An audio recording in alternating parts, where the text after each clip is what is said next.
A 6-year-old prince saving a pirate by the sea? This operation is too wild. On the beach, a little kid is lying down, with 5 or 6 burly men standing behind him. A maid feeding him fruit. This little ancestor is the only prince of the kingdom of True, a precious gem that the old king had at 70 that every day he just sunbathes and daydreams, living a life more boring than that of a deity.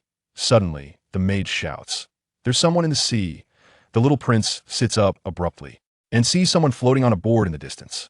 He glances back at his bodyguards, who are as stiff as wooden stakes, and laughs in anger. "What are you waiting for? Save him!" The bodyguards jump into the sea one after another. And when they drag the person up, they find out it's actually a pirate. The maid is scared. "Sir, it's a pirate." The little prince raises an eyebrow. "So what if he's a pirate? We have so many people. Are we afraid of a half-dead one?" He insists on feeding the pirate. This little guy has a plan in his mind. Probably extremely bored, wanting to catch a pirate for fun. The original text says, the little guy doesn't care about so much, smiling slightly and continuing to say, "Hurry up and get the stuff." What's with all this nonsense? If the pirate wakes up, seeing a group of people surrounding him, and being fed fruit like a pet by a little kid, his expression would probably crack. The key is that this prince is only 6 years old. His guts are to be IG'd in the next chapter. Will the pirate wake up and counterattack? Or will he be controlled by the little prince? A 6-year-old prince confronting a devil fruit user? This operation is impressive. Just after the pirate finished eating fruit, he suddenly changed his face. "Little brat, he'll eat you." Longnaw didn't even lift his eyelids and said to the bodyguards, "This guy's beyond saving the AS." Soon as he finished speaking, the pirate's body emitted a blue light, and the grass and trees whipped towards the bodyguards like crazy. "It's a devil fruit user." The bodyguards were instantly entangled. The maid grabbed Longnaw and ran. Longnaw was anxious. "Put me down. Why are we running? He's a devil fruit user. So weak, he can't even stand. What's there to be afraid of?" The little guy broke free from her embrace and shouted to the bodyguards, "He's afraid of seawater. Throw him into the sea." The original text says, in Nova's eyes, the opponent is so weak now. If we don't solve it now, once he recovers his strength, none of these people will be able to survive. The bodyguards woke up as if from a dream. 3 of them rushed up to hold him and drag him towards the sea. The pirate was stunned. How did this little brat know that devil fruit users are afraid of seawater? Could be that he also crossed over, just as he was about to be thrown into the sea. The pirate got anxious. The blue light exploded. The weeds whipped back like whips. The 6-year-old prince stood there with a cold smile. He had already seen through this guy's abilities, using them poorly right after eating the fruit. The next second, will the pirate be pressed into the sea? How many secrets does this prince hide? A 6-year-old prince kills a pirate and explodes a devil fruit? Plus, he has a system. The pirate was kicked into the sea, instantly soft as mud. Longnaw smiled and walked over. "Get a fruit plate and a knife." The bodyguards wanted to help, but he glared. "If I say to get it, then get it." With one cut, the pirate was completely out of breath. The apples in the fruit plate suddenly changed. The red skin wrinkled like rotten wood, with circular patterns. "It's a devil fruit." The bodyguard's jaw dropped. Longnaw hadn't had time to enjoy it when a ding sounded in his head. Congratulations to the host for activating the system. Do you want to open it? This little guy was stunned on the spot. The devil fruit in his hand suddenly didn't seem appealing anymore. Return to the palace. Hurry. He ran away with his legs, while a group of people behind looked dumbfounded. Was that mutated apple so magical? The original text says, after the language's mind came out, Longnaw felt that the devil fruit in his hand seemed to lose its appeal. This wave is a huge profit. By killing a pirate, he not only got a devil fruit, but also unlocked a system. Is this 6-year-old kid about to take off in the pirate world? What is this system for? Can it make him a big shot instantly?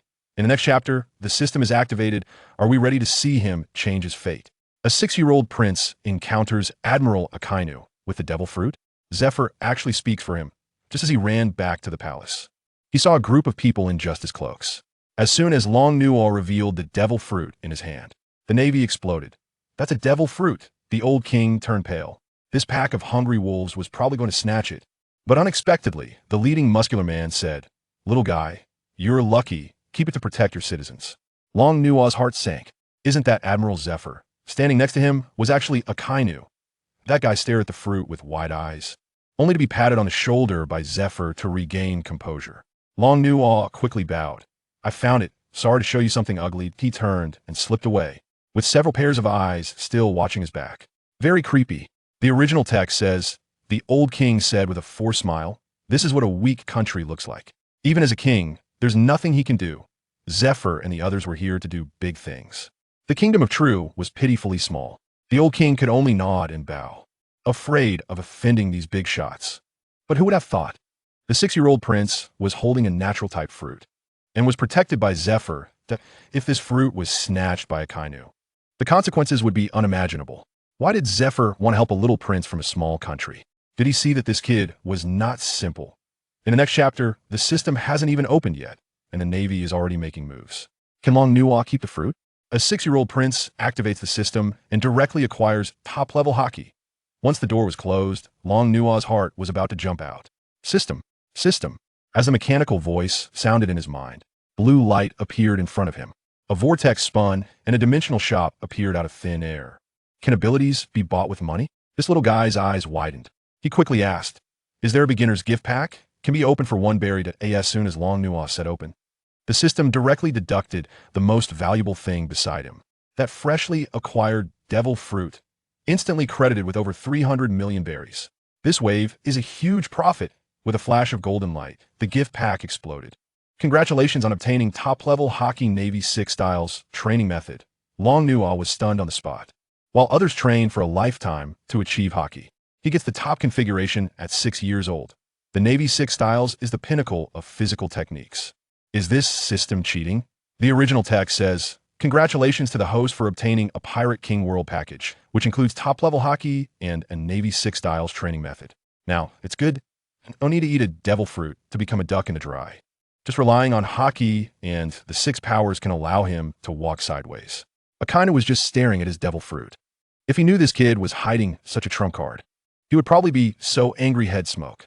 In the next chapter, the 6-year-old boss is going to start training hockey. This progress bar is flying up. The 6-year-old prince is going to be driven crazy by the system. 10 kilometers plus 500 push-ups every day. The system gift package just arrived. Long-Nuwa's face turned green. Top-tier hockey and 6 powers are enticing. But the words in parentheses are heart-wrenching. Running 10 kilometers every day for 10 years. 500 push-ups, 1,000 frog jumps. Is this a gift package? It's clearly a hellish meal. The old king pushed the door in a hurry to ask about the devil fruit. Long-Nuwa casually said, "Threw it away. Keeping it is a disaster." The old man actually clapped in approval, completely unaware that his son was fooling him. As they were talking, Long-Nuwa exploded. Is the Navy here to catch the Pirate King's wife? This timing is too perfect. Luffy hasn't even been born yet. He has 10 years to reverse his fate.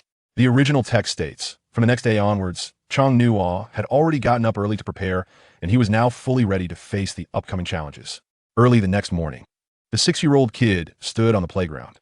Looking at the 10-kilometer route, his legs went soft, but thinking that the South Sea is the weakest sea, and the country could be raided by pirates at any time. He gritted his teeth and charged out. After enduring these 10 years, will he become a muscular man? With hockey and the 6 powers maxed out, can he overpower the future Luffy? In the next chapter, the devilish training begins. Can this kid survive the first day? The 14-year-old prince has to plant flowers and grass nationwide. Pirates come and are dumbfounded. 7 years of devilish training is no joke. That kid who used to cry while running 10 kilometers now stands at 1.8 meters tall. Hockey and the 6 powers have been perfected. The old king is lying in bed on the verge of death, and the whole country has been handed to him as a mess. Pirates come to cause trouble every day. The citizens are so poor they can't afford to eat. The ministers are anxious and jumping around. Your Highness, the pirates are about to tear up the coastline. Long-Nuwa actually laughed. Simple, plant flowers and herbs nationwide. The entire court was dumbfounded. Is this to hold a garden party? Or does he want to die faster? Who doesn't know the great age of exploration has exploded? The pirates of the South Sea are acting like they've gone mad. The Tulu Kingdom was already weak, and now they're not building an army but gardening. The original text states, Long-Nuwa stood up, walked a few steps down, and said to them, "You are all the meritorious officials of my Tulu Kingdom. My suggestion is to plant various flowers and herbs throughout the entire territory of the Tulu Kingdom to create a characteristic attribute that belongs to our Tulu Kingdom." What bad idea is this kid hiding? Can flowers and herbs be used as weapons against pirates? Or does he want to confuse the enemy with fragrance? What is filling the 14-year-old's head? In the next chapter, the pirates are back. Let's see how he uses flowers and herbs to counterattack. The 14-year-old prince saves the country with perfume. This operation is amazing. Chang Nuo pulled out a small bottle, sprayed in the Great Hall. Instantly, the fragrance exploded. This is perfume, and from now on, the whole country will plant flowers and herbs to make this. The minister's eyes lit up. Pirates rob food and gold. They can't just carry a bundle of flowers. Can they? What will the common people eat? An old minister was anxious. Chang Nuo had already made plans. Plant flowers for berries, which can be exchanged for food and daily necessities. Men will make perfume. Women and children will handle the planting. Once the money comes in, there will be everything. This line of thought directly crushed a group of old men. The original text states, Chang Nuo walked in front of everyone again, respectfully bowed, and said in a firm and serious tone, "You have given everything for this country. In it should be a time for you to enjoy your blessings. However, this country is now like this, and to develop fully, it may take at least a few more years." The old king lay in bed, urging him to take over. Chang Nuo was still pushing back. "Wait until you recover to preside over the affairs. I'm just helping out, while trying to carry out economic reforms, while trying to appease the old ministers. At 14 years old, he can handle this. Is the weakest country in the South Sea about to make a comeback? If the pirates come again, they will probably be dumbfounded. Robbing will just be flowers and herbs. Not robbing, they will make a fortune with perfume. In the next chapter, the first batch of perfume is about to be released. Will it sell like hotcakes? The 14-year-old prince goes head-to-head with a 1,000-person pirate crew and wants to use them as laborers. The old king trembled as he handed over the treasure map. Chang Nuo crushed the crystal ball with his hand. "Don't worry, Dad. The country is in my hands." As soon as he finished speaking, a guard rushed in. "Your Highness, 1,000 pirates have come to the Nineveh port." Chang Nuo was not the least bit flustered. Within half an hour, he arrived at the port, looking at the 8 pirate ships opposite. He said to June and beside him, "Leave them all. Just right to be construction workers." June's mouth twitched. His prince's heart is too big. 500 against 1,000, still thinking of capturing them alive? The original text states, as the fleet drew closer, the army of 500 was mostly a bit flustered. After all, they were a group that had hardly experienced battle. The pirate skull flag got closer and closer. The soldiers' legs were cramping. But Chang Nuo remained steady as a mountain. He had trained hockey and the 6 powers for 7 years, and it wasn't for nothing. With these ragtag pirates, they probably still don't know what tough character they've provoked. When the time comes to attack, should he directly use hockey to stun them? Or should he use the 6 powers to teleport and cut to the back row? If they win this wave, the Tulu Kingdom will gain 1,000 free laborers. And the perfume plan can also be accelerated. In the next chapter, the pirates land.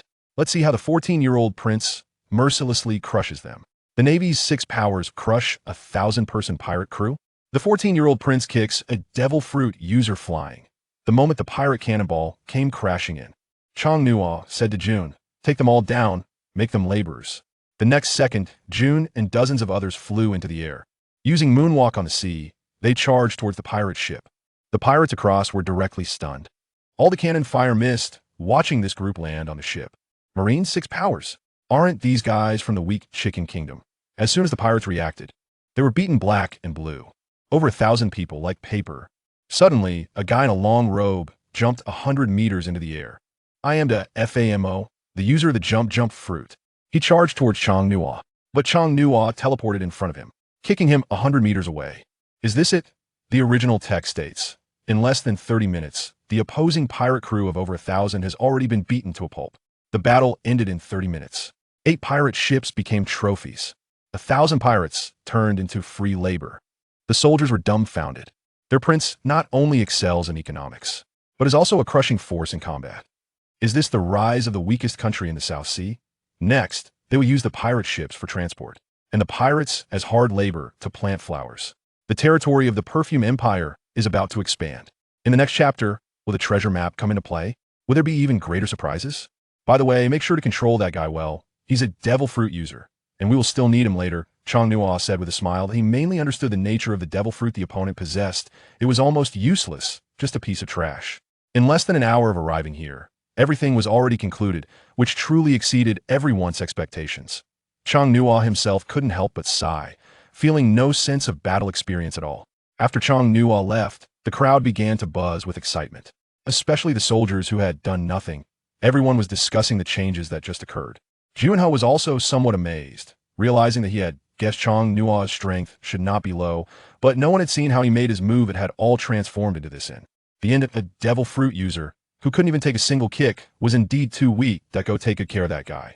We can't let him die. According to the prince's orders, these people will still be of great use in the future. Juinha directly commanded the soldiers. Yes, everyone spoke in unison, their voices strong and resonant. After witnessing the power of these individuals, a sense of honor collectively rose within them. Let go of me. Do you know who I am? I am a devil fruit user. The tied-up pirate captain couldn't finish his words before June and kicked him in the face. Still reminiscing about Chong Nua's earlier kick, shaking his head helplessly. You bastard. Even in this state, you still have a nerve to call yourself a devil fruit user? June muttered under his breath in disbelief. June, everything and everyone has been cleared up. We have captured a total of 951 pirates, 8 pirate ships, a ship full of food, and a large amount of gold and silver treasures. A soldier ran over to report. All the gold and silver treasures should be sent to the palace. As for these pirate ships, modify them all, take down the pirate flags, and from now on, they will be used as cargo ships for our country, June said calmly, starting to adopt Chong Nua's somewhat arrogant demeanor. The sight of 500 people escorting nearly 1,000 others looked rather comical and amusing. However, at that moment, none of the pirates had any unusual thoughts. After all, their captain had already been captured in front of them, so what was there to struggle for? The main reason was still due to the fear of their opponent's strength. Those dozens of individuals truly instilled a sense of dread in them. Having just set sail not long ago, encountering such a group already felt quite unfortunate for them. The surrounding citizens gathered around, curiously watching the scene unfold. After all, such events were rarely seen in the kingdom of Truro. The fear that all citizens had towards pirates seemed to vanish at this moment. June deliberately walked slowly with the captured pirates, wanting to show his country's citizens that today's pirates are just like this, and that their country has the capability to protect the safety of its people. Chong Nua intends to start cultivating a group of young people, as the future of this country will be in his hands. And some things and mindsets need to change quickly. Currently, for the neighboring countries, the Kingdom of Troll has a certain level of self-preservation ability, but wanting more is probably still a long way off. Just a month later, a significant event occurred in the Kingdom of Troll. The old king passed away. No one was particularly saddened by this event. Even Chong Nua held this sentiment. The old king had lived to the age of 85, which is considered a normal death from old age, and he left in a very peaceful manner. As his only son, Chong Nua naturally succeeded to the throne. Lord Genji, tomorrow you will need to take the throne. It's better for you to rest early tonight. In the middle of the night, Chong Nua stood alone outside the main hall, gazing up at the starry sky, lost in thought. At that moment, a maid behind him began to remind him. Chong Nua glanced at the other person, but said nothing. Instead, he continued to gaze at the starry sky. To outsiders, he might seem to be missing his father, but the truth of the matter was something only he could understand. The death of the old king had not reached all the citizens even after 5 days. However, what was clear to them was that the kingdom of Truro was about to have a new king. Every citizen was looking forward to how Chong Nua would perform next and whether he could lead his kingdom towards prosperity. Bearing all the pressure, Chong Nua chose not to sleep in the middle of the night, but stood there gazing at the stars. After a long while, it seemed he already understood his mission. He did not choose to escape, but merely smiled slightly before starting to walk back to his residence. From now on, no one would shield him anymore. Everything would depend solely on him. Early the next morning, the palace was bustling with activity. Whether it was the group of elderly ministers or the newly emerging talents, everyone was waiting for one person. Zhang Nua appeared at the end, wearing royal attire that was completely different from before, with a shining golden crown on his head. At the age of 14 or 15, he still looked slightly youthful, but overall he exuded a strong presence. When he walked into the Great Hall, everyone began to respectfully bow, congratulating him on his ascension to the throne as the new king. Chong Nua stood under the throne, quietly looking at the chair above. This was something he had done before. When he was acting on behalf of the nation, he had almost sat directly on it without any rules. But this time, sitting on it would be completely different. The people below remained completely silent. Not a single person spoke, quietly waiting for what was to come next. Chong Nua suddenly let out a breath and then began to stride forward. At the moment he sat down, everyone below bowed deeply and shouted in unison, "We pay our respects to your majesty." Chong Nua was still somewhat unaccustomed, but at that moment, the long silent system suddenly made a sound. Ding! Congratulations to the host for ascending to the throne. As a token of celebration, the system has specially prepared a gift. Chong Nua was still in a daze just now, but now he was already starting to feel shocked. He never expected that he would become a king and that the system would actually gift him items. This was indeed quite surprising. Once he came to his senses, he looked at the ministers below and smiled, saying, "Everyone, there's no need to be so polite. This kingdom does not belong to me alone. It is the result of everyone's hard work. I am merely a leader. The real work will still be done by you all. Furthermore, this country will need your support moving forward." Chang Nuo respectfully finished speaking, then stood up and bowed to everyone. The ministers below were all a bit surprised. However, when Chang Nuo bowed, each of them also bent down deeply again. At this moment, it could be said that it was completely different from before. The other party had already become the leader of this country, and their act of salutation was a sign of respect for them. "Everyone, the road ahead will be difficult, and it may not be as smooth as we imagine. I hope we can work hand in hand. For the future of the true kingdom, I hope it can become what we envision." Chang Nuo stood up and said again, "Your Majesty, the true kingdom will definitely become what we want to see in the future. Otherwise, I will be the first to disagree." "June," he said boldly, "how can you still say such things? From now on, you will be responsible for the safety of the entire true kingdom. The burden on your shoulders will be heavy. I hope you can live up to this position and the trust of the people of the nation," Chang Nuo said softly. "Rest assured, Your Majesty, as long as I am here, I will never allow any pirates to step onto the land that belongs to our true kingdom." "June," he said, changing from his previous playful expression to a serious one. Chang Nuo smiled, which could be seen as an acknowledgement of the other person's attitude. There are indeed many challenges ahead, so Chang Nuo decided to address everything directly today. "Everyone, I believe you all remember the proposal I mentioned before. From now on, all areas along the coast of the Truro Kingdom will be planted with flowers and plants. Our country needs to create its own brand and ensure that more than half of our domestic population has jobs and income. The plan has already started to be implemented, and you all must have realized that construction of the perfume factory has begun 10 kilometers away from the palace, which is just the first step. There is still much more to do in the future, which may involve textiles or other matters. Therefore, in the days to come, each person's burden will not be light. For the sake of the country's people, I hope everyone can take their work more seriously in the future." Chang Nuolang said loudly, "Anyway, building a perfume factory is no longer a secret in the country. Most people are already aware of it, and many are starting to look forward to having a job there that belongs to them." However, Chang Nuolang's true thoughts are not just that. Once he has money, he can at least buy various things from other worlds and no longer worry about other matters. What he needs to do now is to quickly improve the country's development. After all, this is the top priority.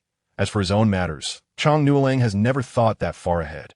"Your Majesty, if we really follow your plan, the next issue will be the citizens' food, which has become a major problem. The food supply for neighboring countries is also not very sufficient. How should we solve this issue?" an elder asked. Chang Nuo smiled slightly and then directly addressed the point. "Lord Donghua, you need not worry about this. I have also considered these matters. After all, once the citizens start correcting issues related to flowers and plants, the food problem will definitely be the first choice they face. So you can be completely at ease about this. Then may I ask, where should the citizens' food come from?" Donghua continued to inquire. "Lord Donghua, His Majesty the King and I have already begun to purchase large quantities of grain from other countries. So you can rest assured about this," June has said directly. "I think given our country's current situation, it would be better to directly join the world government. This way, at least we could defend ourselves against future pirate attacks." While everyone was discussing, a middle-aged man who looked to be in his 40s stood up and addressed everyone. He had 2 small mustaches and appeared very astute. Chang Nuo smiled and said, "What you said is indeed very true. Joining the world government can certainly deter pirates from certain aspects. But the key question is, have you ever thought about what the people behind the world government will demand from us?" The man who spoke earlier was momentarily stunned. He hadn't considered that much.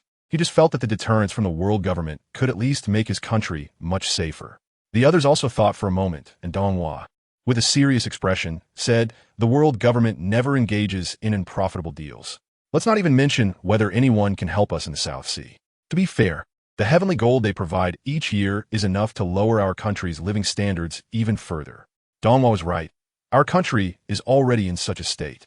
If we add the tribute of heavenly gold, then our citizens' livelihoods would hardly need any further effort. At that point, why will we still need pirates to come and plunder? Chang Nuo also said. The middle-aged man who had spoken earlier fell silent. He could only stare blankly at everyone. Deep down, he didn't have any bad intentions. He just thought that this approach might be more correct. However, he hadn't considered the issue of heavenly gold, which indeed indicated that the country had already reached such a level. If they continued to exploit the common people, the country would almost be on the brink of collapse. All right, everyone, let's follow the previous procedures. Now, we need to complete the population statistics for the entire country. The first batch must at least meet 20 of the country's employment needs. As for the rest, we will think of ways to improve the domestic economic situation later. Chang-Nua said as he stood up. Yes, Your Majesty. Now, no one refused. Regardless of the circumstances, they all wanted to see how Chang-Nua would perform next. Shortly after, almost everyone in the kingdom of Truro knew about the decision made by the current king. However, for the common people, very few voiced objections. In fact, many were quite willing about such matters. At least they would no longer have to worry about their livelihoods. Planting flowers and plants. One person could manage several acres of land, and the food obtained from these lands was almost enough for a family.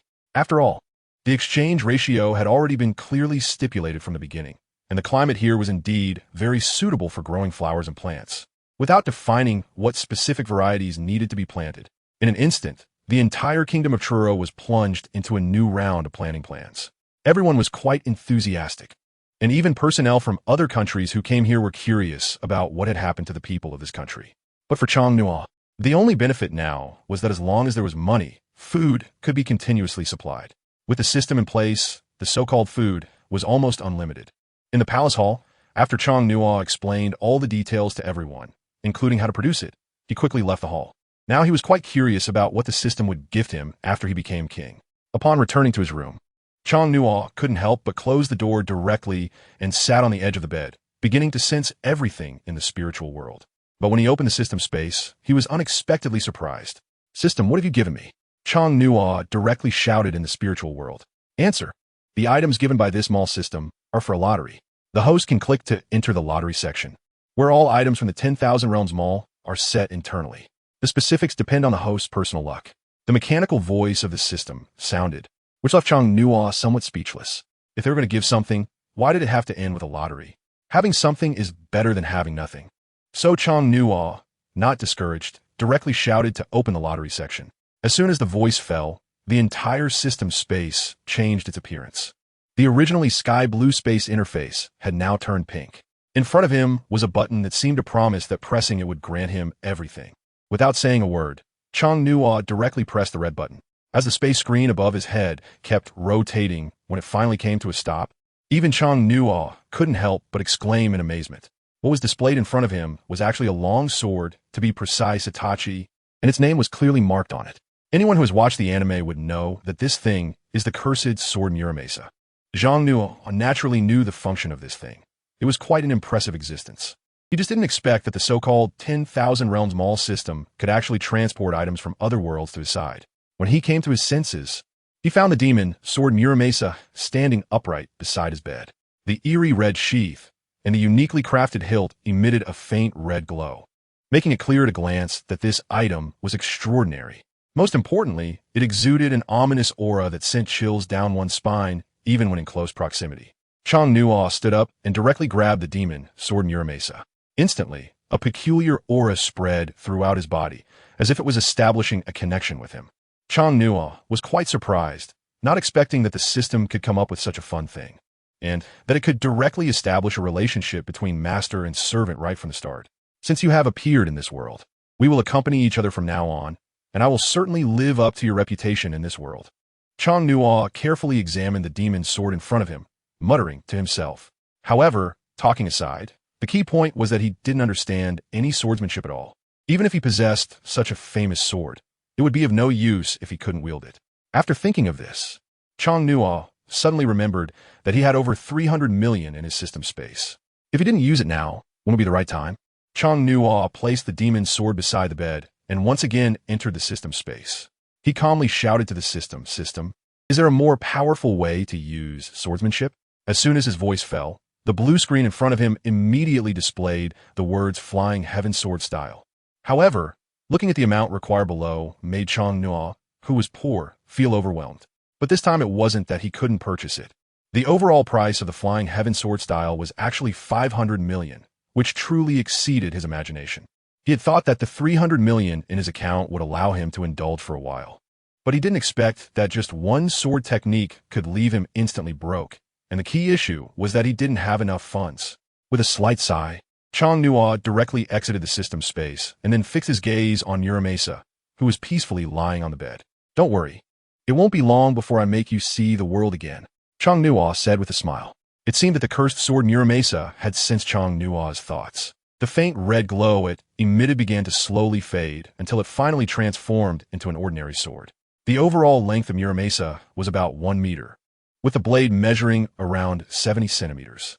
If he could truly obtain the Flying Heaven sword style, Chang Nua would at least be able to significantly enhance his strength. But right now, he was completely broke and of no use at all. Just then, he suddenly remembered the treasure his father had entrusted to him before his death, which was hidden in one of the places in this country. Although he didn't know what exactly the treasure contained, it was definitely something substantial that his father wouldn't have entrusted him with if it were mere nonsense. After thinking for a while, Chang Nua felt it would be better to take practical action. He flipped open his pillow and took out the scroll of parchment, which clearly recorded the specific location, even marking the exact mountain. This treasure was clearly not in the sea, but rather on a high mountain, and it was right within his own country. After reading it, Chang Nua felt curious about why his cheap old man was unwilling to open it until the end. What exactly was hidden inside was still unclear to him, but according to his understanding of the world of One Piece, there were many places where he could obtain a sufficient amount of money now. However, he needed to wait until his strength reached a certain level before embarking on another search. In any case, everything arranged by the country was already running smoothly, and he didn't need to worry too much. All that was left was to sell the first batch of goods once they were out, which would take at least a year. Currently, the royal treasury in the entire country had less than 200 million berries, and this amount could only meet the food needs of the citizens. Therefore, even if his strength didn't increase, Chang Nua wouldn't have any bad thoughts about touching the items in the treasury. After looking at the treasure map for a while, Chang Nua was somewhat surprised. The places marked on it were clearly within his own country. But the key point was that Chang Nua had never even left the capital of this kingdom since he was born, let alone understood other matters outside. After thinking in this small room for a long time, Chang Nua finally stood up, picked up the demon's sword, and walked out of the door. He asked June to come and see him, saying he had something to discuss. Chang Nua directly instructed the maid standing guard at the door, "Yes, Your Majesty. Since the situation has started to develop, it is only natural to create the treasure map. There is no need to hesitate now, as it won't be needed later anyway." After returning to the palace hall for about half an hour, June he quickly approached. Upon seeing each other, June he immediately respectfully called out, "Your Majesty, I heard you were looking for me?" "Yes, I wanted to ask. Do you know of a place in our country called Ji Mountain?" Chang Nua directly asked. "Your Majesty, I must admit, I haven't heard of this place. I wonder why you suddenly asked about it." June he replied. Chang Nua did not hide anything and directly handed over the treasure map left to him by the old king. June he took a glance and then looked a bit puzzled, saying to Chang Nua, "Your Majesty, this should be Bartolira, the place closest to the kingdom of Roya in our country. How far is it from here?" Chang Nua asked. "It's not too far, considering the size of our country. But to get there, it will take at least a day," June he replied. Moreover, Chang Nua felt a strange familiarity with this place name. But after thinking for a while, he still couldn't figure out where it was. "Come over tomorrow morning, and we'll go together then," Chang Nua instructed. "Yes, Your Majesty." Despite this arrangement, Chang Nua's daily tasks still had to continue. After all these years of running, doing push-ups and frog jumps, he could finish them in less than half an hour now.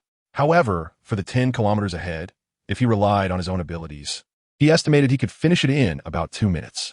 But he wouldn't take such a careless approach to rush through. Such training still required seriousness for many things.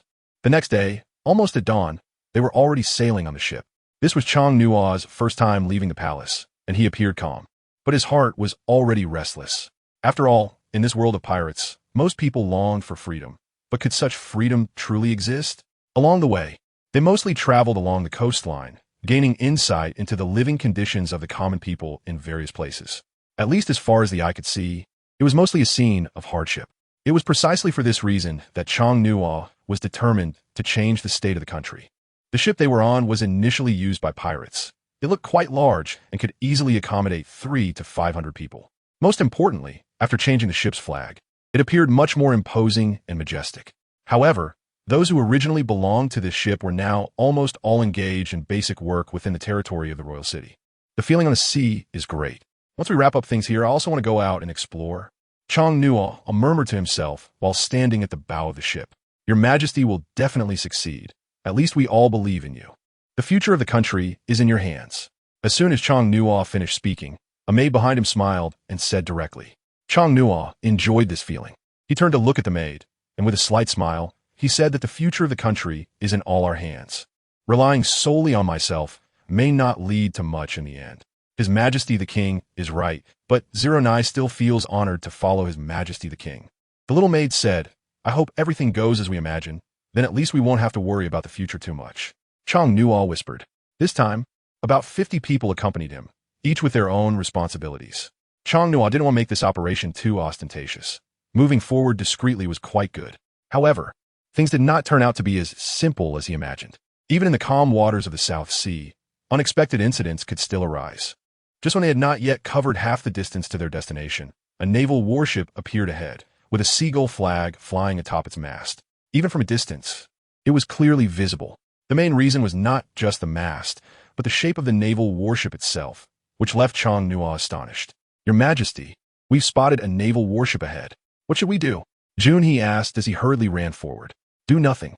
Remember, no matter what happens, do not expose your abilities. Chang Nuo said with a serious expression.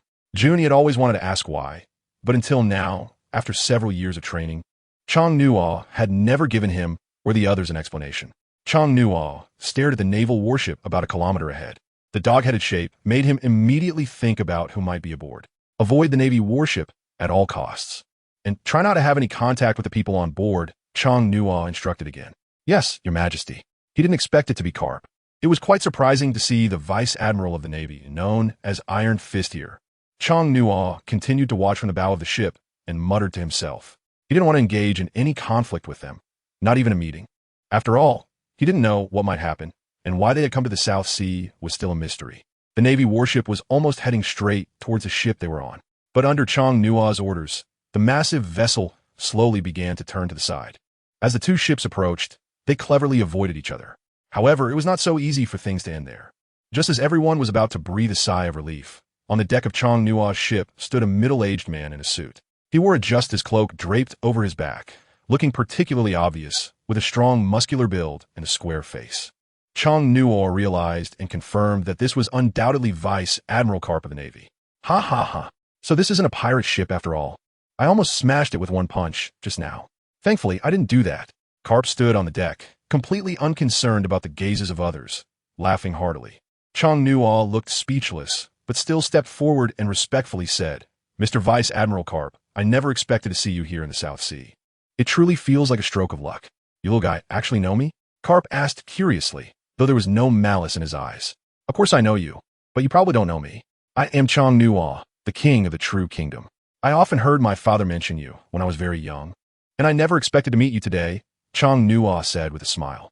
When Carp first appeared, Junhee and the others were all on guard. However, as they listened to the conversation between the two, they began to lower their defenses.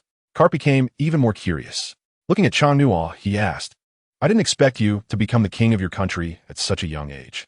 It seems you have quite a burden on your shoulders. Your country isn't doing too well right now, is it? Thank you for your concern, Vice Admiral Carp. I believe the true kingdom will improve in the days to come. Haha, you little guy is really interesting. How about coming to the Navy and working under me?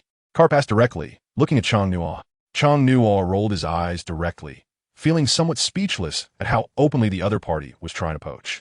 Vice Admiral Carp, if Chang Nuo weren't the king of this true kingdom, I would certainly be very willing to follow you. But as you can see, I have many fellow countrymen behind me who need me to lead them to a better life. It seems I cannot fulfill your request this time, Chang Nuo said with a smile. Well, you little guy do have a point. After all, your country really isn't that great and is quite poor. If you ever feel that being a king isn't fun anymore, you can come find me in the Navy. I will definitely reserve a good position for you. Carp said with a smile. Thank you for your concern, Vice Admiral. If there is a chance in the future, I would definitely be willing, Chang Nuo replied. Where are you all headed? Let us see if it's on the way. I can protect you for a stretch. As soon as Chang Nuo finished speaking, Carp directly asked, I appreciate the concern of the Lieutenant General. My Majesty only wishes to see the current situation of the country, to better understand how to respond and resolve it moving forward. Chang Nuo had not said anything yet when Junhee directly spoke up at that moment. Carp's gaze turned fierce for a moment as he stared directly at Junhee, but it was only for a brief moment. Then he returned to his usual demeanor. still wearing a smile and a dog head hat. After observing everyone on the ship for a while, Carp smiled and said to Chong Nuo, "If that's the case, then I will take my leave first. I believe we will meet again in the future." The others were still confused, wondering what the old man meant. Did he come to their ship just to convey a few words? But then something surprising happened to Junhee. Carp directly used the moonwalk technique to fly into the sky and started racing through the air toward his naval warship. It was at this moment that Junhee began to understand why Chong Nuo had not allowed them to showcase their abilities from the very beginning. If his guess was correct, these training methods and abilities must be closely related to the Navy. Back on the warship, Carp had just sat down in his chair when an impatient voice called out from behind.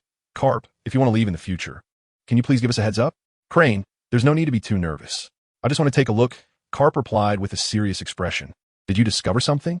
Crane asked directly. She could sense from Carp's expression that the people on that ship might not be as simple as they seemed. So she began to question him seriously. "The people on that ship are not ordinary. I didn't expect such combat power to come from this small, true kingdom," Carp said. "What do you mean by that? Are they all devil fruit users?" Crane asked with some concern. "Not really.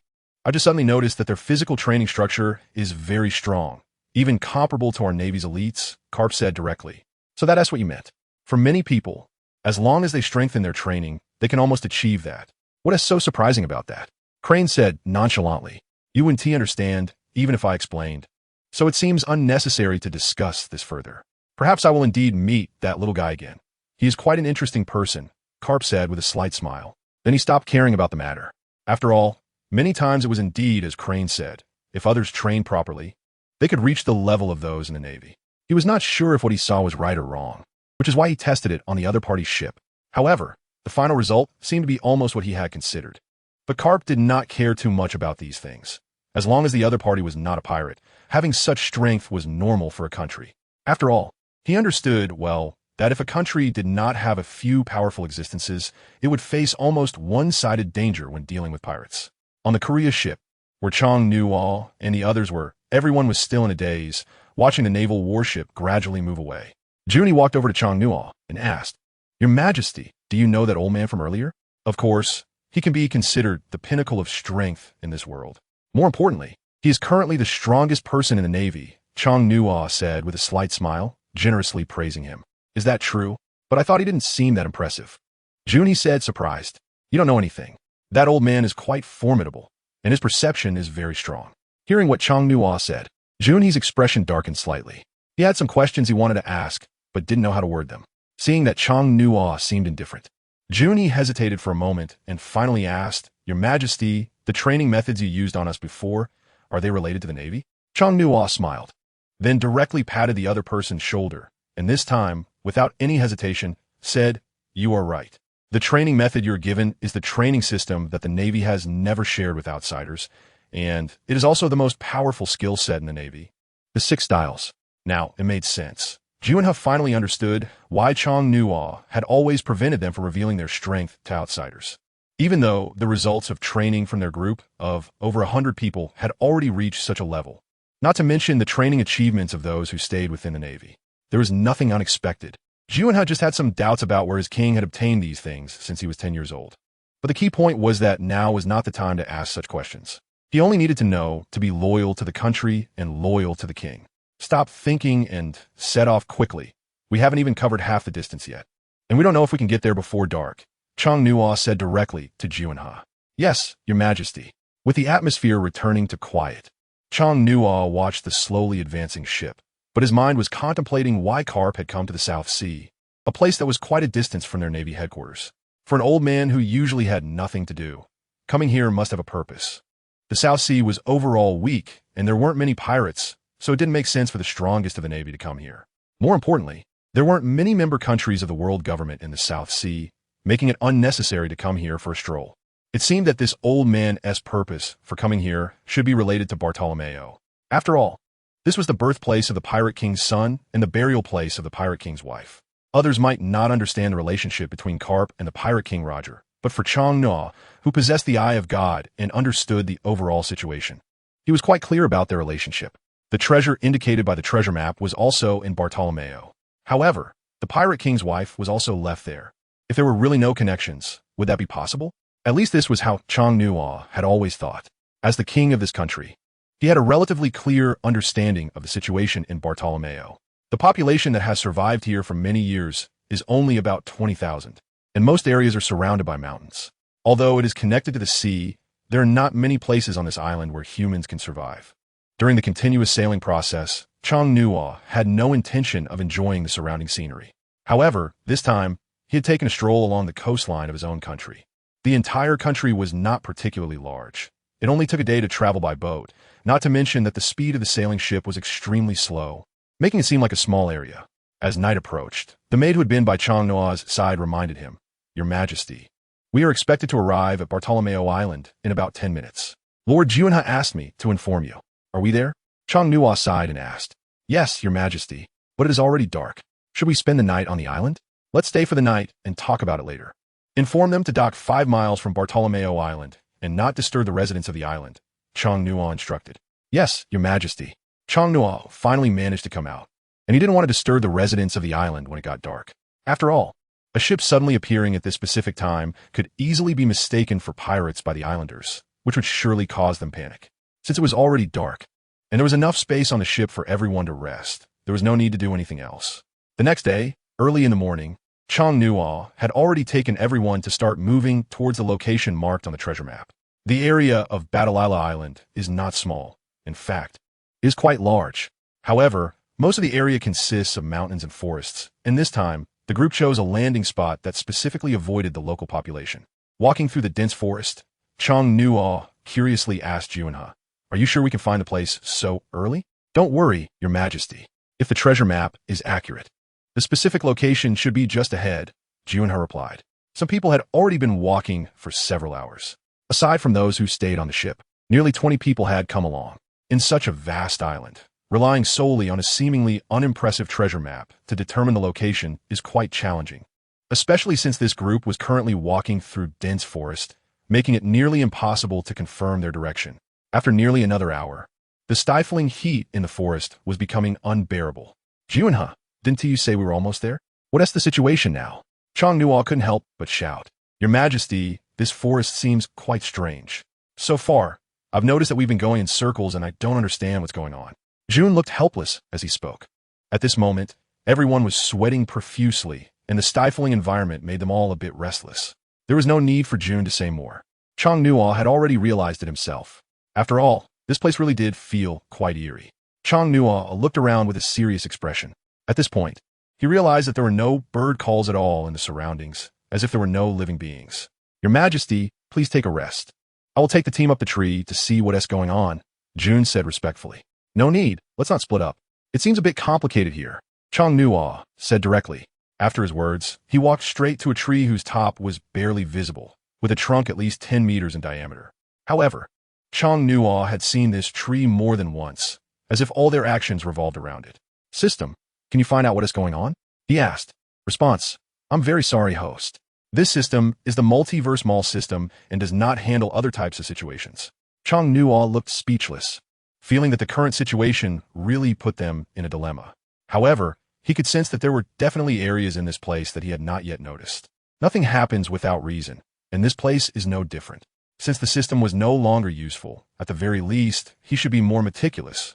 "Your Majesty, have you found anything?" Jun he asked as he stepped forward, looking at Chang Nuo. There were still no clues at the moment. Chang Nuo said directly, then asked, "Is there such a place in our Truo kingdom that no one knew about before?" "I'm sorry, I haven't paid attention to this matter," Jun he said, lowering his head. "Forget it. Let's hurry up and find a way out," Chang Nuo said helplessly. "Your Majesty, how about we just cut down these trees?" A soldier stepped forward and swallowed hard. "No, these trees are too big. It's impossible to do that. Even if we could, we don't know how long it would take." Jun he replied. "He might have a point.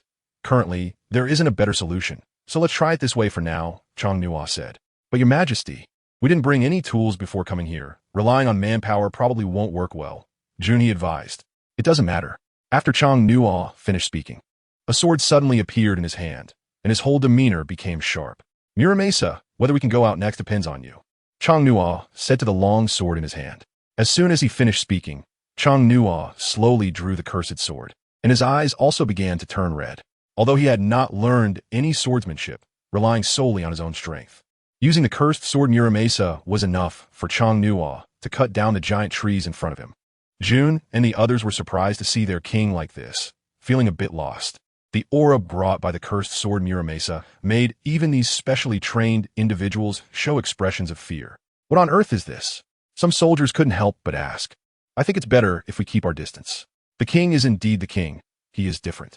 Everyone had their own thoughts, some filled with fear, while others were in awe. However, Chang Nuo did not hear a single word. He focused intently on the cursed sword in his hand. The bloodthirsty desire it stirred within him was overwhelmingly strong. As it was his first time experiencing this sword, Chang Nuo could only coldly smile and shout, "Since you have recognized me as your master, you must obey my commands." The blade trembled continuously at his words. If Chang Nuo hadn't held it tightly, it would have likely flown away on its own. Throughout the entire forest, the evil aura of the cursed sword Muramasa had already begun to permeate. Chang Nuo tightly gripped the knife handle, trying hard not to let it slip from his control. But even so, the standoff between the two continued, with the soldiers who followed keeping their distance, afraid of getting hurt themselves. Even among them, the strongest, Junhee, quickly retreated to a faraway place, quietly watching the situation in front of him. The entire process lasted almost half an hour, and in the already hot forest, everyone was sweating profusely. Chang Nuo was straining to maintain the current situation during the stalemate, his physical consumption far exceeding that of others. However, this was not without any signs. At least the cursed sword Muramasa had begun to slowly calm down after about half an hour of deadlock. In the end, the malevolent aura that originally emanated from Muramasa seemed to have vanished at that moment. It quietly allowed Chang Nuo to hold it, appearing very ordinary, while the bright light on the blade was enough to reflect its nobility and uniqueness. Muramasa, as partners, I, Chang Nuo, will ensure you embark on a journey and make a name for yourself in this world. Seeing that the cursed sword Muramasa had completely come to a halt, Chang Nuo slightly raised the corners of his mouth and praised it. As soon as he finished speaking, it seemed Muramasa sensed Chang Nuo's words and gently swayed a couple of times. A weapon with spirit plays a crucial role in enhancing one's strength. Feeling the environment around him, Chang Nuo was already a bit out of breath. But those people behind him were still waiting for him. Faced with his current state, Chang Nuo had almost no strength left. After all, he had severely exhausted himself just now to suppress the cursed sword. Now that it was already afternoon, if they didn't hurry to leave, they didn't know how long they would have to stay in this sweltering forest. Especially after nightfall, the risks could become apparent. In that case, it was very likely that not a single one of them would make it out alive. Even though the cursed sword Muramasa had become relatively calm, none of the soldiers dared to approach this area. Chang Nuo did not pay attention to the performance of these people and directly held the knife horizontally. His sharp gaze focused ahead, especially on the 10-meter-wide tree in front of him. With a swift motion, he swung the knife down, and in what seemed like an ordinary chop, the 10-meter-wide tree was directly pierced by the blade's aura. Just as the blade's aura penetrated the tree, everyone seemed to hear the crisp sound of shattering glass. In the process before the tree fell, the stifling heat of the forest suddenly vanished, and it felt as if a gentle breeze was blowing around them. Immediately afterwards, what unfolded before everyone seemed no longer like the original forest. "Your Majesty, there's a road ahead," Jun shouted excitedly, his voice revealing his exhilaration. After all, they had searched here many times before, but had never found any signs of a road. However, as the massive tree began to slowly fall, everything around seemed to transform into something entirely different.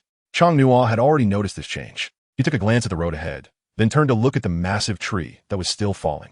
As the enormous tree fell, it had undoubtedly crushed many other trees along the way. But at the moment the tree hit the ground, the tremendous noise even caused the ground to start shaking. Junie hurriedly ran to Chang Nuo's side, staring at the fallen tree, puzzled as to why the downfall of the tree seemed to resolve all the problems that had been troubling these people. "Your Majesty, what is going on?" Junie asked, somewhat curiously and respectfully. Chang Nuo was actually just stumbling around blindly, not really understanding the situation. However, he had indeed noticed this massive tree several times before, just didn't think much of it. After this tree fell, the barrier that had been troubling everyone disappeared completely. I wasn't very clear about it either. It seems this treasure definitely has unknown aspects. If there's a considerable amount of wealth, then our entire true kingdom will have a much better life ahead. Chang Nuo said with a smile. "Your Majesty is right. Now that the barrier has been opened, we should be able to reach our destination before dark," Junie said. Then let's set off quickly. We can analyze the reasons for this later, Chong-Nua said, smiling as he patted Junhee's shoulder. In a short period of time, no one could explain the changes in this area, and they didn't really understand it. After all, this situation didn't seem man-made. But this place was definitely not as simple as it appeared. In front of everyone, a path about 2 meters wide had now appeared, and no one knew where it led. However, according to the treasure map, the barrier had opened to reveal the treasure. Just based on this statement, it could be confirmed that this path should lead directly to the location of the treasure. Yet still, no one knew if there would be other dangers on the road ahead. Chong-Nua placed the demon sword Muramasa into its sheath, caressed it gently, and then hung it at his waist as he walked forward. Your Majesty, let us go ahead first. We're still not sure if there are other dangers on this road. June said, looking at Chong-Nua, who was walking in front. No need to worry. Your lives are important, and so is mine. There's no need for excessive politeness between us. At least my strength should be a bit higher. So let me go ahead, Chong-Nua replied. Chong-Nua smiled and said, Your Majesty, you truly care for us. From now on, whatever Your Majesty asks me to do, I will definitely do it without question. A king like this is worth our allegiance. After hearing Chong-Nua's words, every soldier behind him was moved to tears, generously expressing their admiration. However, as they progressed, the large tree that had been cut down began to slowly disappear from behind them. For this group of people who had walked quite far away, none of them noticed this silent vanishing. Your Majesty, after such a long time of exertion, would you like to take a break? Junhee asked as he caught up to Chong-Nua after nearly an hour of walking. No need. Let's quickly finish this journey. Besides, this little fatigue is nothing for us, Chong-Nua replied calmly. Junhee smiled and continued to follow behind Chong-Nua. Currently, the path they were walking on was quite long, having already taken an hour without seeing the end. The trees on both sides were exceptionally tall, but there was an eerie feeling that something was off. Although Batlira Island appeared large on the surface, the fact that they had been walking for an hour without any signs of stopping felt very strange. Throughout the journey, they felt as if they were continuously walking uphill. But after an hour, they should have reached the sky, yet it felt as if they were going in circles. Finally, after walking for 10 more minutes, Chong-Nua realized something was wrong. It felt reminiscent of the initial situation they encountered, with an atmosphere that was very peculiar, making it hard to distinguish directions. Junhee, use the moon step to see what's going on up in the sky. Chong-Nua said directly and seriously.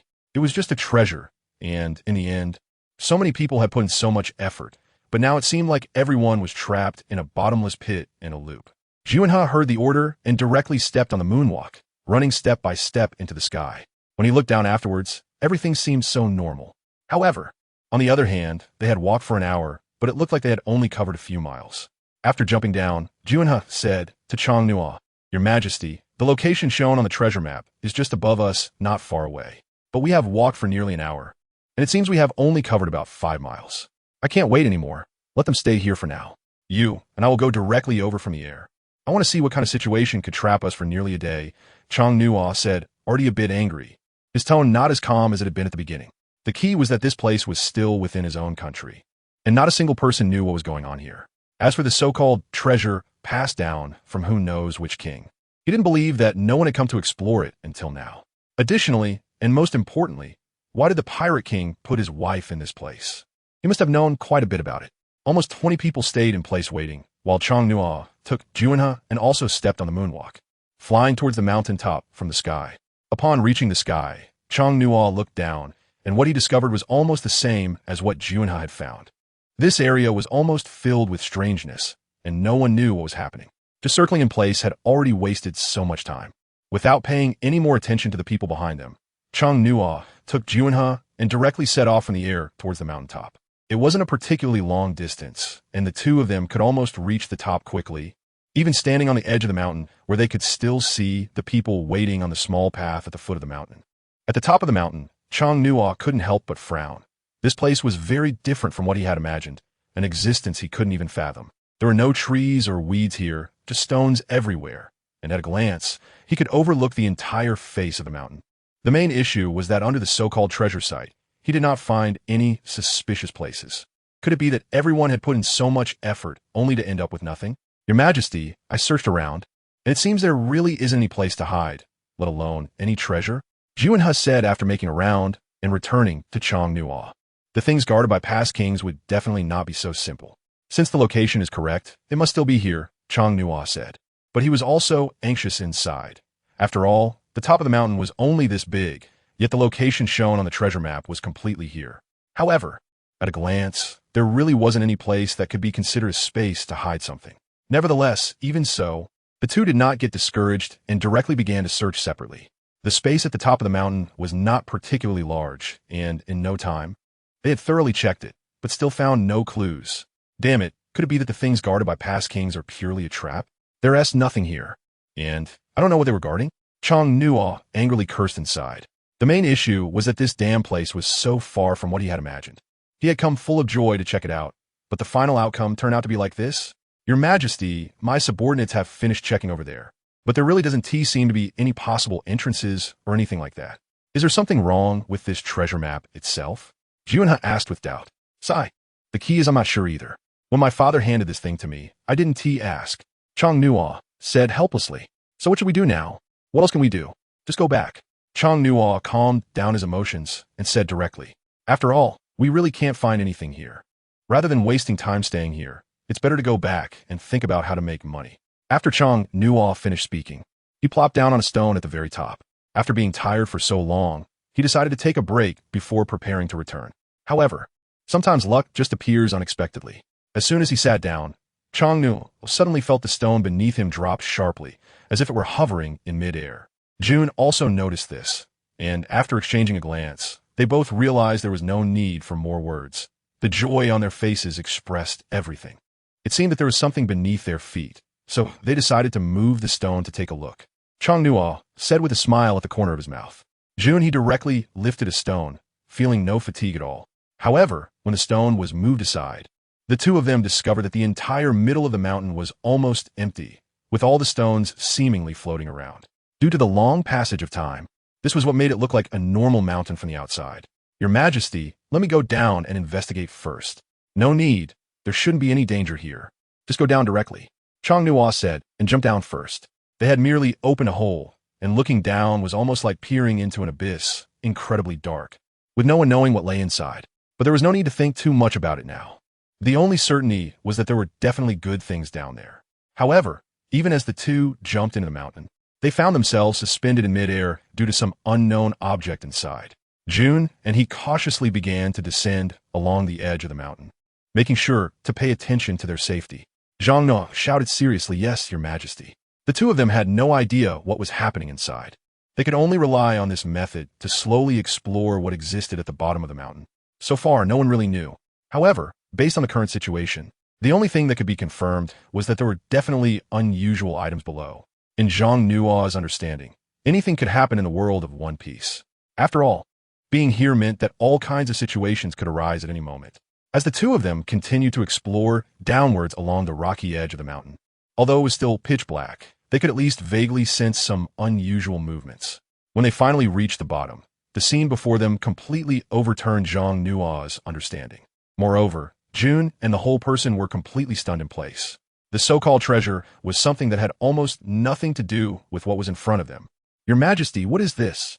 June couldn't help but ask Zhang Nuo, looking directly at him.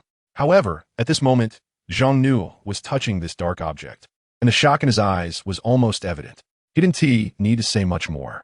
He already knew very well what this enormous thing he was standing on was. A massive entity that could occupy the entire mountain. However, it was not some so-called money, but rather a weapon that most people in the world of One Piece were pursuing. "June, it seems we have struck it rich this time, but ultimately, we don't know whether it is a blessing or a curse. Once we go out, we must not let anyone know about what is here. If the news leaks out, our entire Tulu kingdom will probably be engulfed in war." Chang Nuo spoke sternly and directly, his voice devoid of any emotion at that moment. He had sensed the importance of the situation. How could the kings who had guarded for generations hide such a massive entity within a mountain? "Your Majesty, what exactly is this?" June couldn't help but ask. In this pitch-black environment, the two of them couldn't see the full appearance of the object at all, so it was perfectly normal for June to have such a question. Chang Nuo didn't say anything, but he felt as if he were dreaming. It's hard to imagine that the weapon of the underworld, which everyone was pursuing, actually existed in the kingdom of Truro. It shouldn't be possible, right? In this godforsaken place of the South Sea, how could such a crucial thing be stored? This object had almost no rust on it. A massive ship seemingly made of steel, lying right at his feet. For a technological product of this era, its appearance was indeed puzzling. You don't need to understand the origin of this thing. At least for now, for you, me, and the whole country, it can only bring disaster. Chang Nuo frowned and said, "So what should we do now?" June, he asked, still in disbelief. "Let's bury this matter here for now. When our country has enough strength, we can bring it out. At least it can make our entire country completely different," Chang Nuo said. "All right, Your Majesty. It seems that even Pirate King Roger was aware of this matter. I never expected this thing would be here," Chang Nuo muttered to himself. After just a glance, Chang Nuo immediately took June and began to fly upwards. The magnetic force generated inside here was clearly emanating from this ship. Such a colossal steel vessel. One could hardly believe it could have been built hundreds of years ago. Even now, Chang Nuo had reason to believe it was definitely a product of a different era. After a hard climb, the two exchanged serious glances, seeing the gravity in each other's eyes. June hurriedly blocked the stone at its original position. From the outside, it looked just the same, with no changes whatsoever. Standing back on a mountaintop, Chang Nuo let out a slow sigh, his gaze directed into the distance. With the restlessness and unease in his heart clearly reflected on his face. "Your Majesty, should we send someone to guard this place in the future?" June asked. "No need, let it be. This thing has been here for hundreds of years without being discovered. If we guard it too carefully and someone finds out, we want to have the ability to respond." Chang Nuo said calmly, taking a deep breath. "Understood, Your Majesty.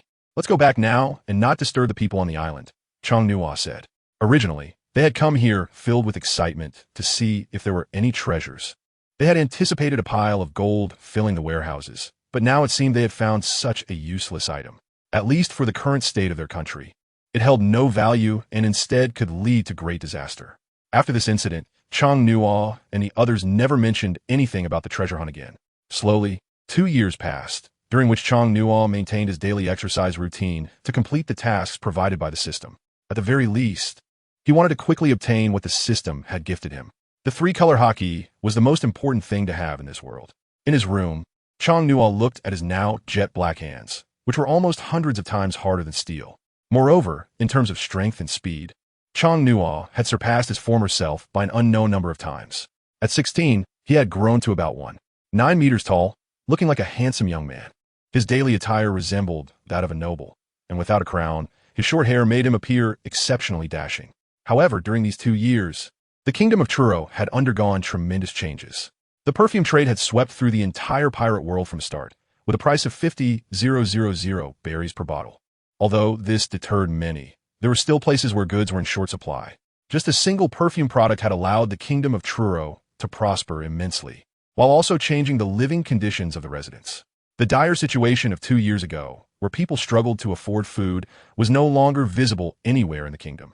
At least everyone now wore smiles on their faces, with low production costs leading to such expensive goods.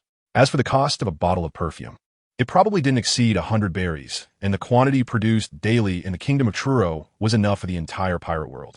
But relying solely on a perfume processing factory was not enough to support the rise in the living standards of the people. So, after the first year, perfume processing began to become a side business, while the real main industry was the textile machines Chang Nuo purchased from the system.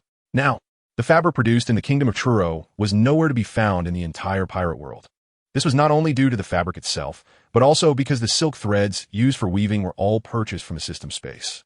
Your Majesty, while Chang Nuo was feeling his armament hockey in his room, the door was suddenly knocked on urgently.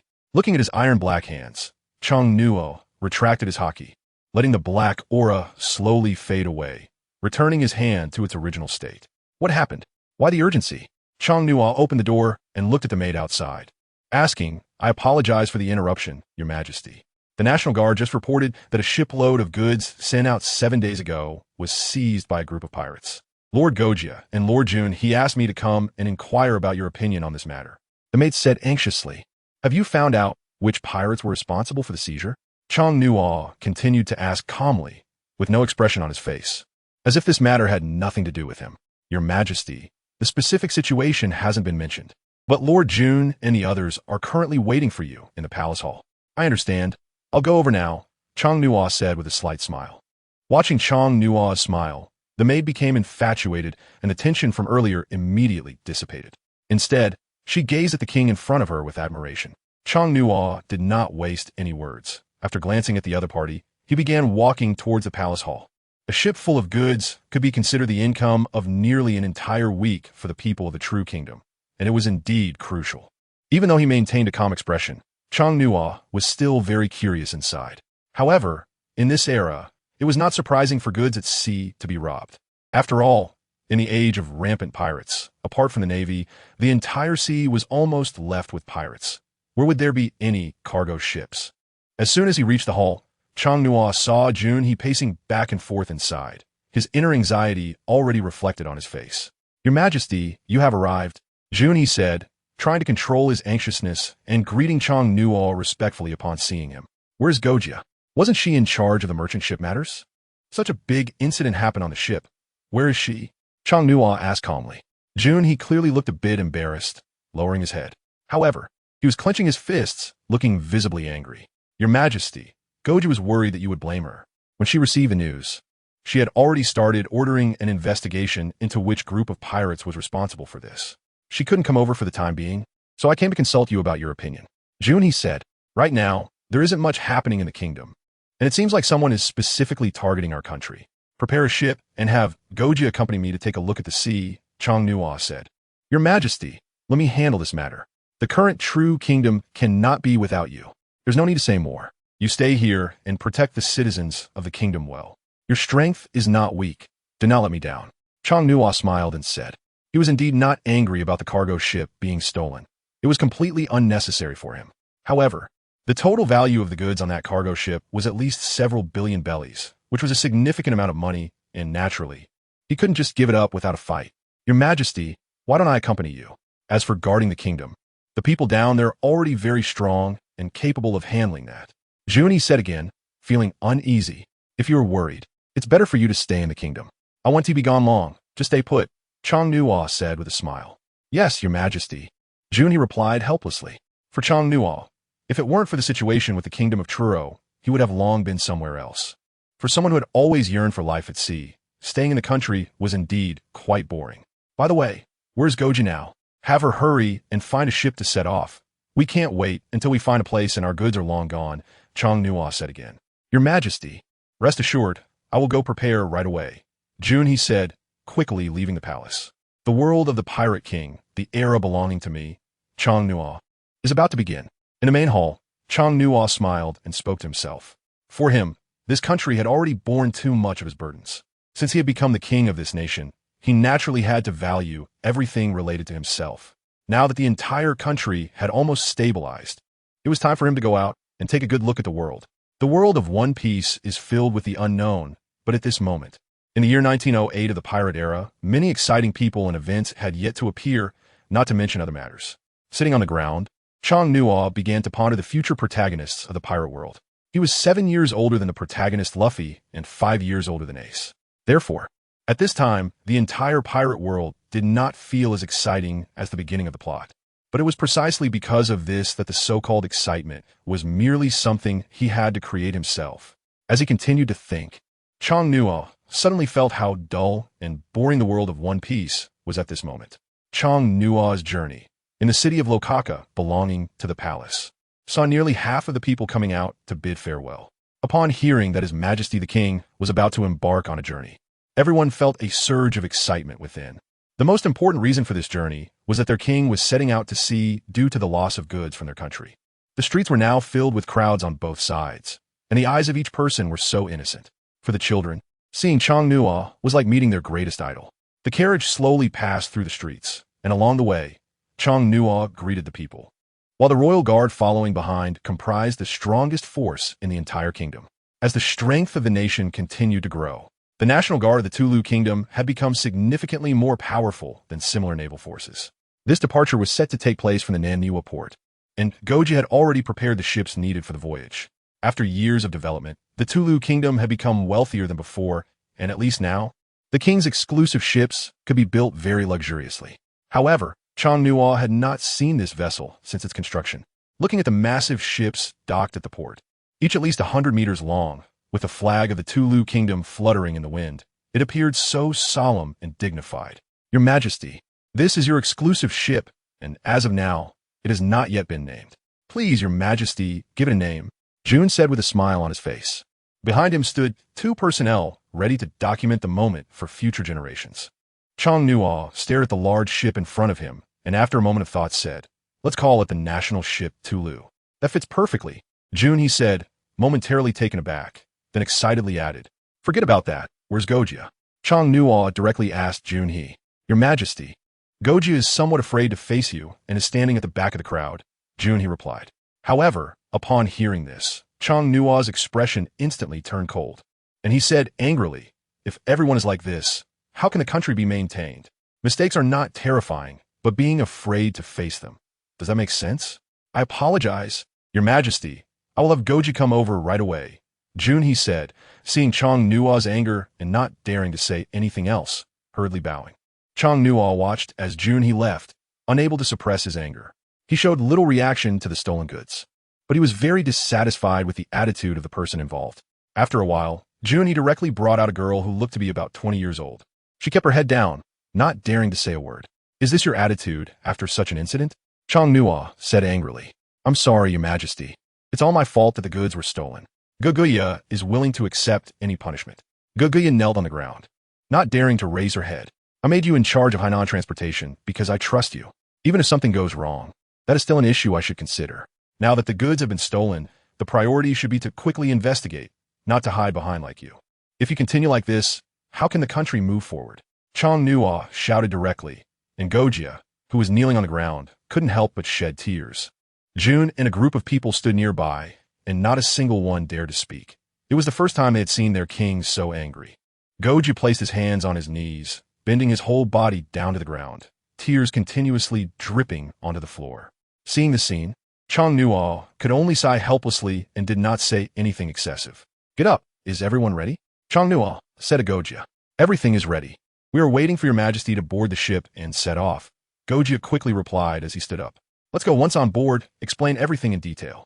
"I want to know the whole process," Chang Nuo said, then turned and started heading towards the ship. Hearing this, Gojia could only tiptoe and follow behind. As for the supplies that should be prepared on the ship, they had already been taken care of.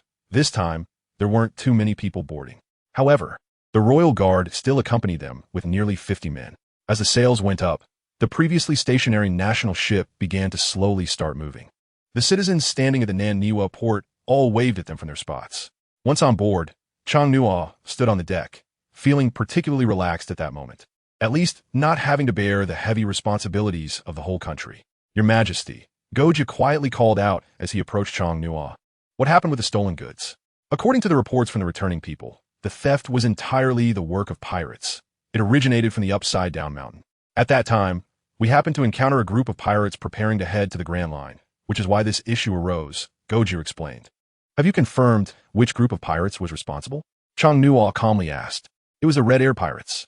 Them. Chang Nuo was somewhat surprised and astonished, not expecting to come into contact with a group like Shanks so quickly. But then again, they are pirates. Robbery is their main activity.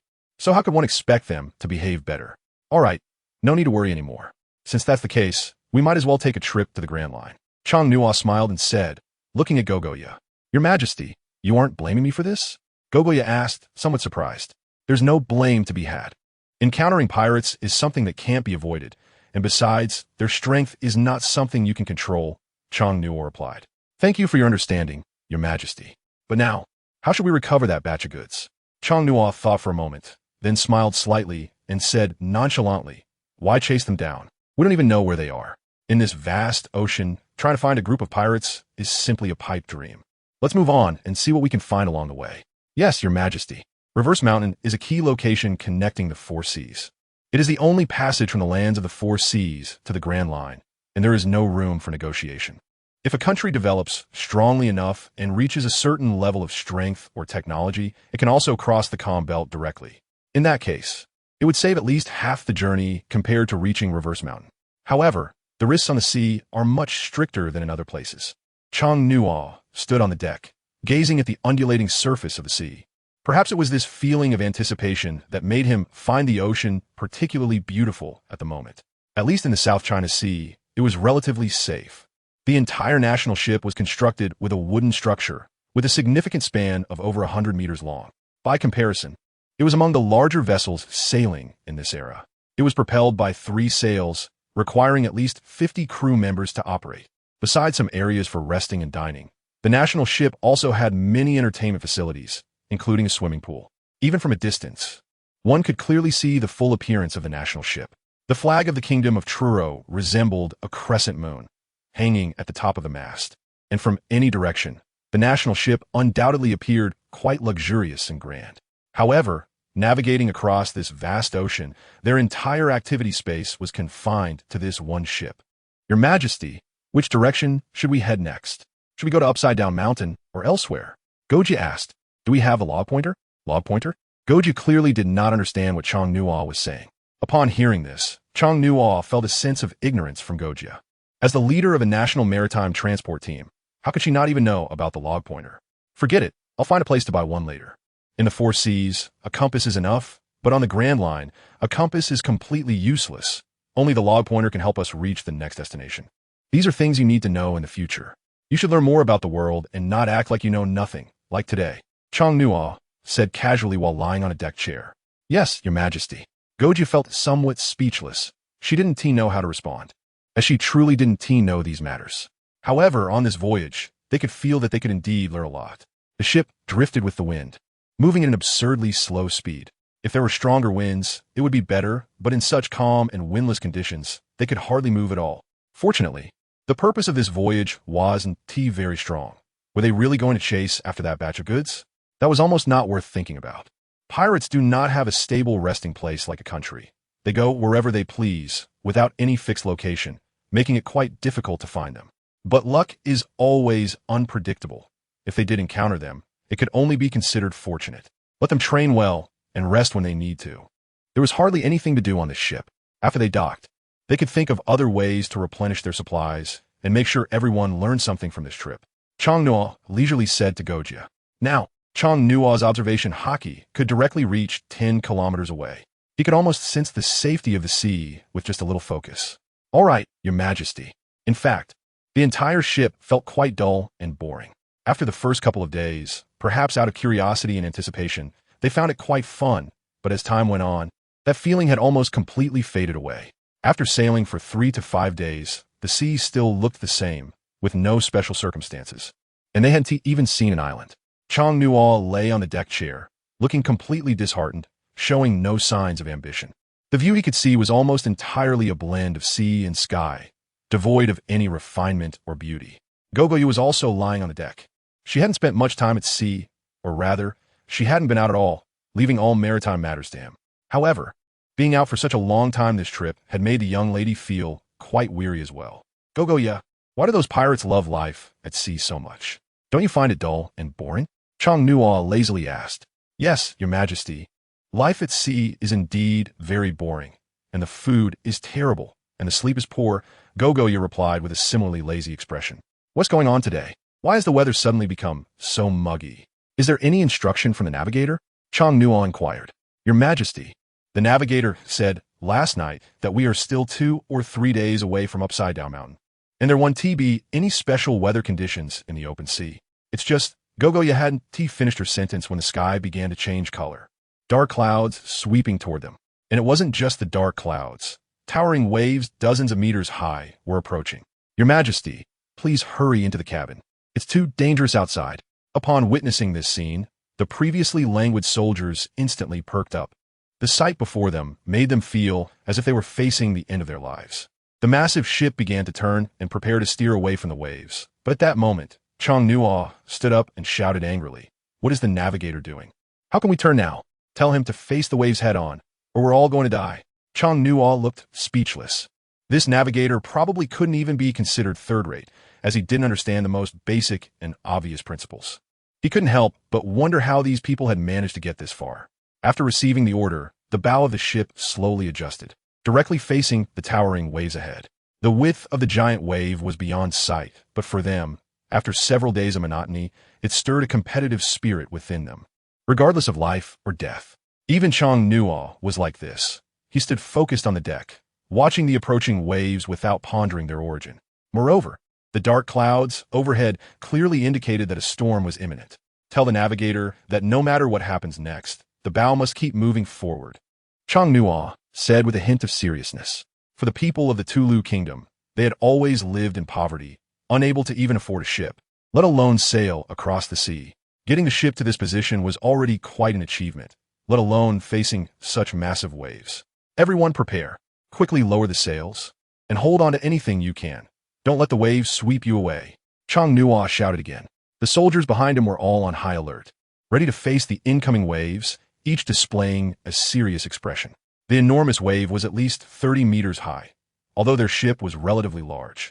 Facing such a massive wave could easily shatter them in a single blow. Those behind began to scramble up the mast in panic, cutting the ropes that secured the sails. As the giant wave drew nearer, the anxious expressions on their faces were perfectly evident. However, the navigator at the bow, controlling the rudder, looked utterly bewildered. This was his first encounter with such a massive wave, and he had no idea why his king was directly heading into it. Chang Nua stood at the very front of the deck, directly summoning the demon blade Muramesa from the system space, his gaze fixed on the approaching waves.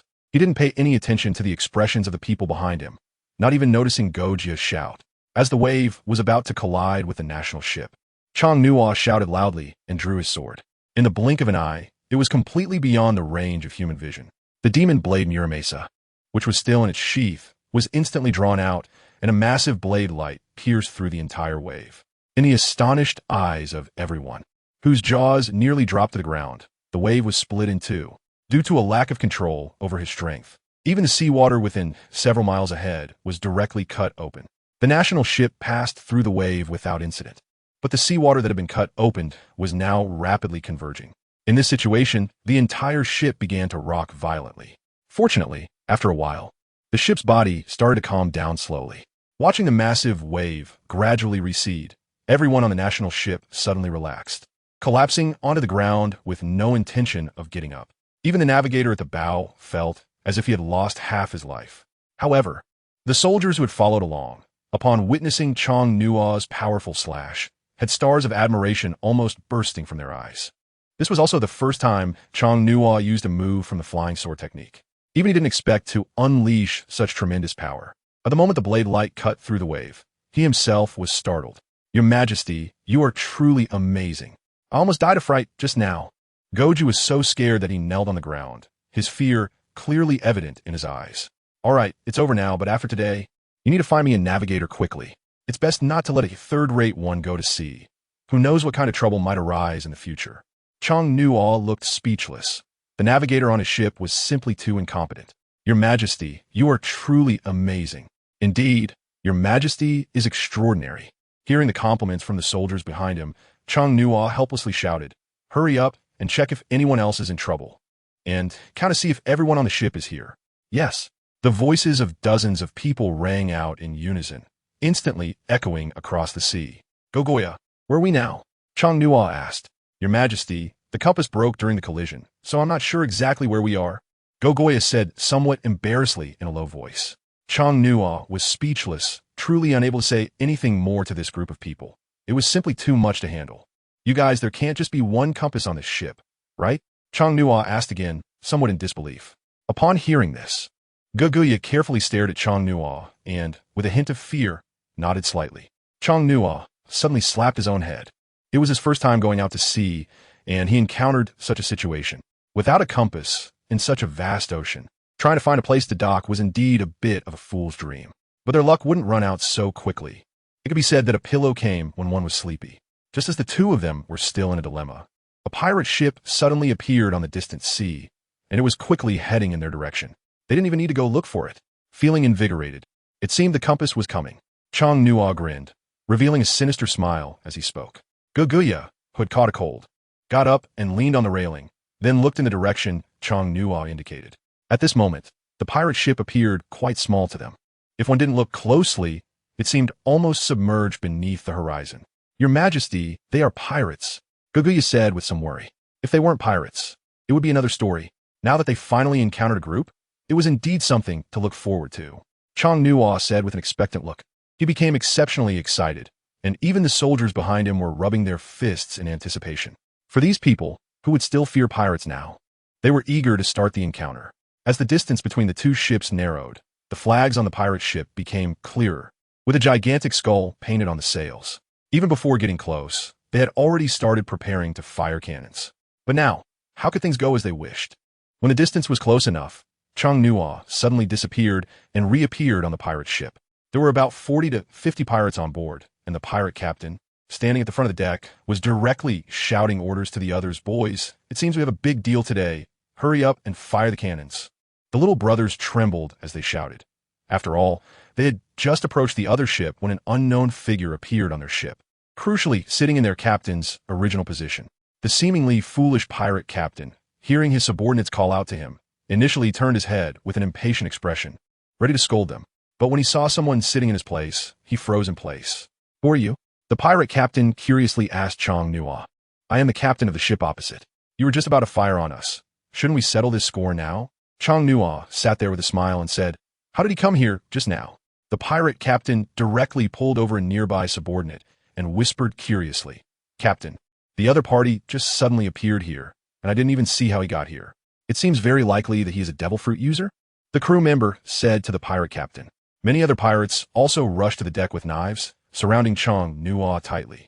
After seeing this situation, the pirate captain seemed to gain some confidence and boldly shouted at Chong-Nua, "You're all alone, and I have so many people here. Are you really not afraid?" Then he added, "Now take a look behind you." Chong-Nua continued to smile and said, when the pirate captain turned around to look towards the direction of the national ship, more than a dozen people were already running over in midair. This scene instantly scared them to the point of nearly losing control. The imposing demeanor they had just displayed was now replaced by wide-open eyes. "Captain, it seems like we can't beat these people. Do you need to tell me that? I can see it myself." The pirate captain started shouting at his crew, and then turned to Chong-Nua, who was sitting in his position, with a grin and a somewhat flattering tone, saying, "Are you also a pirate? What are you talking about?" Chong-Nua remained calm, and the dozen or so soldiers who were originally on the national ship had now jumped onto the deck. Everyone on this pirate ship immediately gave up resistance, throwing their knives to the ground with a clattering sound. "What pirate crew are you?" "Oh, we are the Barrow pirate crew. My name is Barrow, from the West Sea Nation. We're on our way to the New World to take a look."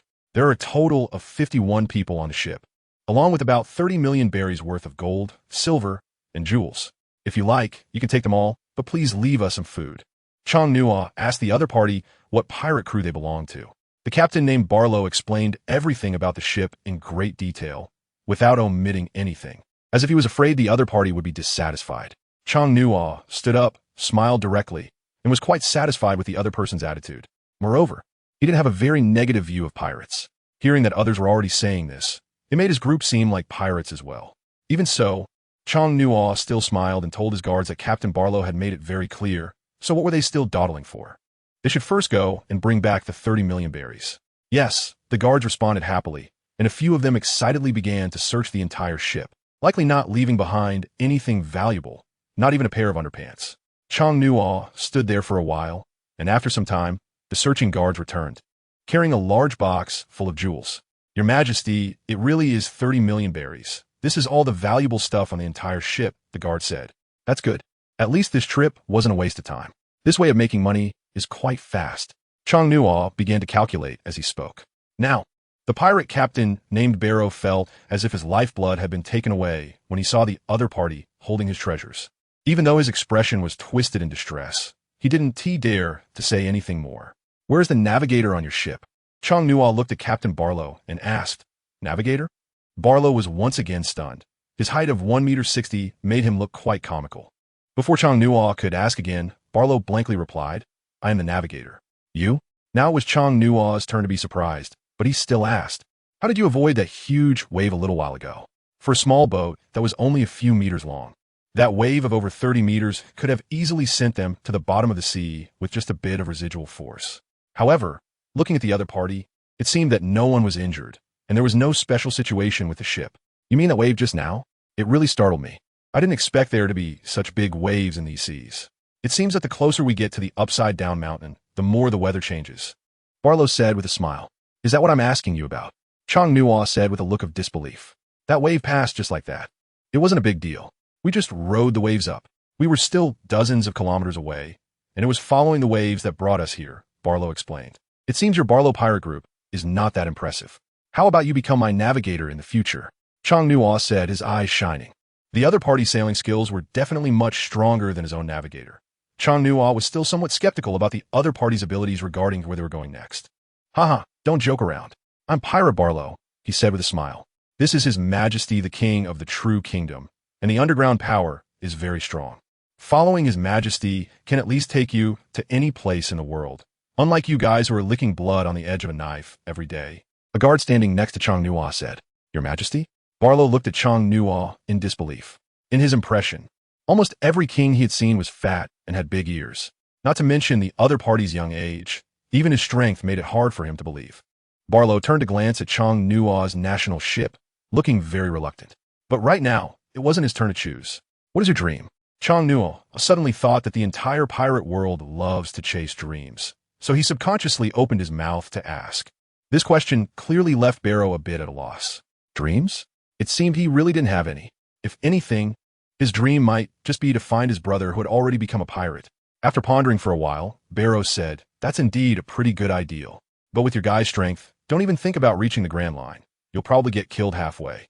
Chang Nuo smiled and replied, You make a good point, but I still want to stick to my own views. Barrow continued, What good is your little broken ship?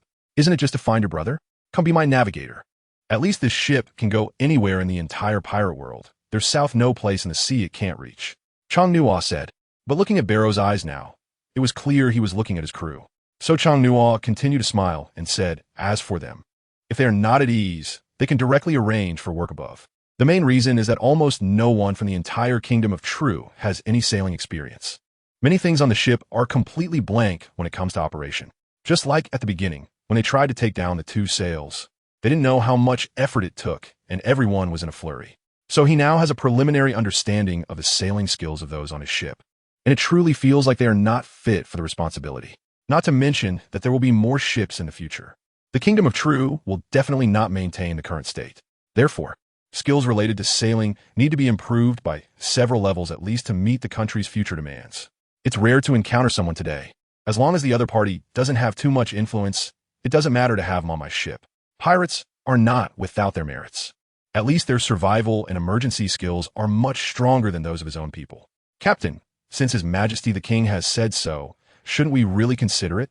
Below, the crew also started to persuade Barrow, at least if they stayed on the national ship, they would no longer be pirates and wouldn't have to worry about survival every day. In fact, for Barrow, he was also starting to waver. Chang Nuo just wanted a better navigator.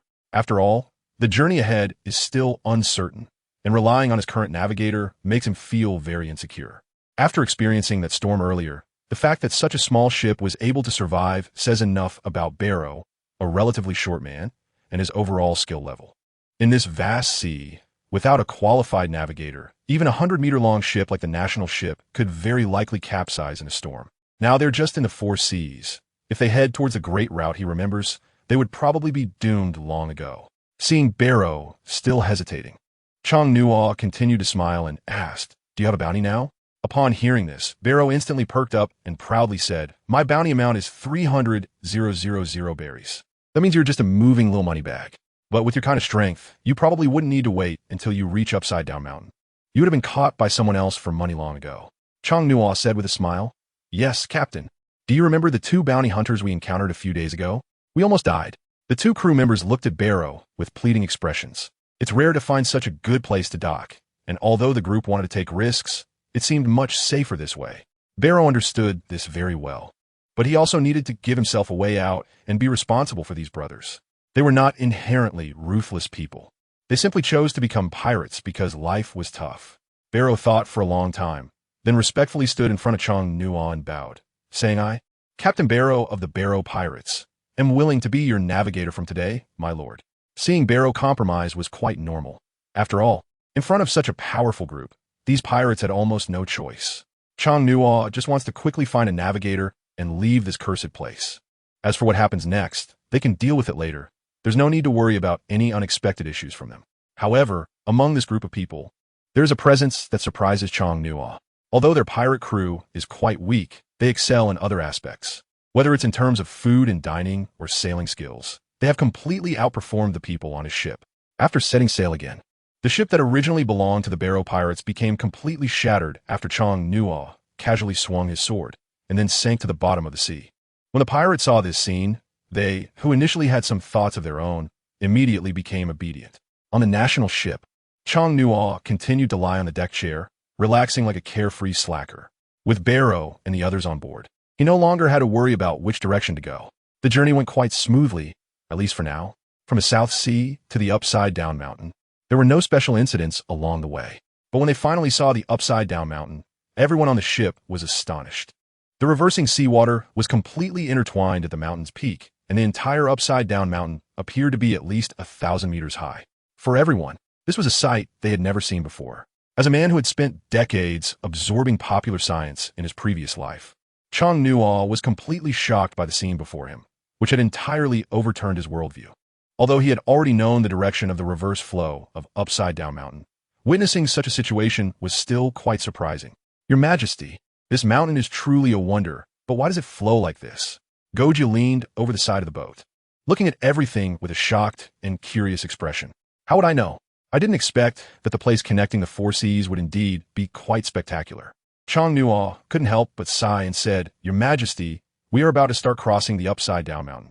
Should we head straight into the Grand Line, or go somewhere else? Barrow quickly ran over and asked Chang Nuo, Do you have any confidence in crossing the upside-down mountain?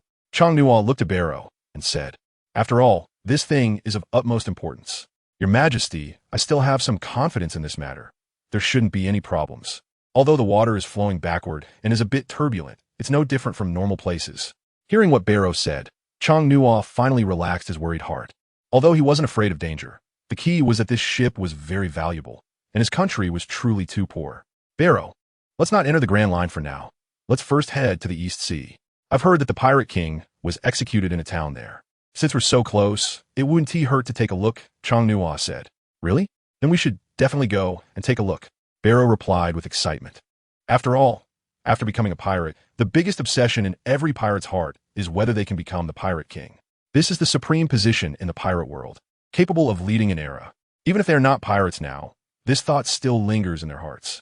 Next, just instruct everyone on what to do.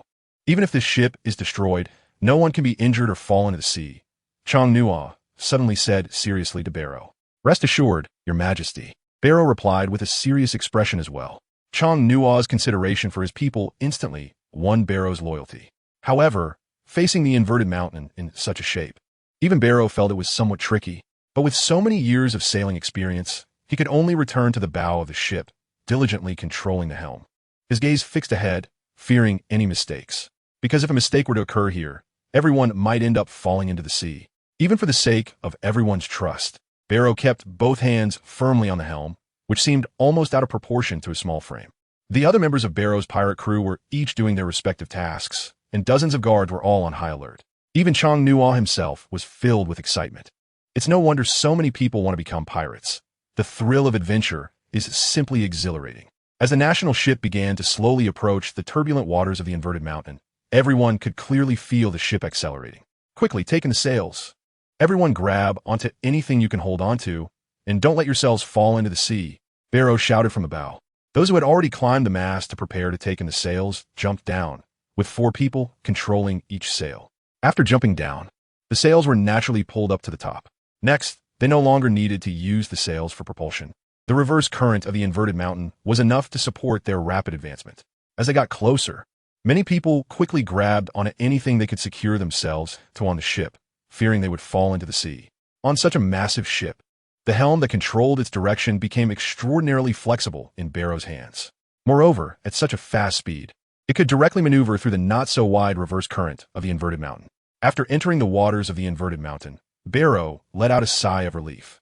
Even for someone as experienced as him, this moment felt like a challenge.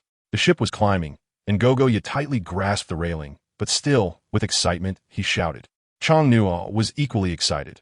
This thing that had completely overturned scientific theories indeed had a unique and stunning aspect to it. However, just as everyone was enjoying the beautiful scene before them, Barlow rushed up to Chang Nuo with a worried expression. Before Chang Nuo could ask when, Barlow directly said, Your Majesty, our ship, the King, is simply too massive.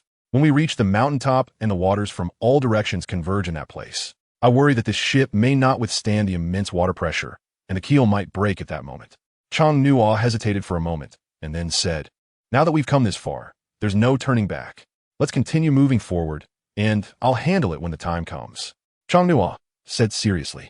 However, they were already close to the mountain peak, where the waters from all directions had formed a soaring water column. For a ship built entirely of wood, it was quite likely that they wouldn't make it through this challenge. From a distance, the inverted mountain looked quite beautiful, but as they got closer, it was filled with danger. Just a moment of inattention could lead even a strong person to fall into the water, which could very well be fatal. Changnua stood at the front position, touching the dragon head-shaped extension of the main keel, and then gently placed his hand on it. Immediately, the hand that was touching the main keel began to turn black. The armament haki instantly spread along his arm towards the main keel, focusing on specific points to maintain the structural stability of the keel. As the ship continued forward, Changnua shouted to Barrow, who was controlling the helm, to just keep moving forward and not to worry about anything else. Barrow didn't respond, but his determined gaze said it all.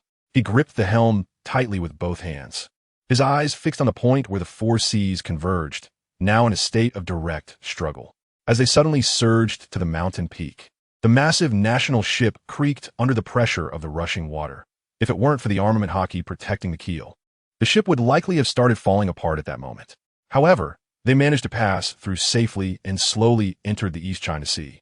Feeling the scene, Changnua subconsciously thought that once they returned, he must buy a cruise ship from the system space.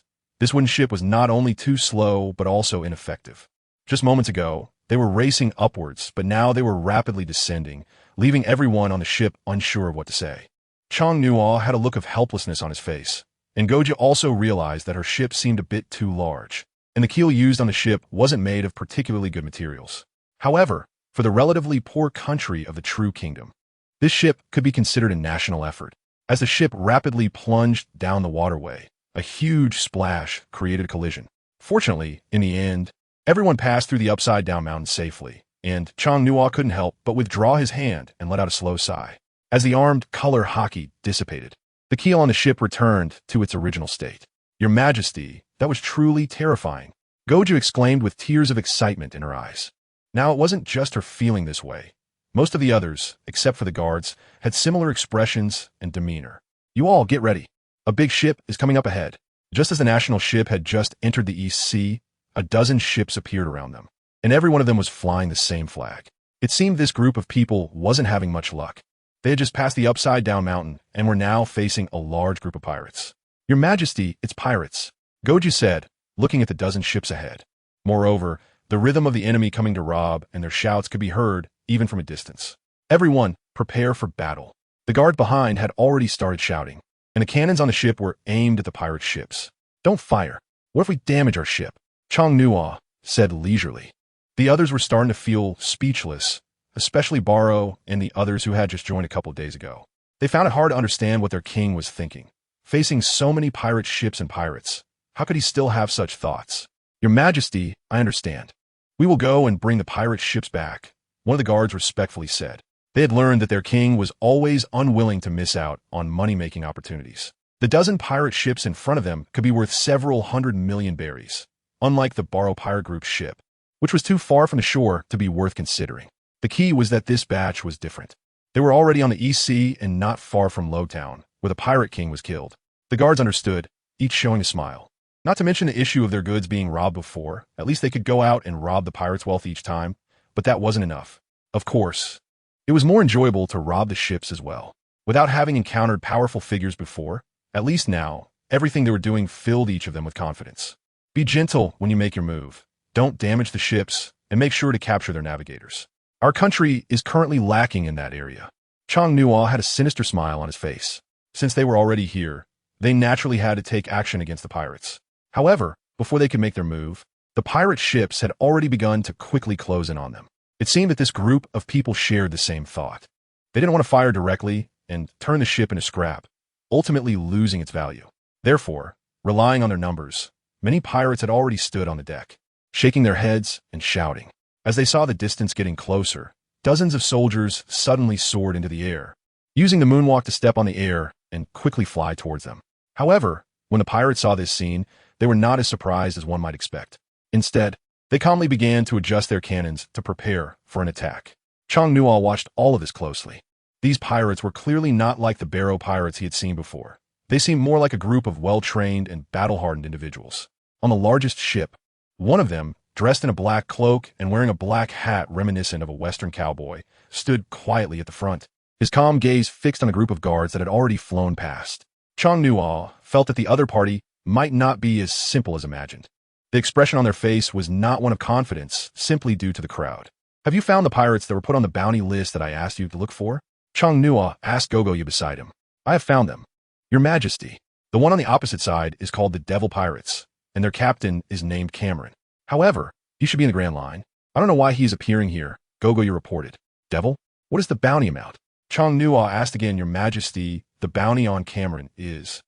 Goju began to flip through the bounty notice in his hand, searching for a while before continuing. "Your Majesty, the bounty amount is 50 million berries." Goju could hardly believe what he saw. In this age of great pirates, a bounty of 50 million berries is already considered extremely high. Unlike the time when the protagonist started, where bounties easily exceeded 100 million, in this era, pirates with bounties over 10 million are almost at the level of great pirates. Chong Nuo looked ahead with great interest, not in a hurry to take action. After all, he wasn't worried about his guards being easily subdued by the enemy. The fact that Kumo Long had a bounty of 50 million made it almost certain that he was a devil fruit user. However, why would someone originally from the Grand Line suddenly appear here? With this question in mind, Chong Nuo calmly observed the soldiers in the sky who were advancing on air, each of them fully alert. Although they were still temporarily distant from their ship, they were not in danger of being harmed by some cannonballs. "Captain, their tactics are somewhat similar to the Navy's. Could they be from a Navy?" A man with a lewd expression and long hair stepped out behind Kumo Long, licking his lips as he respectfully spoke to him. "Let us wait and see. Judging by their appearance, they shouldn't be Navy. But they're probably related to the Navy in some way. Just a bunch of trash, nothing to worry about." Kumo Long revealed a disdainful smile as he looked at the guards who were preparing to charge forward and said to the person behind him, "I understand, Captain." A long-haired man revealed a sinister smile as he stared at the approaching soldier, clearly harboring ill intentions. Similarly, Long Nuo used his observation haki and noticed something unusual among the enemy's ships.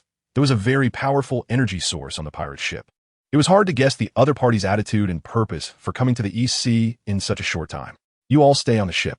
I'll go take a look." Chong Nuo smiled and then instantly disappeared above the national ship.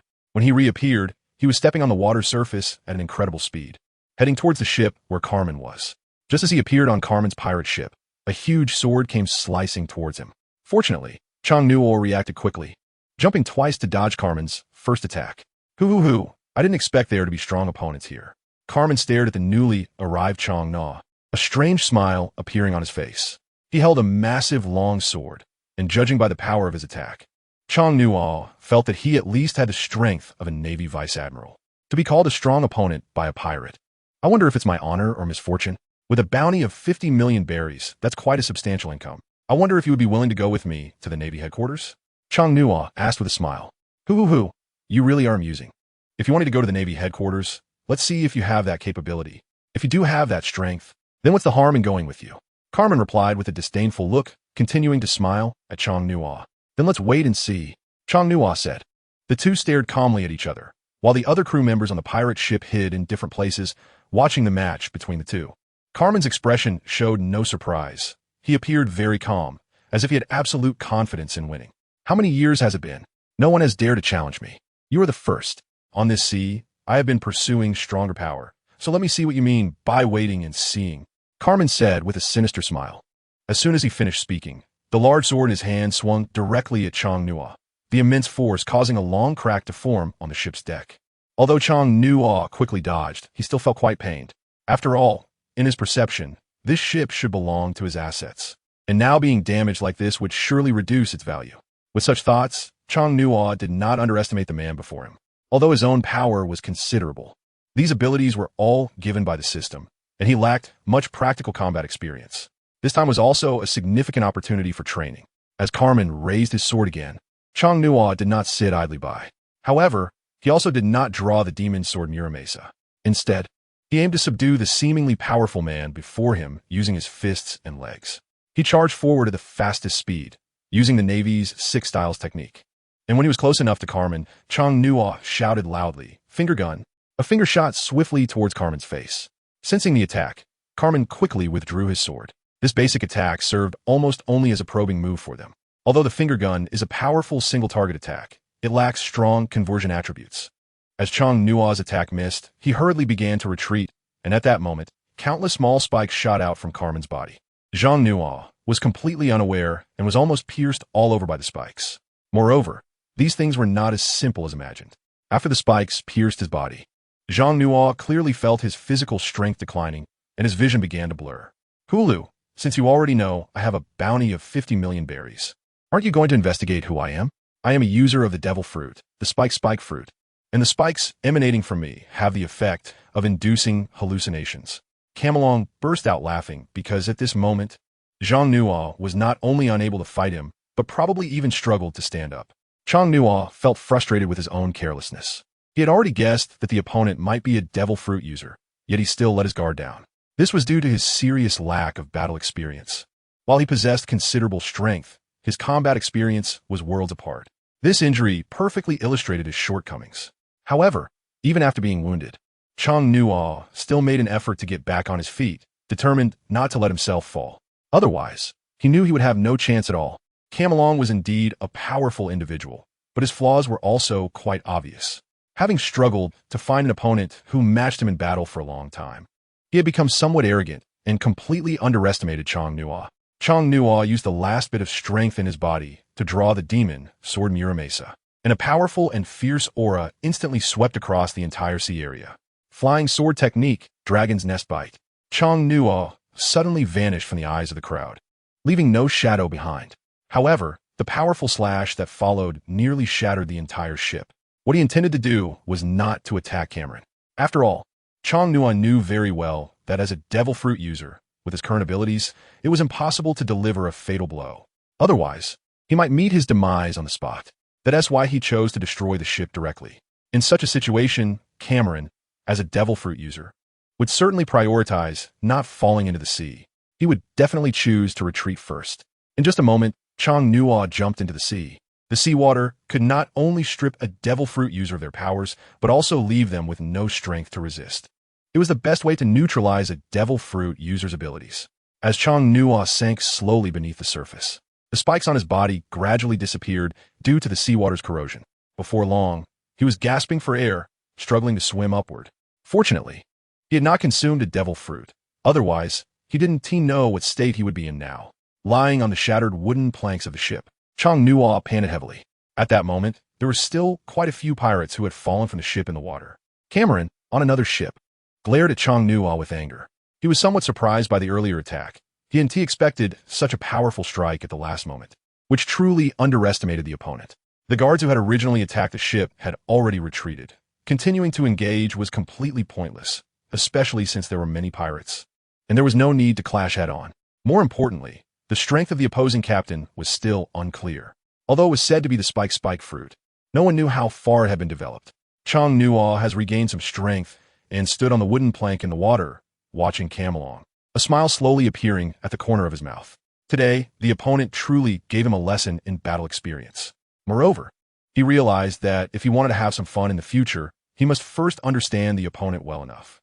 Although Camelong looked quite angry, he stood still and didn't say anything. Back on the national ship, it seemed that Chong Nua had no intention of continuing to entangle with the opponent. Standing beside him, Gejia was now watching their king with a worried expression. Ready to set off, Chong Nua calmly instructed the person next to him, "Set sail." "Yes, Your Majesty," Guguya replied with concern, and then began to signal Barrow to set off. Barrow, standing at the bow of the ship, turned around and shouted to the people behind, "Raise the sails and set sail." As the words fell, everyone started to frantically prepare for departure. On Cameron's side, a group of pirates seemed to understand each other without needing to speak, and none of them attacked again.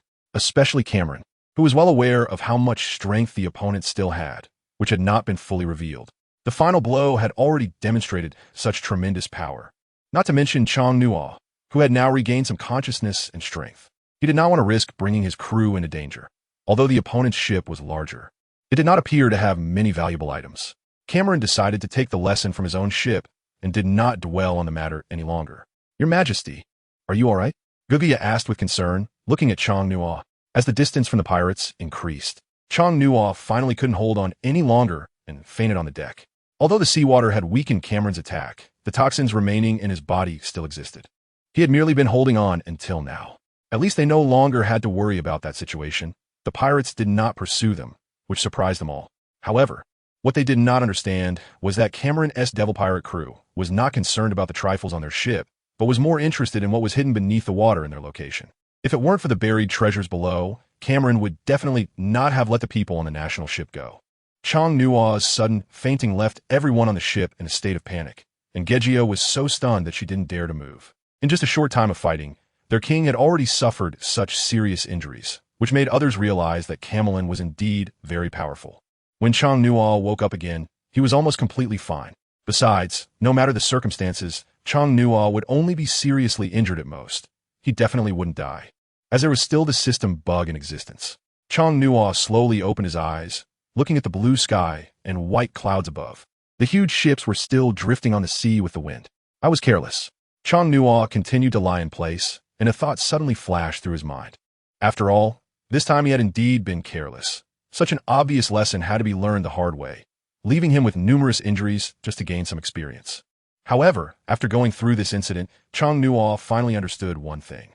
The next time he had money, he would first buy combat experience points for himself, so that he wouldn't be so passive and careless in any situation. Who knows, next time a similar situation arises, his carelessness might lead to some unusual occurrences.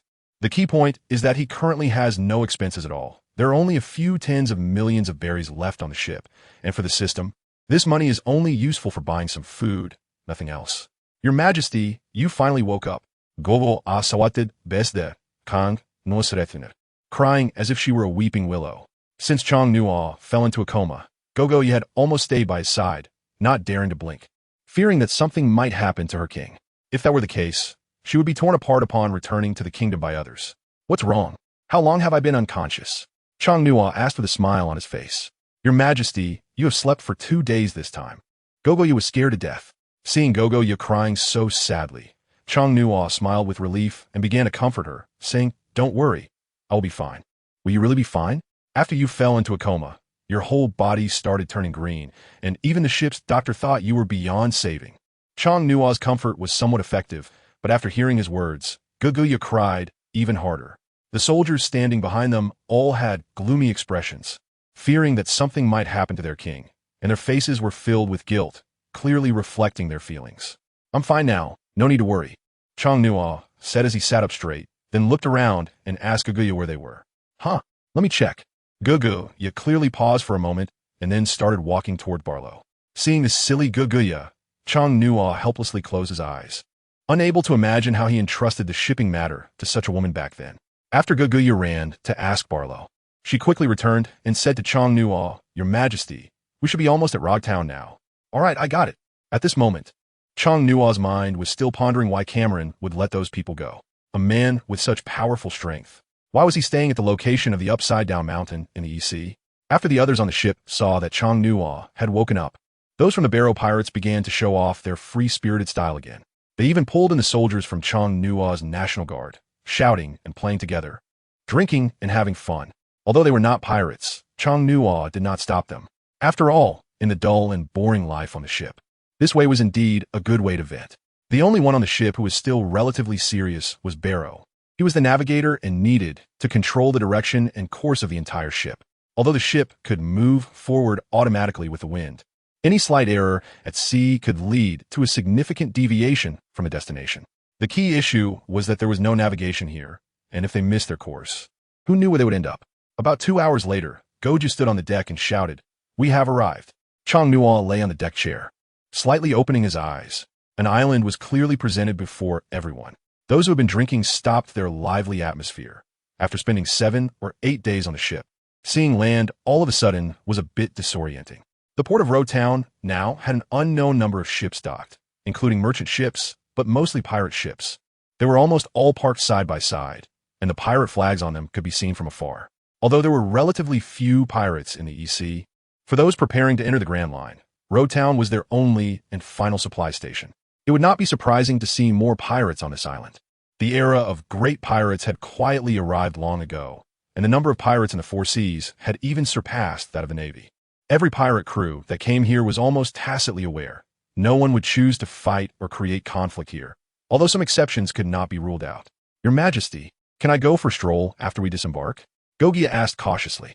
No problem, but don't run around. With your level of strength, there are too many pirates here. You might get captured by some pirate crew. Chang Nuo calmly said, since we've come this way, we should definitely take a look around. However, her words instantly made Gogia feel tense. She wasn't completely clueless. After all, she had already seen so many pirate ships at sea. What kind of situation awaited at Rogtown? I think I'll go with you guys, Gogia said softly. Notify everyone to leave a portion to guard the ship while the others go down to replenish the supplies needed on board, Chang Nuo instructed. All right, Your Majesty. Although many of them weren't particularly interested in the Pirate King, and some had no interest at all, now that they had reached Rogtown, each person's heart was still curious about what the execution site of the Pirate King looked like.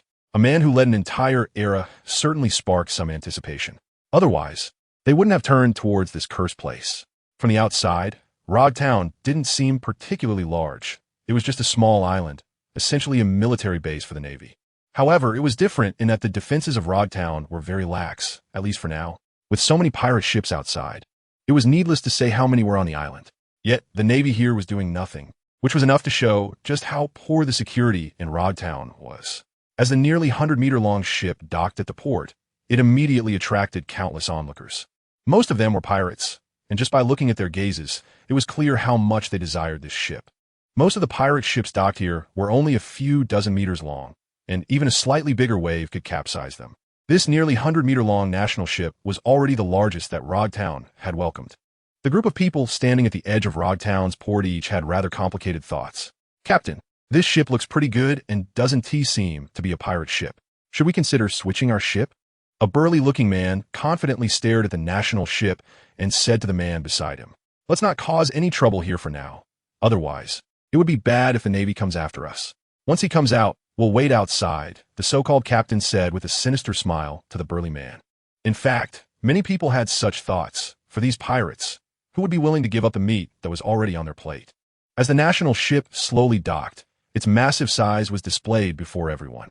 Just after docked, a deck was already being laid out to connect to the edge of the port. Chang Nuo slowly walked down with a group of people, facing the numerous pirates at the port without the slightest bit of fear. Hey, little brother, your ship looks pretty good. How about sharing it with us, brothers? Just as Chang Nuo stepped off the ship and was about to move forward, a middle-aged man who looked rather oblivious came out.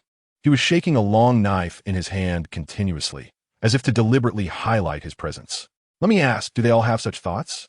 Chang Nuo tilted his head and spoke to the captain of the guards behind him. Before disembarking, these guards had already started wearing their uniform blue combat suits, making everyone look quite spirited. These clothes were made from fabric produced by a mechanical loom that Chang Nuo had obtained from the system space, tailored to fit. And at least from the appearance, they looked quite impressive. After receiving Chang Nuo's orders, the captain of the guards, with a fierce expression, loudly asked the surrounding pirates if anyone shared his thoughts, suggesting they could at least discuss how to divide things up. Haha, we quite like your attitude. Got any ideas? It's likely that everyone here has the same purpose. Your ship is too eye-catching for such low-key behavior. It's better to leave it to us to manage it well. Suddenly, someone in the crowd made such a remark, causing an uproar of laughter among the hundreds of pirates present. Captain, do you think they intend to come over and share a piece of the action? Chang Nuo asked, tilting his head. Your Majesty, it seems these people do have that intention. The captain replied with a grin. Suddenly, a different scene seemed to flash in Chang Nuo's mind, and a sinister smile appeared on his face. He stopped restricting the guards' actions and began to ignore the situation. Then you can stay here and entertain those pirates. Their ships are quite good. We can auction off the sails on the spot, saving us the trouble of finding a place later, Chang Nuo said with a smile after thinking for a moment. Now that this group of people had set out to make money without breaking the law, robbing pirates might indeed be a good way out. The captain of the guards immediately understood Chang Nuo's meaning. After all, he had been following him for so long. He was well aware of what had happened along the way and understood his king's thoughts very clearly. After Chang Nuo finished speaking, he continued to walk forward, with Gogia following behind. As for the royal guards, they mostly stayed in place. After walking a short distance, the sounds of battle began to come from behind, crackling and popping.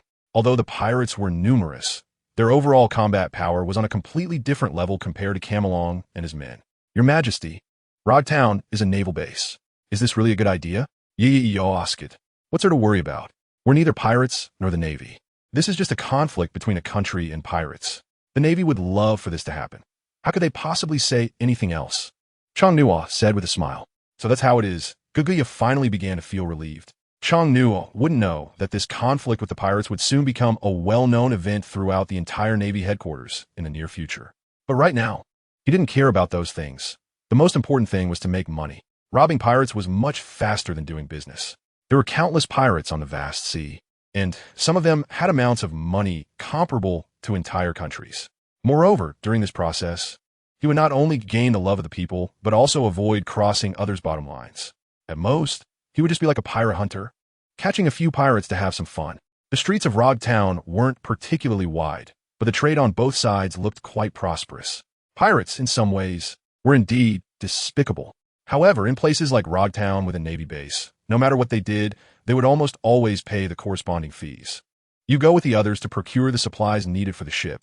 You don't have to worry about safety here. I'll go take a look at the center of Rog Town, and then we can meet up on the ship later. Chang Nuo looked at Gogoya and said, But your majesty, didn't you say there are many pirates here? Gogoya asked. You don't need to worry about that now. Captain Ji Yi is currently clearing the pirates at the port. Those who are staying in Low Town will naturally get the news and head over. So there's no need to pay too much attention to this matter right now. All right, Gogoya understood the implication of what was being said, which was to distract her and let her people go to other places. She didn't ask any further questions and then followed Barlow as they began to walk in another direction. Chang Nuo stood still, watching Gogoya and the others walk further away, yet his expression remained extremely calm. Having followed them all the way, shouldn't he come out to meet them? Chang Nuo continued to watch the direction in which Gogoya and his group had left, but suddenly a voice rang out. It seemed that even he himself did not know who he was communicating with, yet he still spoke up, in a dark corner behind a house. Shortly after Chang Nuo finished speaking, a man wearing a cloak and sporting a shoe print-shaped tattoo on his face emerged. The man who stepped out had a determined look in his eyes and exuded an air of authority without anger. Once his powerful aura was displayed, even Chang Nuo could sense a different experience. Indeed, a young hero. Should we find a place to talk? The newcomer directly asked. Chang Nuo merely smiled and did not respond to the other's words, but he did not oppose either. The two walked side by side without either of them speaking. Chang Nuo was well aware of the role this man walking beside him played, as well as his current identity and status. Before long, they reached the seaside, accompanied by the sound of the waves crashing against the rocks, and both stood at the edge. King of the Truro Kingdom. I wonder why you have come to the East China Sea? The man looked at Chang Nuo, his expression completely calm as he asked. At this moment, Chang Nuo simply smiled and retorted, Isn't the leader of the Revolutionary Army also here? Of course, I don't know if our purposes are the same. I'm just here to see the excitement, but I'm curious about your intentions. Upon hearing Chang Nuo's words, the man's expression momentarily froze. Then he regained his composure. Curiosity piqued, and asked Chang Nuo with surprise, You actually know my identity? Of course, such things must be known, and I know much more than you might imagine. However, I did not expect to meet you in such a setting and at this time, which is quite surprising, Chang Nuo replied. Faced with this person, although Chang Nuo was somewhat surprised, he was not overly astonished. After all, standing before him was none other than the leader of the Revolutionary Army, Long. Upon seeing the shoe print tattoo on the other's face, Chang Nuo had already recognized his identity. After all, in the entire pirate world, he was the only one with such a tattoo on his face. Chang Nuo really didn't expect that in such a small place as Log Town, he would encounter the future famous leader of the Revolutionary Army, Dragon. It was definitely a surprise. However, at the same time, Chang Nuo can confidently say that Dragon now is nowhere near as powerful as he will be during the later developments of the story. Even so, the strength emanating from him should not be underestimated. Dragon calmly gazed at the sea, completely bewildered by the young boy standing in front of him. As for the outside world, let alone knowing who he is, even among the Revolutionary Army, very few people are aware of him right now. Yet this boy managed to see through it all and even knew his identity. King of Trilu, what do you think of the Revolutionary Army? Dragon asked calmly. Generally, it's just an organization that won't amount to much, merely talking about ideals, but it's all built on the suffering of others. Chang Nuo began to evaluate the organizational nature of the Revolutionary Army based on what he knew later. However, the facts were almost as he described. After all, the Revolutionary Army is not well understood by others. But for Chang Nuo, who possesses the Eye of God, these matters are indeed trivial. In many cases, The Revolutionary Army would utilize all available human resources, completely disregarding the consequences. King Tulu, do you really think it's appropriate to say such things in front of me? The Revolutionary Army has its mission. Now this world is dominated by pirates while the Navy does nothing. That's why I want to create a world where everyone can live without turmoil. Long said passionately, trying to see if his words could sway Chong Nuo. How long has it been since you visited our country? The kingdom of Tulu is not what you think. I have no resentment towards the Revolutionary Army. Similarly, I have no interest in joining your Revolutionary Army. Since you've been following me all the way from the upside-down mountain, are you really just here to chat with me for a few words? Chong Nuo laughed and asked if possible. I hope your country can also become the ideal place for our Revolutionary Army. King Tulu. Chong Nuo couldn't help but feel speechless upon hearing this. The dragon's thoughts were simply too naive and innocent. However, regarding such matters, Chong Nuo felt nothing at all, not to mention having any thoughts. There was hardly even a way to express it. Mr. Dragon, I think you should focus on developing your influence in the East China Sea and the North Sea.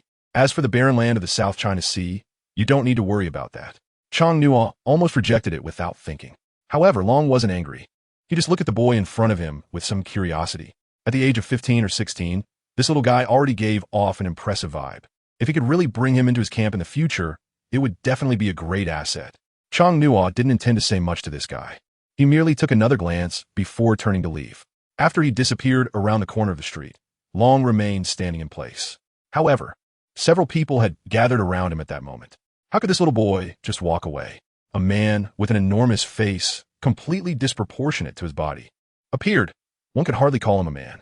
If Chong Nuo were still here, he would definitely recognize this person at first sight. He was Ambrosio Ivankov, the king of the kingdom of the she-male, and also a user of a devil fruit, whose strength was still not to be underestimated. Meanwhile, the others standing beside him were all veterans of the Revolutionary Army, who would also become renowned figures in the future. The few people standing here were all staring at Long, as they had unintentionally discovered Chong Nuo and, after a little investigation, realized that he was actually the king of the South Sea Tulu Kingdom. However, they were quite surprised that a king possessed such strength.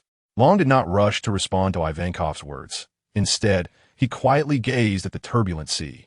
After a long while, he finally spoke calmly. We can't keep him. Upon hearing Long's words, the others also showed expressions of astonishment. Setting aside their own power, just Long's strength alone surpassed countless people in the entire pirate world. Not to mention when it came to a child.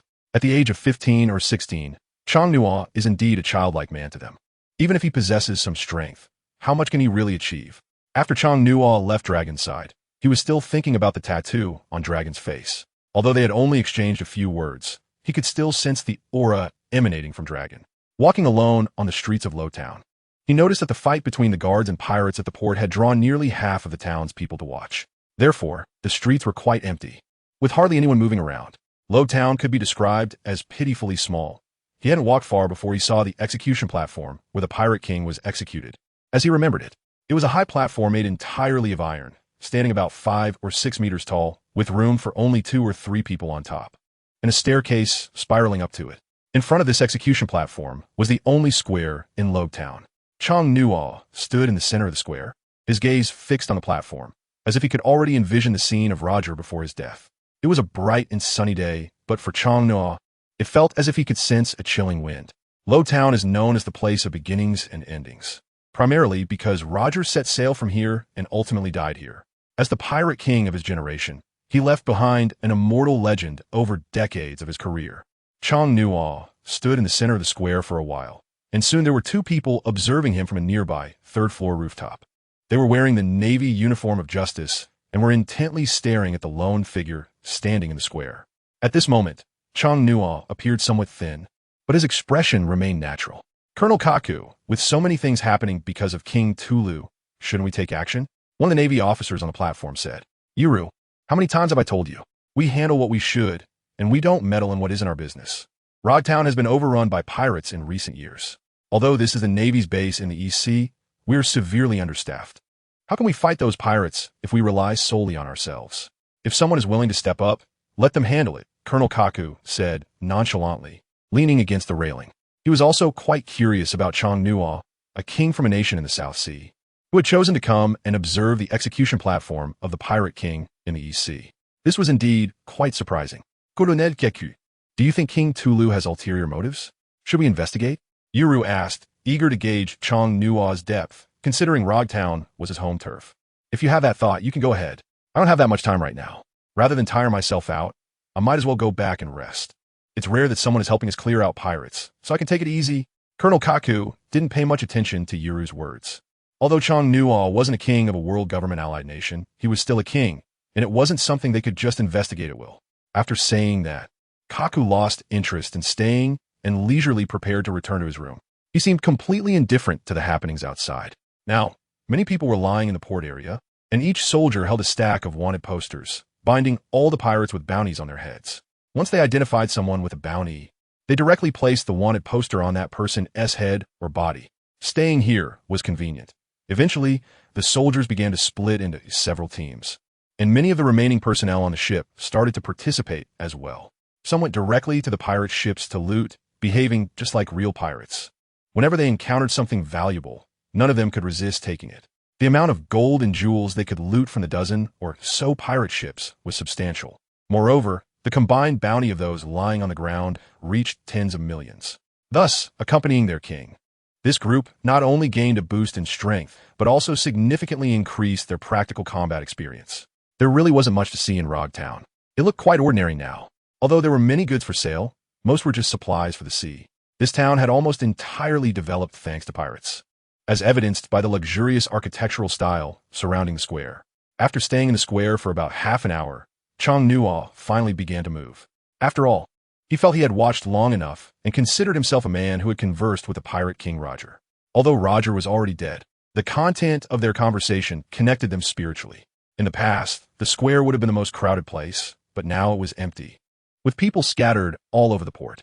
They quietly observed the Navy's actions from the national ship, some cheering and others sorrowful. After the capture of the pirates with bounties, the remaining pirates dared not utter a word, let alone challenge them again. There were at least 50 or 60 people now bound together, escorted by several soldiers as they began to walk forward. The Rogtown residents who loved watching the excitement followed behind, wanting to see the commotion.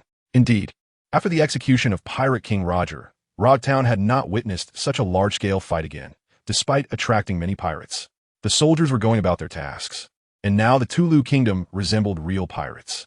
As for Chong Nua, after leaving the Central Square's execution platform, he began to explore the entire Rogtown.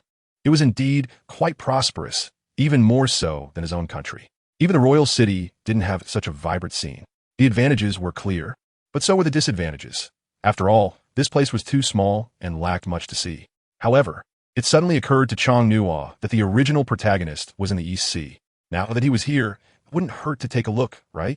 After all, he was already in this position, and it wouldn't take much effort to go over. But things were never that simple. They had only left the country for a short 7 days. Just as Chong Nua was contemplating visiting the protagonist, a bubbling sound came from his pocket. When he took out the item, it resembled a snail with a crown on its head. This was Chong Nua's exclusive Den Den Mushi, a little creature he had raised. From birth, this snail-shaped Den Den Mushi could communicate over vast distances, almost functioning like a phone. Chong Nua pressed a small bump on the shell of the telephone bug, and with a beep, a voice came through from the other end. "Your Majesty, is it the king? This is Junha, the chief of the guards." Junha's voice came through, sounding anxious, and the telephone bug mimicked the expression from the other side as it spoke. Chong Nua seemed to not realize what was happening yet, and calmly said, "It's me, Junhee. What's the situation on your side?" "It really is His Majesty the King. I have important matters to report to you. Take your time. You're already the captain of the Royal Guard. Can't you stay calm when something happens?" Chong Nua frowned and said. There was no need to say much now. Chong Nua already felt that something must be wrong with the kingdom. It was just that he wasn't sure what it was yet. Junhee on the other end tried to calm himself down, and the phone bug was also taking deep breaths. "Your Majesty, the Kingdom of Roya has launched an attack on the Kingdom of Truo, and they have even invited pirates to participate. Currently, the domestic situation is temporarily struggling to hold on," Junhee said, trying to stay calm. "Have you investigated why the Kingdom of Roya is attacking?" "Your Majesty, the situation has been investigated. The main reason is that our kingdom has been developing quite smoothly over the past 2 years, which has led to this situation. Additionally, the pirates invited by the Kingdom of Roya include many with devil fruit powers, and they've already begun indiscriminate attacks on the kingdom." Junhee spoke anxiously. What stage are we at now? Your Majesty, the kingdom of Roya is still functioning normally and has been held back by our army at the border. But the pirates are different. They have already started attacking in various places, and from yesterday until now, we have suffered huge losses. June, he said. Chong Nuo listened and then tried to sound calm as he said, delay them for a few more days. Yes, Your Majesty. After hanging up the phone bug, Chong Nuo's eyes were already red with anger, and he had lost all sense of emotion. He stood still, his anger becoming more evident. He then picked up another phone bug and, once connected, said in an icy voice, arrange for everyone to board the ship. We need to leave immediately. After finishing the sentence, he hung up the phone bug directly and turned to head towards the port. However, at that moment, the guards had already begun escorting the pirates with bounties towards the naval base. With the issuance of this order, they seemed to realize that something was off, and without even considering the bounty, they directly tied them up on the spot. When Chong Nuo arrived at the port, there were still quite a number of people gathered here, not to mention the pirates. Even the indigenous people of Rogtown had no idea how many had come to watch the excitement. As he reached the edge of the port, Chong Nuo quickly boarded the ship without any hesitation. However, including Gogoya, the procurement staff also rushed back to the ship at the first opportunity. Although no one knew what had happened, the urgency of the situation indicated that something particularly unusual had occurred. What has happened, Your Majesty? Gogoya asked anxiously. The kingdom of True has been attacked, and it's only been 2 days since I left. Chong Nuo said angrily, crushing the wooden railing with his hand. Gogoya immediately understood the seriousness of the situation and hurriedly ran towards Barlow, shouting for him to set sail quickly. The others were still in a state of confusion, not knowing what had really happened, whether a larger group of pirates had come or something else. But now they could only follow orders and set off quickly. Arriving in Rogtown, they hadn't even had the chance to study it thoroughly, and now they were in such a rush to depart. If they had known it would be like this, they wouldn't have advanced in this direction at all. As the sails were lowered, the national ship began to set out slowly. Amidst the puzzled gazes of everyone, it gradually disappeared over the horizon. The group of pirates that had been captured earlier didn't manage to escape during the following time. They were all taken down by the base's deputy officer and his men. Thus, what was supposed to be a good trip in Rogtown ended up concluding in a farce. Chong Nuo had no time to manage other matters and directly ordered to accelerate the voyage across the Upside-Down Mountain. Previously, it took them 2 days to reach Rogtown from the Upside-Down Mountain, but now it would take less than a day. After all, Rogtown was almost the closest stop to the Upside-Down Mountain. However, what surprised them upon returning was that the Cameron pirate crew was still in this place. They had not left. It seemed that several ships were dragging something, and it was certain that this object was quite large. At the same time, several pirate ships were on alert for the surrounding situation to prevent any unexpected incidents. Chong Nuo no longer had the heart to fight with these people, but it was no longer a matter of whether he wanted to or not. It was about whether the other party was willing to let them pass. Just as the national ship was about to approach the pirate crew, the demon pirate crew's cannon fire began to rain down on the national ship. The guards on the ship had to once again prepare for battle. Each person was either intercepting the cannonballs in midair or kicking them away. However, as they got closer, when Chong Nuo saw Camelong, he seemed to radiate a demonic aura, and with a cold and grim voice, he shouted, Camelong, I'm not in the mood to mess around with you today. I don't care what you do, but I need to get past Upside Down Mountain. If your pirate crew dares to stop me again, don't blame me for being rude. Hululu, I really didn't expect you to dare to come here. Now that we've already got what we wanted, do you think... Camelong's words were interrupted as the ill-tempered Chong Nuo suddenly drew the demon sword Muramesa. Its powerful, evil aura seemingly ready to engulf everyone. Despite having seen many things, Camelong was still somewhat surprised by the sword's pressure. For a 15 or 16-year-old boy to exhibit such strength was already impressive. I didn't expect you to have such a good sword in your hand. It seems you should be considered a swordsman. However, it would be better if you entrusted it to me, Camelong said with a sinister smile, as if he had already made up his mind. With the confidence from his first victory, Camelong naturally had no kind words for Chong Nuo. Moreover, the most important thing was that he had already obtained what he wanted, so he didn't need to worry about getting entangled here. The many members of the demon pirate crew were all staring at the national ship, their eyes filled with mockery, and jeers and laughter were incessant. Chong Nuo didn't want to waste any time with meaningless chatter. He intended to unleash all his strength right away, giving the opponent no chance whatsoever. The armament hockey spread from his hand to his entire body, making him appear like black steel. It was only at this moment that Cameron began to feel a hint of fear. The other crew members on the ship might not understand what hockey was, But Cameron certainly did. What surprised them was not just this. Chong-Nuo directly jumped onto the pirate ship where Cameron was. Just as the other pirates were about to rush over, a mere glance from Chong-Nuo caused most members of the entire Devil Pirate crew to faint on the spot. Conqueror's Haki. Cameron was now in absolute shock. If he could turn back the clock 2 minutes, he would never dare to stop Chong-Nuo again. How could anyone use Haki to such an extent without it being astonishing? Cameron felt a twinge of regret, but now he could only brace himself. There were countless members in the Devil Pirate crew, but now only about a dozen could stand or move. However, these dozen were almost entirely incapable of resisting the guards on the King's ship. Cameron, you managed to hurt me due to your momentary carelessness. Now I want to know what else you can do. Chong-Nuo said coldly. On this vast blue sea, there was not a breath of wind. Yet Cameron felt as if he had fallen into an icy abyss. Don't think that just because you can use Haki, you're impressive. The key still lies in your abilities. Cameron retorted.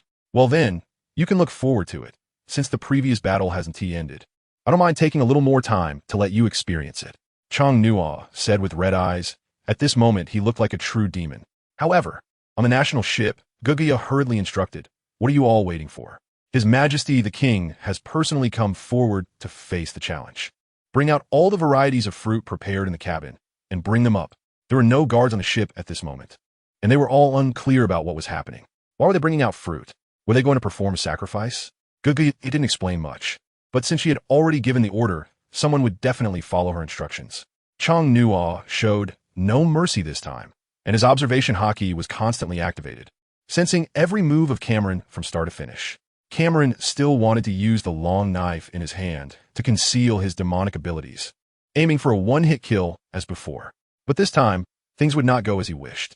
Chong-Nuo immediately positioned Muramasa across his chest, gathering his strength before quietly shouting draw, sword slash.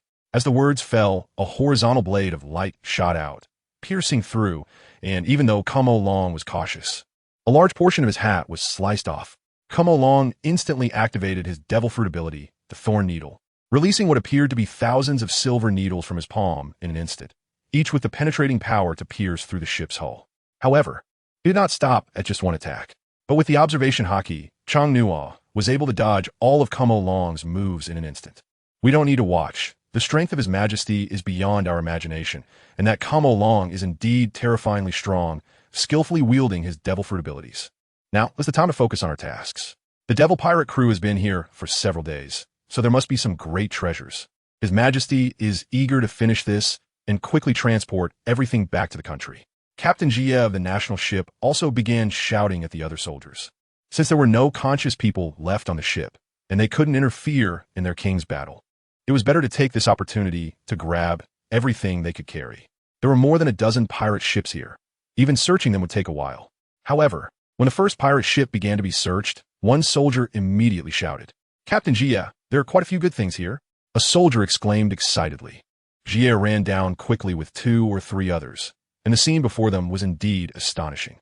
The entire cabin was piled high with various gold, silver, and jewels, instantly brightening their eyes. This ship had treasures worth at least several billion berries, and the excitement among the group was palpable. They even began to pack things up for themselves. The national ship was still quite a distance from these dozen pirate ships, but they were all almost connected. While the battle was happening over there, the looting had already begun over here. In less than half an hour, dozens of soldiers had completed the collection of all the treasures. Captain, there is a huge piece of wood about 100 meters long tied to those few ships. Should we pull it back too? One soldier ran over to Jie and said. Jie had already noticed it, but they simply couldn't transport it back right now. If they had time, they could deal with such things slowly. But the main issue now was that these people didn't have time. Pack up all the treasures. As for that piece of wood, everyone should ignore it. We don't have time to deal with that, Jie shouted.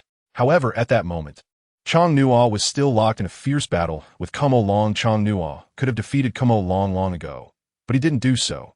Instead, he tacitly accepted what his soldiers were doing. Once all the soldiers had carried the treasures back onto the ship, Chong-Nuo calmly asked Kumo Long, do you want to fight again?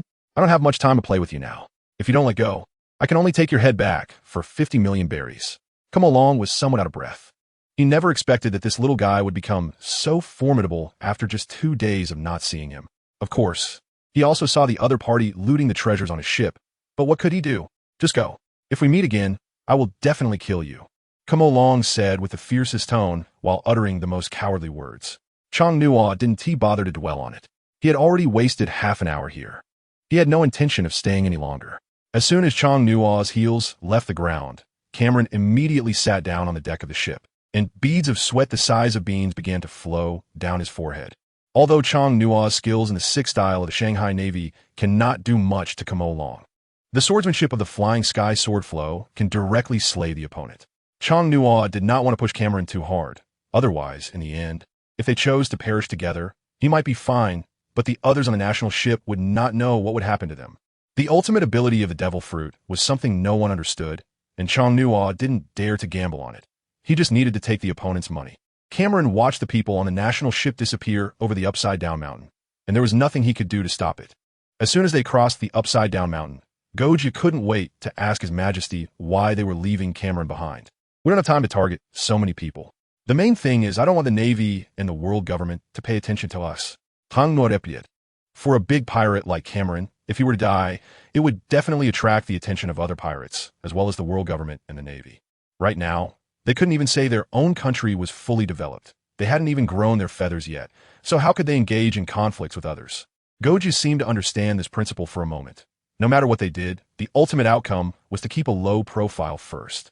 Chang Nuo had long understood this principle. He was more aware than anyone else of the situations in the world of One Piece. If he were to abandon a country to become a pirate, he might truly act recklessly. But now it was different. There were too many people waiting for him behind him. Although the Kingdom of True was not a very large country, it was a place he had to protect after coming to this world. In this world, if one wanted to increase their strength, there were only two methods. One was to train hard, and the other was to consume a devil fruit. However, the recent attack on the Kingdom of True served as a wake-up call for Chang Nuo. Your Majesty, we actually got 3 good items from the Devil Pirates, Chia said, bringing 3 people with him, each holding a small box, and he himself was smiling at Chang Nuo. On the deck, Chang Nuo looked at them with curiosity, especially at the size of the 3 boxes. He inadvertently remarked, these things, could they be devil fruits? How did Your Majesty know? Chia was clearly shocked. What is there to be surprised about? Just the fact that you mentioned it says it all. I've seen the size of devil fruits before. Chang Nuo said with a slight smile. Your Majesty is right, but I really haven't seen the types of these 3 devil fruits, Chia said, then directly opened all 3 boxes.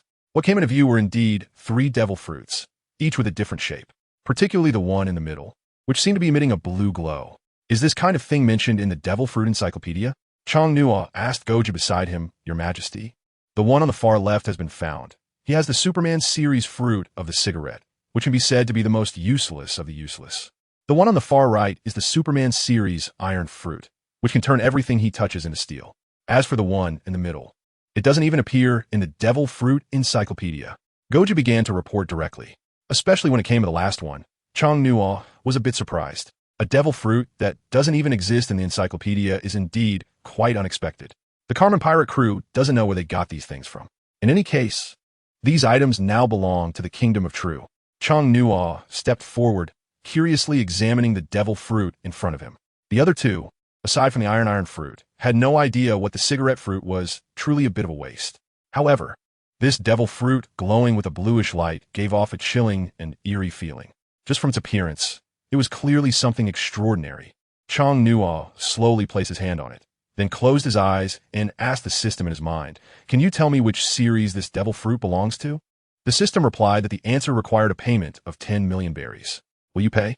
The system's voice came through, but it surprisingly required money. Chang Nuo was speechless, but still said pay.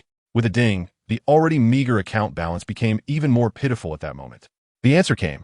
In the pirate world, this is a paramecia-type space fruit, possessing powerful spatial abilities, capable of spatial defense, attack, and movement. After awakening, it can perform spatial shuttle, spatial folding, and even interworld travel. After the payment, the system's voice rang out again, but this time it was completely different. Chang Nuo didn't know what to say at this point. He never expected to be so lucky. Previously, he had been thinking about how to work hard to increase his own strength and absolutely avoid any devil fruits. But the thing in front of him had already surpassed the boundaries of devil fruits, and he truly didn't know what to say. This trip had made him a fortune. Although a whole ship of goods had been robbed, it was nothing compared to the gold, silver, and jewels he had obtained this time. Not to mention the 3 devil fruits, one of which was a superhuman-type space fruit with spatial abilities. What's wrong, Your Majesty? Guguya noticed that Chong Nua's expression was a bit off, so he hurriedly stepped forward to ask. Huh? Chong Nua was still immersed in his fantasies when he heard the voice and immediately reacted, showing a hint of embarrassment on his face. Are you all right, Your Majesty? Guguya asked once again. I'm fine, just thinking about some things, Chong Nua replied with a smile. As soon as he finished speaking, he directly picked up the devil fruit, the eerie blue light looking somewhat terrifying. But compared to the future, what could these really count for? Your Majesty, it's still uncertain what abilities this devil fruit has. You don't mean to? Guguya was somewhat surprised, realizing that his king seemed to want to eat the devil fruit. No witties. As for the other 2 devil fruits, see if anyone is willing to eat them. If not, we can auction them off in the future, Chong Nua said with a smile. All right, Your Majesty, but have you really thought this through? Eating the devil fruit means you will become a complete landlubber. Guguya still expressed some concern. Yes, Your Majesty, we have no objections to you eating the devil fruit. However, this devil fruit isn't even listed in the devil fruit encyclopedia. What if it's not a good one? Then you won't have another chance to change it in the future. Ji also stepped forward to advise. Knowing that a person can only eat one devil fruit in their lifetime, and regardless of the outcome, they must bear the consequences. The key was that the information they had learned was all told to them by Chong Nua. Otherwise, given the situation in the Tulu Kingdom, how could these people possibly know everything about devil fruits? Chong Nua didn't say anything, just smiled a little, but still in front of everyone. He opened his mouth and took a bite of the glowing blue devil fruit.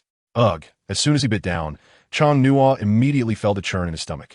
The taste and smell of the devil fruit were simply unbearable.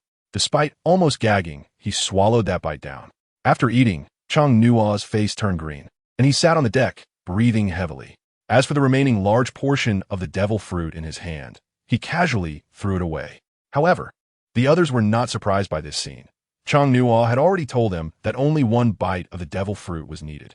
The key was that after eating it, Chong Nua seemed to feel nothing at all regarding the so-called space ability of the devil fruit. The thought of a space ability devil fruit made Chong Nua quite happy as he sat there. Your Majesty, how do you feel? Both Guguya and Chi leaned in, wanting to know what it was like for him after eating the devil fruit. You two are so curious. There are 2 more devil fruits over there. Why don't you try one and see what it tastes like? Chong Nua said with a speechless expression. I'd rather not. I plan to reach the peak with my own strength in the future, so I definitely won't eat something like a devil fruit. Chi quickly shook his head. The taste is indeed overwhelming. It's far worse than the most disgusting food I could have imagined, Chong Nua sighed, almost rolling his eyes. What ability do you have? Guguya asked with anticipation. Guest tang norepiet. Can't you just tell us directly, Your Majesty? Chong Nua never intended to reveal this ability to anyone, as he might encounter all sorts of people in the future. Keeping everything hidden is the only way to ensure a decisive victory. Although he is well aware of the powerful existences in the pirate world, the key issue is the strength of the leaders within the world government, which remains unclear to anyone. This mystery is what troubles Chong Nua the most. Therefore, even though he now possesses the space ability of a devil fruit, he does not intend to use it deliberately. Chong Nua faced the questions of the 2 individuals with a slight smile, then said that he still didn't feel anything at the moment, urging Barrow to hurry back, as everything the country faced was waiting for them to resolve. Yes, Your Majesty. Thus, no one knew what kind of devil fruit Chong Nua had consumed or what abilities he had gained. Even those who stayed by his side could not clearly understand or grasp it. The national ship began to sail smoothly on the calm sea. Although the process was not very fast, the atmosphere now felt completely different from before. According to their overall speculation, it would take at least 5 days to sail from Reverse Mountain to their country in the South Sea. However, during these 5 days, the entire True Kingdom would face what situations they could only learn through the snail phone. At this moment, the True Kingdom was under heavy attack from the Royal Kingdom and dozens of pirate crews. Even the Royal City, they had to send more people to deal with the pirates, while the Royal Kingdom did not require too much concern. Because of this, they could only cope with the pirates, and within less than 2 days, the entire True Kingdom had already lost 2 islands. Despite the significant changes in the economy of the True Kingdom over the past few years, and its manpower being somewhat stronger than that of the Royal Kingdom, it was still overwhelming to resist the pressure from dozens of pirate crews. The already small population of the country, combined with the current chaos of war, had caused most civilians to begin to feel fear. Fortunately, most of the outer areas of the True Kingdom were planted with flowers and plants, which had little value, and Woon Tea caused them to destroy anything and most of the people in the kingdom were concentrated in the royal city. Battles between countries might still reflect some humanity, but these pirates had no such concept.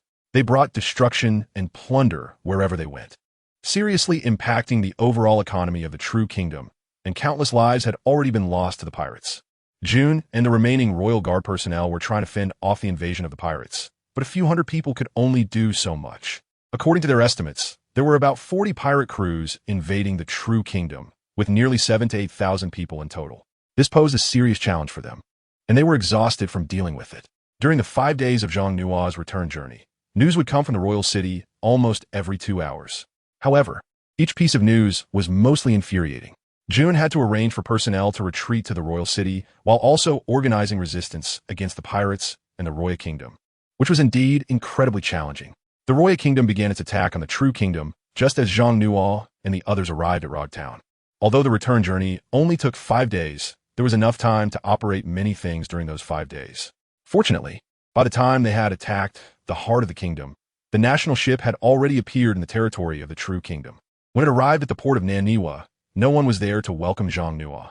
They only learned through the phone that at least 30 pirate crews still remained within the kingdom, and their whereabouts were currently uncertain. However, it was clear that their goal was the royal palace. Blurp blurp. Zhang-Nua picked up the phone bug and directly dialed Junhee. As soon as the other side picked up, Zhang-Nua asked sternly, "What stage has the kingdom of Roya reached now?" "Yes, your majesty." A noisy voice came from the other side, but it was clear that it wasn't Junhee.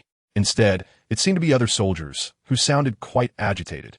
The phone bug also exaggeratedly mimicked their expressions. "Your majesty, we are currently holding our ground in the royal city. There are approximately over 3,000 pirates outside, and they are preparing to attack the royal city. Captain June, he is currently resisting the attack on the kingdom of Roya." Hearing the voice from the other side, Zhang-Nua immediately felt a surge of anger. The concerns he had been worrying about for the past few days had finally come to pass. The pirates had actually reached the royal city, which indicated that most other places had already fallen. It had been less than 3 years since this country came under his control, and such a situation had arisen. It truly reflected his negligence. Zhang-Nua's expression was icy. He felt that his previous good temper had completely dissipated at this moment. He recalled that even when the other party made mistakes, he couldn't bear to kill them. To his surprise, his low profile had led to such a huge disaster. After disembarking, Zhang-Nua did not wait for anyone and quickly made his way towards the royal city. The guards following him also rushed in the same direction. As for Guguya, she stayed on the king's ship. After all, the treasures on it were now worth 2 billion belly. If she left and pirates came, she would have no way to retreat. The distance from Naniwa port to the royal city could be covered in just 10 minutes at Zhang-Nua's current speed. And his inner anger was now at its peak, no longer concealed. He had no intention of letting go of anyone who had committed crimes in his country. As he arrived at the edge of the royal city, he saw 2 factions engaged in fierce artillery fire, the sound of gunfire ringing incessantly. Standing at the foot of the city were indeed thousands of pirates, each with an expression that seemed to indicate their certainty of victory. Zhang-Nua looked at the pirates and noticed that there were indeed a few devil fruit users among them. Although they weren't particularly powerful, they were enough to inflict some damage on his guards. It had only been 3 days since the war began, and the entire country had already become what it was now. Zhang-Nua found it hard to accept. After all, he had trained them for such a long time. However, their overall combat experience was simply too poor. They had powerful abilities, but in actual combat against enemies, these guards seemed like ordinary people holding guns, completely unaware of where to aim. Seeing the pirates, Zhang-Nua's expression instantly turned grim. The demon blade at his waist also sensed his anger, and the entire blade began to emit a red glow, the blade almost forming a tornado shape. As Zhang-Nua slowly stepped onto the battlefield, the guards and citizens on the city wall shouted in excitement upon witnessing this scene. Each person wore an expression of enthusiasm, regardless of the reason. At least their king was the spiritual symbol of the entire nation. Zhang-Nua stood directly in front of the pirates, and the overwhelming presence of thousands of pirates did not intimidate him in the slightest. "You bunch of scoundrels! How dare you enter my country? From today onwards Zhang-Nua of the Genji, as the king of the true kingdom, declare your death sentence." As Zhang-Nua uttered the words death sentence, the entire populace of the royal city erupted in excitement. The royal city had a wall nearly 5 meters high, and at this moment, besides the guards, many citizens who had come to help were standing atop it, all of their gazes fixed below. They wanted to witness the extent of their king's strength. Naturally, Among them were many who were quite worried. Over 100 guards jumped down in unison, ready to fight to the death. But just as they were about to take action, Chang Nuo shouted loudly, "All of you retreat. Your primary duty is to protect the citizens in the city. These scoundrels can be handled by me alone." Chang Nuo said coldly, his gaze fixed on the thousands of people ahead as if he were looking at corpses. The Demon Blade village was constantly swaying at his waist, and he was beginning to struggle to contain his bloodthirsty desire. Chang Nuo gently placed his hand on the handle of the knife, standing still without moving, yet a gust of wind suddenly arose from nowhere. In an instant, Chang Nuo disappeared completely. When he reappeared, he saw the pirates one by one collapsing to the ground, and before they could react, their bodies were already torn apart. The front of the royal city quickly turned into a blood-stained battlefield, and there was not a single pirate who witnessed this scene who was not filled with fear and dread. The once confident pirate crews, which had been numerous, now all wanted to flee from this place in an instant. But since they were already here, how could it be so easy to leave? Listen up, everyone. We have the numbers now, so don't panic. Charge forward. The countless treasures inside True Royal City will all belong to us. We've come this far. There is no turning back. Just as the other pirates were preparing to run, a loud voice echoed, using the lure of money as a small comfort to their initial desire to escape. Chang Nuo was completely consumed by rage, acting indiscriminately. With no one able to track his movements, all they could see were rows of people falling. This time, he had no intention of leaving anyone alive. Since they had committed such acts in their own country, the only path awaiting them was death. The citizens and soldiers standing on the city wall were witnessing their king's ferocity for the first time, as he moved freely among thousands. Although the scene was bloody, for those watching, it was certainly a thrilling visual experience. When the soldiers from the National Guard rushed over, ready to charge in, they were stopped by other soldiers, who repeated Chang Nuo's words verbatim to them. In less than 5 minutes, nearly 700 or 800 of the pirates had already died. However, during this brief time, they began to think of better countermeasures. The good thing was that they were not a single pirate crew. Their interests had definitely not been evenly distributed before. This created some internal discord, making it difficult for them to coordinate perfectly, despite still having a considerable number. Some of the weaker pirates were already filled with fear and slowly began to retreat. For these pirates, their primary concern was profit. However, now faced with heavy losses, their priority was to save their lives. But since they had already come this far, it was impossible for them to back out. Chang Nuo stopped among the crowd of pirates, not a drop of blood staining his body, looking just as he did when he first arrived. However, his eyes had turned a deep red, appearing quite eerie and terrifying. The Demon Blade village had also become quite strange after absorbing so much blood. The crimson glow of the blade, though beautiful, instilled a sense of fear.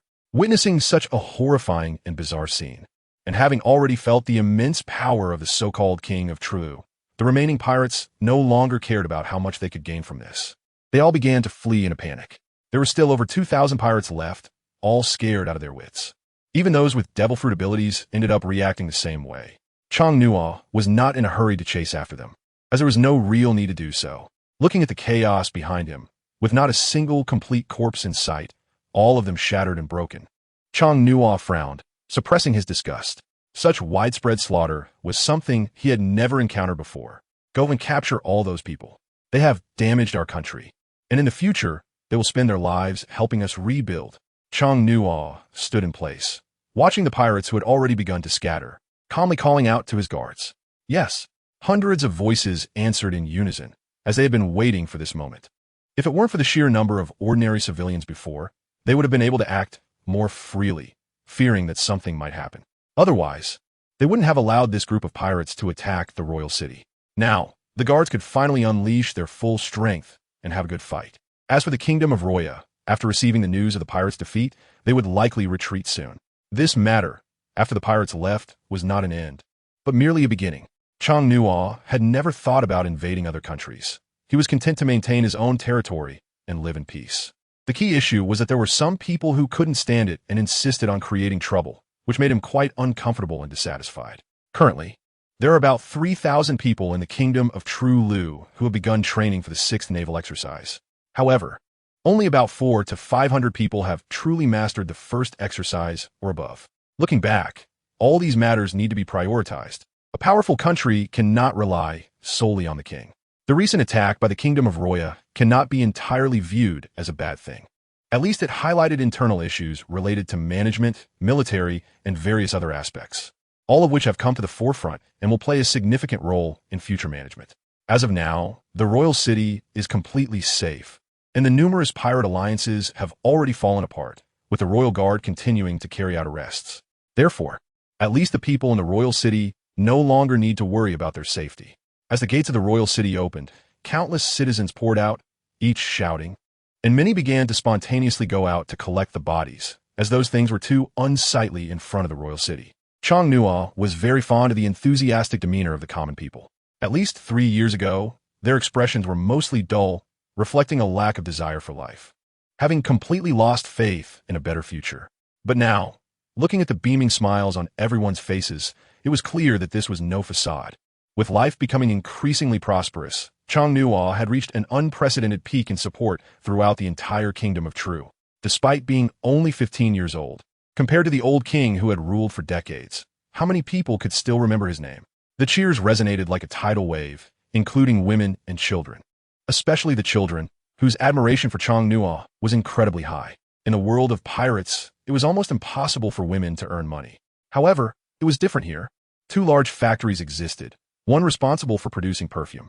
Most of the labor was grueling work, so the perfume factory was predominantly male, while the textile factory was quite the opposite, with almost all women working inside. With the country so prosperous, the next main goal was to implement nationwide enhancement. Chong-Nua felt for the first time the importance of strength, but that was still far from enough. In this world, the strong are as numerous as carp crossing the river. A moment's inattention could lead to unexpected situations. Looking at the many lovely citizens, Chong-Nua felt a deep sense of pride. Meanwhile, in another place, there was a dense cluster of buildings.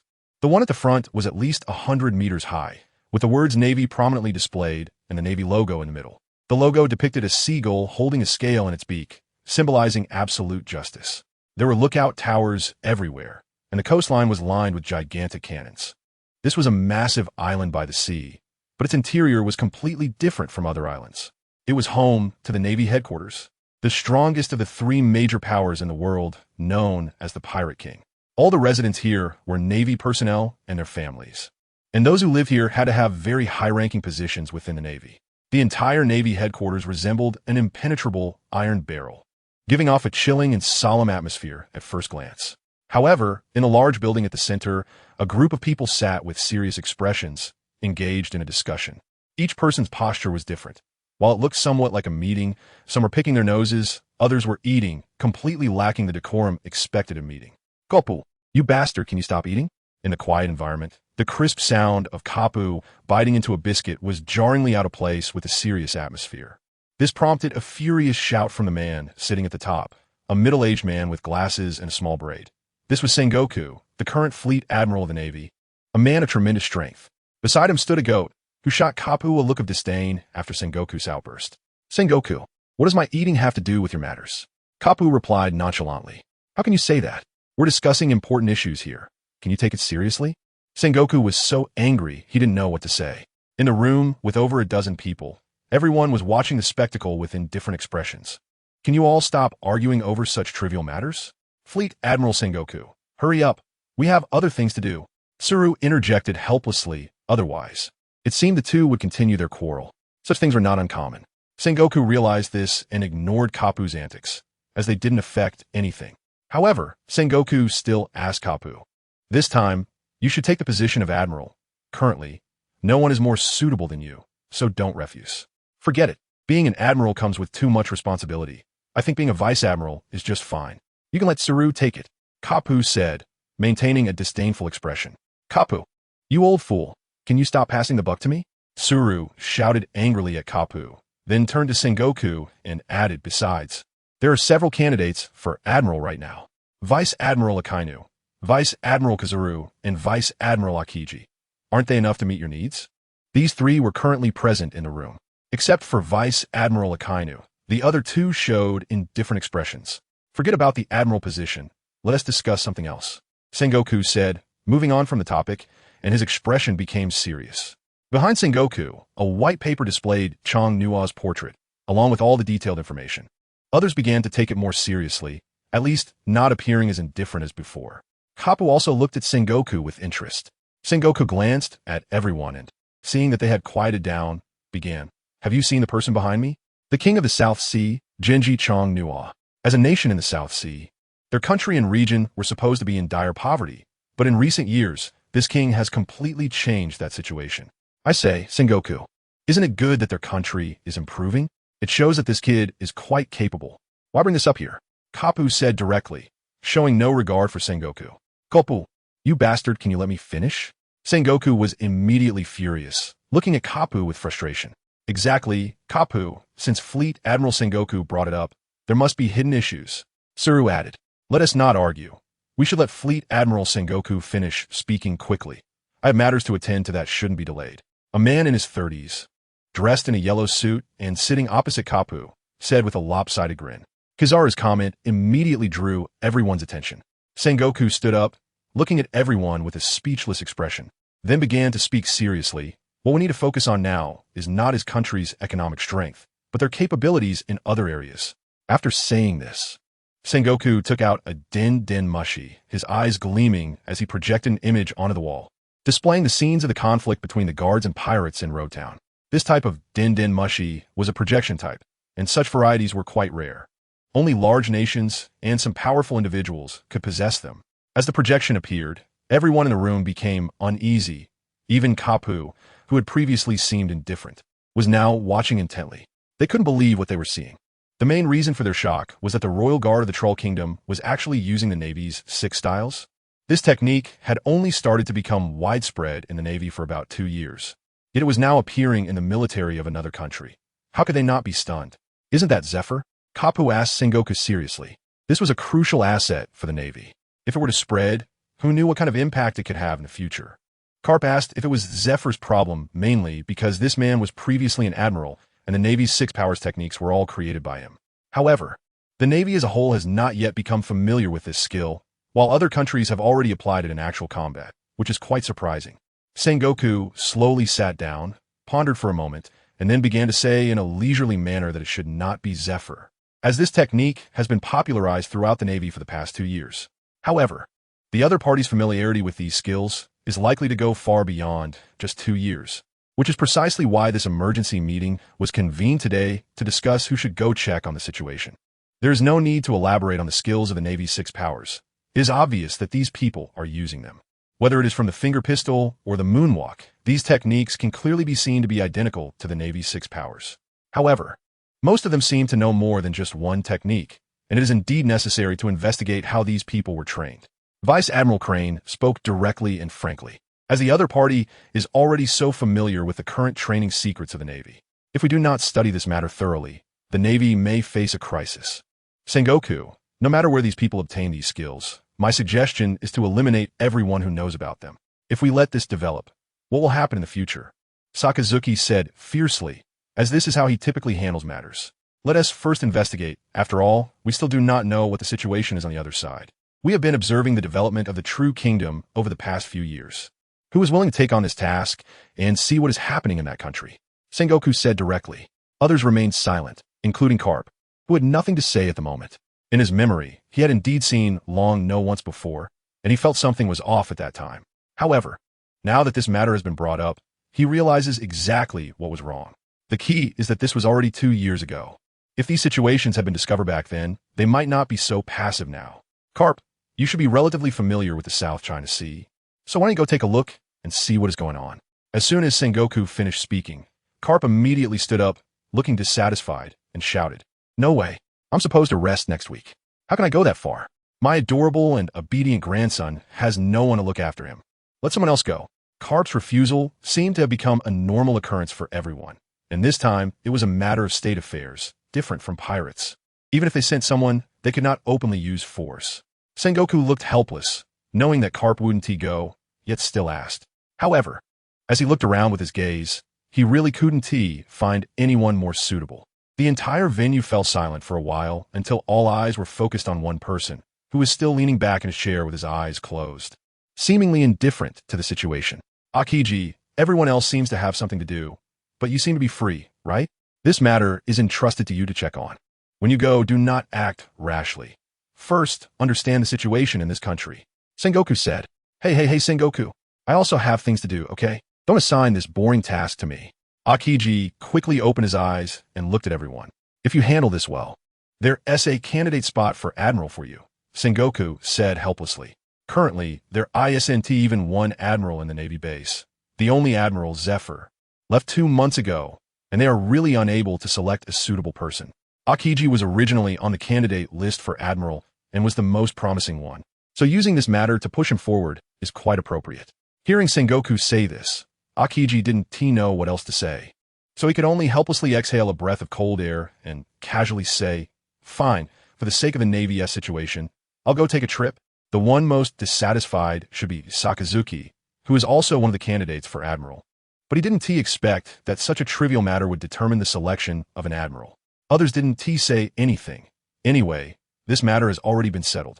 Akiji, the situation from the True Kingdom came back yesterday. The neighboring Roya Kingdom is currently attacking.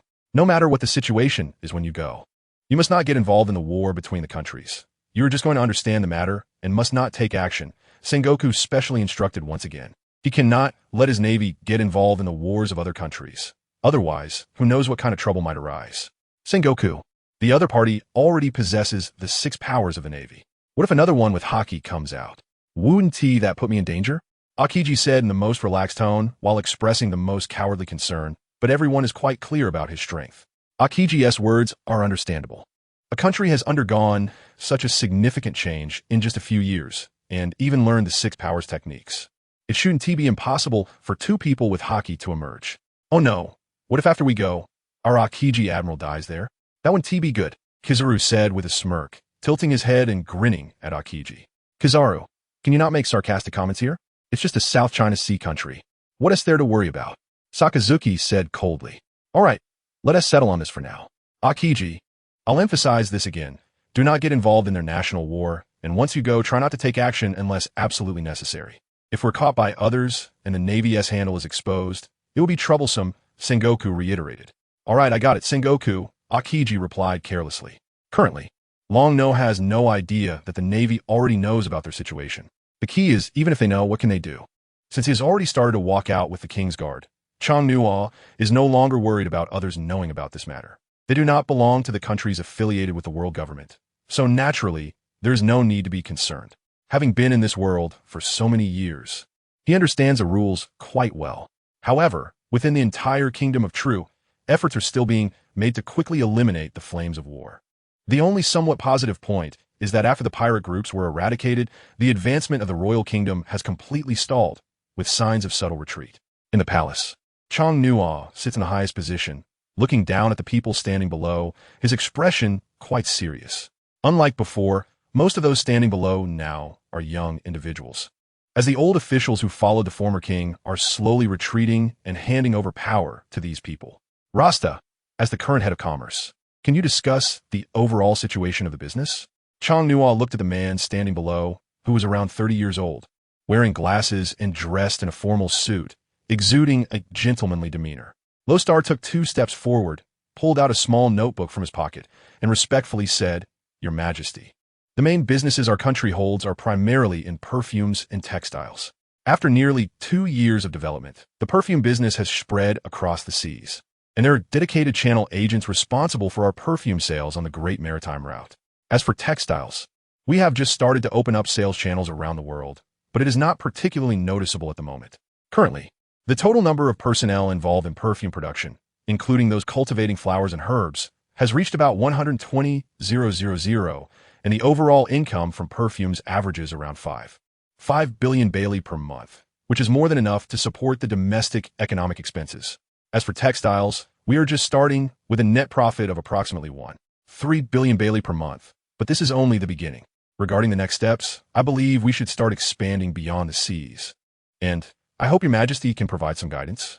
Listening to Loster's report, although his business planning was still quite inexperienced and missed some key points, Chang Nuo couldn't help but notice his seriousness and attention to detail in his work, so he did not mind the process. Now, with the attacks from the Kingdom of Roya no longer a concern, the remaining focus should be on boosting the economy. Relying solely on these 2 sectors might not be sufficient.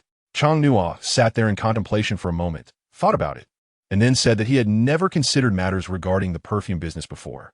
However, How much inventory do we currently have? Your Majesty, the inventory of perfumes has reached nearly 1 million bottles, which is more than enough for our kingdom's current consumption, Losta replied. This item is now considered a high-end product, and selling it across the seas would still require considerable effort. After all, the truly wealthy people are almost all beyond the seas. Regarding this matter, you and the Ministry of Commerce should plan carefully. In the future, our domestic business will definitely not be limited to just these two types. We need to cultivate all those with commercial acumen, and we can discuss other matters later, Chang-Nua said. Your Majesty, are you planning to? Gogoya curiously wanted to ask, but in such a setting, what she intended to say was ultimately swallowed back. The Ministry of Commerce should quickly come up with a proposal, including an overall assessment of the domestic population, regional distribution, age demographics, employment, and living security, and prepare for expansion. Next, I have decided to take down the Kingdom of Roya, so we must be well prepared for the upcoming tasks. Starting today, everyone needs to be fully alert. Chang-Nua stood up and said seriously, his firm voice igniting the passion of others.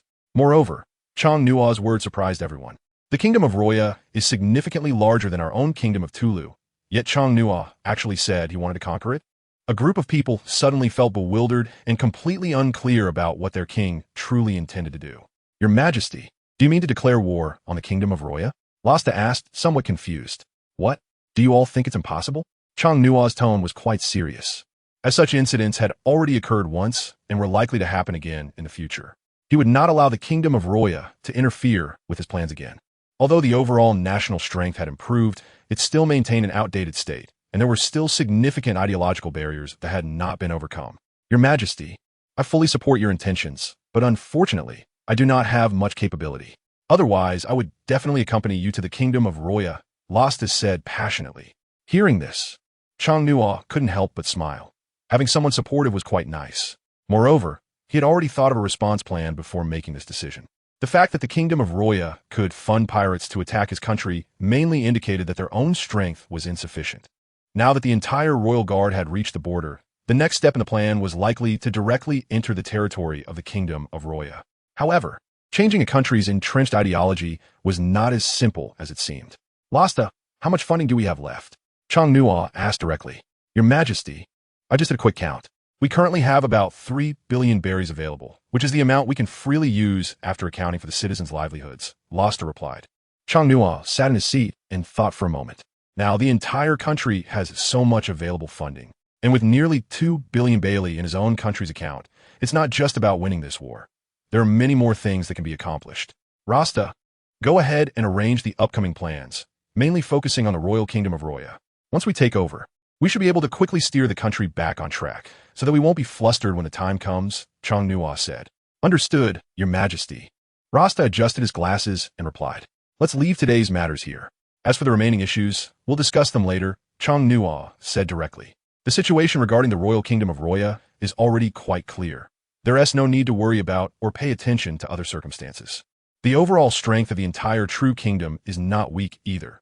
June and at least already possess the strength of a rear admiral in the Navy. Moreover, most others have already mastered at least one or two of the 6 style skills. The current true kingdom is definitely no longer the submissive entity it once was. After Chang-Nua left the palace hall, he went directly to the palace garden. Here, not only is the environment elegant and quiet, but most importantly, this is his own backyard, where no one else would come in. However, even so, Chang-Nua still felt uneasy and used his observation hockey to sense the surrounding situation. After confirming that there was nothing unusual, he slowly withdrew his perception. Rather than calling this the entire backyard, it would be more accurate to say it is a piece of primitive forest behind the palace. The exact area is not specified, but there is indeed a relatively large square built inside. Standing in the middle, Chang-Nua's main purpose for coming today is to adapt to the abilities of the devil fruit he possesses. He has lost the life of being in contact with seawater, and now his greatest hope is to quickly master all the skills that the devil fruit can provide. But it goes without saying that this is not something that can be resolved overnight. With a slight exertion of his right hand, a sky blue color appeared on his hand.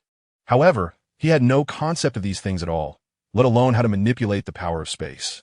But since he couldn't figure it out and couldn't let others know, Chang-Nua had one major trump card, the system inside his body. Entering the system space, Chang-Nua felt the long-lost blue space, which had a mechanical and sci-fi appearance, truly gave him an unprecedented sense of security. System. Is there a detailed introduction to the abilities of the space fruit?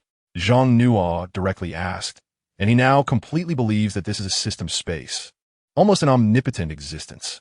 But just as he was still in doubt, the system's voice suddenly appeared. However, this time it wasn't speaking, just a prompt sound along with some information displayed on a panel in front of him. It provided a detailed introduction to the capabilities of the space fruit and the training methods.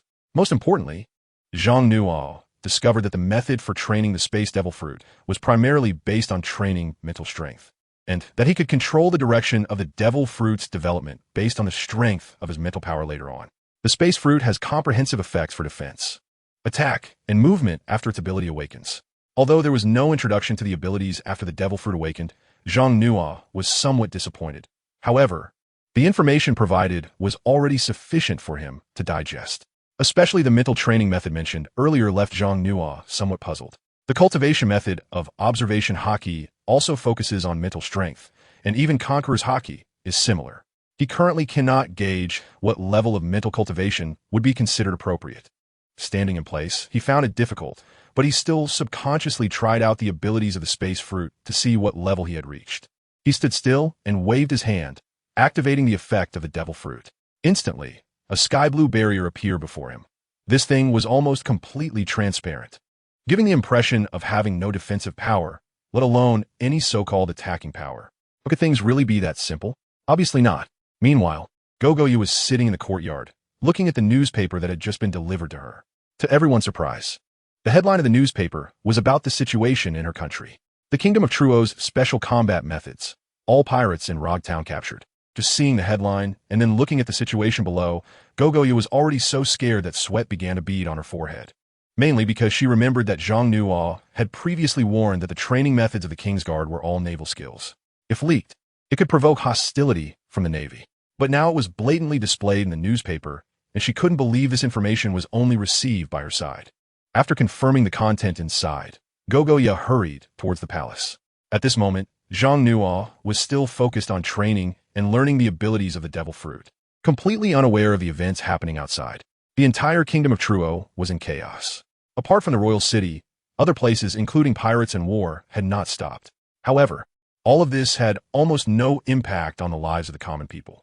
The citizens of the Kingdom of Truo were now hardly relying on farming to sustain themselves. They had been poor to the core before and were now fully supported by 2 factories, which were sufficient for the living expenses of everyone in the country. Over the past 2 years, these 2 factories not only developed the commercial market in the surrounding areas, but also started to gradually spread towards the Grand Line. Moreover, they also stimulated the economic development of the businesses around the factories, allowing the citizens of the country to rely entirely on the economic strength brought by these 2 factories, making them self-sufficient. Gogoya stood outside Zhang Nuo's room in the palace until nightfall. The moment she saw Zhang Nuo return, she rushed over. Her expression was serious and tense, completely lacking the demeanor expected of someone responsible for maritime affairs. Zhang Nuo glanced at the Goji blocking his path. Especially her tense expression. She had been waiting here for a long time. What had happened? Zhang Nuo opened his mouth and asked directly. It was so dark now that one could hardly see a person's face, but with the light from the courtyard, he could still make out the expression on the other person's face. Your Majesty, our situation in Roger Town has already made it to the newspapers. The Navy should have found out about it as well. Gejias said nervously. You should go back and rest early. I've known about this for a long time. Zhang Nuo had indeed anticipated this long ago. It is normal for many people to pay attention to Rogtown as a naval base in the East China Sea. However, Your Majesty, shouldn't we be concerned about this? Bibi asked again. There is no need to worry about the Navy. According to the usual timeline, they should be sending someone over to investigate in the next few days. Even if this matter were to be exposed, it wouldn't be a problem, Zhang Nuo said calmly. I understand. Gugia felt a weight lift from her heart and sighed. However, throughout this process, she couldn't shake the feeling that her king was definitely hiding many things from these people, yet she felt it was inappropriate to inquire too much. Zhang Nuo merely smiled faintly and calmly said, You should go back and rest early. There's no need to worry about other matters. Your Majesty, you should also rest early. Watching Goji leave, Zhang Nuo still did not take this incident seriously. Since he could take his royal guard out for a stroll, he naturally wouldn't worry about being discovered by the Navy. After arriving in this world, He had already understood everything in detail and knew that the Navy's 6 styles were not only on his side. Zephyr had now left the Navy, and as a former admiral, Chang Nuo was well aware of what the other party intended to do next. However, he still couldn't guess who the naval headquarters would send over and in what form they would arrive. Anyway, his response plan had already been formulated, and regardless of who came, the outcome would not change significantly. This time, Chang Nuo did not plan to go to the front line of the Roya Kingdom.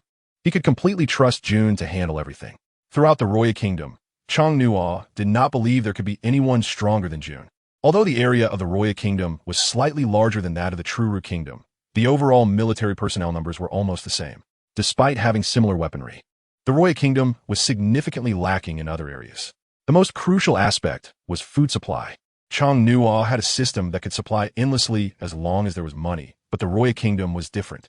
The newly appointed king, in pursuit of personal enjoyment, had nearly plunged the entire country into suffering, and the common people were filled with grievances. A year ago, such issues were most prevalent, and many citizens of the Roya Kingdom wanted to join the Truru Kingdom, with some already having done so. Most people had heard about the treatment and living standards in the Truru Kingdom, and even some personnel within their army had no desire to fight. Chang Nuo thought of a more damaging method on the battlefield front. He used the system space to create hundreds of thousands of flyers, all sent to the front line for distribution. In an instant, the entire Roya Kingdom was plunged into serious disputes. Sometimes, fighting doesn't necessarily require brute force. Other aspects can still proceed normally. From the beginning of the conflict to its conclusion, Chang Nuo never showed his face. Jun and the King's Guard took less than 5 days to reach the royal city of the Roya Kingdom. This was the closest position to the west of the Roya Kingdom. If they captured the royal city, the Roya Kingdom would no longer exist in the entire pirate world. The territory of the true kingdom had increased, and this was not just a simple expansion of land area. More importantly, the population had nearly doubled, which is the most crucial factor in this era. To become a dominant power, one first needs their own territory, and second, a sufficient population. Once the population increases, there will be enough people to cultivate, at least ensuring that the next generation will have strong figures. The war had been going on for 6 days, and the overall situation in the country had stabilized. At least it would no longer revert to the previous state. The economy among the citizens had also begun to show an upward trend. However, just as Chang Nuo continued to familiarize himself with the abilities of his devil fruit, he suddenly opened his eyes and smiled slightly in the direction of the sea. This was still in his backyard, and then Chang Nuo began to move towards the seaside. With the growth of his mental power, the observation hockey system had already reached an advanced form, and now it was being utilized more maturely. Without needing to consciously sense, he could already guess that a guest was arriving. Leaving the palace, Chang Nuo arrived at the seaside area, which was the closest beach to the palace. He had first obtained the system here. After observing his surroundings, Chang Nuo sat on a fallen dead tree at the edge of the beach, quietly waiting, his gaze fixed on the distant sea. As he expected, not long after, a man rode a bicycle slowly towards the shore. As the bicycle's wheels turned, the surface of the sea automatically froze to support his weight. "Hey there, could you tell me how to get to the royal palace of the True Kingdom?" Akiji asked lazily as he rode his bicycle onto the shore and spotted Chang Nuo resting in the distance. "May I ask what brings you here?" Chang Nuo smiled and inquired. Akiji stood about 2 meters tall, at least a head taller than Chang Nuo. As soon as he got ashore, Akiji laid his bicycle down and walked over to sit beside Chang Nuo. He sat lazily, listening to what Chang Nuo had to say, appearing indifferent but still said, "I'm here to find your king. I have some questions to ask. So, I was wondering if you could take me there." Akiji had seen what Chang Nuo looked like, at least from a recent photograph, so it was impossible for him not to recognize who this big boy was. He simply wanted to extract some information, as his purpose for coming here was just to understand the situation. "I can take you, but it seems a bit inappropriate for a vice admiral of the Navy to come this way," Chang Nuo said with a smile. He wasn't unfamiliar with Akiji. Even if he didn't know him personally, he could guess who he was just from the way he crossed the sea. "Oh, I didn't expect you to recognize me. That's quite surprising." Akiji continued lazily. He had no curiosity about how the other party knew his identity. But now that they were at this point, many words no longer needed to be said indirectly. Chang Nuo was also quite curious. Even though he had never been to this world before, he had a good impression of Akiji. Among the Navy, he was one of the few people that Chang Nuo found pleasing to the eye.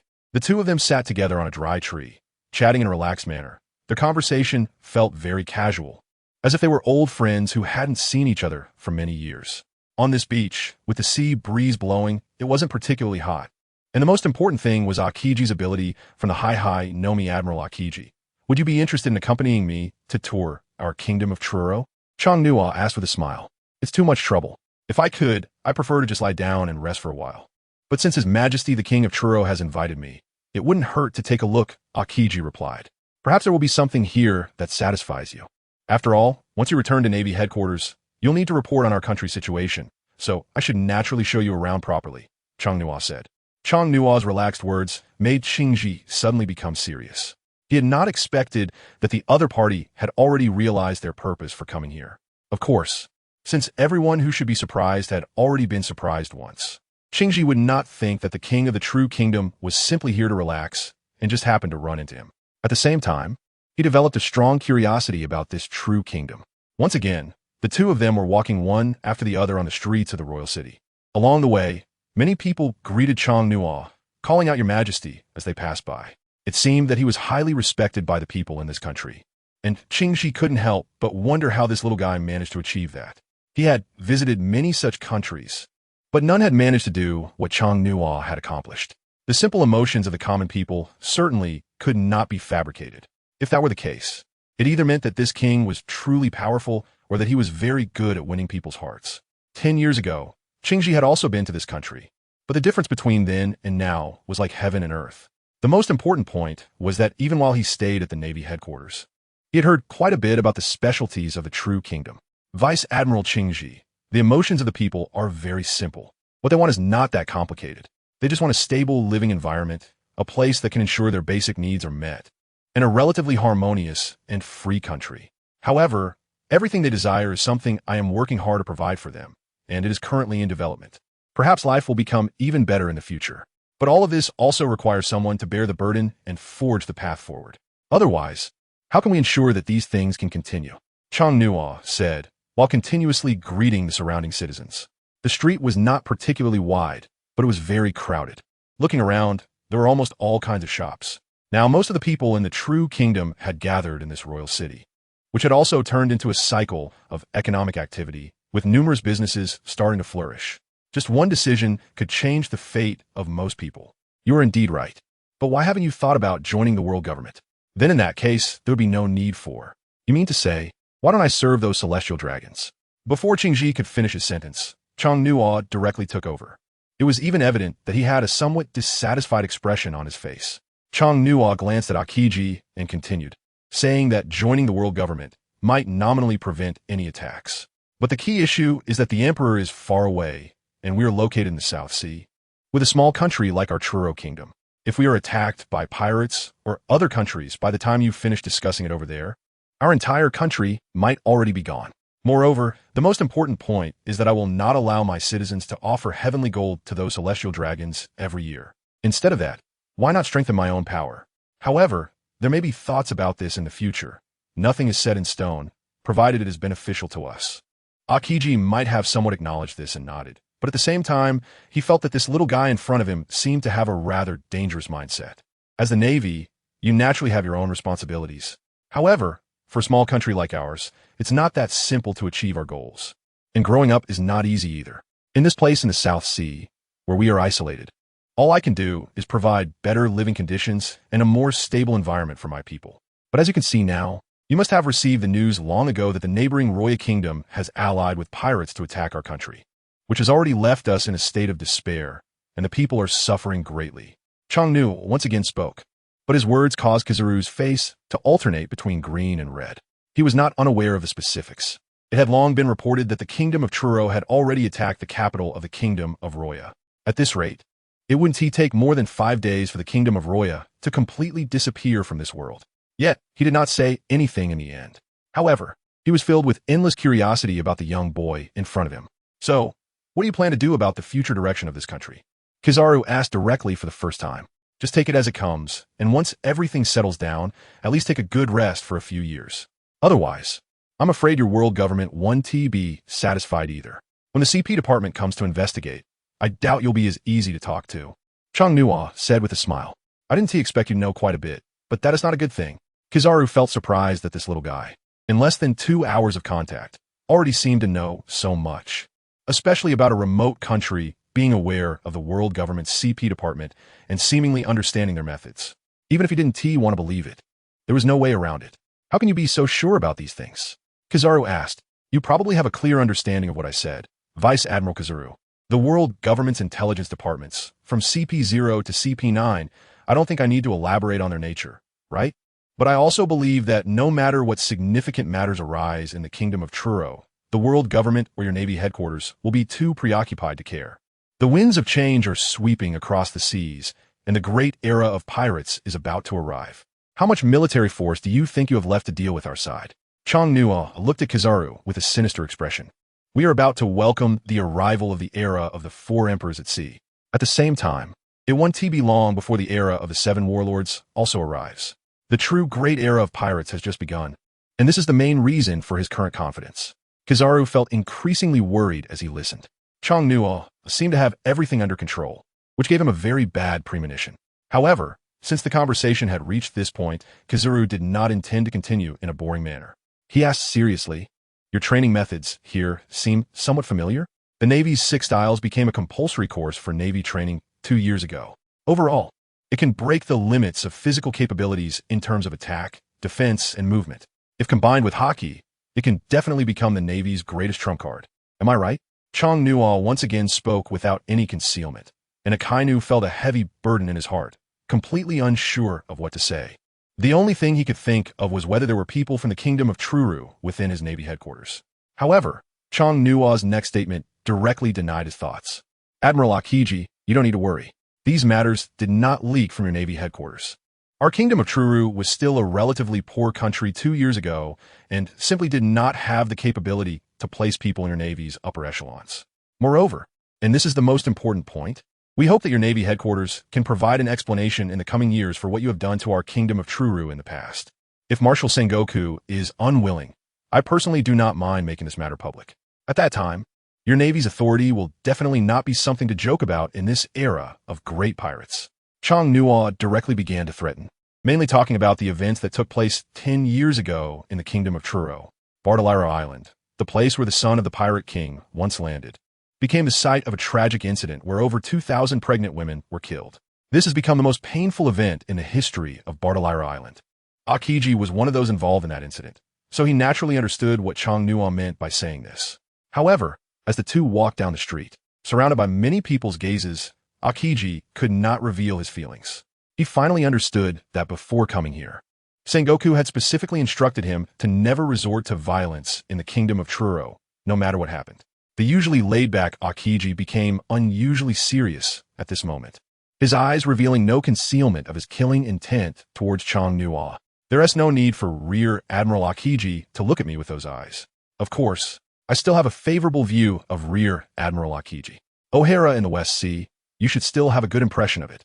Some of the things the Navy has done over the years have been rather disappointing, haven't they? Chong Nua continued to provoke with a smile.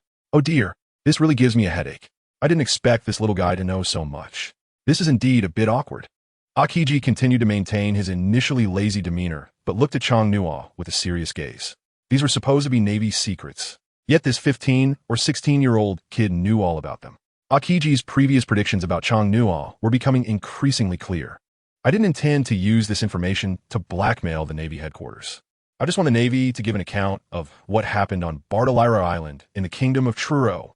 Chong Nua looked directly at Akiji with a domineering gaze, the hint of conqueror's hockey flickering in his eyes, almost ready to be unleashed. If it weren't for the presence of the civilians around, he might have already released it. This matter should be handled by the warlord of the sea. I'll just be responsible for conveying it. I can't promise to handle anything more. It's truly a troublesome situation, Akiji lazily remarked. On the surface, he seemed indifferent to this matter, but in reality, he was already calculating in his mind. The incident at Bartolomeo Island was a disgrace for the Navy, and it was the kind of news that absolutely couldn't be made public. Now that the king of the Troll Kingdom was using this matter as leverage, it was clear he had his reasons. Akiji understood the overall situation of the seas very well, and just as Chong Nua said, the winds and clouds on the ocean were ever-changing, and the Navy headquarters simply couldn't spare any strength to deal with a small country like the South Sea. Chong Nua felt somewhat pleased, as Akiji's attitude might represent the stance of the entire Navy. He was not arrogant enough to think that his country could confront the entire navy. If it weren't for the current era of great pirates, his country would likely have been easily subdued just for being familiar with the Navy's six powers. It was for these reasons that Chong Nuo was not worried about the Navy headquarters sending someone to investigate. Admiral Akiji had come a long way and should spend a few days in their country to experience the local customs and also provide guidance to the future seeds of the nation that they were currently nurturing. Chong Nuo, accompanied by Akiji, had already arrived at the palace gates. Seeing that the other party had no intention of leaving anytime soon, he spoke up directly. "Since we have the rare leisure of time, I shall trouble King Tiru. You really shouldn't say such things. It won't be long before you become a general of the entire Navy, which is the highest position in the Navy. There will surely be many occasions where you'll need to trouble the vice admirals," Chong Nuo said with a smile. "I wonder where your majesty got this information? You seem to know a lot." Akiji finally asked the questions that had been on his mind. Ever since he arrived here, it felt as if all his rhythms were under the control of the other party. Whether in conversation or action, he felt completely exposed in front of him. Having experienced so much, Akiji found himself in a relatively cautious state in front of this 16 or 17-year-old boy. Perhaps it was because ever since he came here, he felt suppressed in everything he said. After all, he was a vice admiral in the Navy, and facing a kid like this, the feeling of being seen through was quite uncomfortable. Since stepping onto the territory of this country, it felt as if a pair of eyes had appeared above his head. Even this usually laid-back person displayed a distinctly displeased expression. Tang no smilet. It wasn't that he had achieved his goal, at least in his own country. This was his home ground, and it was impossible for others to lead him around. "I know a lot, even so much that you can't imagine. But what does it matter?" Chong Nuo spoke decisively, and in the midst of their conversation, they had already arrived at the palace. Before Qing Ji could ask anything, a guard stepped forward and respectfully addressed Chong Nuo.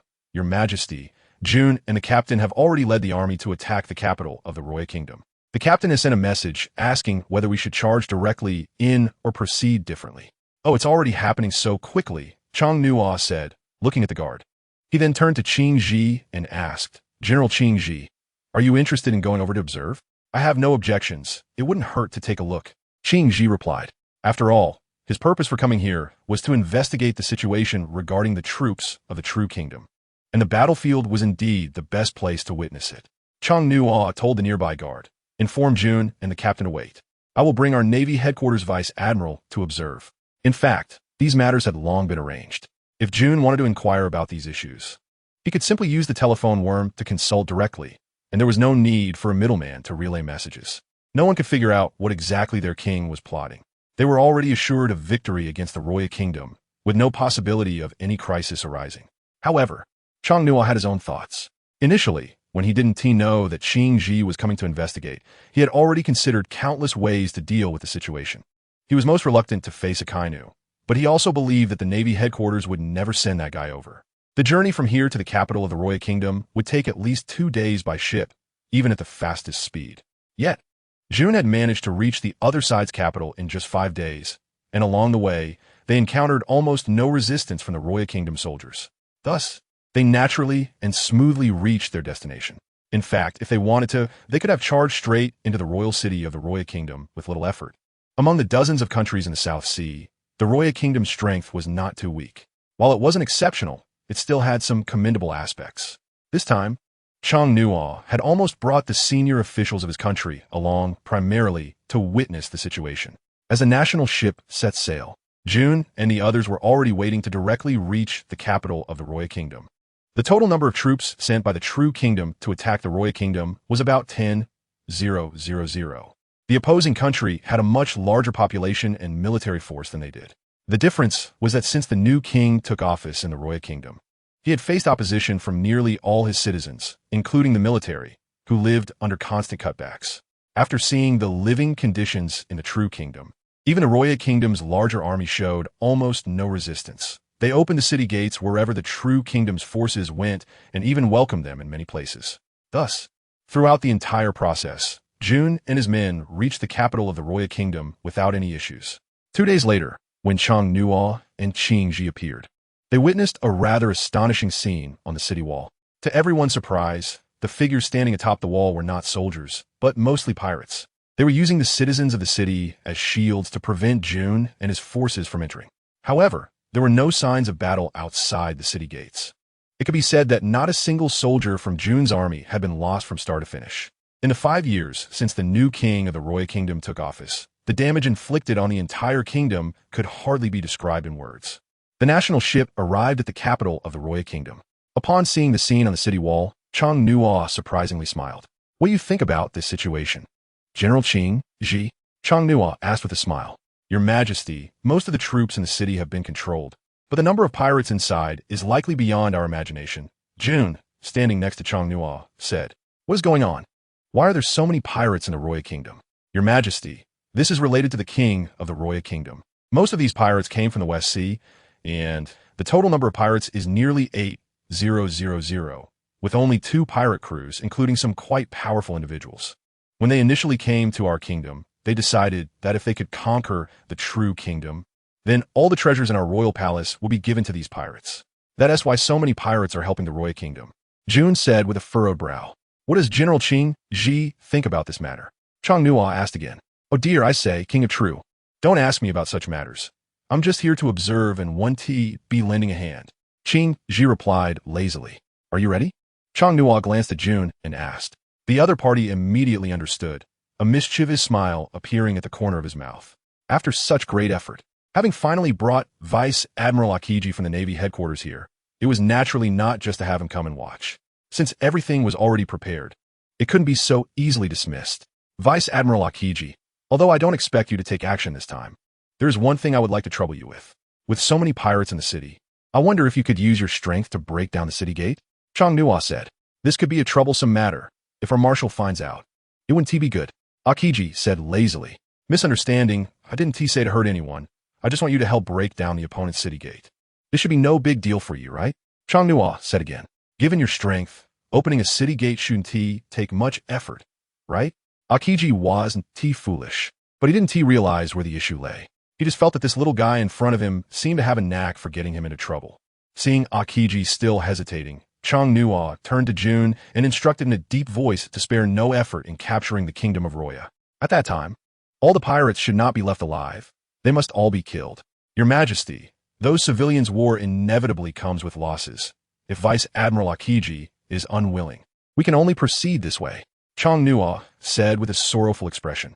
All right, it's just a gate. I'll help you. Aoki listening do tangno looked at his expression and helplessly said, These past few days have been good, and besides, doing this doesn't go against what Admiral Sengoku said when I came here. Breaking a gate isn't hurting anyone. It shouldn't have any special impact. Hearing that Akiji had agreed, a smile immediately blossomed on Chang Nuo's face.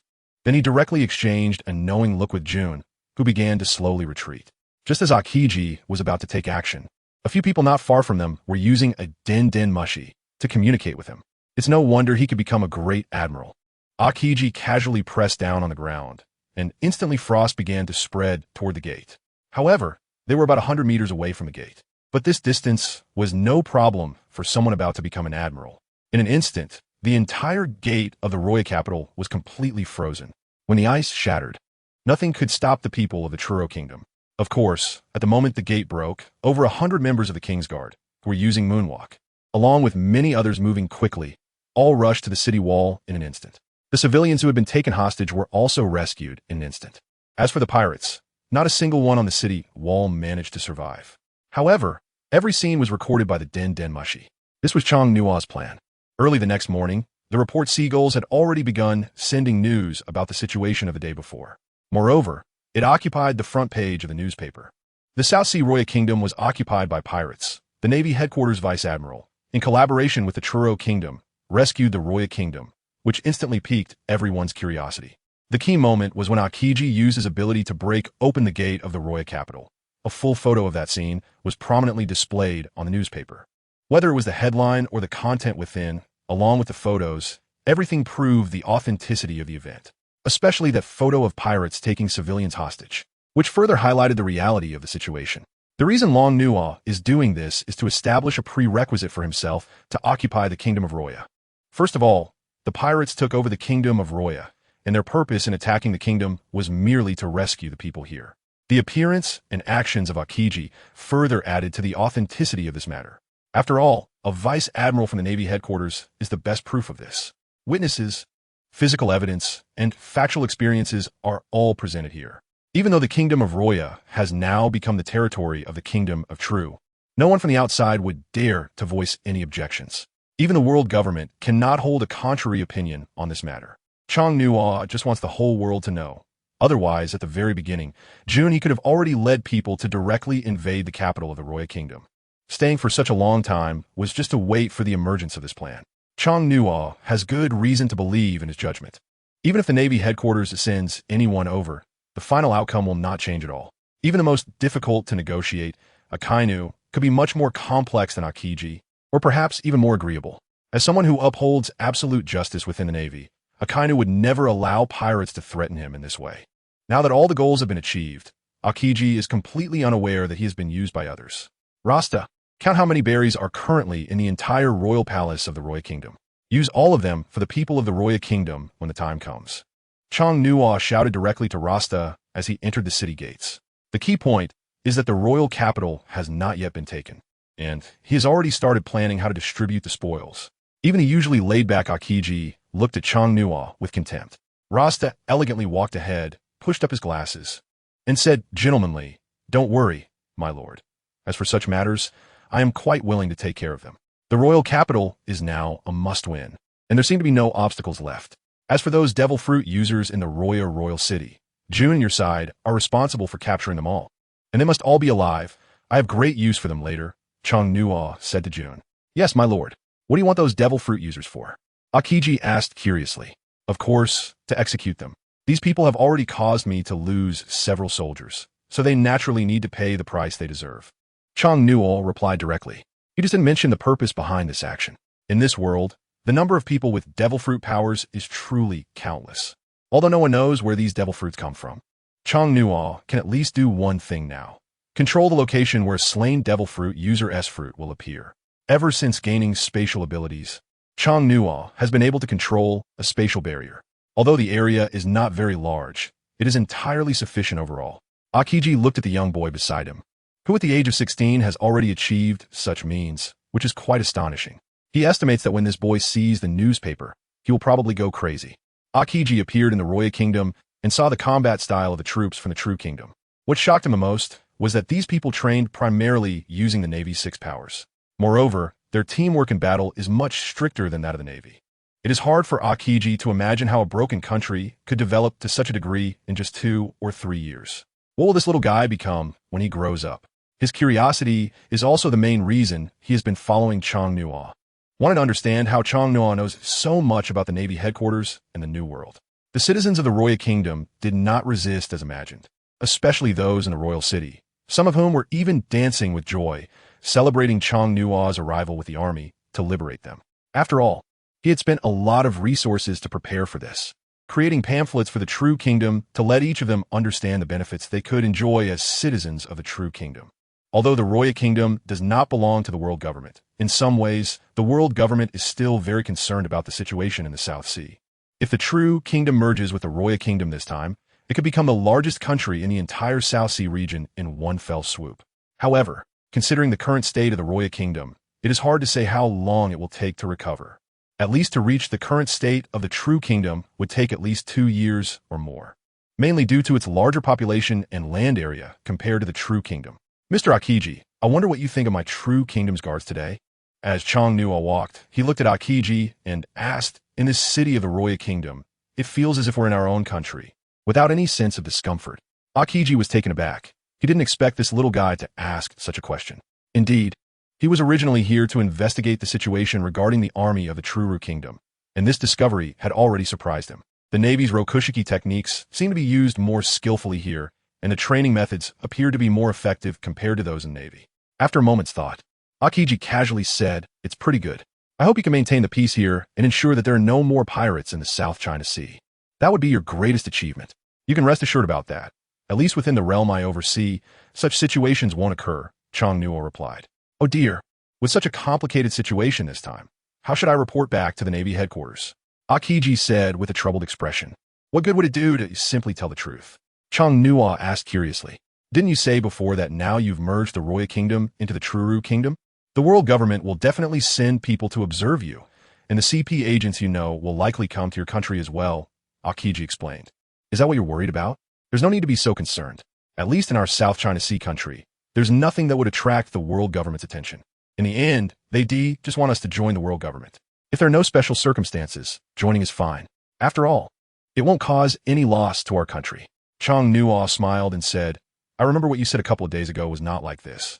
Back then, I didn't know who said it, but after joining the world government, it was to serve that group of celestial dragons by handing over heavenly gold, which could very likely lead to even more suffering for our own country. Akiji closed one eye and glanced sideways at Chang Nuo, saying, Do you think the celestial dragons lack money? In terms of living conditions, they are undoubtedly the most privileged, at least when it comes to money. There's no need for them to worry. In the end, if we give them a couple of rare items, it will naturally replace the existence of heavenly gold. Chang Nuo replied, I really look forward to seeing how this little guy will turn out in the future, and I'm even more curious about how far your country will develop. However, during this process, I hope you don't touch the bottom line of the Navy headquarters. At that time, a country won't be able to protect you. Akiji said, I'm not as boring as you think. Being stationed in this corner is already enough for me. There's no need to argue with your Navy headquarters. Chang Nuo smiled and said, Then that's for the best. Akiji was quite curious about the strength of this king of Tulu before him. Was he also a devil fruit user? Since he arrived, he had never seen Chang Nuo take action in the week, behaving extremely normally, which was what made Akiji feel something was off.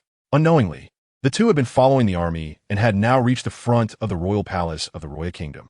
Along the way, they hadn't encountered any resistant forces, only a few pirates causing trouble. However, upon reaching the palace, almost all the pirates who had been causing chaos were captured, including those among them who had devil fruit powers. But this palace gave everyone a very bad feeling. If one could sense it with observation hockey, there was an extremely evil aura emanating from within the palace, as if it shouldn't exist in this world at all. Do you feel it? Chang Nuo asked Akiji with a serious expression. Of course I feel it. I have a very bad premonition, Akiji replied, putting away his lazy demeanor and also looking serious. Junhee, arrange for everyone to retreat immediately. Without my orders, no one is allowed within 500 meters of the palace. Put everyone on high alert and be fully prepared. Chang Nuo shouted nervously at Junhee, who was standing not far away, then looked at Lasta and said in a low voice, Lasta, arrange for the citizens of the city to evacuate. You must do this as quickly as possible, and it is imperative that you handle this well. No one understood what was happening, and although Junhee had great faith in His Majesty the King, he was still momentarily stunned by these words. What are you standing there for? Hurry up and prepare. Chang Nuo shouted again. It was only at this moment that everyone realized the situation had indeed escalated to a serious level.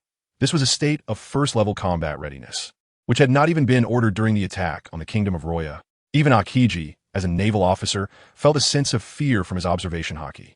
What on earth was hidden in the palace of the Kingdom of Roya? At this moment, all the soldiers of the Kingdom of True, who had surrounded this area, began to retreat rapidly. Lasta started directing these soldiers to help the citizens outside the palace evacuate. No one knew what was hidden inside the palace. But one thing was certain, whatever was inside the palace was definitely not simple. The release of powerful energy sent chills down their spines. Junhee commanded all the soldiers to assist Lasta in helping the citizens evacuate.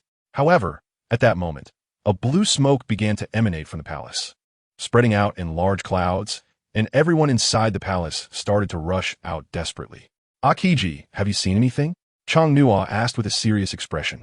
It should be a devil fruit, and they haven't managed to control its power yet. If this thing erupts among the citizens, no one in the entire city will be safe, Akiji replied, looking troubled. They had come here to investigate, but now the situation was so severe that he might have to take action. Junhee, Lasta, hurry up and arrange the evacuation. After Chang Nuo shouted, he began to prepare to rush inside. As the smoke continued to spread, those who had not escaped from the palace fell one by one to the ground, while those who had already started to run outside hurriedly rushed out one after another. King True, this matter seems a bit troublesome. After all, this is an issue between your two countries, and I cannot involve myself too much. At this moment, Akiji wanted to stand by and observe, as he indeed could not participate in the conflicts between nations. What he could do now was only to assist the common people to avoid suffering. As for the remaining matters, Akiji truly could not take action. Chang Nuo did not force the issue, only smiling as he said he hoped Vice Admiral Akiji could ensure the safety of the citizens. As for the rest, I believe our Kingsguard is capable of handling it. However, just as he said this, a creature that looked like a giant dog jumped out from the palace. The reason for this description was that this thing was astonishingly large. Standing up, it was nearly as tall as a building, about 20 meters high, and the smoke it emitted made it impossible to describe it as a dog. Help! Someone save me! In an instant, those who were preparing to escape from the palace were running and shouting. Damn, what is King of the Royal Kingdom doing? Feeding a devil fruit to a dog. Chong Nuo looked angrily at the situation ahead. Fortunately, this creature didn't know how to control the powers of the devil fruit. It had great strength but could not use it. Now that he understood the characteristics of this creature, he naturally didn't need to worry about other matters. The cursed sword Muramesa appeared in Chong Nuo's hand in an instant, and Akiji looked on with some curiosity, wanting to see what kind of person had trained the Kingsguard to this extent. What kind of power did their king possess? However, the moment the cursed sword appeared, Akiji was still somewhat surprised. As someone who had lived for decades, he could tell at a glance that the sword in Chong Nuo's hand was extraordinary. Chong Nuo directly flew up with a moon step, then instantly closed the distance of 200 meters to the giant wolf dog. Following that, a swift slash of his sword sent a blade of light flying out. The immense power pierced through the massive creature in no time at all. However, what exceeded everyone's imagination was that after the blade of light penetrated the creature, it seemed to have suffered no damage at all. Nature type, fruit? Chong Nuo was completely speechless. If he weren't there, he couldn't imagine how many of his guards and these civilians would have perished. A wild creature with natural energy, unable to control the demonic energy it emitted, and the fact that it was a natural type made it useless for ordinary people to attack. In the entire kingdom of True, only June and one other person could skillfully use Haki. However, faced with such a situation, even if he possessed Haki, he was helpless and unable to approach this massive creature. Everything would be in vain. The civilians in the city had already begun to evacuate quickly and orderly with the cooperation of the Kingsguard. Yet when they turned around, they all saw this gigantic creature, and no one could claim they weren't feeling fear. With the royal palace of Roya producing such a thing, Chong Nuo had reason to believe that after this guy lost control of the powers of the devil fruit within him, the people in the palace had probably already met their end. He never expected this creature to be a swordsman. But without Haki, Qingji looked at Chong Nuo, who was fighting with admiration in his eyes. However, at his age, being able to unleash Haki's sword strike would be the true way to end this battle. Just as he was about to finish his thought, he saw Chong Nuo's arms darken, Haki instantly attaching to Muramesa. The dragon nest flash bite, accompanied by Haki's slash, flew out in an instant. The black blade light once again shot towards the giant canine creature. The opponent seemed to sense the threat and began to roar at Chong Nuo, accompanied by blue smoke rolling towards him. But at that moment, the blade light had already struck the opponent. Just one slash sent the massive creature crashing to the ground. With the death of this canine creature, the devil fruit powers that had been attached to it instantly dissipated. At this moment, the entire palace had turned into a dead silence, with no one surviving. Each person even maintaining the terrified expressions they had in life. The massive energy gathering that had been felt at the beginning should have been the demonic storm formed after the creature consumed the devil fruit. However, at this moment, there was no need to dwell on other matters. The kingdom of True's actions against the kingdom of Roya had thus come to a complete end. None of the royal family members of the kingdom of Roya survived. The flying slash was indeed quite surprising. Qingji muttered to himself. No wonder he was so astonished. Although that dog had consumed the devil fruit and didn't know how to control it, the aura and energy it emitted were absolutely not something an ordinary person could handle. The flying slash had completely surpassed the realm of a swordsman. To be precise, Chong Nuo had now become an existence akin to a sword master. Achieving sword mastery at such a young age was something that countless people pursued throughout their lives but could never reach. However, Qingji did not realize that this level of strength was merely superficial for Chong Nuo. After finishing the battle with the dog, Chong Nuo jumped down from the air. Now there was no longer any threat from the kingdom of Roya to any of them. They only needed to focus on taking over the territory belonging to the kingdom of Roya. For everyone, this attack on the royal capital of Roya was indeed a thrilling experience. Fortunately, everything had finally come to an end. This battle would soon make headlines in the newspapers. A big thank you to Vice Admiral Qingji for everything he had done for us. Chong Nuo leisurely walked up to Qingji and said to him, "It's quite rare for King Truru to say such a thing. It really is a bit uncomfortable. I'm just here to observe." But I didn't expect King Truru to be surprisingly impressive. Qingji calmly and lazily replied, "I didn't expect the general to say such things. in front of you. This is merely a display of swordsmanship, without any substantial harm. It's just a matter of self-preservation.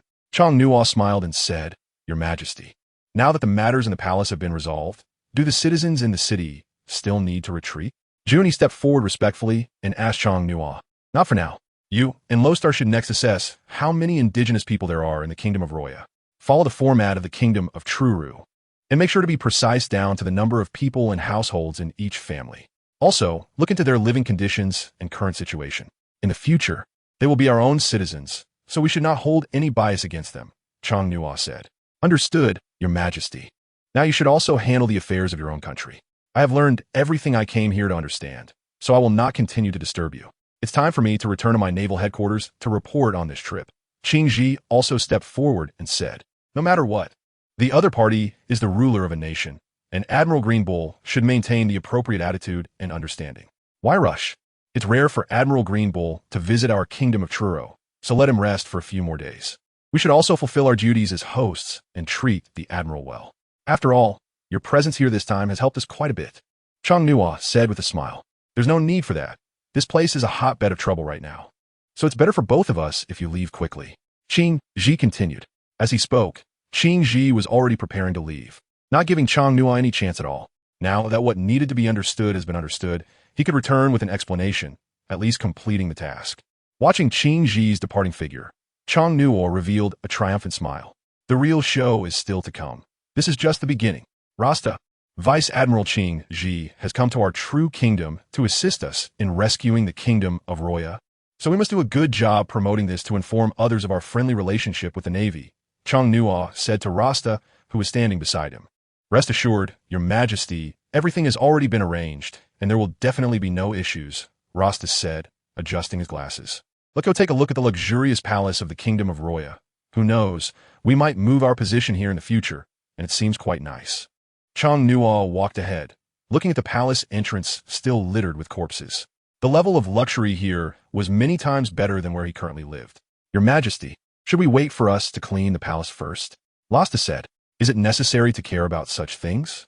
To live well in this world, the first thing you must do is not fear anything. Lasta, as the head of commerce, you will face too much in the future, Chang Nuo replied. Yes, Your Majesty, I understand, Lasta said respectfully, stopping in his tracks, not paying too much attention to it. There was currently no one to tidy up the royal palace of the Roya Kingdom. Most people had already gone to maintain order. Although almost no one in the entire Roya Kingdom opposed the invasion of the true kingdom, there would still be quite a few people looking to take advantage of the chaos. Chang Nuo stepped over one corpse after another, striding with an imposing gait towards the palace.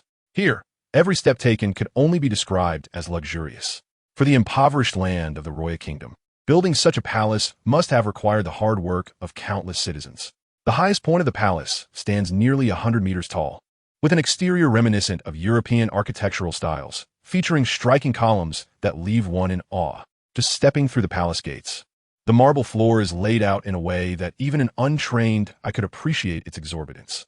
The ground is polished to a mirror-like smoothness, and there are no trees planted along the sides of the path. Instead, it has been transformed into an exceptionally large grassy square. The lush green lawn gives the impression that one could lie down and rest on it. The path beneath their feet stretches straight ahead, with meticulous attention to detail, extending from the main gate of the palace to the main hall.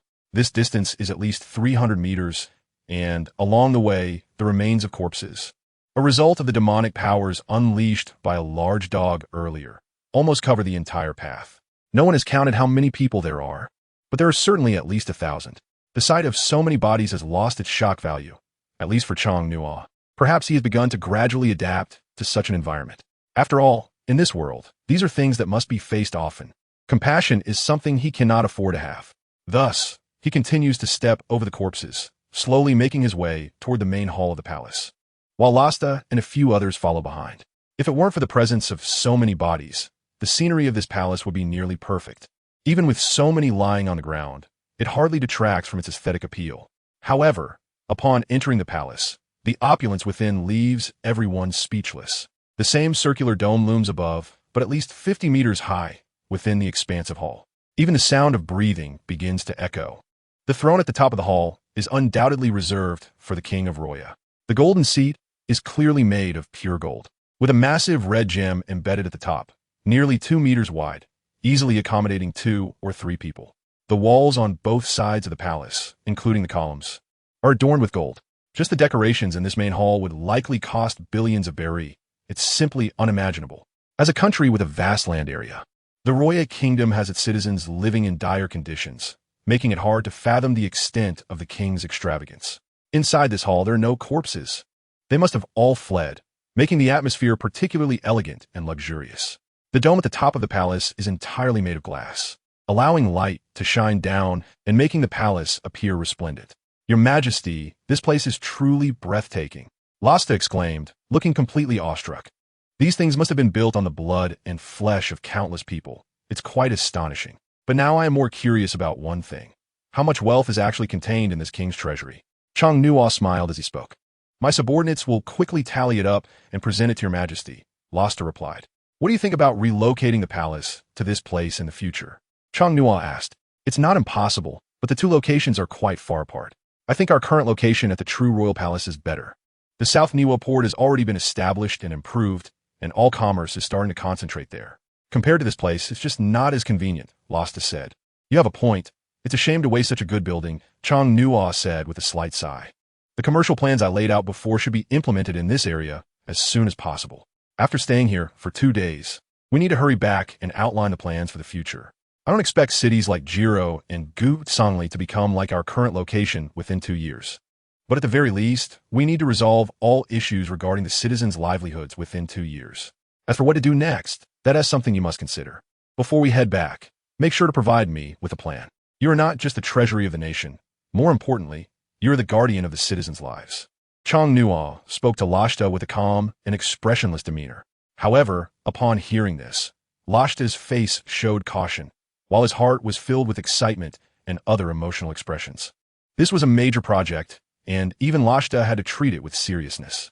Fortunately, he and his subordinates had already been considering these matters, and now it was just a matter of making slight adjustments based on the actual situation of the country. When Lashta first gained Chong-Nuo's approval, he was merely a messenger in the palace. Chong-Nuo recognized this guy's cleverness and intellect, promoting him directly from the lowest ranks to a high-level official in the country. But it proved that Chong-Nuo's overall decisions were not mistaken. Lashta indeed showcased his value in the Kingdom of True. In just over 2 years, the country had undergone a tremendous transformation from poverty and despair to its current state. Although all the plans were issued by Chong-Nuo, Lashta was the one who implemented them from start to finish, and many aspects had already exceeded Chong-Nuo's initial predictions. Now, upon receiving such a task from His Majesty the King, Lashta no longer felt the initial anxiety and excitement. Instead, he felt a sense of responsibility and duty. Rarely, Lashta did not adjust his glasses. He crossed his hands and placed them on his waist, respectfully bowing. With a calm and gentle voice, he said, Your Majesty, please rest assured. In the next few days, I will provide you with a satisfactory plan. You have worked hard on this matter. The country will not forget what you have contributed, and these efforts will surely be repaid to you in the future. Your Majesty, you overstate it, Lashta quickly replied. Chong-Nuo looked at the hunched-over Rasta, patted his shoulder with a satisfied expression. Rasta was nearly 10 years older than Chong-Nuo, but his thinking could make everyone submit. Let's go see what the king of the Roya Kingdom looks like. Let's have others look as well. By now, he probably doesn't know where he has died. Chong-Nuo said with a smile. The king of Roya? Your Majesty, the big fat man who was lying on the ground in front of the main hall, just now should be the king of Roya? Rasta immediately thought of what Chong-Nuo said. After all, he had specifically noticed the big fat man who was lying there, clearly dead, with a crown on his head that obviously belonged to no one else. Moreover, there were hardly any people in this palace hall, indicating that almost all had died outside. As for their king, a person with no real power, it was natural that he couldn't run faster than anyone else. Really? Then we should hurry and take a look. At this moment, Chong-Nuo is acting just like a curious child. When he entered, he really didn't pay much attention to the people lying on the ground. After all, they were just in the main hall. Walking out the door was just a matter of a few steps. But once he did walk out, he saw a big fat man who looked to weigh at least 500 or 600 pounds, lying flat on the ground. The clothes he was wearing were clearly made from the fabrics produced by their own country. He had such luxurious decorations on him, especially the crown on his head, which was adorned with dozens of large gemstones. As for the fat man's face, no one wanted to look at it. After all, he was already dead, and Chong-Nuo didn't feel the need to take a last look at him. He had never seen what he looked like before, and now he had even less desire to find out. The only important thing was that the man was indeed dead. Chang Nuo squatted down and looked for a while, then confirmed the identity was real, rolling his eyes in disdain. This guy really didn't know how he had survived all these years. As a king, to let his country end up like this is quite shameful, even in death. Lasta, this guy has some valuable items on him. Since he's dead and won't need them anymore, remember to collect them for the national treasury. Chang Nuo turned his head and said to Lasta, who was standing behind him, "Rest assured, your majesty, I will handle it well." Lasta replied with a smile. When Chang Nuo said these words, a few people behind him, including the guards, were a bit surprised. After all, he was the ruler of a nation. Despite the defeat, his status had not been lost. The person had just died, and the body was still warm, yet he was already being treated this way, which indeed felt a bit exhilarating. Outside the palace, Jiunhe and the captain of the guards were faced with the issue of many citizens unwilling to leave, wanting to see our king. How should this be handled? On the streets, outside the palace, those who had initially planned to retreat to the capital had started to demand to return to their homes after the large dog had died, as there was no longer any threat. However, the streets were still crowded with people, and no one harbored any animosity. Instead, they were all beaming with huge smiles. Each of them was looking forward to catching a glimpse of the king of the Tulu kingdom, at least to remember what the king who came to save them looked like. When Jiunhe heard his subordinate report this situation, his expression was one of helplessness. Before this, he had never encountered or even heard of such a situation outside his own country's capital, especially in a scenario where their country had just been occupied. The enthusiasm from the ordinary citizens was indeed surprising. Jiunhe felt quite helpless. He had already seen this scene unfold. However, he could not directly order the guards to disperse the enthusiastic citizens. After thinking for a while, Jiunhe could only tell the guards below, "Let it be for now, but be sure to maintain order and ensure that no issues arise among the citizens. There may be individuals in the crowd who could be a threat to the king, so keep a close eye on that." Understood, the guards replied. Jiunhe turned to look towards the palace. He was also quite eager to go in and take a look. However, as the captain of the royal guards, he needed to be clear about the priorities of the situation. On the surface, he was merely the captain of the king's guard, but in reality, he was almost like the grand general of the entire nation, responsible for the deployment of the nation's military forces. The burden on his shoulders was immense. In this country, he felt that aside from the king, he was the strongest. "Gaoju, come here," Jiunhe called to a young man who was chatting not far away. Upon hearing the voice, he hurried over and respectfully asked, "Captain, what are your orders? What is the status of the captured pirates?" The king specifically instructed that those with devil fruit powers must be well controlled. Jiunhe asked directly. "Rest assured, Captain, they have all been fully controlled and fitted with suppression collars. They are all currently locked in cages, and there won't be any incidents." Go you replied seriously. "Have you confirmed how many devil fruit users there are? What are their abilities?" Jiunhe asked again. "Captain, this has already been confirmed. A total of 11 devil fruit users were captured in the entire Roy Kingdom. According to interrogation statistics, all of them are from the West Sea, and their abilities have been thoroughly recorded. We can submit this to you and His Majesty at any time." Gaoju stood at attention and replied, "We must not be careless. The more critical the time, the more cautious we must be. Go and instruct them to strengthen security," Jiunhe said. The pirates each had collars around their necks, made of fine steel, which could not be produced with current technology, and they also incorporated the properties of sea prism stone, which could completely suppress the abilities of devil fruit users. Besides their hardness, the collars also acted like bombs that could explode at any moment, which Chang Nuo had spent quite a bit of resources acquiring from the system space. The main reason for purchasing these was to deal with devil fruit users, and now they were like lambs to be slaughtered. But no one knew if any special situations might arise next. On the surface, everything seemed to be going very smoothly. However, the undercurrents of actual events were unpredictable.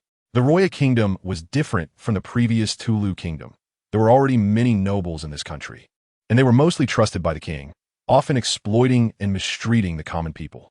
However, when the war broke out, those so-called nobles disappeared overnight without a trace. No one could guarantee whether they had left any backup plans. But in a place like the South Sea, Jiunhe fully trusted the strength of his king. He believed that his king was more than capable of dominating this region. Even so, he approached his tasks meticulously, striving for perfection. This was the result he sought. By the next day, the recent excitement was not in the Tulu Kingdom, but rather the Navy headquarters. Because of the Tulu Kingdom's attack on the Roy Kingdom, The newspapers had transformed into reports about saving the Roya Kingdom's citizens, with a key photo featuring Akiji. Even the world government found themselves helpless in the face of this situation. When the newspaper was released, this news spread throughout the entire pirate world. The newspaper office also spared no effort in reproducing these copies. At this moment, whether it was pirates, the Navy, or the world government, as well as other nations, everyone was now fully aware of the existence of the Tulu Kingdom in the South Sea. Moreover, the newspaper clearly labeled them as eternal friends of the Navy. This newspaper had stirred up significant waves, featuring not only friendly information about the Tulu Kingdom and the Navy, but also photos of the King of Tulu and Akiji chatting. Most importantly, Chong-Nuo would never miss the opportunity to promote his kingdom, and the ads were quite flashy. In this era, not many people realized the effectiveness of such marketing strategies. However, the people at the Navy headquarters were all left dumbfounded.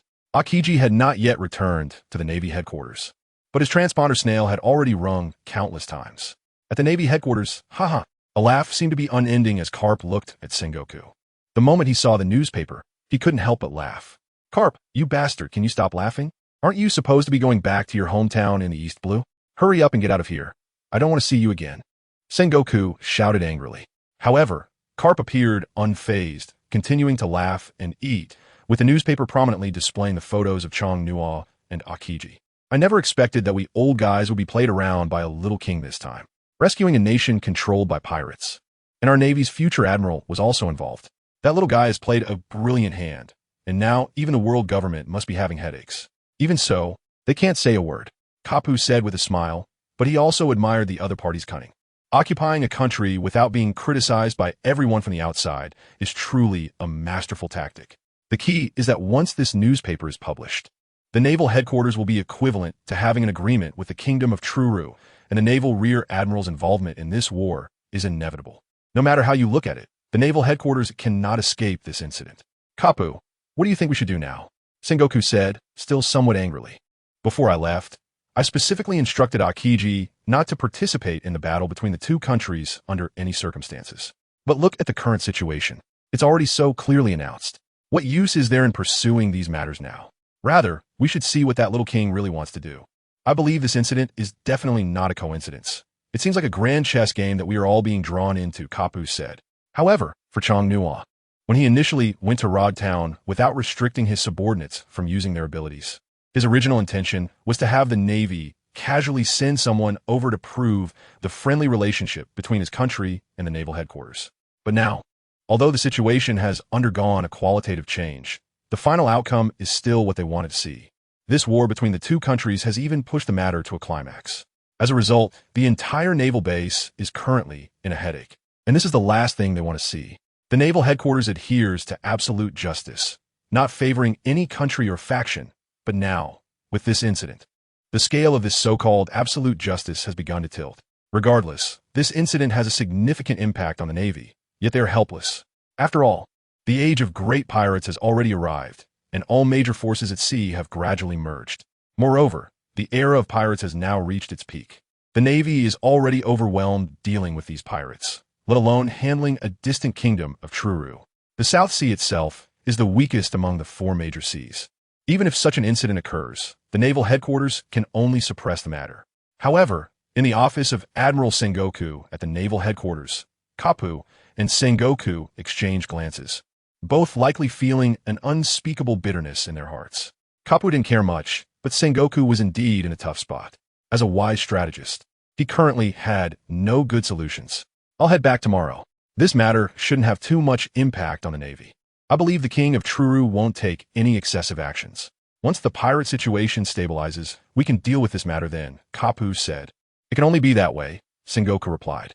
But what they didn't know was that in the days to come, the Kingdom of Truru's commercial development had rapidly reached unprecedented heights. All merchant ships flew the flags of the Kingdom of Truru and the Navy, sailing across the seas. Even when encountering pirates, there was no need to avoid them. Even if they passed by, few pirates dared to act. This was Chong-Nuo's true objective. Commerce was the economic lifeline of this country. Using the most cost-effective and simplest methods could achieve maximum benefits. After this incident, not to mention whether other neighboring countries had any thoughts about the Kingdom of Truru, in terms of strength, they did not dare to take any actions. Since the Kingdom of Roya was occupied, the territory of the Kingdom of Truru had leaped to become the largest country in the South Sea region. The population of the entire country was also the largest among all South Sea nations. The Truru Palace continued to use the previous one. Chong-Nuo did not choose to use the more luxurious royal palace.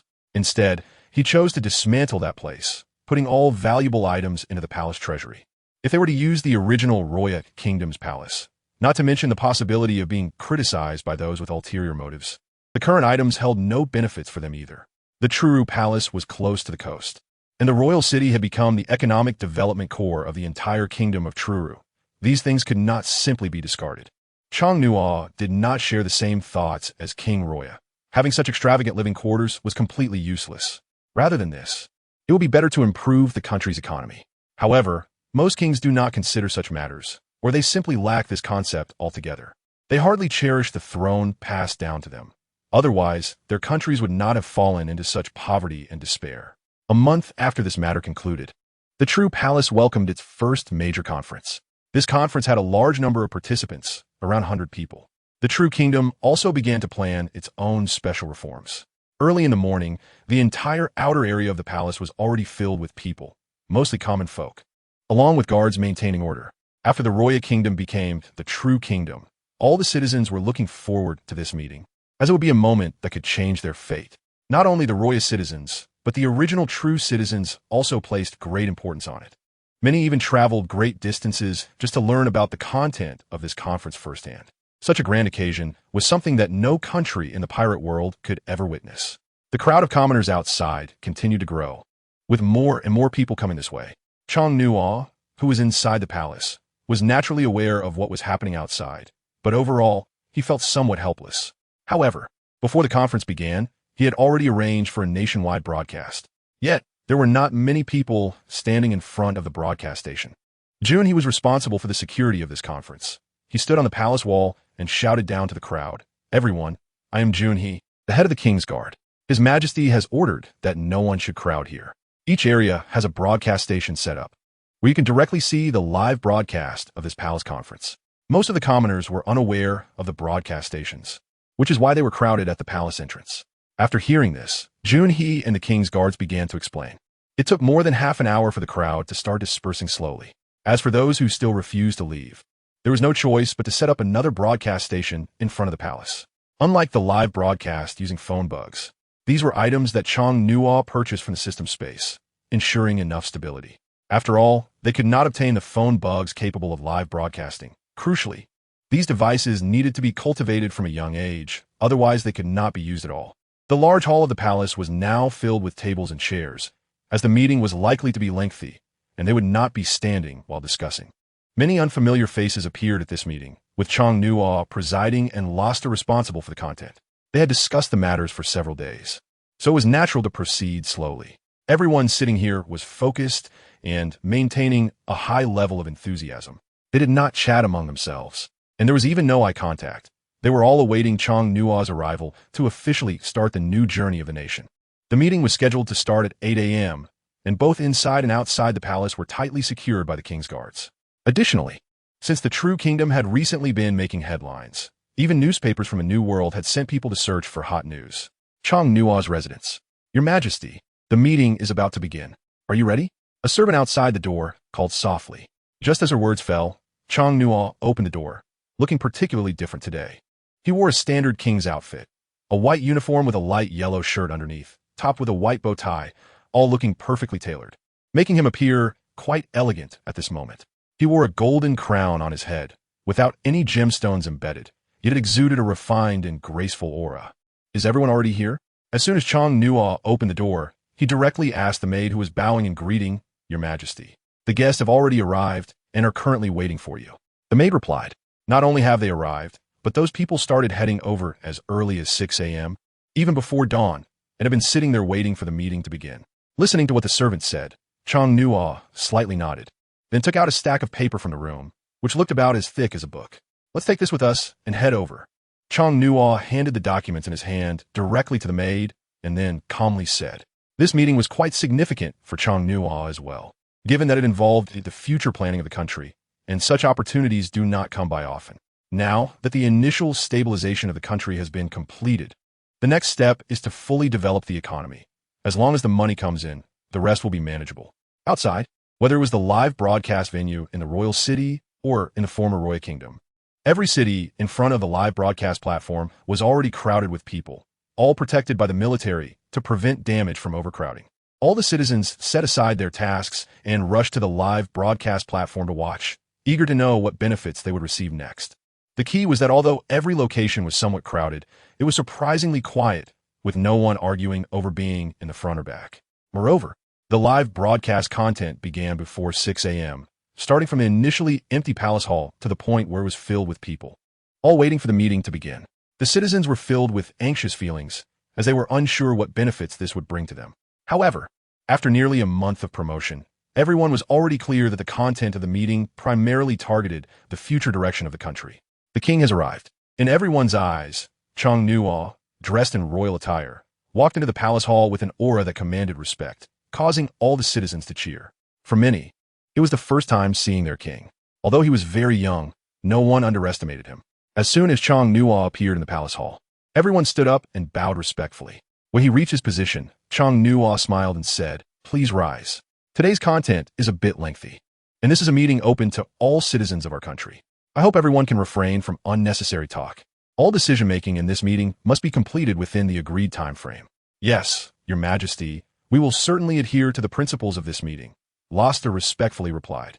Chong-Nuo walked to his seat and sat down directly.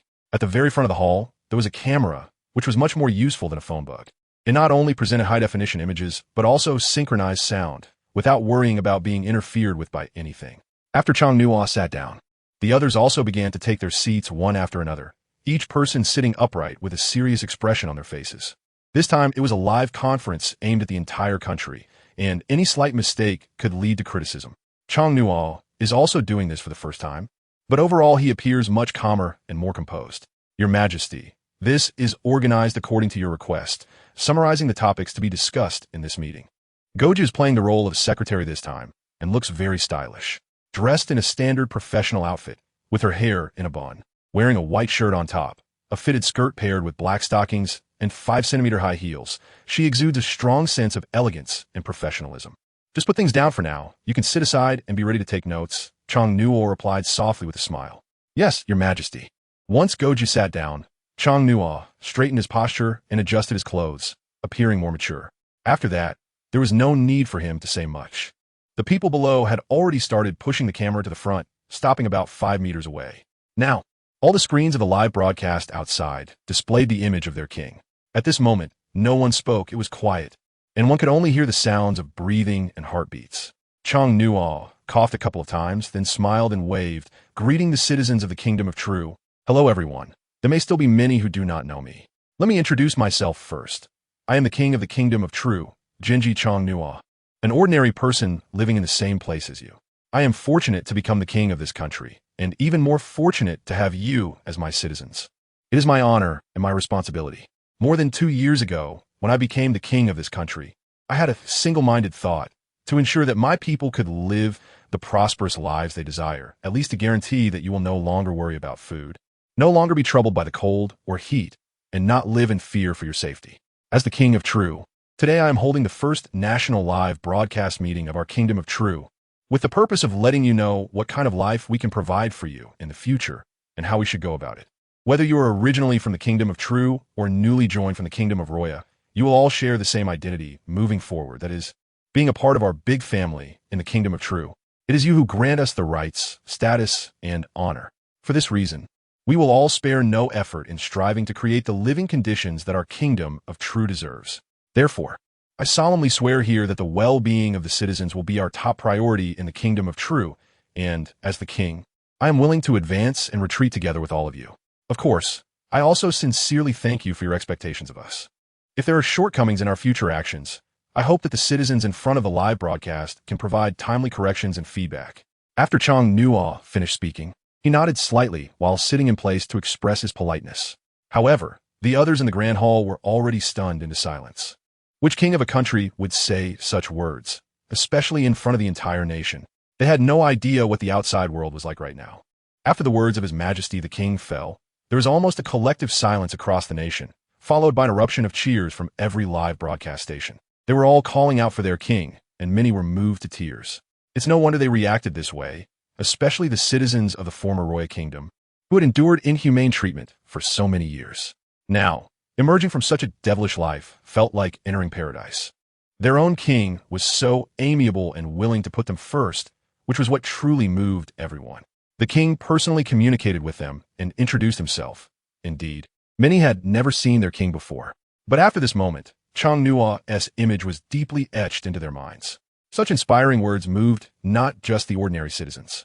Even the soldiers responsible for monitoring the live broadcast were touched. This first public appearance had already caused such a stir. Even journalists from other countries and those on the Grand Line showed expressions of shock. They had certainly seen more people than these citizens.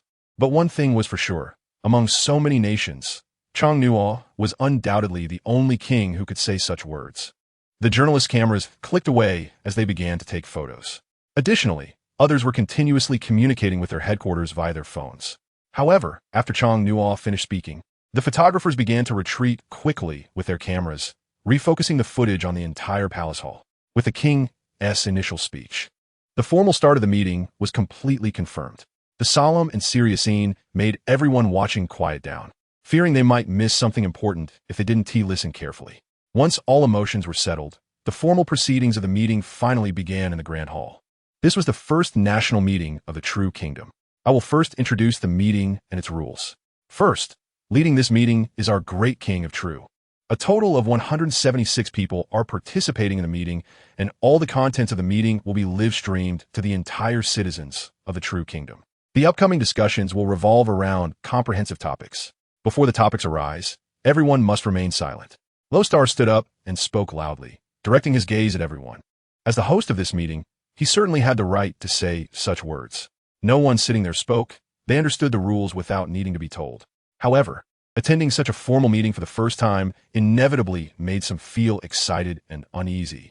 Moreover, the number of people watching this meeting outside was overwhelming. In some ways, the audience included not just the citizens of the True Kingdom, but also people from other countries through the broadcast by various reporters. The key point was that the contents of this meeting did not need to be hidden or kept confidential. Even letting people from other countries know would not be a problem. Seeing that there were no objections, Lostar shouted. Then I announced that the first national meeting of the True Kingdom officially begins. After a brief pause following Lostar's words, Changnua began to speak slowly from his seat, stating that the purpose of this meeting was mainly to comprehensively develop issues concerning people's livelihoods in the future, considering that many might not have experienced relevant matters before. Therefore, the content of this meeting would start from the simplest aspects. The first issue was about the overall arrangement of the former citizens of the Roya Kingdom, who had just integrated into our family. The original citizens of the True Kingdom now live comfortably with their own jobs and responsibilities. The country has also developed its own brands and economic sources. Therefore, the new families being incorporated will be a key issue we need to focus on moving forward. Now, I will let the Minister of Commerce, Lostar, talk about the economic site planning for the former citizens of the Roya Kingdom. Changnua looked directly at Rashta and said, "Yes, Your Majesty." Rashta replied respectfully, then turned to face everyone, standing up while holding the draft paper that had been prepared earlier. He spoke loudly, stating that he was following the king's orders. During this period, they had already begun organizing the overall planning for the future of the former citizens of the Kingdom of Roya. The total population of the former Roya Kingdom was 68 million, among which approximately 25 million could not meet their daily needs for food and warmth, indicating severe economic poverty and backwardness. The arrangements for this portion of the population were as follows.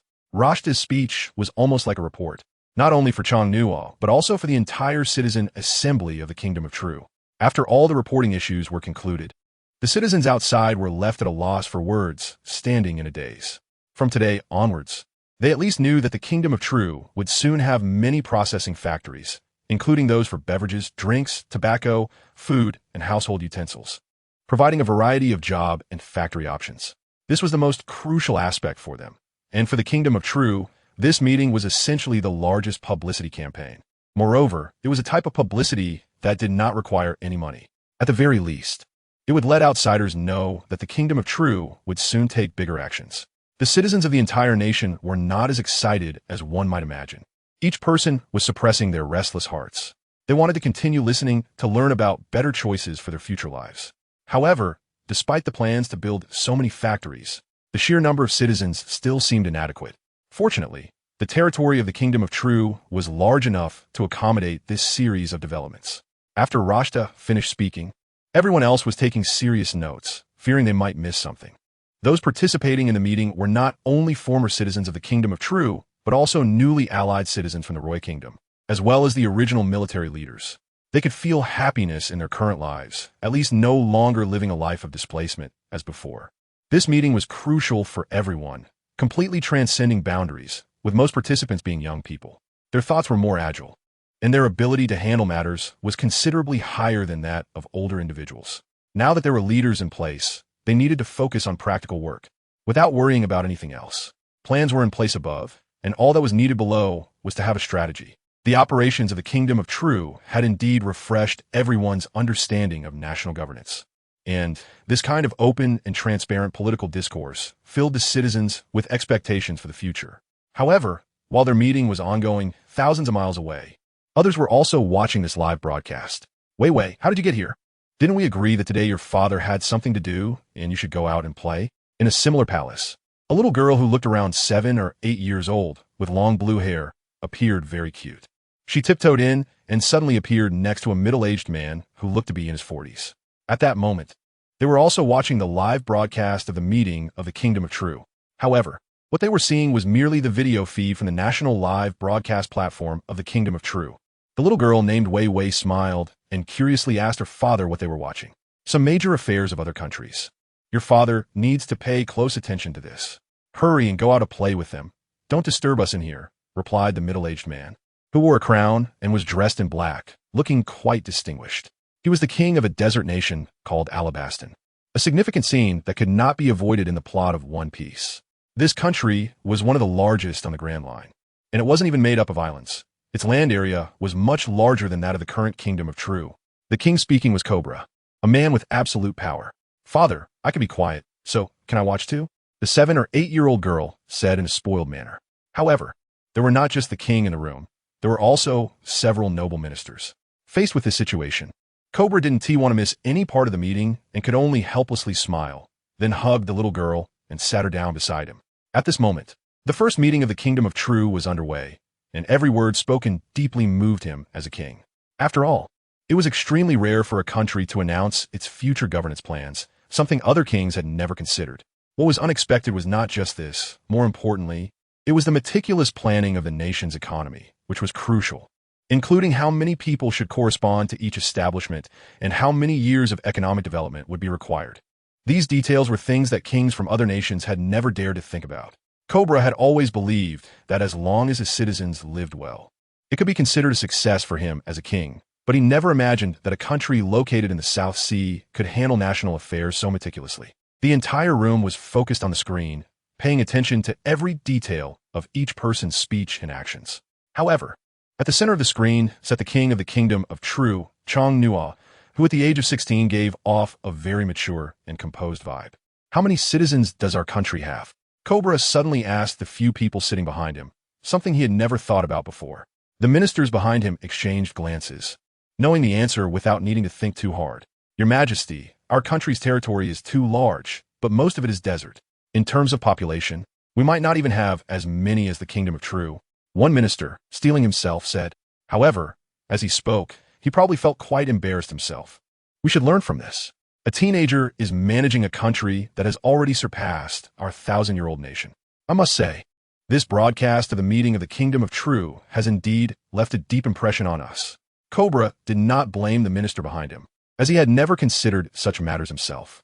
Looking at those who spoke confidently on the screen, Cobra felt a sense of shame. Daddy, what are you watching? Wei, sitting next to Cobra, finally asked softly, voicing her inner confusion. She could not comprehend or even understand what was being said. Wei, pay attention. This will definitely become a king who leads an era. Even your father is deeply moved by this, he replied. Cobra calmly and emotionally said, Your Majesty, I believe the situation in the Kingdom of Truru is very different from ours, and many things cannot be generalized. As soon as Cobra finished speaking, the minister who had just spoken behind him opened his mouth again and said, Do you think I don't know what you were saying? The key issue is not this at all. As Kabura spoke, he turned to look at his daughter Wei and sighed, saying, "The king of the kingdom of Truru. Jinji Changnua, I have met his father twice. This young man became king at the age of 14 and is now 16. Yet he has already tidied up the mess left by his father. Not only that, but the country's economy and military are completely different from what they used to be. It can be said that under his leadership, the kingdom of Truru will soon become the most powerful country in the South Sea." "Dad, is that true?" Wei asked in surprise. "Well, it's just a matter of time," Kabura said with a smile. "Don't worry, Dad, Wei will definitely be stronger than him in the future." Seeing Wei's serious expression, Kabura smiled with satisfaction and continued to watch the content on the screen. In another place, in a rather dark room, several old men were also watching the scene of the kingdom of Truru. Each of their expressions was not good, but at that moment, an old man with a goatee directly said, "Let CP2 go and inform the king of Truru to join the world government." Who would have thought that such a clever king could emerge from such a weak place in the South Sea? "Let's first send CP0 to investigate and see what the situation in this country is." As soon as the goateed old man finished speaking, another bald man in a white robe, holding a long knife, also spoke up. "It seems that the wife and child of the pirate king Roger were in this country, right?" said another old man with a mustache. "That's right. I still remember this matter. The wife of pirate king Roger was indeed in the kingdom of Truru," said the bald old man with the knife. "Let's just have CP tell them to join the world government, and we won't worry about anything else for now," the goateed old man said again. "Then it's settled." The mustached old man didn't say anything more, and the others tacitly agreed to this attitude. This time, the National Conference of the Kingdom of Truru indeed attracted many kings from other countries to watch. Of course, some were seriously reflecting on their own actions, while others thought the Kingdom of Truru was just trying to attract attention. Everyone's views were different, but their opinions could not determine the future direction of the Kingdom of Truru. The meeting was still ongoing, and almost the entire morning was spent discussing just two matters. Changnua said almost nothing throughout the entire process, but he was there to observe everyone's attitudes. Most of the people present were young, each full of energy. He merely threw out the topic, and the rest was all arranged by Luasada. After all, the issues to be discussed in this meeting had already been talked about beforehand. The purpose of holding such a grand conference this time was to let the citizens of the country know how the upcoming prosperous era would unfold. Changnua did not know that so many people outside were watching the conference of his own country, but it was all completely irrelevant. Even the old men from the world government had considered the issue of him joining the world government long ago. However, for the current kingdom of Truro, there was nothing wrong with joining the world government. After all, the national economy was on the rise, and joining the world government would simply be a matter of paying a protection fee. The advantages of joining the world government for the future kingdom of Truro were much greater than they were now. After all, in the future, when sailing their own goods at sea, they would no longer have to worry about being plundered by pirates, as they could directly summon the navy to fight. This was the greatest benefit of joining the world government. The protection fee was just a formality. However, for the current kingdom of Truro, this was merely a drop in the bucket, and the protection fee was not limited to gold, silver, and jewels, but could also be substituted with goods. As long as the people at the top were satisfied. "Your Majesty, shouldn't we take a break for lunch before continuing?" In the main hall of the Truro Palace, Rasta quietly asked Changnua, "Let's stop here for the morning. Regarding economic and commercial development, inform the relevant personnel to expedite the implementation. We'll pause here for the morning discussions and continue with other matters in the afternoon. Let's adjourn for now. If any of you have questions, make sure to communicate with Rasta immediately to avoid mistakes later. In our country, leaders absolutely cannot make such basic errors." Changnua also stood up and directly addressed the people in the hall. They had been in a meeting all morning and outside. The common folks had also been watching for the entire morning. The matters to be discussed this time were all directly related to the interests of these people. However, the content of the meetings that were actually broadcasted was trivial. What truly needed communication were the things that could not be aired. Before this public meeting, many had already begun researching a series of issues, most of which involved military and political matters, as well as discussions on potential future problems. These topics mainly focused on the real-time politics and military strengthening theories of the entire pirate world. Since the Kingdom of Roya merged with the Kingdom of Troll, it had only been about half a month, and the military and political aspects of both sides had already integrated, though the extent of collaboration remains unknown. What can be confirmed now is that June he has begun searching for soldiers with good physical fitness who are suitable for training within the entire military. All of them are following the training methods of the National Guard. It is estimated that in a few years, The entire kingdom of Troll will be able to look down upon the existence of the South Sea. Although they can achieve this now, they are not in a hurry. Conserving energy and strengthening themselves is the crucial issue. Currently, the entire kingdom of Troll has a military force of about 500,000. However, the number of soldiers who can qualify for the National Guard is not particularly high. Even having 10,000 qualified individuals would be more than enough. Throughout the day of the meeting, the future structure was nearly established, and the common people felt the prosperity of their country. They were fully cooperating with the issues raised from above. In the following time, the kingdom of Troll effectively entered an era of production. However, during this period, another matter needed to be addressed. The pirates with devil fruit powers encountered during the kingdom of Troll's conquest of the kingdom of Roya.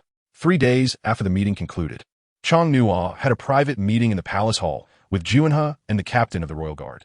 This meeting was absolutely confidential. It wasn't the meeting itself that was confidential, but rather the content of their conversation that must not be leaked.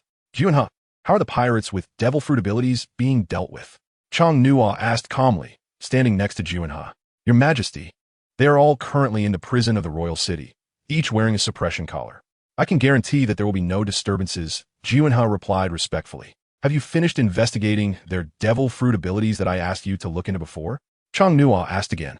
We have completed the research, and everything is on this paper for your Majesty to review. Juinhe respectfully took out a sheet of paper from his pocket, which was filled with dense writing, covering almost all the captured pirates with devil fruit abilities and detailing the nature of their powers. After looking at it for a while, Chong-Nuo couldn't help but exclaim, 17 devil fruit users. Where did so many come from in the West Sea? Your Majesty, I have also interrogated them regarding this matter. Several of them acquired their powers through auctions, while the rest obtained them by luck or through theft, Juinhe said. Tomorrow, bring all of them secretly to the secret chamber in the back mountain. The entire process must not be seen by any unrelated persons. Chong-Nuo suddenly said with a serious face. Yes, Your Majesty. Juinhe, although not understanding why, did not ask and could only comply with Chong-Nuo's request. However, as Chong-Nuo looked at the abilities of the 17 devil fruits listed on the paper, he found that some were indeed quite useful, but most of them were almost useless. Among them, the best one should be the Paramecia-type rock fruit. Its ability allows the user to turn everything they touch into stone, which is crucial for the future infrastructure of the country. As for the other devil fruit abilities, there were hardly any that caught his eye. However, in terms of combat power, these devil fruit abilities were not completely worthless. Each had its own unique existence. Currently, for the Tulu Kingdom, or for Chong-Nuo, devil fruits were not in short supply. In the original royal palace of Loya, they had already found 6 devil fruits. Although their quality was not great, overall, they were still quite impressive. Chong-Nuo's idea is very simple, to convert all these devil fruits into the strength of the nation. Each type of devil fruit has its unique existence and can naturally be utilized. Having a dozen devil fruits, even for a country on the Grand Line, is considered quite luxurious, let alone in the 4 seas. Chong-Nuo once again examined the list in his hand. If these items were exchanged for belly, it could make the country prosperous for quite a while. However, what they lacked now was not money, but the capability to plan for the future. Early the next morning, Juinhe had already brought a team of guards to secretly escort the 17 devil fruit users, all of whom were pirates, to the back mountain. In this area behind the palace, no one would come at all. Although there were no guards, the only way to reach this place was through the palace. Chong-Nuo only arrived slowly at noon. Some of these pirates were already scared to the point of losing control, no longer displaying the initial majesty and dominance. This so-called secret chamber in the back mountain of the palace is merely built within a limestone cave, and the area below is very spacious, easily accommodating 10,000 people without issue. With the arrival of Chong-Nuo, June and the others immediately bowed in greeting. As for the pirates who had already been bound, they could only become lambs awaiting slaughter. They had no capacity for resistance and could only obediently stay there. Each person was tied with a rope, and every neck was adorned with a suppression collar, showing no signs of any possibility of escape. These individuals, having committed crimes against the Troll Kingdom, were indifferent to their situation. They were now merely struggling to survive. Chong-Nuo nodded at June and a group of people, then looked at the pirates bound there with a half-smile. The entire underground chamber had no windows, only a long corridor leading to this side. Even without speaking, the sound of breathing could echo inside. Chong-Nuo looked at the group of people, these guys, but at that time, he had dealt ruthlessly with his own soldiers, with nearly 200 of them lost at their hands. Junhee, let the others go out first. We'll stay here and have a good talk with these guys. Chang Nuo said with a smile to Junhee.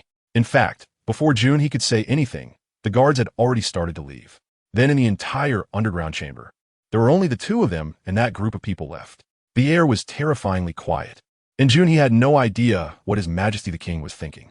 Why bring these people to this place? So you must be the little king of the Truro Kingdom, right? I want you to let me go quickly. My uncle is a notorious pirate on the Grand Line. If he finds out you've imprisoned me here, then your entire country should be ready to face disaster. Chang Nuo hadn't started saying anything yet when a pirate, who looked rather big and had a huge scar on his face, shouted at the two of them in a fierce tone. I told you to prepare the fruit in advance. Did you bring it? Chang Nuo ignored the other person and directly looked at Junhee, asking, Your Majesty, these people have killed quite a few of our soldiers, and two of them even massacred our civilians. Are we really going to give them fruit? Junhee said somewhat reluctantly. You'll know in a moment. Chang Nuo said with a smile that seemed neither genuine nor fake. With such an expression, Shang Jun felt even more confused, unable to guess what their king was truly thinking. Haha, quickly bring the fruit to the old man. It's been a long time since I've had these things, and I quite miss them.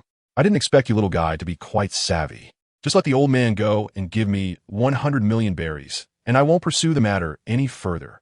At that moment, another pirate with a big beard laughed loudly to himself. They seemed completely unaware of what they would face next.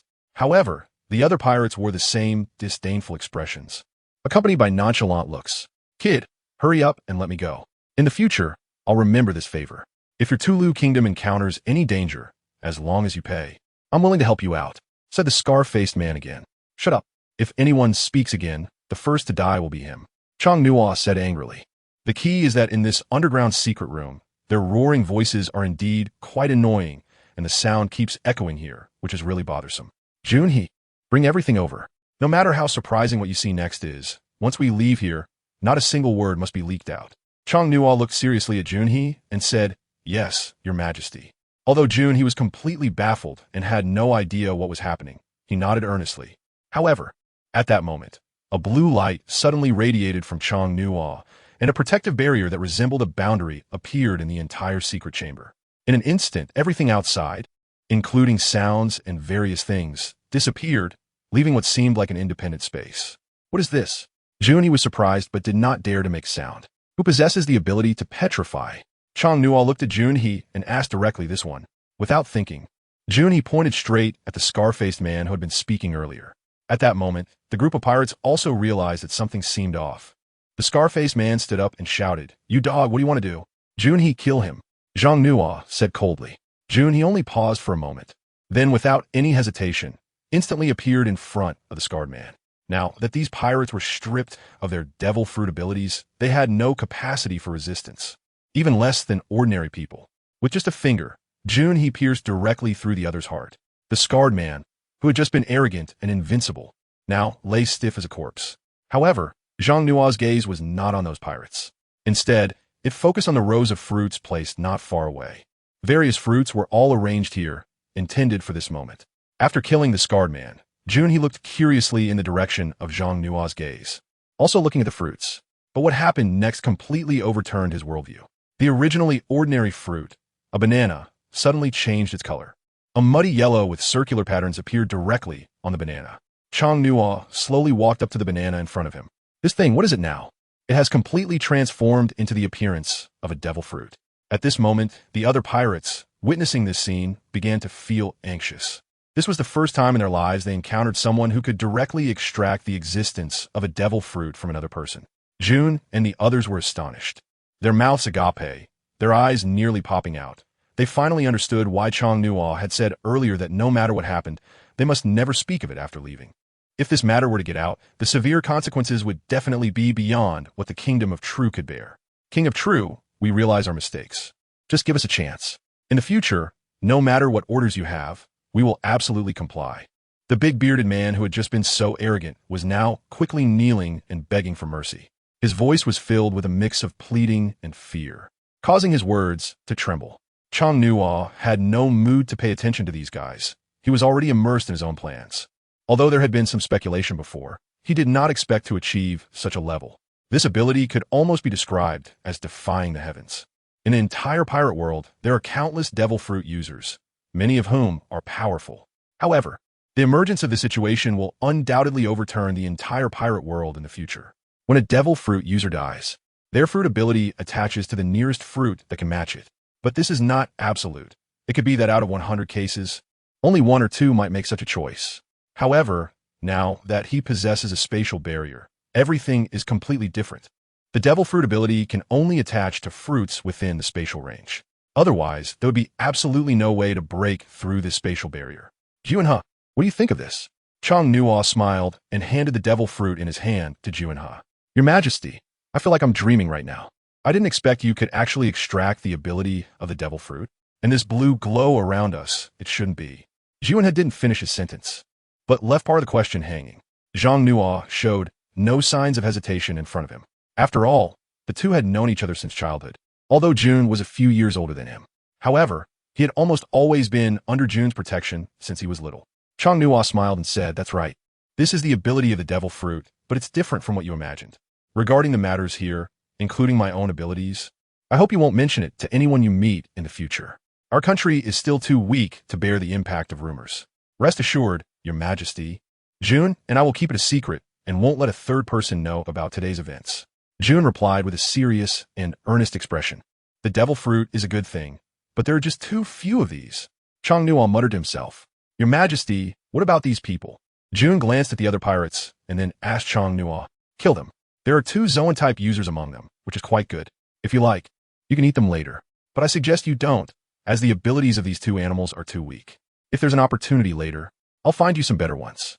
At that time, you can distribute them to your subordinates. Although they aren't top-tier devil fruits, the overall situation is still quite good. Chong Nuo said leisurely, not at all regarding that group of pirates as a serious matter. Now that others were still alive, they had already begun discussing the abilities of the fruits. Yes, Your Majesty, Jun and the others could no longer contain their excitement. Although they had not previously considered obtaining the powers of the devil fruits, now that their king had taken the lead, they naturally should not fall behind. He had no hesitation regarding these pirates. Killing these pirates, who were even inferior to ordinary people, was incredibly easy. After a short while, the fruits in the underground chamber began to change one after another, and the 17 people ultimately transformed into 17 devil fruits, with none escaping. Although these items were not top-tier products, overall, they were still quite numerous. After gathering all the devil fruits together, Jun looked at Chong Nuo and directly asked, Your Majesty, how should we handle these corpses? Chong Nuo glanced at the 17 corpses on the ground, then directly removed the current spatial barrier. He extended his left hand towards the direction of those people, at which point it was seen that a faint blue glow was attached to all of them. Exile. Chong Nuo softly called out these 2 words, and immediately all the corpses disappeared without a trace. However, at that moment, in a corner of the sea, corpses were directly falling into the water one by one. The ability of the space fruit has infinite possibilities for application. If the power of the devil fruit were developed to its fullest, Chong Nuo could already roam freely over this sea. Jun and the surprising events he encountered today were simply too many, since he knew that their king had already possessed the power of the devil fruit. The way those dozen corpses disappeared didn't seem so unbelievable anymore. With a dozen devil fruits here, combined with the remaining devil fruits in the palace, the entire true kingdom now possessed nearly 30 devil fruits. Although half of them were of little use, the remaining portion would be enough to form a relatively strong team. In fact, this was already considered quite few. For some large pirate crews, there are at least 100 people with devil fruit abilities within a single crew. Even in the future, among the 4 Emperor's pirate crews, the number of devil fruit users could reach into the thousands. But now, the resources of the true kingdom were limited, and they could not expose themselves too early. They might face some tricky problems in the future. Currently, among the devil fruit abilities in the pirate world, the Paramecia type is the most common, followed by the Zoan type. As for the Logia type devil fruits, they're almost the kind that can only be encountered by chance. After stepping out of the underground palace, Chong Nuo walked ahead and directly asked Jun and the others how far their hockey training had progressed. Your Majesty, the armament hockey can now be applied to weapons. However, the observation hockey is still not quite there. Sometimes I can only faintly sense some things. More specific abilities may still require about 2 more years to achieve, Jun replied, lowering his head. You haven't been training in hockey for very long. In the future, you will not only be the captain of the Royal Guard, The country has reached this moment, and you need to seize the time to train more talents. The entire army is at your disposal. In the future, the application of hockey must be widespread. This may very well be the key to your survival. Chong Nuo said seriously that among the vast seas, those who can cultivate hockey are extremely rare, and even in the first half of the Grand Line, there are very few who know about hockey. However, in the South Sea, a relatively isolated place, they have already started to prioritize the cultivation of hockey within the military. Cultivating hockey is definitely much more practical than the devil fruit. In future confrontations, the difference between those who have learned to use hockey and those who have not will be like heaven and earth. Because of this, Chong Nuo has placed considerable importance on this matter from the very beginning. Jun and others naturally understand the importance of this issue, but the country is currently under the watchful eyes of so many people. Even if they want to conduct large-scale training, they still need to consider everything comprehensively. Your Majesty, I believe our country currently lacks a suitable training ground. After all, you previously mentioned that the training of the Navy's 6 styles in hockey must not be known to other countries or those with ulterior motives. However, I have yet to find a sufficiently discreet location for our country, Jun said helplessly. Chong Nuo did not refute what Jun said. Instead, he understood it quite well. If the kingdom of Truro wants to develop, such a powerful military force will naturally attract attention, and having a few hundred personnel should not be a major issue. But if they were to suddenly have an army of over 10,000, not to mention the world government, even the Navy would probably not agree to such a thing. Let's first find a place to learn some basic skills. We can communicate with Rasta to choose a more discreet location. Within a year at most, I will find you a more hidden place that won't be discovered for your training.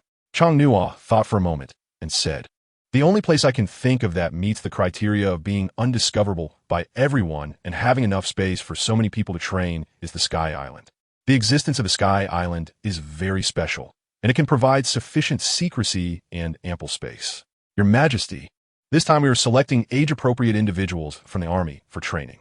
However, the number is a bit large, and the key point is that even if all the National Guard serve as instructors, we may not have enough manpower. Juni said somewhat awkwardly. Then let all the National Guards be mobilized. Initially, a total of 500 people will be enough to guide these individuals. We do not have much time left, and the places we may face in the future could exceed your imagination. The era of great navigation is unpredictable. Although we live in the South China Sea area, the challenges we will encounter in the future are definitely not as simple as you think, Chong Nuo sighed and said. Understood. At first, Jun he wanted to argue, as withdrawing all the National Guards would leave no one to protect His Majesty the King. But then he thought, does their king really need their protection? He is already the strongest among everyone in terms of strength, and whether he is protected or not no longer matters. There are no particularly dangerous individuals in the South China Sea area. The current spatial abilities still need to be improved to construct a spatial passage. Chong Nuo looked ahead, his mind inevitably wandering. In the coming days, the Kingdom of Troll would almost frequently appear on the front pages of newspapers. In this era of great pirates, for a country like Troll, situated in a corner of the South Sea, to achieve such a state was something that not even the kings of other nations could believe. Even the great pirates were quite curious. However, most of what was reported in the newspapers was what the Kingdom of Troll wanted them to see. The entire Kingdom of Troll, whether in terms of infrastructure or other aspects, had begun to progress in an orderly manner. Moreover, the economy driven by this progress had even exceeded everyone's expectations, with the entire country developing in a positive direction. Now, there was no need for Chong Nuo to arrange other matters. The shipbuilding industry, paper industry, and various retail sectors within the country were all flourishing and competing with one another. However, today, the Troll Palace welcomed a few uninvited guests. They were all dressed in suits and ties, wearing black sunglasses, and each person's attire was almost identical, resembling a scene straight out of a gangster movie. The group wore stern expressions, showing no emotion at all. The leader, a tall man who seemed to be at least 2 meters tall, was somewhat thin, but his aura of strength was unmistakable. It had been half a year since the first national conference of the Kingdom of Troll ended, when these outsiders suddenly appeared. It was not just the citizens of the kingdom who were surprised. Even the guard stationed at the palace entrance showed no curiosity or astonishment. After all, in the past 6 months, the Kingdom of Troll had welcomed countless merchants from various places, all eager not to miss out on opportunities to make money. Sorry, gentlemen, but ahead is the royal palace. It's not convenient for you to explore here. You may go to other places. A guard patiently and respectfully said to the group at the palace gate. After all, There had been so many visitors to this location that they had become accustomed to it and spoke politely. However, upon hearing this, the 6 men in suits maintained their cold expressions. The 2-meter-tall man removed his sunglasses, glaring coldly at the guard before suddenly kicking out. The guard, who had just been speaking politely, instantly fell to the ground dead. The other 3 guards at the entrance were momentarily stunned by this scene, but the tall man had no intention of letting them go. In an instant, all 3 of them fell to the ground as well. The men seemed fearless and maintained their original expressions, not uttering a single word as they carried out their ruthless actions. After killing the guards, they did not leave, but instead walked directly into the palace. However, such events could not be hidden. Once the others inside the palace discovered what had happened, they all rushed out. But the remaining people in the palace were mostly ordinary guards without much strength, as those in the royal guard had long since left the city to train more personnel. Although not all had left, the guards protecting the outer areas of the palace were now just these ordinary individuals, armed with guns and on alert. Thus, in front of these 6 men, they were almost no different from ants. As they rushed out, the 6 men immediately entered combat mode. Not only were they powerful, but 2 of them were also devil fruit users. When faced with nearly 70 soldiers rushing in and opening fire, one of them unleashed his devil fruit ability, causing numerous bubbles to erupt from his body and spread outward. The moment anyone touched those bubbles, they exploded with a force comparable to a cannonball. In an instant, the group of 60 to 70 soldiers was almost completely wiped out, leaving the palace in chaos. The sound of the explosion also attracted the attention of others within the palace. More and more soldiers began to surround them. But the expressions of the 6 men remained unchanged, devoid of fear or any emotions. They were like robots, and after the chaos, they elegantly adjusted their suits. As they continued to move forward, a shadowy figure dashed in quickly and aimed a kick at the 2-meter-tall man. However, he easily blocked the attack. Conqueror's Haki? I never expected such a figure could emerge from a small country like the South Sea. It's truly surprising. The tall man finally spoke, a disdainful smile curling at the corners of his mouth. The sudden appearance of Jie, who also exposed his ability to use Conqueror's Haki, was unexpected. Although his first attack was easily deflected, Jie charged again, his legs coated in armed Haki, launching another assault. He used Moonwalk to leap into the air and then descended rapidly, attempting to strike down directly. However, he underestimated the individuals standing before him. The tall man stepped back 2 paces, and a man in a red tie stepped forward. Just as Jie made contact, he sensed something was amiss. The opponent clearly felt the incoming attack, but showed no intention of dodging. Instead, he took Jie's full force with his body. When the attack landed, the stone bricks beneath them shattered and flew apart. When the dust settled, Jie saw that the man beneath him was completely covered in armed Haki, his entire body appearing pitch black, and his legs were buried beneath the stone slabs, showing no signs of injury. Just as Jie was about to retreat, the man in the red tie suddenly grabbed his leg with his right hand, followed by a powerful punch to Jie's abdomen with his left. Despite Jie's quick reflexes to protect himself with both hands, he could not evade the intense blow. The man in the red tie sent Jie flying, crashing into the wall behind him. At that moment, the wall cracked under the impact. As Jie fell, he began to cough up blood, clearly heavily injured, to the point where he could not stand again. These men were the strongest opponents he had encountered so far, powerful beyond reach. Who are you? Why did you forcibly invade the Troll Palace? Jie weakly asked. We are CP2, here to find your king, Yuan Ji Chong Nua. The tall man in front replied in a cold, mechanical voice. Boss, why waste words with an ant like him? Just step on him and be done with it. The man in the red tie smirked sinisterly at the corner of his mouth and slowly approached Chia, who was crouching. His expression clearly conveyed a desire to toy with him. These few individuals didn't care at all about the purpose of their visit. However, Chia in front of them piqued their interest. After all, it was quite rare to encounter someone using Haki in the midst of the 4 seas. And since they happened to see it today, even if his strength wasn't particularly strong, he could still entertain them for a while. When the man in the red tie stood in front of Chia, he wore a disdainful smile and said, You little ant from the South Sea, it's rare for you to give us a moment of pleasure today, so let me send you off on your final journey. With a hint of wickedness in his smile, he was about to use his ability, and a pure white bubble suddenly appeared in his hand.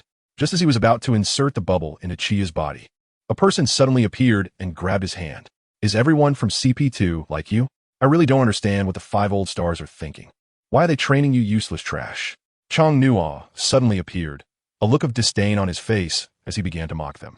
Your Majesty, Ji weakly called out, his voice barely audible. Who are you?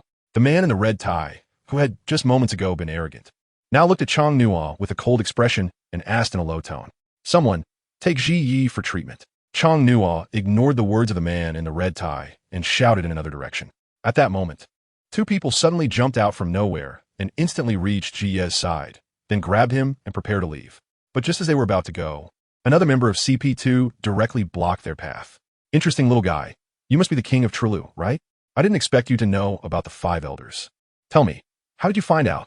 The tall man walked over, wearing sunglasses, with no expression on his face, calmly asking. Chang Nuo looked at the ground, covered in corpses, realizing that he had lost quite a few people this time as well. He did not show any signs of anger, and his face still bore a smile. As he watched the tall figure approaching him, his previously calm expression instantly turned violent. "CP2, since you dare to come to my country, even to my palace to kill, are you prepared to die?" Just as the man in the red tie was surprised, wondering if the king of True was out of his mind, Chang Nuo suddenly disappeared from his spot. They didn't even sense his movement with their observation hockey. When he reappeared, he was right next to a short man who stood in front of Ji Yi and the others. His reaction was incredibly quick. Chang Nuo kicked directly at his head, but the man instinctively used his right hand to block the attack. However, given Chang Nuo's current mood, it was easy to imagine that even with the block, the immense force sent him flying dozens of meters away. The two people supporting Ji immediately took him and vanished from the area upon witnessing this situation. After the incident occurred at the palace, the entire area was quickly sealed off, with all information contained within the palace boundaries. What an interesting little fellow, after so many years. I never expected someone would dare to resist the CP department. The man in the red tie seemed unfazed by anger. Chang Nuo's appearance seemed to ignite boundless excitement in him. Chang Nuo looked at the expressions of the few people. Despite what the man in the red tie said, it was indeed himself who should be angry now. "Tell me, how do you know about the 5 elders of the world government?" The tall man took 2 steps toward Chang Nuo and asked coldly. "First, why don't you tell me your purpose for coming here? The 5 elders must have sent you to inform me to join the world government, right?" Chang Nuo asked with a smile still on his face. "That's correct. Then that's fine. Since the message has been conveyed, shouldn't I, as the king of Troll, bring a bit of enjoyment to you all?" Chang Nuo said with a provocative look. Hoo, this is interesting." The tall man laughed as he spoke. "Seal off the royal palace and prohibit anyone from disturbing the communication between me and the adults of the CP department." Chang Nuo didn't know who he was talking to, and no one responded. Then he looked at the tall man and said, "There are treasures from the kingdom of True behind the palace. I wonder if you're interested in taking a look? After all, this palace is the only place I live in now, and if it gets damaged, that wouldn't be good." The continuous provocations from Chang Nuo had become quite obvious. One of the tall man's subordinates looked at him with concern and whispered, "Boss, if this gets out of hand, it will affect us." It's just a barren land in the South China Sea. No one will care," the tall man said dismissively. "Since there are no problems, please follow me." Chang Nuo smiled politely and said, "The back mountain of the palace must be accessed through the palace, with no exceptions. After all, I often practice over there, and these guys make for a pretty good sharpening stone, although I'm not sure what their actual strength is. Go Goya, you came just in time. Inform Juanha to prepare some fruit for the esteemed guests and have him deliver it to the back mountain as soon as possible." As he reached the entrance of the palace hall, Gogoya's sudden appearance made Chang Nuo smile. Gogoya didn't quite understand what he meant, but seeing that Chang Nuo had already started to lead a few people in another direction, she could only mutter, "What's going on?" However, she wasn't foolish and quickly realized what was happening, so she began to communicate with Juanha through the communication insect, informing him about the situation here, mainly regarding the fruit. Passing through an archway, everything outside was completely different. There were large trees everywhere, and in front of her was a long staircase leading directly to a huge platform where Chang Nuo usually practiced. It was exceptionally quiet here. Not even a sound of birds could be heard. The 6 CP department personnel behind Chang Nuo, apart from one who was severely injured by Chang Nuo's kick and seemed somewhat weak, all had a determined look in their eyes. The platform was an area of over 20,000 square meters, which was more than enough for combat needs. Moreover, it was a bit of a distance from the palace, so there was no need to worry about accidental injuries. "Where's the treasure?" the tall one walking behind Chang Nuo asked impatiently after such a long time. "Why rush when they haven't even arrived yet? The world government trained you, and you can't even wait this little bit of time?" Chang Nuo said with a hint of sarcasm. However, this group of people did not pay much attention at this moment, as everything that followed was inconsequential. Walking along this narrow path, Chang Nuo led the way with a few people following behind. For the few members of the CP, they were not worried at all. They had enough confidence in their own abilities. Each person had their own little thoughts, and Chong Nuo forcefully suppressed his inner anger. Facing these people, he did not have complete confidence. However, since they had come this far, there was no way to turn back. May I ask how you would like to be addressed? As Chong Nuo was walking, he suddenly curiously asked CP2 Department Leader, Alvia Amalo. The tall man did not refuse and directly replied. While chatting, they continued to walk forward, appearing to have a relatively relaxed atmosphere. You talk too much nonsense for a king. Where's the treasure? The man in the red tie asked a bit impatiently. Wait a moment. Let's have some fruit first. As soon as the words were spoken, he directly brought a few people with various kinds of fruit, suddenly appearing in the square. Your Majesty, here are the things you requested. He respectfully said beside Chong Nuo. Take them down. Don't come up without orders. But your Majesty, no buts. Obey the orders. Chong Nuo suddenly turned his face, looking at He with a grim expression, and said coldly, Yes, your Majesty. He, feeling helpless, could only bow and prepare to leave. He never expected that such a small kingdom like Tiru would have so many experts. It seems that other departments need to be sent over to take a look. The man in the red tie smiled at Chong Nuo and said, Let's wait until you all leave here to discuss it. Chong Nuo's voice was no longer as it had been earlier, with his back to the crowd. He wore a face full of anger. As his words fell, he stomped his right foot down fiercely, and a sky-blue barrier suddenly rose up across the square. Devil fruit? The tall man glanced at the barrier that had risen around them, intrigued, but there was no sign of worry in his tone. One of the members even ran to the edge of the barrier to try it out. After launching an attack, it simply vanished without a trace, creating not the slightest ripple. Boss, this barrier is quite strange.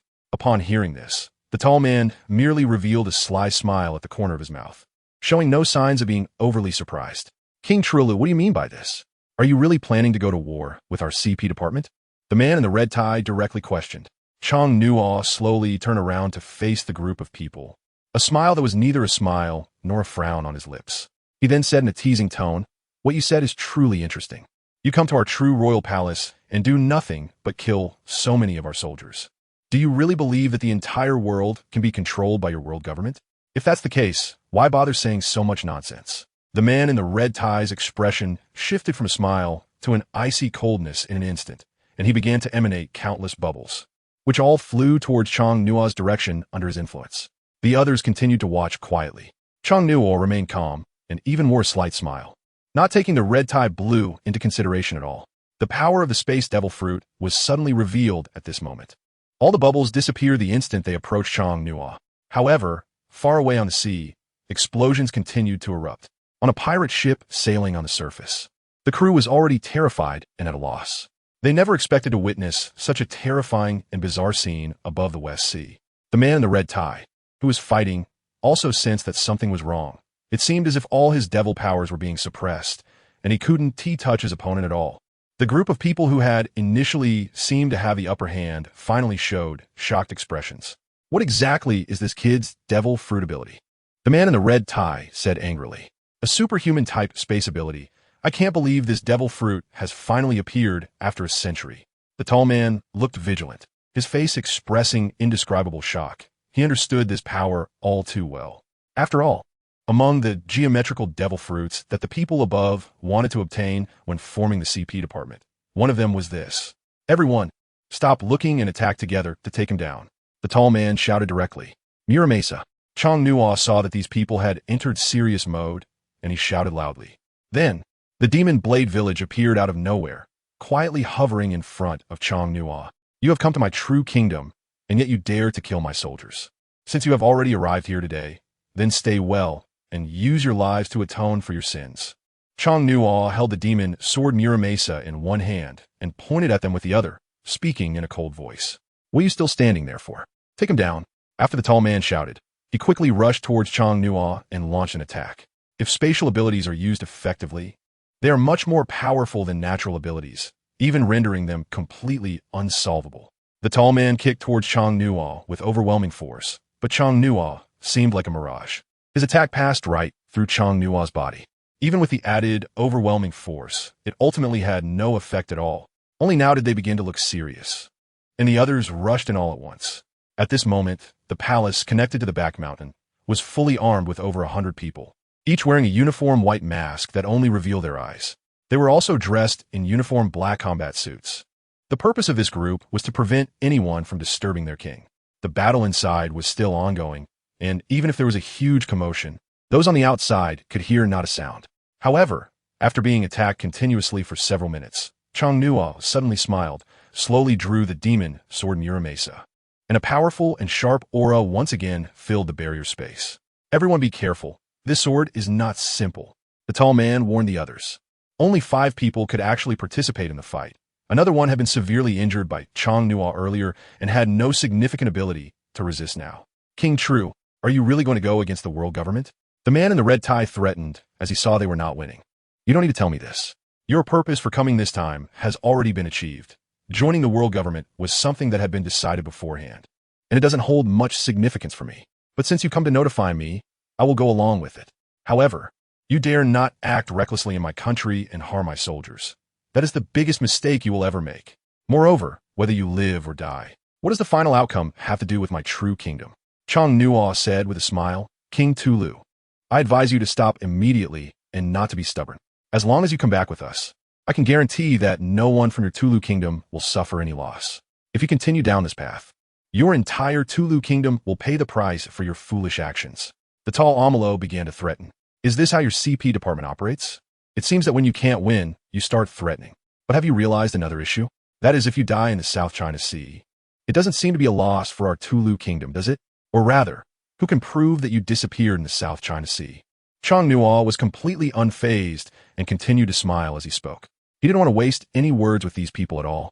The demon blade had already been drawn, and there was no way to sheath it again without harvesting. After gaining spatial abilities, his swordsmanship had at least broken through 2 levels. Changnuo began to gather strength, realizing that there was no need to use hockey enhancement. None of the opponents were natural-type devil fruit users, so there was no need to expend too much energy in battle at the outset. This was not merely a fight. Changnuo wanted to use these people to hone his skills and test the extent of his current abilities. The fact that Amalo could become the leader of CP2 already indicated that his opponent was formidable. Usually, he trained alone and had no opportunity to assess his own strength. But this time they had come to him, so he did not need to be overly concerned. Amalo had now realized the seriousness of the situation. Although the 5 elders had instructed him to bring these individuals to facilitate the Kingdom of Trolls' entry into the world government, they had not set a specific deadline for their arrival, and they were already delayed. If any problems arose, no one would really consider the Kingdom of Troll.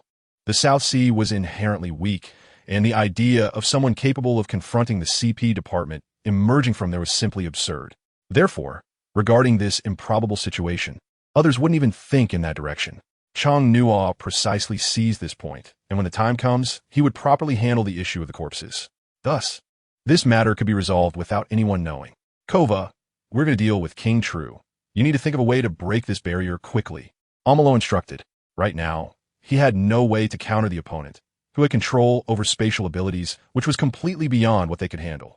The main issue was that if spatial abilities were used properly, it would be akin to someone without overwhelming power dealing with a natural element user. Changnuo was never in a hurry from beginning to end. He just wanted to see what tricks this group could come up with. After all, this group of people was already like lambs waiting to be slaughtered. No matter how the outcome turned out, even if they were strong, as long as he did not remove his spatial barrier, these guys could forget about leaving this place. It was clear that Amalo and his companions often stayed together. Their coordination was seamless. For them, even a Marine Admiral with a natural-type Devil Fruit ability could very likely fall at the hands of these few. However, among the original 6, one was already seriously injured, and another was trying to find a way to exit the barrier, leaving only 4 people remaining. The strength of these 4 was not to be underestimated. So far, among the 6, only 2 had displayed their Devil Fruit abilities, while the other 4 were still unclear about the situation. Changnuo no longer wanted to waste words with them. After gathering his strength, he directly swung the demon sword Muramesa and shouted the technique, Flying Sword Technique, Dragon Soaring Flash. Instantly, nearly a dozen sword lights began flying towards the 4 of them. The speed was so fast that if it weren't for their rich combat experience, this single move would have been enough to take their lives. The Dragon Soaring Flash attacked from below upwards and could unleash 10 attacks in an instant, with such powerful force that it seemed capable of tearing the earth apart. As Amuro suddenly appeared not far from Changnuo, He sensed the danger to himself using observation haki and quickly began to retreat. Then he watched as 10 sword lights rushed towards them. The sword lights were blood red, directly leaving traces of sharp slashes on the marble floor. "Boss, I didn't expect this kid to be a swordsman," the man in the red tie exclaimed in surprise. No matter how they thought about it, they had never considered that King Truro could be such a powerful man.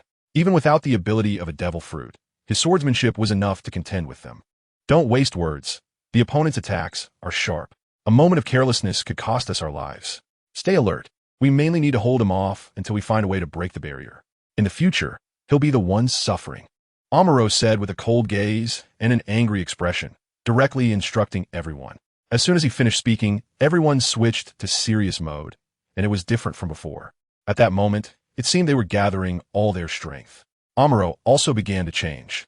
The normal person he was moments ago now seemed as if something was about to burst forth from his body, and his perfect suit tore apart. Once everything settled, Changnuo realized that Amuro was also a devil fruit user, specifically of the Zoan type. The Zoan type mythical beast, Silver Moon Wolf. It seemed he had indeed caught a big fish today. Looking at Amuro's transformation, Changnuo couldn't help but smile. He had seen the devil fruit compendium, and this fruit was definitely one of the notable ones among the Zoan fruits. It was already suspected that someone capable of being a leader in the CP was not simple, but he didn't expect such a hidden trump card. The other individuals must not be as simple as imagined. Now, having identified the abilities of these individuals, the first was the man in the red tie, who was a Paramecia-type bubble fruit user capable of creating bubble-like objects that could explode violently, using shockwaves to attack enemies.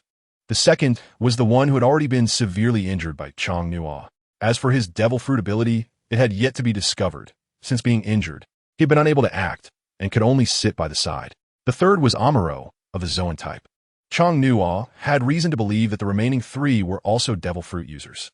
However, just as Changnuo was pondering, his body suddenly felt uncontrollable, and the demon's sword, Muramesa, slipped from his hand and fell to the ground. In this situation, Amuro charged forward and landed a punch squarely in Changnuo's abdomen. This time, he didn't hit air, but made solid contact with Changnuo. The attack sent Changnuo flying back several meters. Fortunately, just as the attack was about to hit him, Changnuo regained consciousness instantly and used armament haki to protect his body. But even so, as a strong opponent like Amuro, this attack was enough to severely injure Changnuo. After Changnuo fell to the ground, he slowly got up and crouched down, unable to stop a trickle of blood from the corner of his mouth. At least he had figured out the condition of one of the other 3 people. The ability to use mental attacks is truly something hard to guard against. Damn it, he had warned himself so many times, yet in the end, he still made such a basic mistake. Changnuo squatted on the ground in some pain, but what pained him even more was that after walking such a long road and absorbing so many lessons, he still hadn't learned his lesson. He had clearly reminded himself that no matter what kind of people he encountered in the future, he should at least be on high alert, if not give his all. Yet, facing the initial attacks from this group, Changnuo had clearly been a bit arrogant, overlooking the detail of defense and giving the enemy an opportunity to exploit. If it weren't for his current decent strength, that last attack from Amuro would have been enough to cost him his life. Taking advantage of the opponent's injury, Amuro quickly shouted. He certainly didn't want to miss such a good opportunity, even though the opponent had the power of a space devil fruit. However, they could also see that Changnuo's practical combat experience was relatively weak. Changnuo crouched down on the ground, gasping for breath, then slowly stood up. At this moment, they had already charged over. Barrier. A blue light curtain suddenly appeared around Changnuo, blocking the few of them from his body. However, he seemed to have too much confidence in his space fruit. The moment Amuro charged forward, he transformed directly into the Silver Moon Wolf form and struck the space barrier with a paw. The barrier, which Changnuo believed to be an absolute defense, instantly showed several cracks. Although these cracks were slowly healing, if the opponent's attacks were fast enough, even hiding behind it would not guarantee safety. Muramesa. With Changnuo's loud shout, the demon's sword Muramesa, which had been lying on the ground, instantly flew towards the barrier. Once again holding the sword, Changnuo slowly sheathed Muramesa, his gaze stern as he fixed it on one of them. Changnuo will never make the same mistakes again. But that guy who understands mental attacks is indeed the most difficult one to deal with. Therefore, all of Changnuo's attacks will focus on that one person. The opponent looked at Changnuo, wanting to use a mental attack once more. However, for Changnuo, who was already prepared, He had long since anticipated this outcome. Double Dragon Flash. Chong Nua instantly retracted the protective barrier and drew his sword twice in quick succession. This time was completely different from before. The Double Dragon Flash was one of the more powerful techniques of the flying sword style. After the two draws, two flying dragons appeared in the area, heading directly toward the man who could use mental attacks. However, at this moment, Chong Nua did not rush to sheath Muramasa. Instead, he was observing the attack trajectory of the two flying dragons. This attack was aimed at one person, the man who understood mental attacks, who, at this moment, could no longer remain calm and hurriedly began to retreat. But his speed was nowhere near fast enough to match the attack launched by Chong Nua.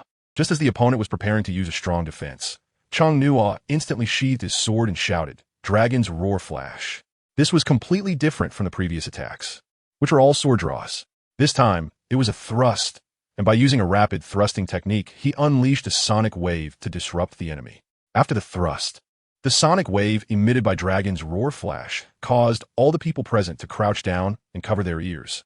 After all, Dragon's Roar Flash was close to the ultimate move in the flying sword style, and at this moment, this sword technique was displayed to its fullest extent. After the opponent stopped defending, the two dragons instantly pierced through the man who understood mental attacks. Despite being penetrated, this guy seemed unscathed. Just as the others were momentarily stunned, he slowly began to fall to the ground. Not a single scratch left on him, not even a drop of blood. Dead. Seeing his companion fall, Amuro could no longer control himself.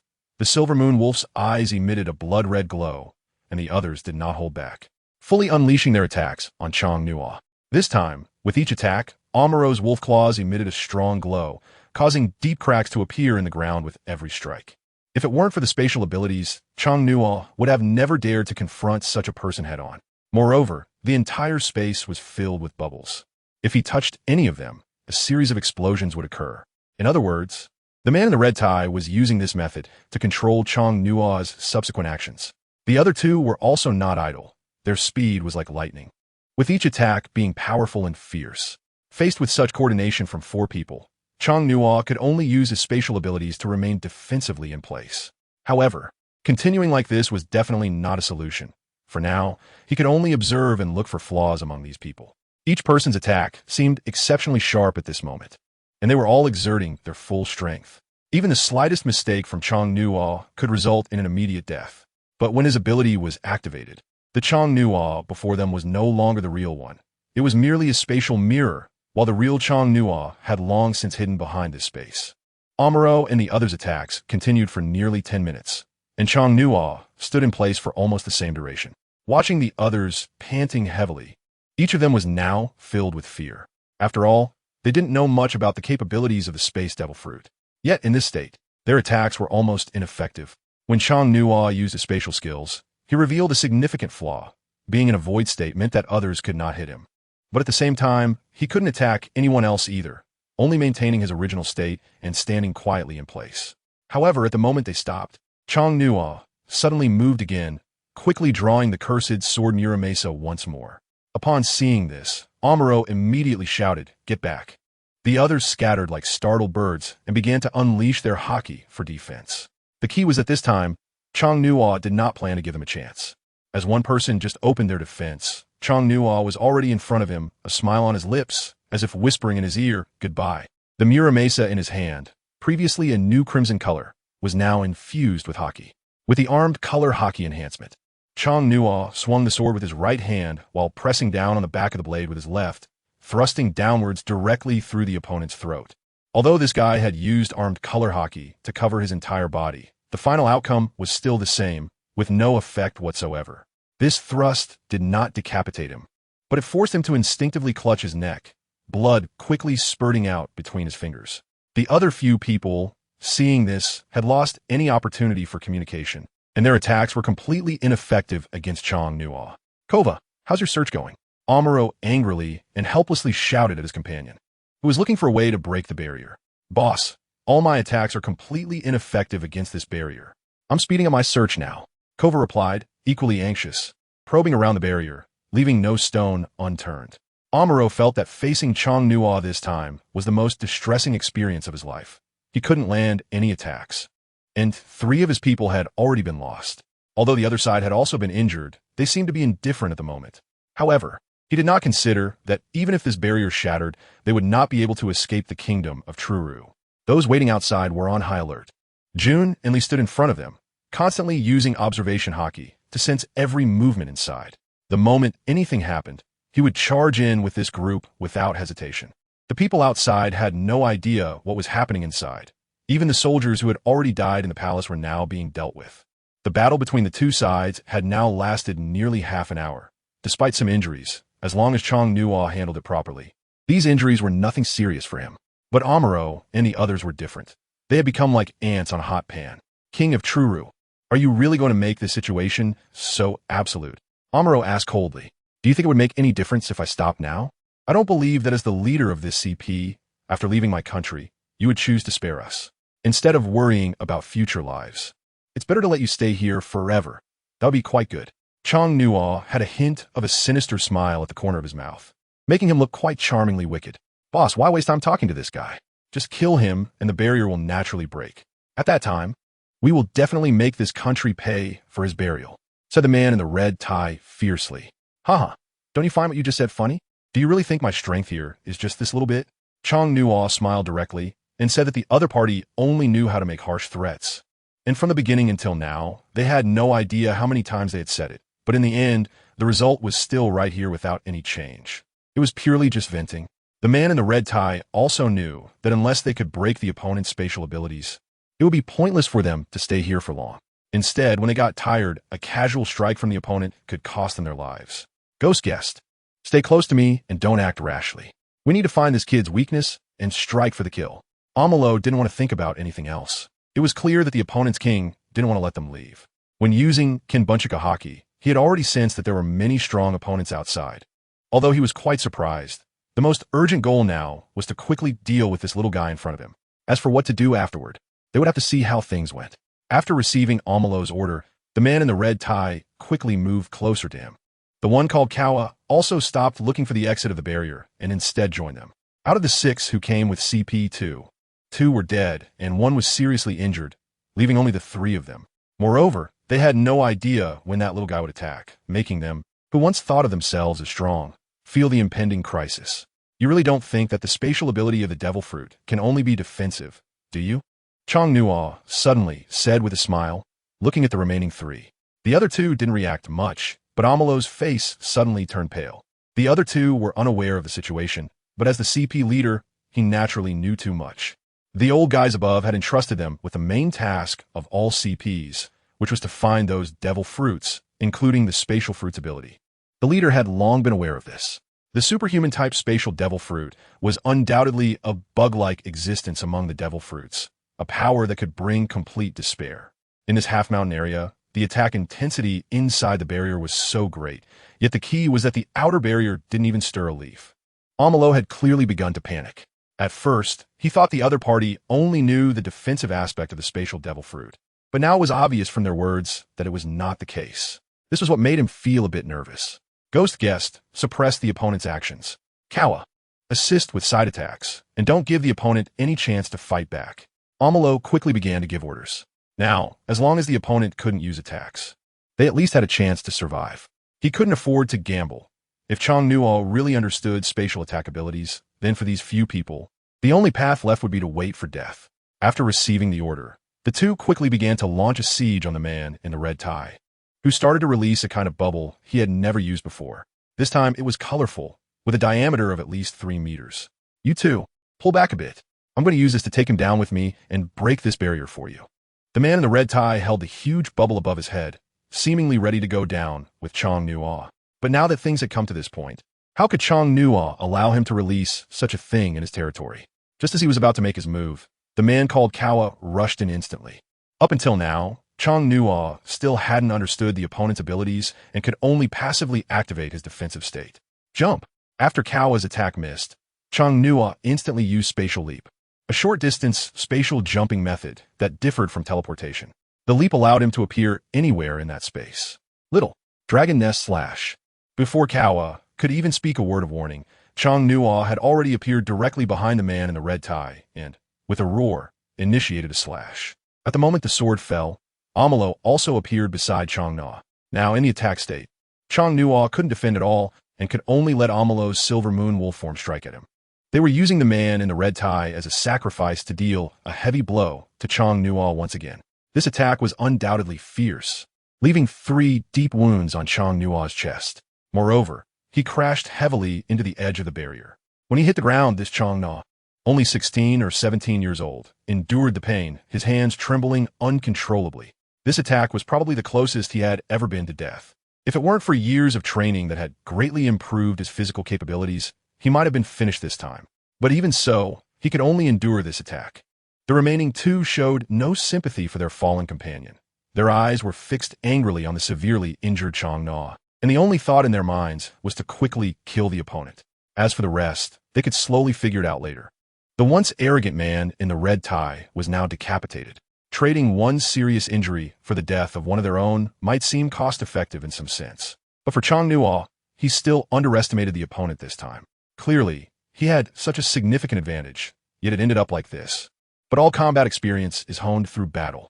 He felt no regret for this injury.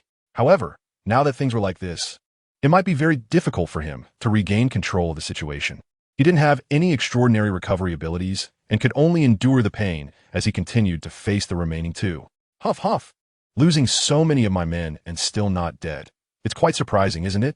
Amalo maintained his wolfman form, as this form was his strongest state for attack, defense, and movement.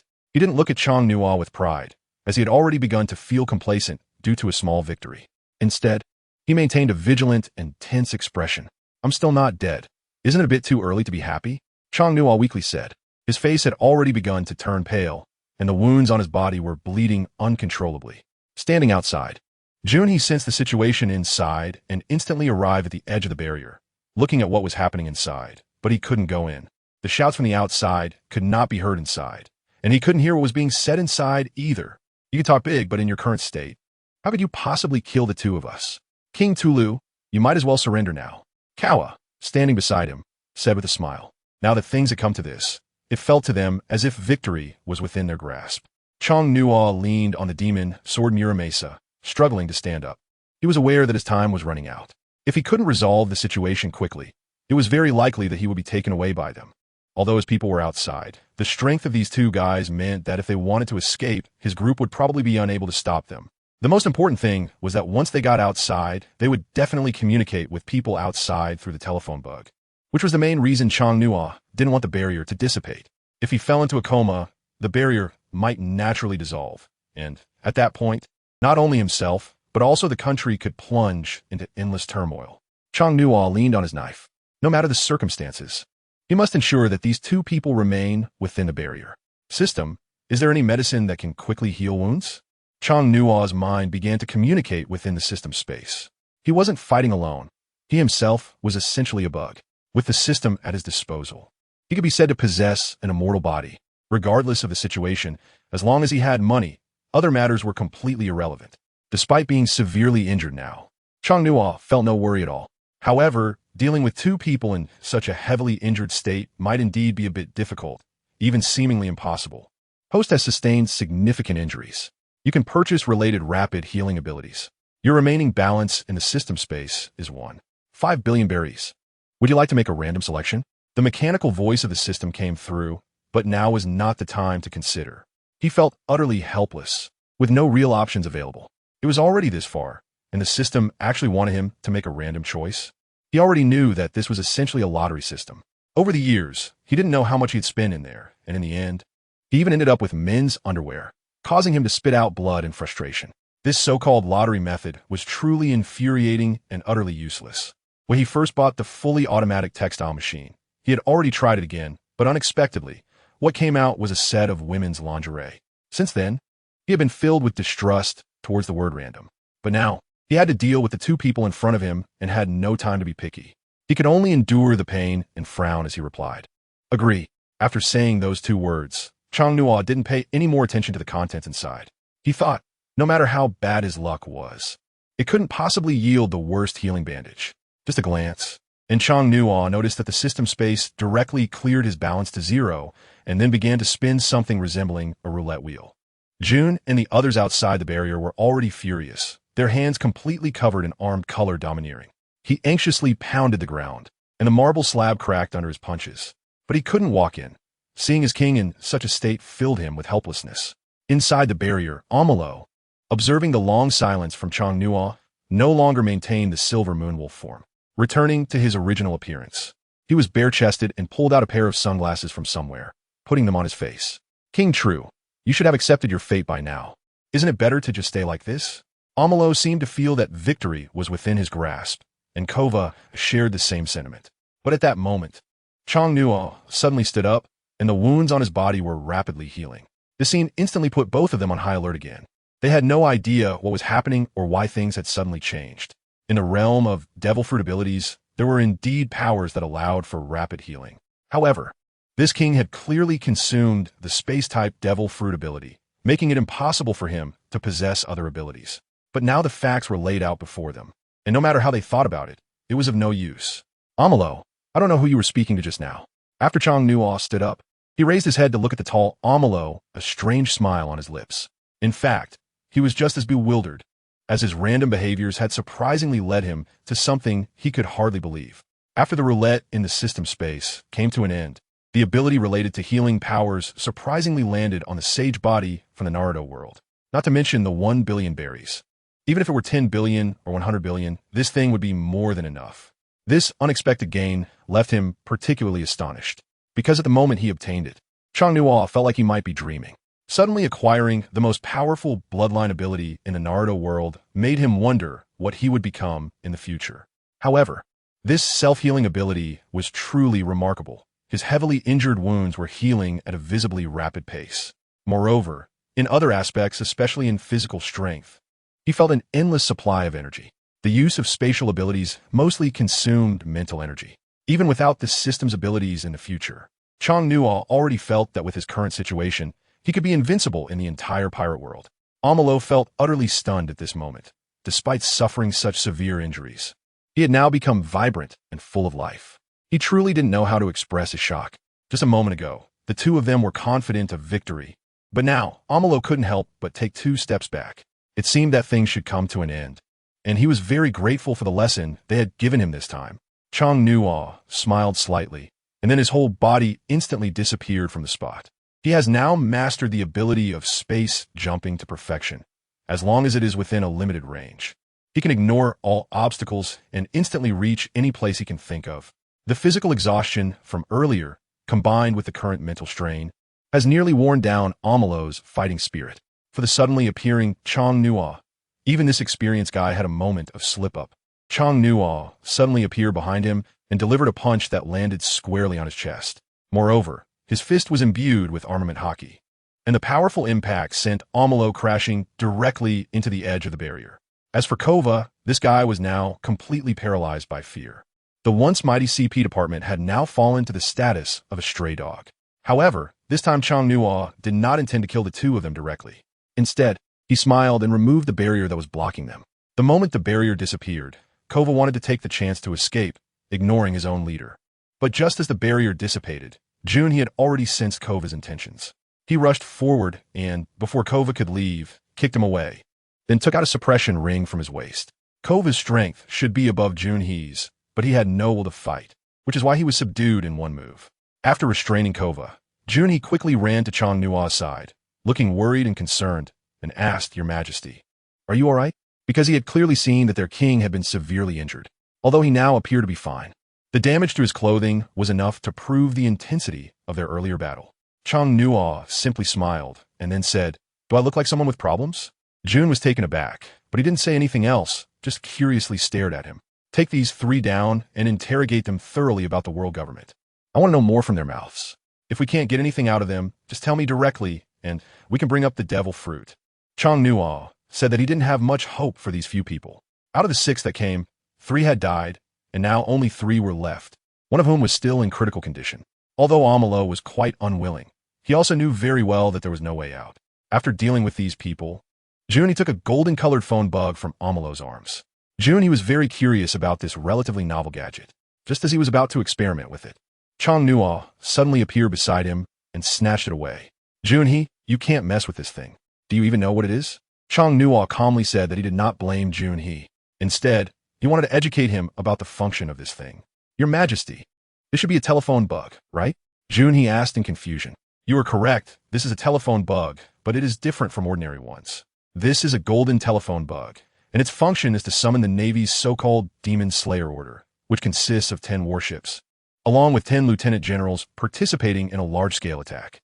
As long as you press it, the Navy will automatically know the location and carry out indiscriminate attacks on our royal city.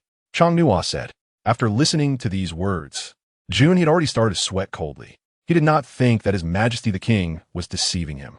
After all, he had indeed never seen a phone bug of this color, and it was easy to imagine the great power it possessed. Although June was not clear about the identities of these people, he could tell from their strength that they were definitely not ordinary individuals. Now that things had come to this point, it could finally come to a conclusion. However, what surprised and delighted them was still to come. The fruits that had been sent over earlier had already undergone subtle changes, with 2 of them quietly transforming. In particular, one of the apples had a light yellow pattern on it, with circular textures that clearly indicated its extraordinary nature. This light yellow devil fruit should belong to the one that understood mental attacks. As for the other one, it was used by the man in the red tie. Both of these devil fruits were among the more powerful types in the devil fruit series, especially the paramecia type mental devil fruit, which was related to mental attacks, would have a significant effect even on Chang Nuo. In the current pirate world, the only abilities that could attack Chang Nuo, aside from the time series devil fruits, were related to this one. Chang Nuo himself did not expect such a huge harvest this time. So when he faced the fruit of the mind, a serious expression unprecedentedly appeared on his face. After all, no matter who this thing is given to, the prerequisite is that it must be someone trustworthy. Fortunately, the previous guy did not have a very strong control over his mental abilities. Otherwise, the scene might have been different at this moment. If this thing is cultivated properly, dominating sea area, or even surpassing the 4 emperors would probably not be a problem. After all, such a thing is almost unstoppable. A mental attack is completely invisible. No matter how strong the guard is, it cannot escape this existence filled with bugs. After watching for a while, Chang Nuo suddenly felt that his previous decision seemed a bit hasty. Why did he leave these few people behind? He knew too much about this world, and it might not be necessary to pry some information from these guys. If something unexpected happened later, it wouldn't be worth it. At this time, the 3 from Amuro had already been put on suppression collars, and their inherent strength could not be displayed at all, so they could only sit there seriously as instructed. Chang Nuo glanced over, then suddenly stomped his right foot on the ground, and the original barrier space reappeared. Your Majesty, June, he said, somewhat confused and still trying to understand the situation, as Chang Nuo slowly walked towards Amalo. It seems King Turu has changed his mind? Amalo said with a smile. You're not wrong. I have changed my mind because I suddenly realized that most of what you know I already know, and there is really no need to hear anything more from your mouths. However, these matters can be discussed with you, as a sort of compensation before your imminent demise. Chang Nuo squatted down calmly and said. June he consciously walked directly to the edge of the barrier and began to observe the surroundings. Although there was no real danger staying here, no one could guarantee that something unexpected wouldn't happen. So tell me, what do you know? Amalo no longer had the initial arrogant attitude. After all, he was already a person waiting to die. Rather than struggling, it was better to listen to what the other party wanted to say. Amalo, in some ways, I have to admire your CP department. Indeed, the CP department directly accepts orders from the world government. However, it would be more accurate to say that you only accept orders from those 5 old men. Tell me, aside from having you search for the Space Series Devil Fruits, what else do the 5 elders have for you? There must be other devil fruits for you to find during this time, right? Chang Nuo smiled and asked, having already noticed the surprise on the other person's face. Amalo had said nothing, but his expression spoke volumes. He was unsure how the other party had obtained this information, yet Chang Nuo was not wrong. It was indeed surprising that His Majesty King True could learn about the New World from a small country in the South Sea. Amalo chuckled in surprise. The New World? It had been a long time since he had heard that term, and he was unaware of the current situation. However, he believed that the strongest force on the seas was still the Whitebeard pirates, and those remnants of the Rocks pirates must have become incredibly powerful. All of this was probably enough to give the world government a headache, and the future developments in this pirate world were uncertain. If he could manage to survive, he might actually witness the changes in this world. It seemed he probably wouldn't be able to survive, right? Upon hearing Chang Nuo's words, the surprise on Amalo's face diminished significantly. He no longer cared how the other person knew so much about the New World. However, he had gleaned an important piece of information from the other S words. He might indeed not be able to leave this place. Unlike others, Amalo faced and accepted this reality calmly, without any tension or anxiety. Junha, please help us send off the adults from a CP department. Make it swift. Chang Nuo directly shouted at Junhee, who was standing at the edge of the barrier. His gaze was fixed on Amalo's expression, trying to see what the other party was really planning. Junhee received the order and showed no mercy. The two people were already seriously injured, and it was merely a matter of moving a finger to resolve the situation. Among the 6 people from the CP department, only Amalo was left now. The two looked at each other, and there was no hint of hatred in their eyes. Come on, this time out has indeed surprised me. I originally thought the South Sea was weak, but there are such powerful beings like you here. However, if your existence is discovered by the world government, I can only imagine what kind of scene that would be, Amalo said with a smile. As he smiled, Chang Nuo also smiled and calmly replied, You're right. If the world government were to learn about our strength, the possible outcomes are something even I can't imagine. But Amalo, in at most 2 years, even if the world government knows about us, what can they do? The situation on the seas will surely stabilize within 2 years. Not to mention the world government. With your CP's total of 9 departments, who can come stop us? Amalo was suddenly taken aback, realizing that the other party actually knew the total number of CP departments. But then he felt relieved. After all, the other party even knew about the 5 elders. So knowing how many CP departments there wasn't too surprising. Why are you so sure that there will be a significant change in the situation on the seas within 2 years? Amalo asked in a low voice, his face expressionless. The new world is so small, and the pirates are restless, each wanting to become the new pirate king.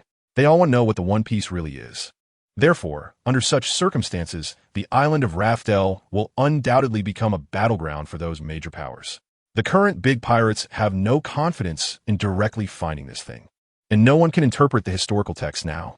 I think the most correct thing your world government did was to kill all the people of O'Hara. Otherwise, what comes next would exceed your imagination.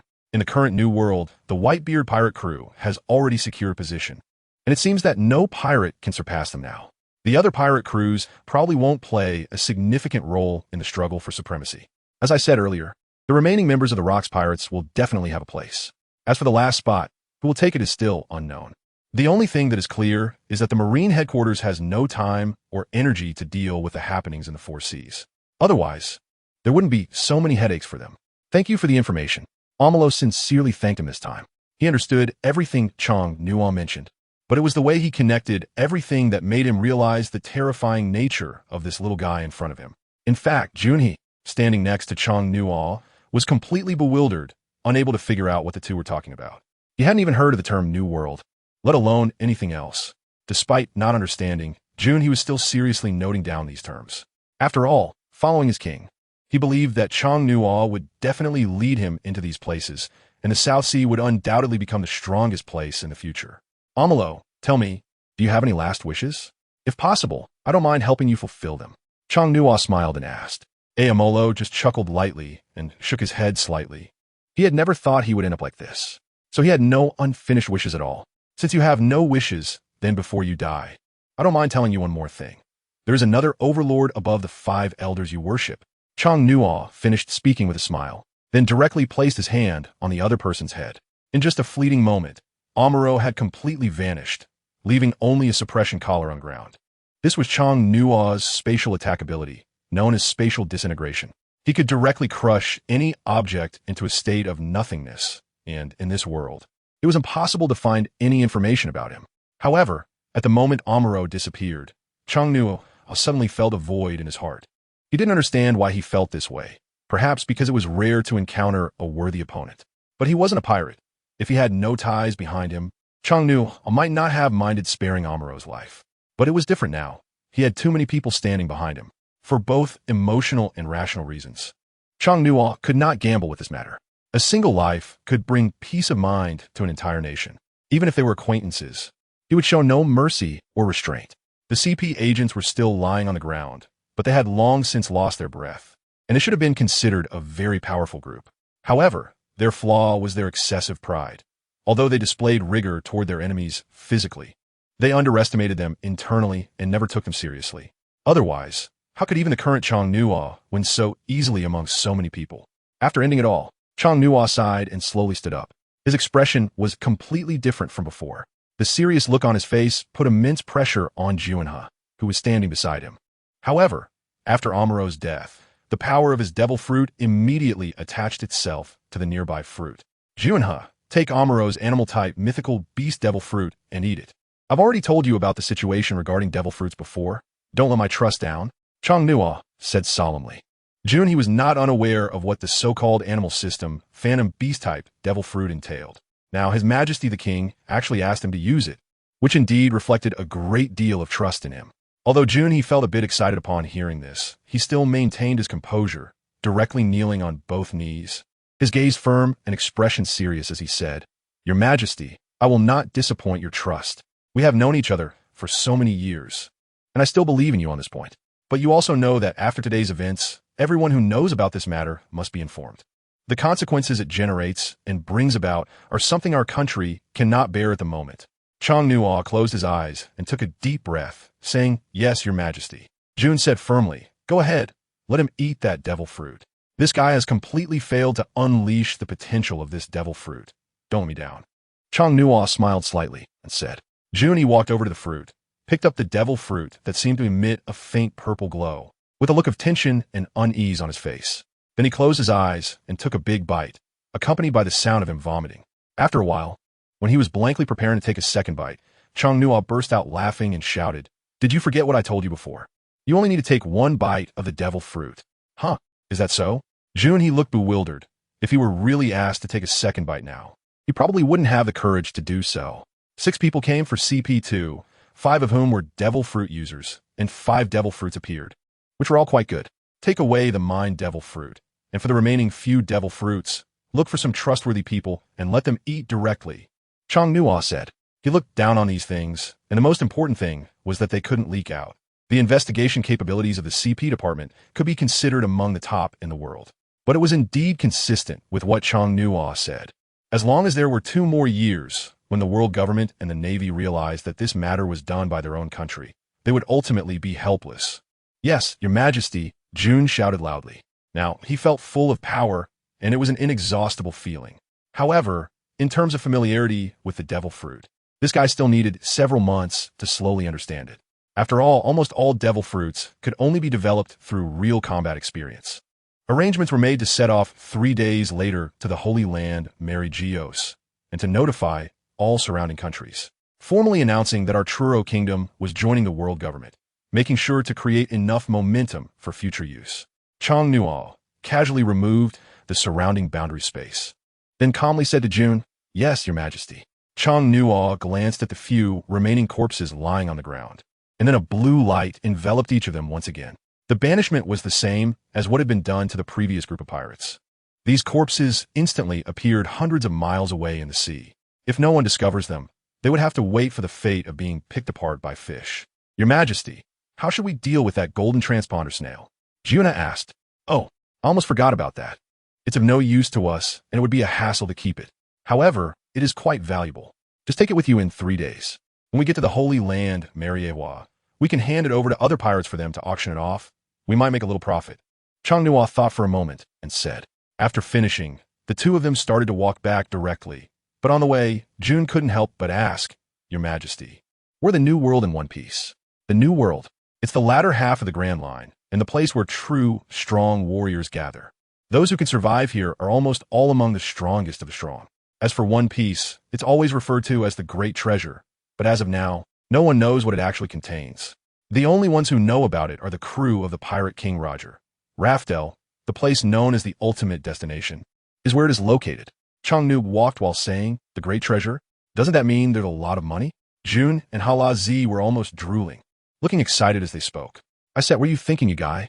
No one knows what the One Piece really is. If it really is a lot of gold and silver treasures, do you think those crew members would be living so poorly after the Pirate King's death?" Chongnua said helplessly, "I'm sorry, Your Majesty. I have almost no knowledge of these matters."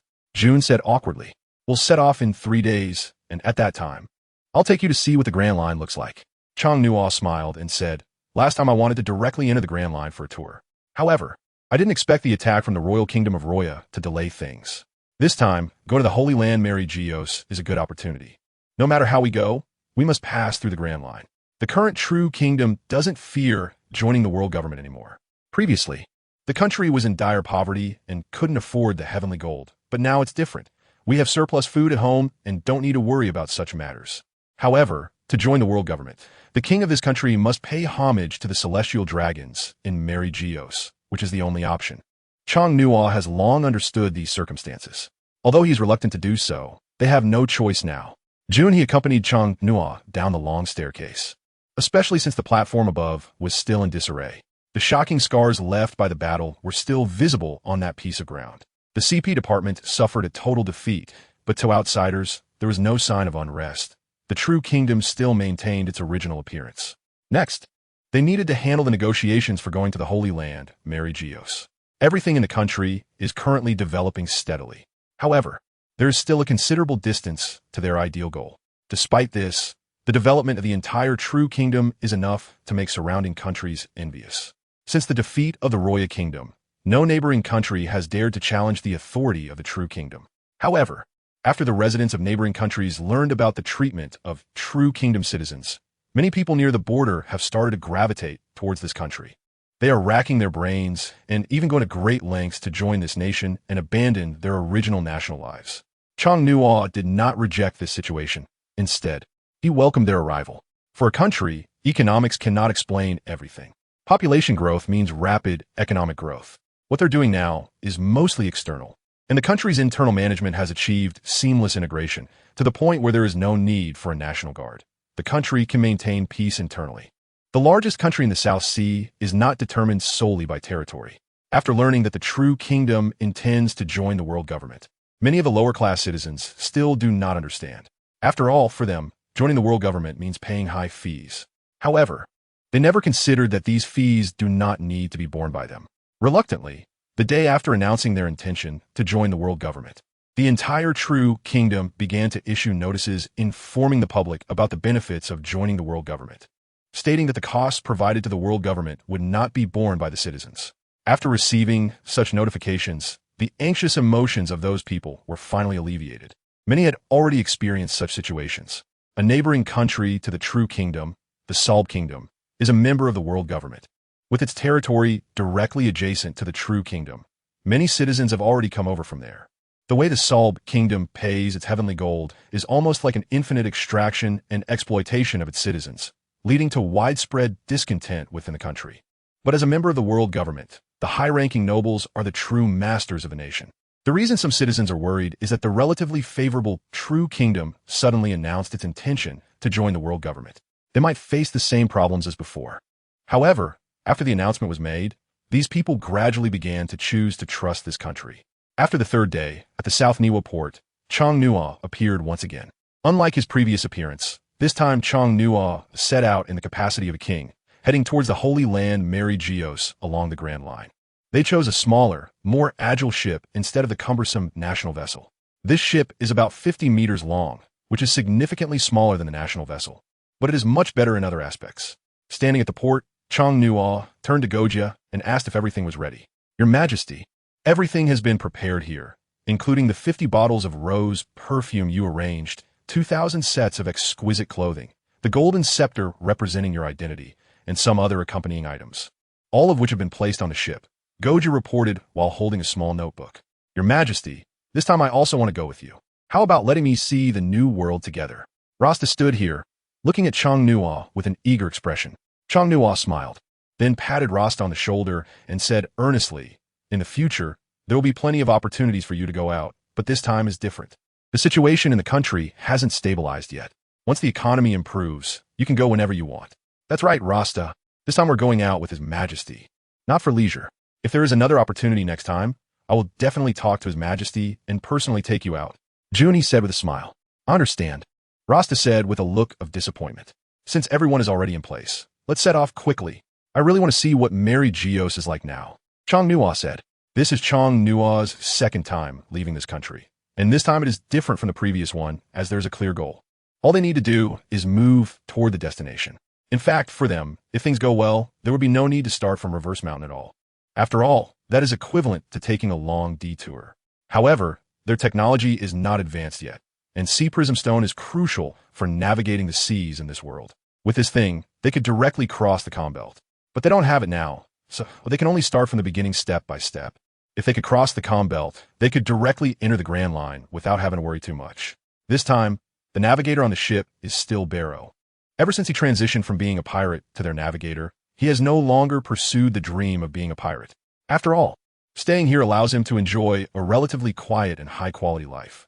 The sea surface is almost identical to what they encountered when they first set out. The waters of the four seas are quite calm, with no obstacles in sight. Once again at Reverse Mountain, seeing the scene of the water flowing backward, they couldn't help but feel a shock in their hearts. After all, this is truly a perspective-altering sight. Notify Barrow to slow down the ship when they descend into the Grand Line. There may be some unexpected things ahead. Chong Nuo turned to June beside him and instructed. All right. Standing still, Chong Nuo wondered if he would encounter that enormous whale. After all, that creature had been here for 50 years since the official storyline began. So it must still be in this place now.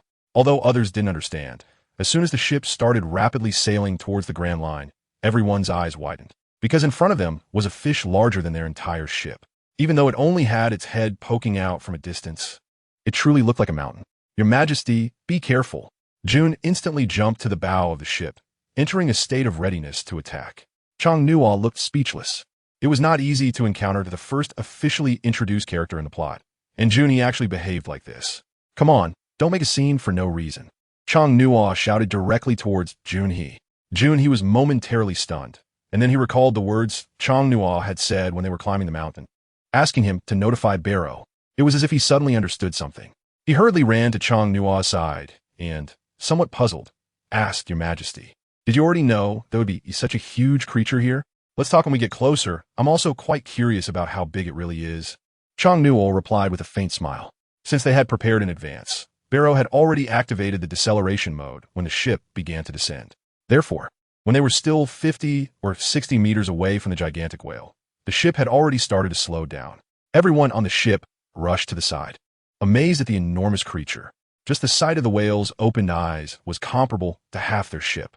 Wow, this creature is really big, Guya exclaimed as they approached the giant whale, unable to contain their amazement. The eyes of the others also revealed their shock. For many of them, they had hardly ventured outside their own waters. Apart from Barrow and his group, who had probably wandered to many places, the royal guards that Chong Nuo brought along seemed like they had never seen the world. Even Chong Nuo, the king, felt a surge of excitement upon seeing this colossal being. When he had watched the anime before, he had no concept of this whale. But now that he was seeing the real giant, he felt his own insignificance. Your Majesty, this creature is truly massive. Junhee stared intently at the creature in front of them. It is definitely big. This thing is the largest island whale in the entire ocean. While it may not be the biggest creature in the world, it certainly ranks among the largest, Chong Nuo said. Ugh. Just as they were all engrossed in admiration, the island whale let out a sound. For such a large creature, the vibrations from its call stirred up waves across the entire ocean. The nearby ship, the Abalai, felt as if it were about to disintegrate. Your name is Labu, right? Chong Nuo stood at the bow of the ship and shouted loudly at the enormous whale. As soon as Chong Nuo's voice fell, the originally listless giant whale slowly turned its eyes towards them. The others on the ship felt a chill run down their spines after witnessing this scene, and many were so frightened that they didn't know what to do. If this creature opened its mouth, it could easily swallow their ship whole. When Labo turned his gaze to Chong Nuo, his head moved slightly, but the resulting disturbance in the water nearly caused their small boat to collide with the mountain. If it weren't for Barlow's quick reaction, they would probably have already fallen into the sea by now. Your Majesty, do you know this guy? Goj asked Chong Nuo in surprise. Not really. I've just heard about it before. Chong Nuo replied with a smile. After this remark, Labo seemed a bit excited. But which pirate in the Four Seas doesn't know it upon entering the Grand Line? This place is a must-pass area, and it's likely that no pirate from the Four Seas would not have an impression of this giant creature. As he spoke, Labo completely extended his massive head above the water. The whale, as large as an island, indeed exuded an overwhelming presence. At this moment, everyone on the ship focused their attention on their king. After all, this situation was triggered by him, and if they weren't careful, they might end up as fish food. Chong Nuo looked at Lab blinking, and although he didn't understand what he was saying, he could at least grasp a little. You don't need to doubt. I've heard your name from somewhere else. I'm just quite curious about you.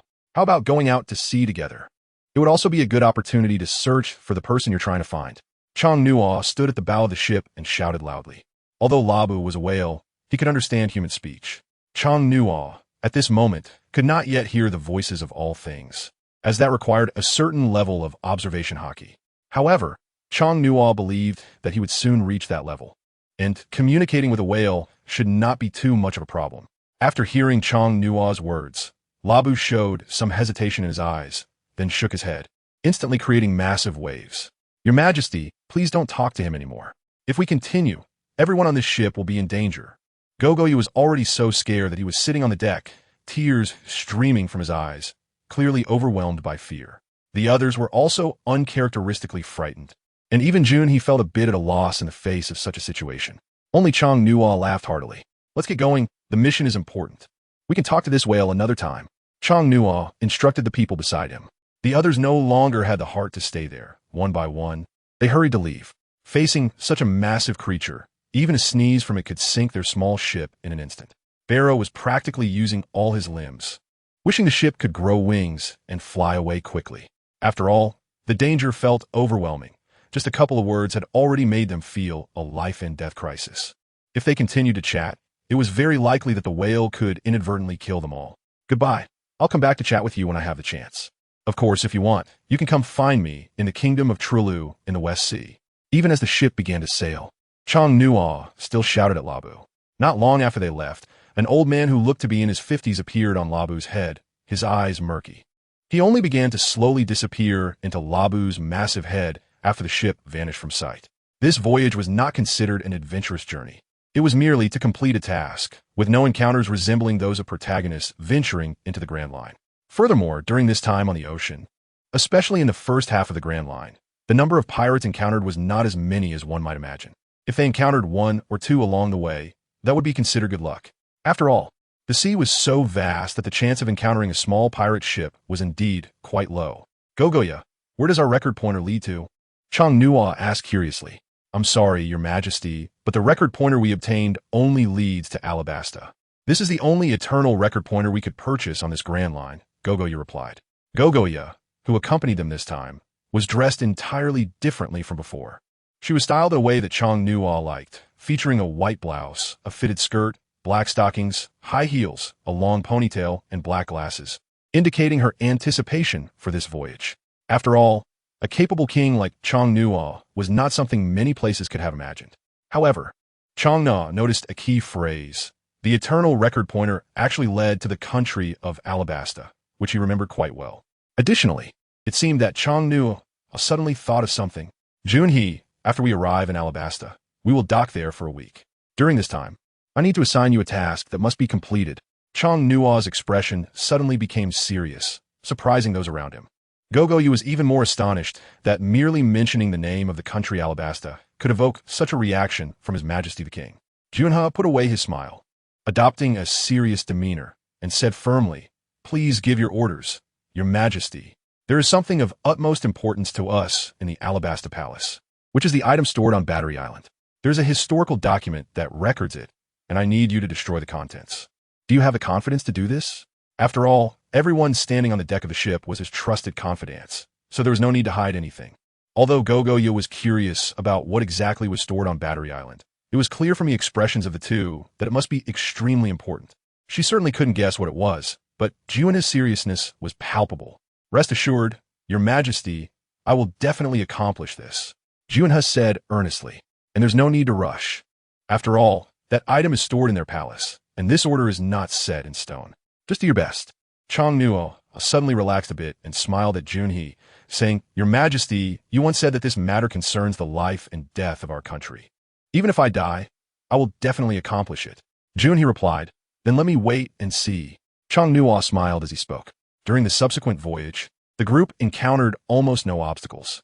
After all, their route was directly to Alabasta, and although they passed a few islands, they were of little significance to them. There was also no shortage of supplies on the ship. They just needed to head straight there. However, the kingdom of Truro, a country frequently making headlines, had almost no secrets when Chang Nuo and his party set out. Before they even reached Alabasta, the country had already begun its preparations. Inside the Alabasta Palace, the left minister said, Where do they expect to be now?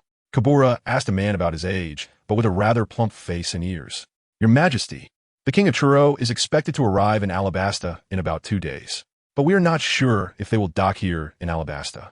The plump left minister replied. Don't worry, they will definitely dock here. After all, they need to go to the holy land of Mariewa, and only we, Alabasta, possess the eternal pointer leading here, Kabura said with a smile. However, Your Majesty, how could those small countries in the South Sea know about the eternal pointer? The left minister said again. You are mistaken. If they didn't know, do you think this country could engage in such extensive maritime trade, even managing to incorporate their navy and leave others speechless? Kabura didn't believe that the other side lacked wisdom. From past newspapers, it was clear that the kingdom of Truro was definitely not as simple as it seemed. Inside the Alabasta Palace, preparations had long been made to welcome the young king of Truro. After all, given the state of their countries, the current kingdom of Truro was a nation they all yearned for. With good economic development and a resolution to the people's hunger, seeking knowledge was Kabura's true aim. After all, he was right about one thing. The eternal pointer leading to the holy land of Mariewa was something only Alabasta possessed along the Grand Line. It could even be said that only their palace had such a thing. That was why Kabura dared to claim that the other party would definitely come here. However, these matters didn't need much elaboration. Chongnua would certainly arrive. After all, it involved the matter of the Pluto weapon, which lay quietly in his own country, and the only record of its location was within the Alabasta Palace. Although there was now only one person in the world who could understand these historical texts, Chongnua couldn't guarantee that things would proceed according to the original planned route. His presence could very well change the course of piracy. Therefore, it was only natural to eliminate potential risks in advance. If it weren't for this trip to Mariewa, he wouldn't have remembered this matter at all. That was why he made the decision to send June to deal with this potential future risk. Although no one knew what the kingdom of Truro would develop into in a few years, at least all threats to themselves had to be nipped in the bud. Chongnua was not being fanciful. He just wanted to maintain the stability of his country. When he learned that the Pluto weapon had appeared in his own nation, he was taken aback. However, since things had come to this point, although there was no chance to change the situation, he at least had to prepare everything he could in advance. After 2 days of sailing, the vast desert country of Alabasta appeared before everyone's eyes. Unlike the island nations they had seen before, this was truly a large country. However, looking around, it was almost entirely a desert, with pale yellow sand stretching all the way to the seaside. There were hardly any green trees in sight. This was the Grand Line, where even 2 countries not far apart could have drastically different climates. Your Majesty, this Grand Line really makes one feel uncomfortable. Just yesterday, it was freezing over there, and now it's so hot. Gogoya, wearing a sun hat, had already started to reveal her underwear as the buttons of her shirt came undone. Not just her. Everyone else had the same thought. Where are we now? The Grand Line is famous because it is a dream sailing area for everyone, and it is precisely filled with uncertainties that so many people come to challenge themselves. Chongnua leisurely said while lying on a deck chair. There was a sunshade on the deck, and Chongnua was only wearing beach shorts with his bare arms exposed and a large pair of sunglasses on. He lay in the shade, drinking iced drinks, and spoke comfortably and leisurely. There wasn't much to do on the ship. It was mostly about enjoying tea and watching the sea. Your Majesty, since we entered the Grand Line, I've noticed a bird following us. I don't know if it's my imagination or what, but it feels like it has never flown away from above us. June leaned lazily against the deck and said, You didn't see wrong. That bird has indeed been following us. It didn't start from the Grand Line. It began following us as soon as we set off. Chongnua turned slightly to the side, one eye slightly open, and said to Junhee, who was lying in the shade. As soon as these words were spoken, Junhee immediately jumped up, his gaze fixed on the sky, where a bird that had been observing him and the others was perched, its alertness immediately evident. No need to be nervous. We haven't done anything else. Just follow along. There are countless countries in this world watching us anyway, so there's no need to worry about it. Chongnua's lips curled slightly as he raised the drink in his hand and took another sip. He then said leisurely, Shouldn't we really not care? Gejia also asked. It doesn't matter, just watch. Chongnua seemed to completely disregard the matter. For them, trying to catch the seagull above their heads was incredibly easy. With just a bit of effort, they could easily take it down. However, it was entirely unnecessary. After all, they were sailing on the open sea. Even if the seagull were gone, it wouldn't be long before something else, hidden elsewhere, would appear to observe these people. It was just the tactics of a newspaper company. One could tell what these things were for with their eyes closed. Upon hearing Chang Nuo say this, the other two didn't pay much attention to it. Indeed, just as their Majesty the King said, they could just watch. It didn't affect them anyway. What a big one His Majesty is. Just as they had been chatting for a short while, they began to hear the sounds of others shouting. Chang Nuo couldn't help but sit up in curiosity, taking off his huge sunglasses. He saw a large fortune creature on the side of their sailing route. Its pure white body and slightly raised hands seemed to be waving at them. This thing appeared to be at least 50 meters tall, and its height above the sea surface was already 20 or 30 meters. Not to mention part of it was still underwater. For ordinary people, this scene might seem a bit terrifying, but for the people on the ship, they mostly just felt curious and had no other thoughts at all. No fear, no surprise. Everyone just felt it was quite strange that such a creature could appear in the ocean, which is indeed something worth appreciating for most people who had never been to sea. This scene attracted everyone's attention, but after experiencing something as large as Labu before, this creature seemed a bit smaller in comparison. So cute, Goju said with a smile while busy at the ship's railing. I thought it was something else. Turns out it's a specialty of Alabasta. Let us continue sailing, Chang Nuo said. After saying that, Chang Nuo continued to lie there, completely ignoring the appearance of the creature. At least one thing was certain. They had indeed entered the territory of Alabasta. This creature was a specialty of Alabasta, and Chang Nuo didn't expect to see it this time. But thinking about it, it was quite normal. Your Majesty, should we disembark at the canola flower city of Alabasta, or go directly to their royal capital, Alyabarna? Goji asked. Canola flower? Chang Nuo thought for a moment, and then said directly that they should stop here, just in time to see the local customs and culture of Alabasta and to better understand the situation of this country. All right, Your Majesty, I will arrange it right away. Go with bythe. In Chang Nuo's impression, canola flower seemed to be a place that produced a lot of perfume. However, given Alabasta's current state, let alone perfume, it was likely that even flowers couldn't be grown. But he also thought of an idea. His country's business had not been able to venture into the Grand Line at all. After all, the costs were just too high. If there was a middle-based country to sell it, then the cost could be greatly reduced. After thinking for a while, he stopped considering it further. The weather here was just too hot. He felt like jumping directly into the sea for a good cool-off. However, for him, who had already eaten a devil fruit, seawater was almost deadly. The weather in Alabasta was unusual, and it was not only hot, but also very dry. Even staying in the shade wouldn't prevent his lips from drying out after a while. The ship was sailing very slowly in such a place, as it relied entirely on wind power.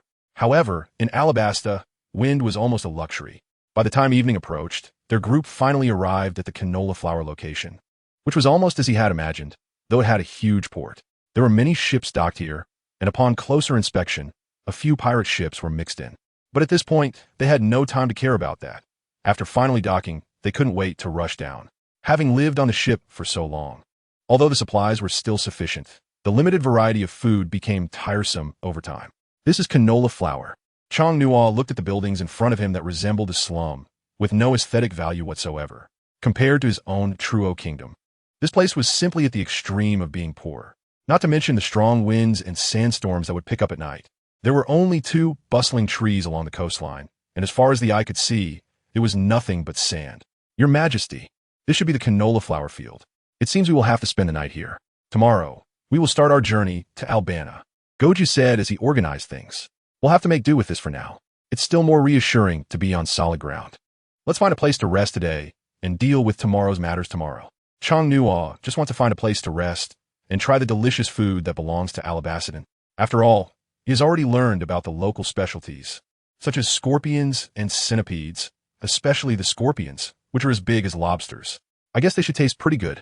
Your Majesty, since we have arrived, should we notify the station troops in Alabastadan to avoid any misunderstandings later? June, he reminded.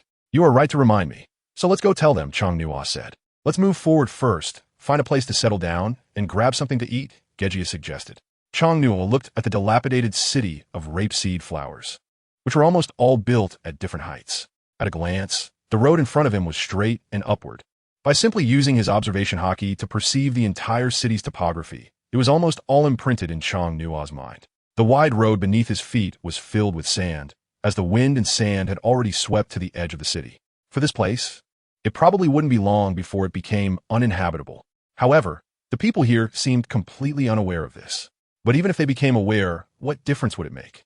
It was hard to imagine what Alabasta used to look like. For such a vast country, especially one with a history of thousands of years, its original form must not be like this. It was still evening, and the sky had not yet darkened, with plenty of light overall. However, the stars in the sky were already beginning to twinkle. This city seemed to have no streets, and there were not many people walking on the roads. When Chang Nuo and his group appeared, the locals stared at them with curiosity, perhaps because they were used to seeing pirates. This sudden appearance of Chang Nuo and his formally dressed companions sparked such curious expressions.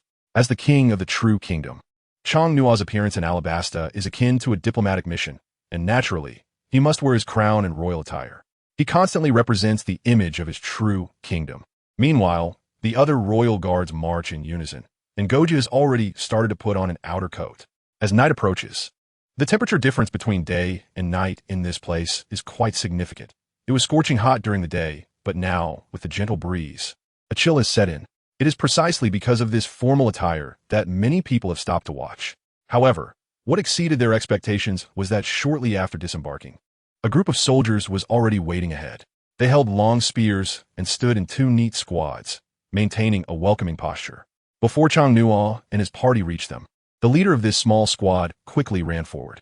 Upon seeing Chang Nuo in his attire, this middle-aged man immediately bowed respectfully and loudly proclaimed, "Captain Lan Mo of the Alabasta Royal Guard welcomes His Majesty the King of the True Kingdom." Jun and Shun instantly became alert. They had not notified the Alabasta Kingdom of their arrival in advance. Yet now the locals were already in a welcoming stance, and those with keen eyes could sense something was amiss.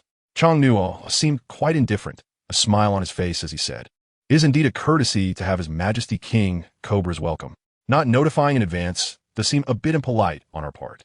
His Majesty the King of Truro has been very courteous. My king has said that after His Majesty the King of Truro has had a good rest, he is welcome to come to our capital palace in Albana, where His Majesty will certainly host a banquet." Lan Mo said with a smile. "I wonder how Captain Lan Mo knows the whereabouts of my king?" Jun he asked seriously. Jun he was accompanying this time as the captain of the king's guard. Although their king was powerful, as a subordinate, he still needed to eliminate all dangers for his king. "Captain Lan Mo, the king of Alabaston has welcomed you so warmly. You need not be so concerned. Our unannounced visit is indeed our mistake, and Captain Lan Mo's reception is already a pleasant surprise. There is no need to know other matters in such detail." Chang Nuo looked at Jun he with a smile and said, "In such a large country, having a few small tricks is really quite normal. His Majesty King True is magnanimous, but regarding this matter, we in Alabasta should still respond." Captain Lan Mo said as he took a newspaper out of his pocket. Although it wasn't on the front page, it contained specific details about their current voyage. This newspaper wasn't from a particularly large press. Rather, it was from some attention-seeking outfit. The seagull that had been flying above them was still circling nearby. And Chang Nuo suddenly felt that this sense of being watched was not particularly pleasant. "Captain Lan Mo, our Majesty is tired. Would it be possible to find a place to rest first? We can discuss other matters after tomorrow." Guguyu stepped forward and smiled at Lan Mo. "Indeed, His Majesty King True, this way please. Your accommodations have already been arranged. If there are any shortcomings in hospitality, please forgive us."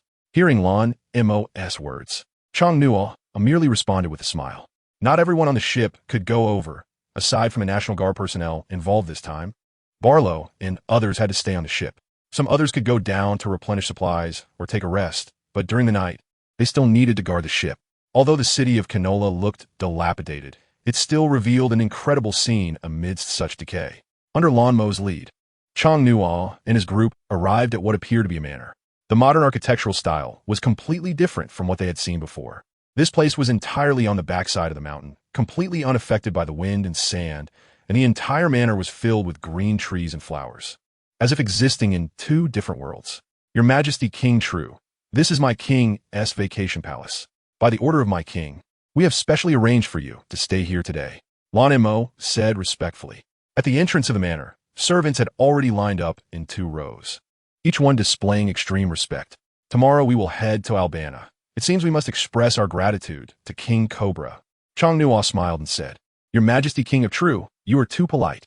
Lan Mo continued to walk ahead, respectfully hosting, fully embodying the demeanor expected of a great nation. However, just before they entered, they saw a 7 or 8-year-old girl suddenly run inside. Jun was about to take action, but was stopped by Chong Nuo. As for Lan Mo, he didn't notice anything unusual at all.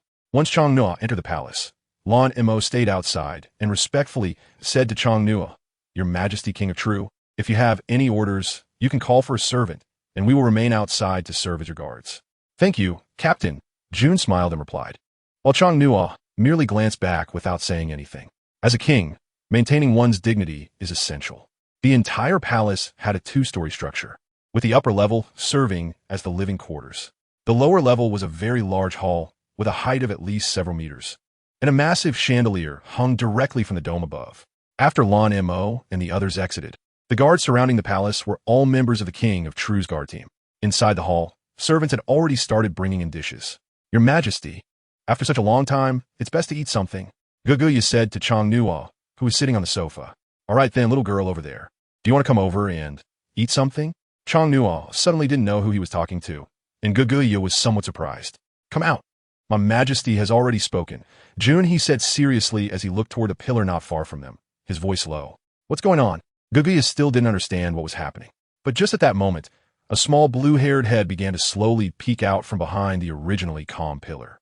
June instantly rushed over, ready to take action, but Chong Nuo immediately shouted, "Stop, Junhee!" Upon hearing the command, Junhee's outstretched hand quickly retracted. "Come here. You're so young and already running around. Aren't you afraid your father will worry?" Chong Nuo said with a smile, looking at the head that had emerged. "Do you know me?" the little girl asked curiously. "Your Majesty, do you know her?" Guguya asked almost simultaneously with the girl. "You too. We will face many people and things in the future.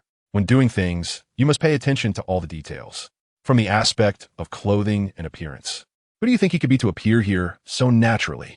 Chong Nuo's words left the two in a daze, as June and Zai carefully observed the little girl. Whether it was her clothing or her delicate appearance, there was no doubt that she was not a child from an ordinary family. "Come on, Princess Vivi. You must be hungry too, right?" Chong Nuo called out gently once again. The others were immediately confused, still trying to understand what was happening and why their king was saying such things. "Vivi? Princess?" Guguya felt like she might be seeing things.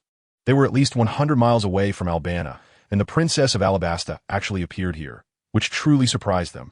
"How do you know me?" Vivi tiptoed over to stand in front of Chong Nuo, asking curiously once more. "It's simple. You look very familiar with this place. And combined with your clothing and hair color, it's not hard to deduce your identity," Chong Nuo said with a smile. "So impressive," Vivi said in admiration. "Everyone sit down. Let's eat quickly and then have a good rest." Chong Nuo looked at the few people and said. Vivi was quite straightforward, sitting directly opposite Chong Nuo. Looking at the table full of dishes in front of her, her stomach had already started to grumble embarrassingly. "How did you get here?" Chong Nuo asked while picking up some food. "I came with Lan Mo. I heard my father say that a king from the True Kingdom was coming, and he often mentioned your name. So I was curious and wanted to see what you looked like. That's why I secretly followed behind Lan Mo," Vivi said while eating. She looked as if she hadn't eaten in a long time, appearing both cute and somewhat helpless. Guguya and Junhee exchanged glances, both filled with surprise. It was truly impressive that such a young girl could do something like this. After they had been eating for a while, a sudden argument broke out outside. Under the guidance of the guards, Lan Mo rushed into the hall in a hurry. When he saw Vivi, he felt relieved and let out a sigh. "Princess Vivi, how could you leave the palace? His Majesty the King is already worried sick," Lan Mo said to Vivi, addressing her with respect yet helplessness. "Saudi, un solan mo. I was just too curious, so I came over. There's nothing going on now, right?" Vivi said with a mouthful of food, smiling. "I apologize. Your Majesty the King of True Kingdom. Our princess's appearance might disturb you, so I will take her away," Lan Mo hurriedly said. "No need, stay here tonight. We can set off for Albana together in the morning," Chong Nuo said with a smile, not minding the situation. "Huh? Is that okay?" Lan Mo asked, still somewhat in disbelief. "If you're worried, you can stay outside tonight," Junhee said as he stood up. "Shall we sit down and eat together?" Chong Nuo asked. "No need, Your Majesty. I have my own matters to attend to. Since Princess Vivi is here, I might cause more trouble, so I hope you can forgive me," Lan Mo said respectfully. "No need to be polite. Princess Vivi is quite adorable. Staying here would add to the liveliness. Hang norepiet. Unklalan montak. Just tell father that I will go back tomorrow, so he doesn't need to worry," Vivi joked. Lan Mo, feeling helpless, walked out and picked up the communicator to start reporting. Inside the Alabastan Palace, everyone was anxious. Kabura stood at the palace entrance, equally worried. At that moment, a middle-aged man hurried over, holding a communicator and shouting, "Your Majesty, I found her." Upon hearing this, Kabura quickly stepped forward and supported the other person, asking, "Where is Vivi?" "Your Majesty, Princess Vivi secretly ran off with Lan Mo to the rapeseed flower field. They are currently in the palace there, together with the king of True Kingdom," the middle-aged man said. This girl, Kabura, appeared angry on the surface, but suddenly let out a sigh of relief. At least he now knew where she was, so there was no need to worry too much. "Your Majesty," Lan Mo said that the king of True Kingdom will take Princess Vivi to the royal capital tomorrow morning. He also has a team guarding the palace perimeter, so you don't need to worry, the middle-aged man continued. "All right, let Lan Mo keep an eye on Vivi. She can't run around anymore," Kabura said, taking a deep breath. The anger in his tone had dissipated. As long as he knew his daughter was safe, he was satisfied. Meanwhile, in the rapeseed flower palace, everyone had finished eating and sat quietly on the sofa, lacking any good entertainment tools, just staring at each other. "You don't seem that old either," Vivi suddenly said to Chong Nuo, leaving him unsure of how to respond. "Our king is only 17 this year. Not only in appearance, but also in ability and other aspects, he is quite outstanding. Perhaps in a few years, you can tell your father you want to marry our king." Guguya, sitting beside her, teased with a smile. "I think that suggestion is pretty good. Just a bit young." Junhee chimed in. "Can you two not be so beastly? She's still a child. Don't say such things in front of her," Chong Nuo said, speechless at the two. However, what surprised them was that Vivi stood up, walked in front of Chong Nuo, looked him up and down, then pouted and said, "You do look pretty good. I've heard my father mention you quite a few times, so you must have some abilities. Maybe in a few years, their suggestion isn't impossible." Ahem, upon hearing this, Chong Nuo accidentally choked on his saliva. He was taken aback by what this little girl said. Despite Vivi looking quite cute, as a man approaching adulthood, he really had no interest in such a young girl. "Haha, Your Majesty, I think you can indeed wait a few more years. After all, Princess Vivi will inherit such a large country in the future." Junhee couldn't help but laugh. Even Gugu started covering her mouth and laughing. Everyone was laughing, while Chong Nuo sat there feeling a bit at a loss. Thinking about Vivi's appearance in the future, if he were to marry her, it might not be bad, especially since Alabaston was a large country. But for now, Chong Nuo had no thoughts in that direction. "Guguya, hurry and see if the bedroom is ready. Let's all rest early and not think about these things," Chong Nuo said as he stood up. He didn't want to continue discussing this topic with them. "What is wrong with your king?" Princess Vivi asked the two beside her, curiously watching Chong Nuo leave. She seemed to be carefree and untroubled. However, the first impression she left on others was already like this, and she really didn't know how to change her image afterward. "Your Highness, perhaps our king is a bit shy. If you want to marry our king, you might have to wait a few more years to grow up," Junhee said with a smile. "That's right, Princess Vivi, our king is quite a rare handsome young man. In the future, who knows if anyone in this world can surpass his achievements. With our king's help, Alabaston will surely be able to escape its current state of poverty." Guguya added. Their trust in their king had reached an unprecedented height. The True Kingdom, which was previously in such a poor state, had changed its situation in just over 2 years. So for Alabaston, which was in such a good location, with the support of their king, the future would certainly not be like it is now. Although the two were mostly joking, and joking with a child at that, as the princess of Alabaston, Vivi took all their words to heart. The situation in Alabaston was not something she didn't understand just because of her age. Instead, he has always kept an eye on how hard his father, the king, is operating this country. "Is what you said true?" Vivi stood in place, no longer playful, but instead asked Gugoja with a serious expression. The two had already gotten up and were preparing to sleep, sat back down curiously after seeing Vivi's demeanor. In this spacious hall, two adults were discussing such matters with a child. If someone else saw this, they might think they were trying to abduct her. Gugoja chuckled, clearly seeing that although the other party was a child, the expression on her face was genuine. "Little Princess Vivi, which aspect are you referring to?" Gugoja asked with a smile.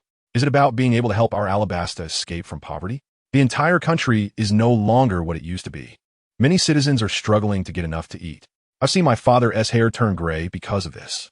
So I want to do something within my ability to help him," Vivi said with tears in her eyes, expressing her heartfelt sentiments. "What I said earlier is indeed true.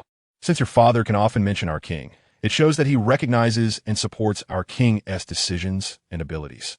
You may not know, but our Truro kingdom was even worse off 2 years ago than you are now in Alabasta. But now, look at our entire country. It it has completely transformed with its own industries. Although the citizens are not extremely wealthy, at least they no longer have worries about food, clothing, and shelter. They have their own jobs and goals to strive for, no longer worried about safety in this country or what to eat for the next meal. At least now, when we walk on the streets, we can see our citizens' genuine happiness, which is the result of our king's decisions, Gagoja elaborated. Not merely comforting the child because she was young, but genuinely sharing the feeling of her own country. Perhaps Vivi didn't have a strong concept of this aspect, but she could tell whether Gagoja's words were good or bad. Little girl, you really don't need to worry about these things right now. Tomorrow, our king is going to Albania, and your father will discuss and understand everything in detail then, June has said. I've made up my mind. I want to marry him. Vivi's declaration left the two utterly stunned, and her tone was so resolute as if she had already struggled internally with this decision. Haha, little Vivi. Let's talk about these things when you grow up. Don't make such decisions so early. Besides, our king is quite a bit older than you. Gagoja said somewhat awkwardly. What she had said earlier might have been a joke, but now it seemed inappropriate to continue joking as the little girl had a serious expression. I'm not a child anymore. At most, I can let him wait for 10 years. As long as it can change the current situation in Alabasta. I wouldn't mind if you wanted to marry me right now, Vivi declared firmly. The scene before them truly left the two sitting there speechless. They couldn't fathom what kind of spell this little girl was under, running so far just because of a meal, insisting on marrying their king. Gagoja, this was your idea, so you handle it. I'm going to sleep now, June has said, sensing the atmosphere and quickly preparing to leave. Gagoja remained where she was, watching Junha's retreating figure. Want to call out to him, but unsure how to voice it. The key was that she couldn't just leave alone, as there was still a little girl here. Seeing Vivi's pitiful expression made Gagoja unsure of what to do. Little Vivi, let us just sleep for now. We've been drifting at sea for so many days. We need to rest well. Gagoja quickly changed the subject. After all, she was just a little girl. A small topic might distract her from what had just been said. However, she clearly underestimated Vivi, who was staring at her with tear-filled big eyes, looking at Gagoja as if wanting to express a lot. Vivi, regarding your wish to marry our king, what I say doesn't count, and neither does what you say. Once we return to Albania, you can ask your father's opinion. It would only be possible if your father communicates this with our king, Gagoja said, forcing a smile. But I don't want my father to know. What should I do? Vivi said directly. Then there's no way around it. You have to know that our country is quite far from yours, almost a half-month journey. Plus, we're only stopping here briefly. We can't stay forever. Gagoja replied. But our citizens can't wait. My father said that the oasis has been disappearing faster and faster in the past 2 years, and the arable land is getting less and less, Vivi said, tears finally falling as she looked at Gagoja, her eyes shimmering. Gagoja muttered to herself, not knowing why she had brought up such a topic. But she still smiled at Vivi, took a deep breath, and then said slowly, Vivi, about what you mentioned, our two countries are too far apart. When we get to the Albania palace tomorrow, our king and your father will discuss this properly. This isn't something you and I can decide. No matter how long we talk, we want to reach a conclusion. I understand. Vivi suddenly wiped her tears and forced a smile. Since I understand, let us go to sleep. Gagoja felt a sense of relief, finally managing to get rid of the little girl. The next morning, after finally managing to sleep in and not having to endure the bumps on the ship, Chong Nua, who was used to life on the ship, found the sudden comfort of lying in bed somewhat unfamiliar. It wasn't until the latter part of the night that he slowly fell asleep, and when he woke up, the sun was already high in the sky. As he walked down the stairs, he noticed that the servants had prepared a table full of breakfast. However, it was mostly ordinary food, but for the common people of Alabasta, this was already a rare delicacy. Your Majesty, good morning. Gagoja, having changed her outfit from yesterday, was now wearing a very short skirt and only a tube top on the upper body, but she had a loose coat over it and was wearing a hat. Chong Nual looked at the girl greeting him and, noticing her current outfit, curiously asked, what is going on here? Of course, I'm all dressed up and ready to go after having breakfast. The weather in Alabaston is too hot, and if you don't take proper precautions, it's easy to get sunburnt. That is why I dress like this today, Gogoya said, twirling around. What about Junhee? He's outside right now. Lon Mo and the others have already prepared the carriage. We're just waiting for you to finish breakfast before we set off, Gogoya replied. Just as Gogoya finished speaking, Chong Nua let out a huge yawn. Suddenly, spending the night on the shore made him feel quite uncomfortable. So he hadn't rested well at all. Seeing the food on the table, he now felt even less inclined to eat. Is everyone else ready? We're not taking the carriage this time, are we? Chong Nua asked directly. No, I discussed it with Junhee, and we're still taking the boat. The carriage outside is prepared for Princess Wei Wei. Gogoya smiled as she said, "All right then, no need for breakfast. Let us go," Chang Nuo said as he started to walk towards the door. But at that moment, Gogoya directly pulled him back and meaningfully said, "Your Majesty, you still need to eat some breakfast. How about I bring it for you to eat on the way?" Looking at the woman, Chang Nuo felt both sleepy and unwilling to talk, so he just let her take charge. He then watched as Gogoya skillfully began to pack up the breakfast. After everything was packed, she looked at Chang Nuo, who appeared tired and was yawning continuously, and a radiant smile appeared on her face. However, at this moment, the king of Trilu really just wanted to hurry to the ship and lie down on his big bed to get some proper sleep. After all, it would take at least 4 to 5 hours to reach Alabasta Albana from here, and without a break, he truly didn't know what to do. Watching Gogoya get everything ready, Chang Nuo said nothing and turned to walk towards the door. The morning temperature in Alabastan was still slightly cool, but the sun overhead had already risen high, and the intense, glaring light felt particularly annoying for someone who was still half asleep. Chang Nuo walked out of the gate of this place with Gogoya, and outside, 2 groups of people were already waiting. June and others, arranged neatly, had already begun to welcome their Majesty the King. Lan Mo was also standing with them, and when Chang Nuo walked out of the room, they had already maintained a respectful demeanor. "Your Majesty King True, we are very glad you could wake up so early. I, Lan Mo of the Alabasta Guard, will accompany you to the Albana Palace," Lan Mo said respectfully. "No need for formalities. Wasn't it said that everything has been arranged for us to take a boat? You will take Princess Vivi back to Albana by carriage?" Chang Nuo asked lazily. "That was the plan, Your Majesty True. But Princess Vivi wishes to accompany you by boat to Albana, so I can only arrange according to our princess's instructions," Lan Mo replied respectfully. For him, there were no other options now. Even his guard could only take the boat to Albana. For the Abyssal, accommodating these people was not a problem at all. Moreover, the distance from the sea to Albana was much faster compared to traveling overland. Just as Chang Nuo was still wondering, a voice came from not far away. He slightly opened his eyes and turned his head to take a look. Vivi's appearance at that moment was indeed a bit surprising. Today, she was completely different from yesterday, with a huge ponytail and wearing refreshing clothes. However, for such a small girl, this outfit was clearly not suitable. June and the others on the ship should be ready, right? Chang Nuo did not pay attention to Vivi, but instead asked June, who was standing beside him. "Your Majesty, everything is ready. Just waiting for you to board the ship," June replied. "Since everything is ready, let's go. I'm a bit looking forward to meeting the king of Alabasta," Chang Nuo said. Although he did not acknowledge Vivi, she did not mind at all. Instead, she bounced over to his side, as if they had known each other for a long time. Chang Nuo still looks drowsy, completely lacking energy. Even with a beautiful girl beside him, he doesn't feel like looking at her, not even at a stunning beauty like Goja walking next to him. "King Chang Nuo, how do you feel after spending a night in our Alabasta?" Vivi cheerfully followed behind Chang Nuo, smiling as she spoke. Chang Nuo merely turned his head to glance at the other person, then continued walking forward.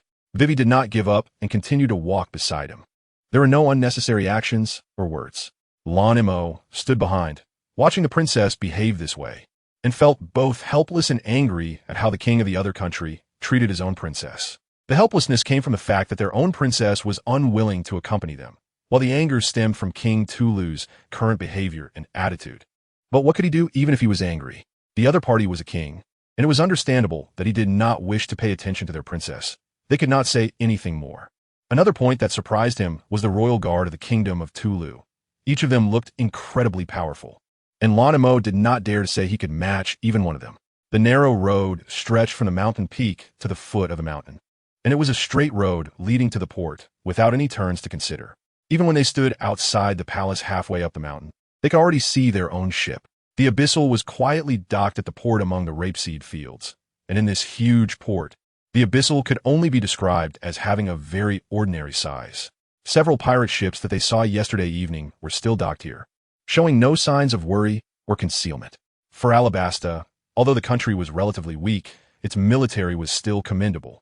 If the situation were to occur in their own Naniwa port, Chang Nuo would definitely not accept it.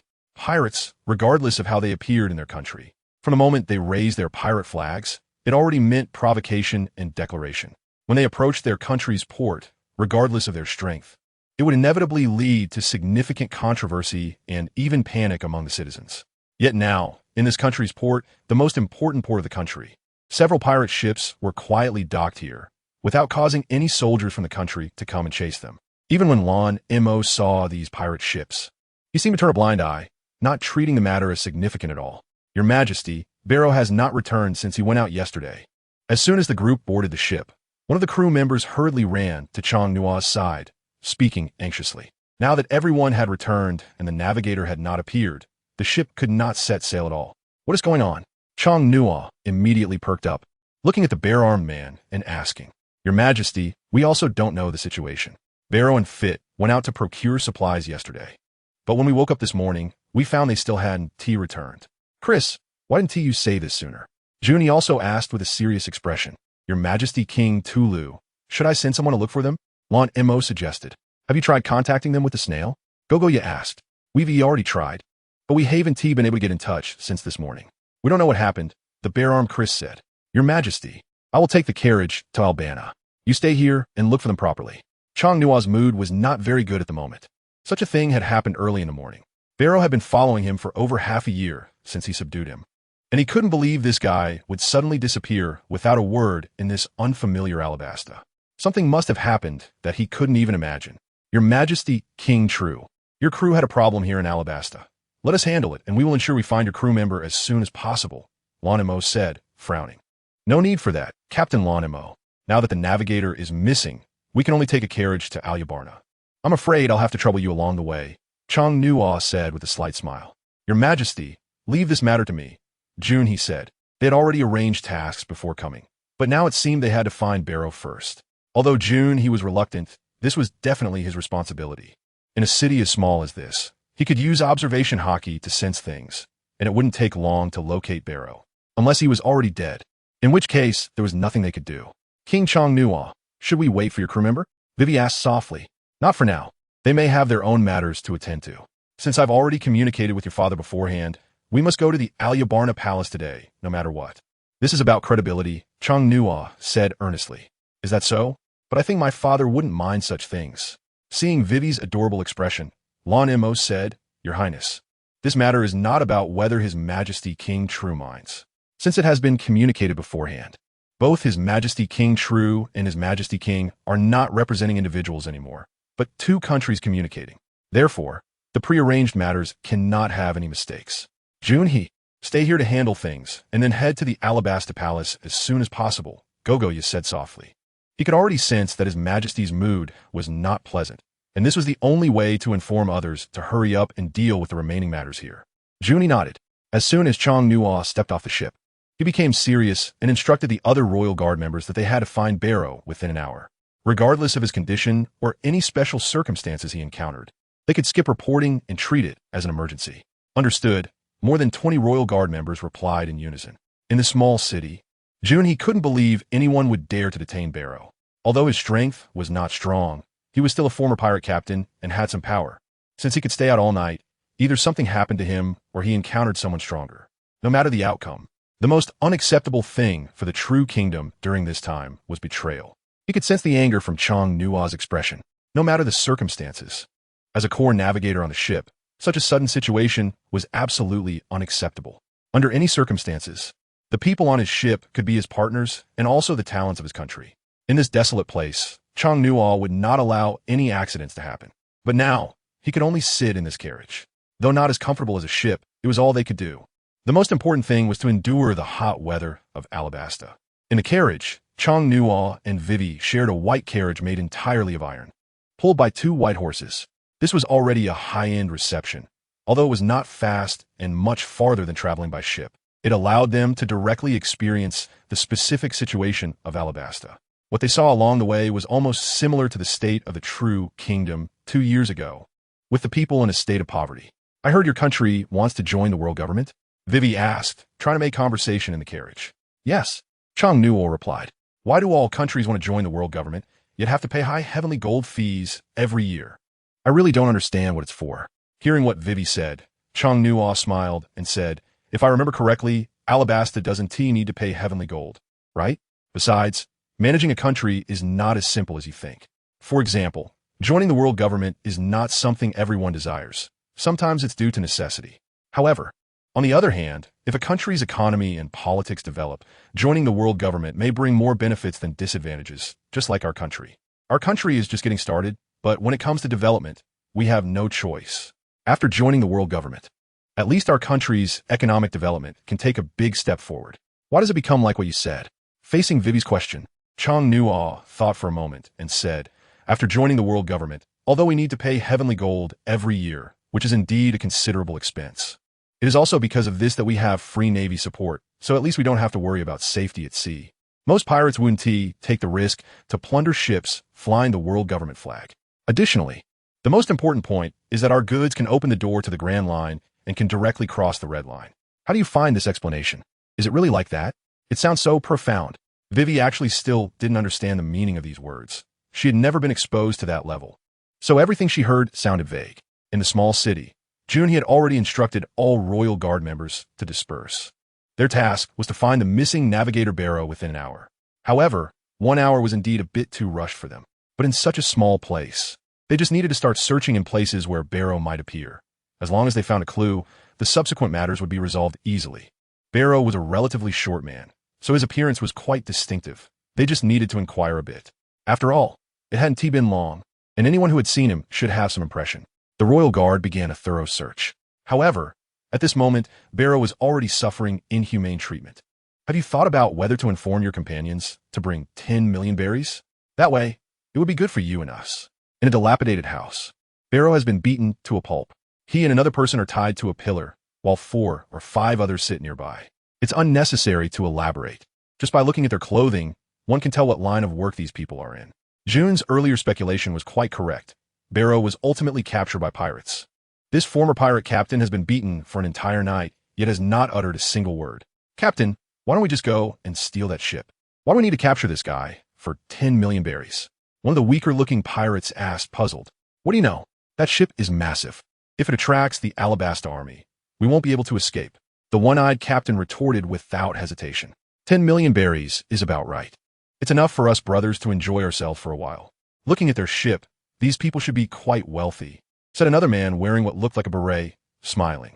They chatted about what they would do with the 10 million after they got it, unaware of the grim fate awaiting them. Although Barrow had been beaten for a night, his once plump face now resembled that of a pig's head, yet a faint, imperceptible smile appeared at the corner of his mouth. Having followed his king for so long, he naturally knew the strength of June and those people on the ship. So as long as he was still alive, he had no worries. You've been chatting for so long. At least let me have a snail back, right? Barrow finally spoke, leaning against the pillar. Upon hearing this, the one-eyed captain looked curiously at the others, asking with a tone of disappointment, "You didn't give him a snail?" "Captain, it seems we really didn't, but he never asked us for it before." The man with the beret said directly, "You bunch of idiots.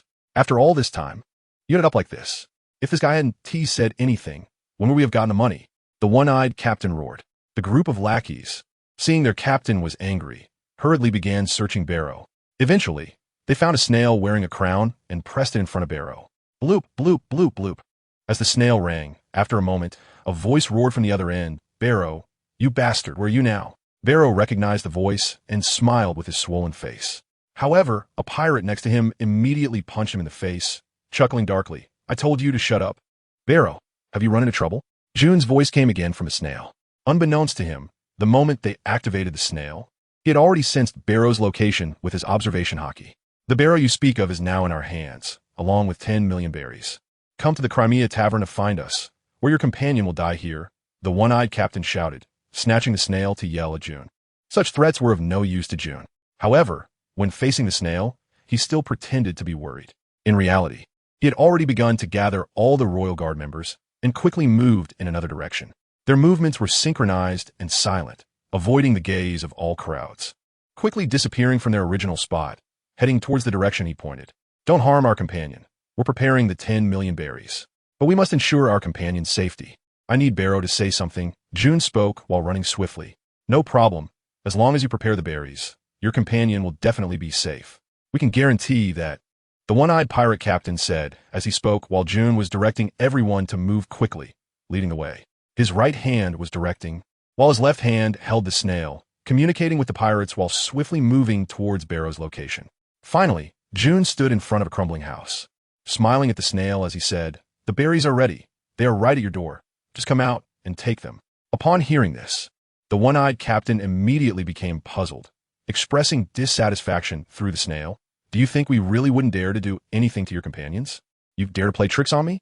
If you're not sure, why not open the door and take a look?" One of their members was indeed somewhat skeptical, and then he opened the shabby door.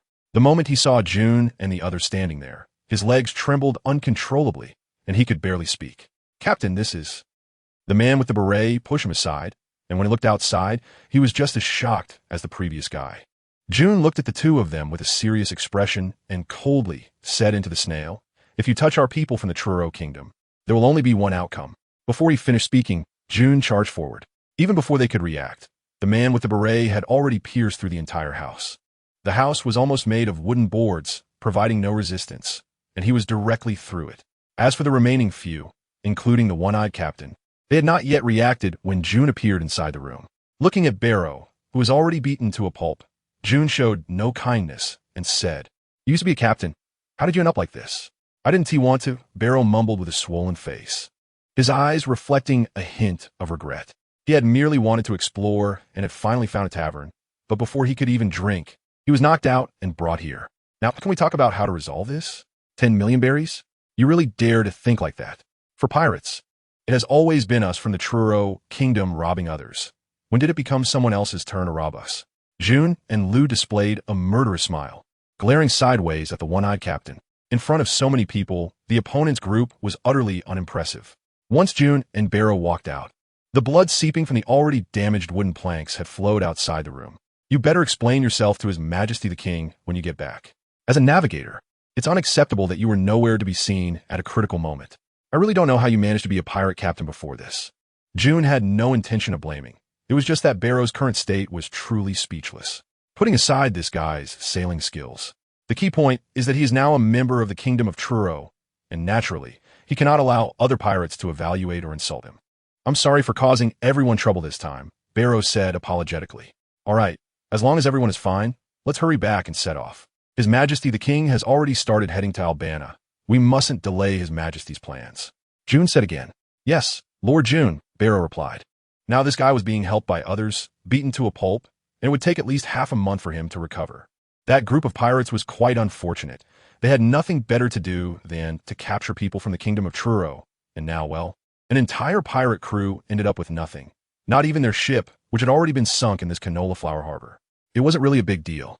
It was just that the whole situation had become a bit troublesome. Chong-Nuo and his party were slowly walking along the road in Alabasta. Although it didn't seem particularly beautiful, they managed to pass the journey smoothly, taking nearly 4 hours to cover 100 miles.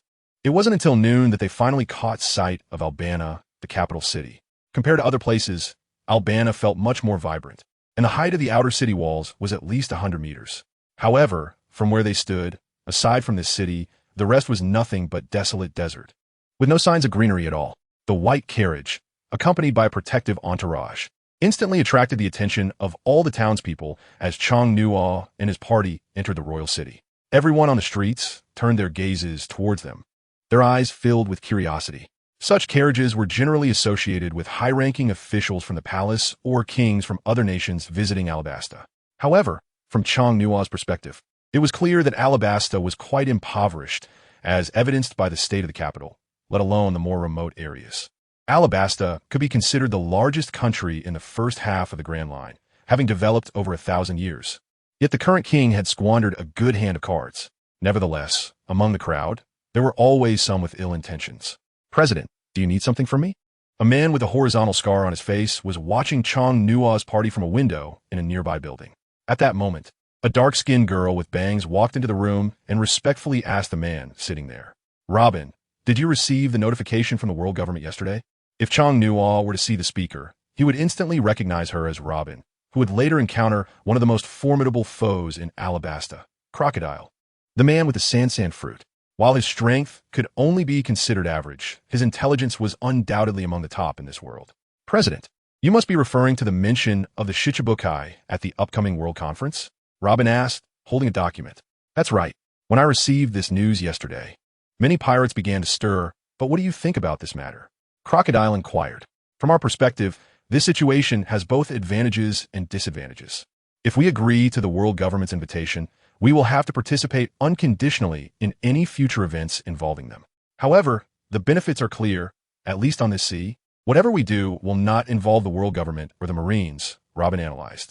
Joining the Shichibukai is not as simple as you might think.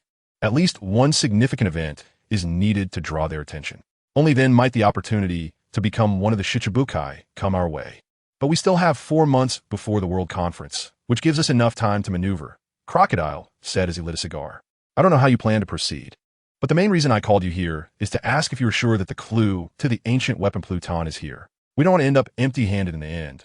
Otherwise, why bother with the Shichibukai, which is such a restricted thing? Crocodile asked coldly. There is no 100% certainty, but there is a high probability that it exists in the Alabasta Kingdom. However, the exact location is still unclear, Robin replied. High probability is fine. To attract the world government's attention, what do you think about this king of the troop? Crocodile said with a sly smile, looking at the approaching convoy. President, I can't make a judgment on such matters. I believe you already have your own ideas, Robin said with a smile, showing respect. Just as the convoy passed by, Chang Nuo seemed to sense some danger. He looked up and locked eyes with Crocodile. They exchanged glances until the convoy began to move away. We'll have to find another way. It seems this little king is not as simple as we imagined.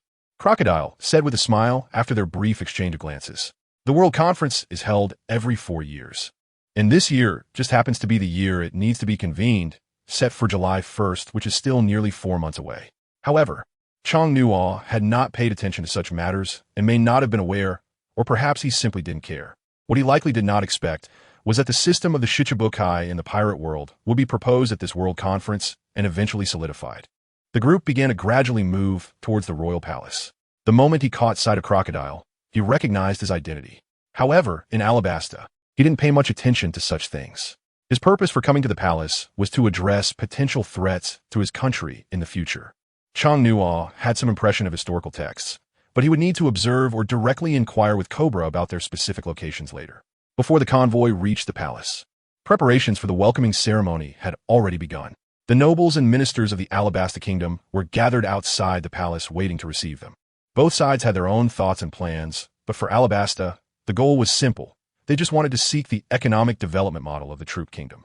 King Chang Nuo, ahead is our Alabasta Palace. I wonder how it compares to yours? Princess Vivi asked with a smile. Chang Nuo thought for a moment and smiled. But Goji next to him directly said, the palace of King Truo doesn't seem to be as large or luxurious as yours. Our king has simply gotten used to living there, so it remains as it was before. But your country is so wealthy now, why not rebuild a better palace? Wei Wei asked again. Before the people of the country became prosperous, who had the heart to rush to repair a new palace? Besides, it's not really necessary, and the place we live in now is quite good, so why rush to change it? Chang Nuo replied with a smile. From the outside, the Palace of Alabastan doesn't seem particularly special. However, it is situated at a significantly higher elevation compared to other places, and there is a green area around the palace, giving a leisurely and pleasant feeling. The most important thing is that in this extremely water-scarce country, the Alabastan Palace has a water feature and a waterfall, which inevitably leads many people in the country to doubt the king. Your Majesty King Truo, we have arrived at the palace. As the carriage reached the palace gate, Lan Mo stopped the carriage and respectfully said to Chang Nuo.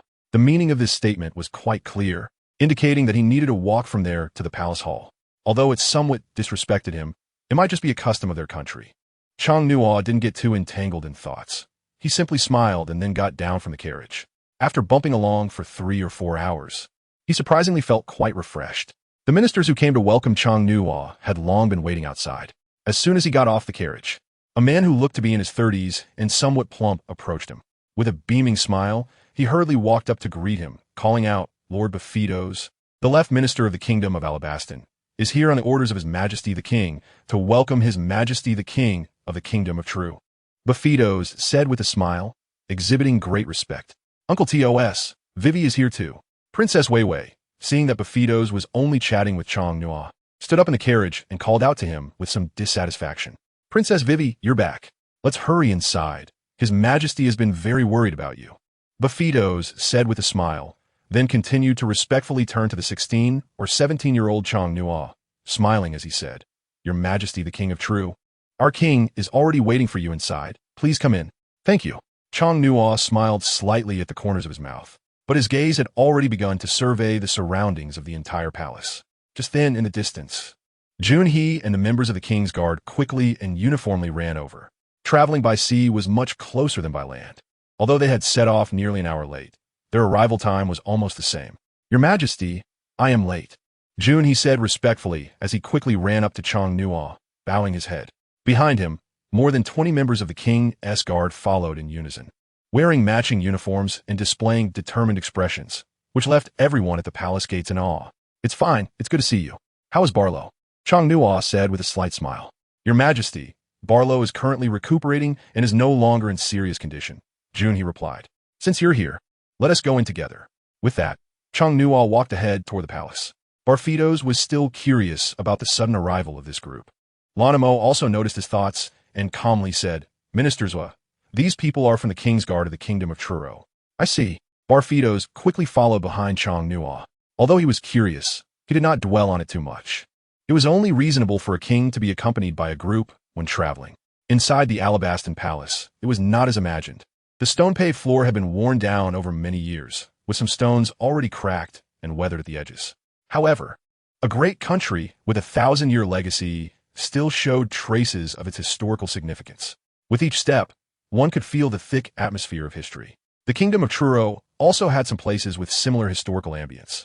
Cobra had been waiting inside the palace for a long time. As the king of this country and the host, he could not go far to greet them. However, he had already been standing at the entrance of the grand palace. From a distance, Chong Nuo noticed Cobra's figure, which looked almost unchanged from his memory, though he appeared much younger. When Vivi saw her father, she quickly ran over, calling out "Daddy" as she ran. Seeing Vivi rush into Cobra's arms, Chong Nuo smiled and continued walking in their direction without any pause. "Your Majesty, you wouldn't actually have taken a liking to that little girl, would you?" Gejia quietly asked Chong Nuo. "What are you thinking? She's just a child. Even if she had a crush, it wouldn't be on you." Chong Nuo replied with a bemused smile. Hearing this, Gejia was momentarily stunned. Then her face flushed red, and it seemed as if smoke was coming out of her nose and ears, feeling embarrassed enough to want to find a hole to hide in. "Haha, Gejia. I think His Majesty the King is quite nice, and if he has taken a liking to you, you should seize the opportunity," Junhee said with a smile as he got close to the still-standing Gejia. Now in someone else's palace, they couldn't behave as freely as they would elsewhere. Gejia decided not to dwell on it and hurriedly caught up with Chong Nuo's pace. "Vivi, why are you running around? Do you know how much your father worries about you?" Cobra's angry voice was heard before they got close. Even in front of so many people, he was scolding his daughter. This also proved the extent of a father's worry. After all, a 7 or 8-year-old girl running about could easily fall into the hands of pirates in this era, which was indeed a dangerous situation. "Iem me fine, dad. You don't need to worry.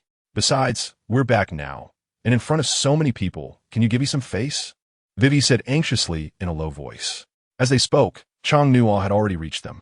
Facing Cobra, Chong Nuo showed no signs of nervousness. However, upon hearing Vivi's voice, he smiled and said, "Princess Vivi, you now know the importance of face?" "Humph." In response to Vivi's humph, Cobra did not say anything further. Instead, he looked seriously at the teenage boy standing in front of him and spoke in a similarly serious tone. Chong Nuo smiled and nodded. At this moment, Cobra suddenly changed his expression and laughed heartily. "King Chong Nuo, I am Cobra, the king of Alabasta. I'm very glad you could come to our country, and I especially appreciate your care for Vivi over the past 2 days." Saying this, Cobra extended his right hand, and Chong Nuo did the same. The two shook hands in front of the grand palace hall of Alabasta. The others stood behind them, and no one recorded this moment. But it would definitely be recorded in the annals of Alabasta's history. I have long heard of the name of King Cobra of Alabasta, and it is indeed an honor to be received by you today, Chong Nuo said politely.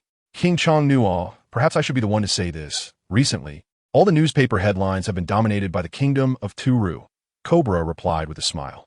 The communication between the two kings at this moment was almost merely exploratory, with no in-depth exchanges, indicating that they were still not familiar with each other.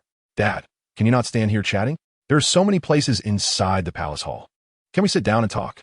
Vivi, standing nearby, directly expressed her dissatisfaction. "Indeed, King Changno, please," Cobra said, and, after some polite exchanges, they began to walk into the hall. The interior decoration of the Alabasta Palace Hall was not as luxurious as one might imagine. but the ancient and solemn architectural grandeur still gave a sense of magnificence.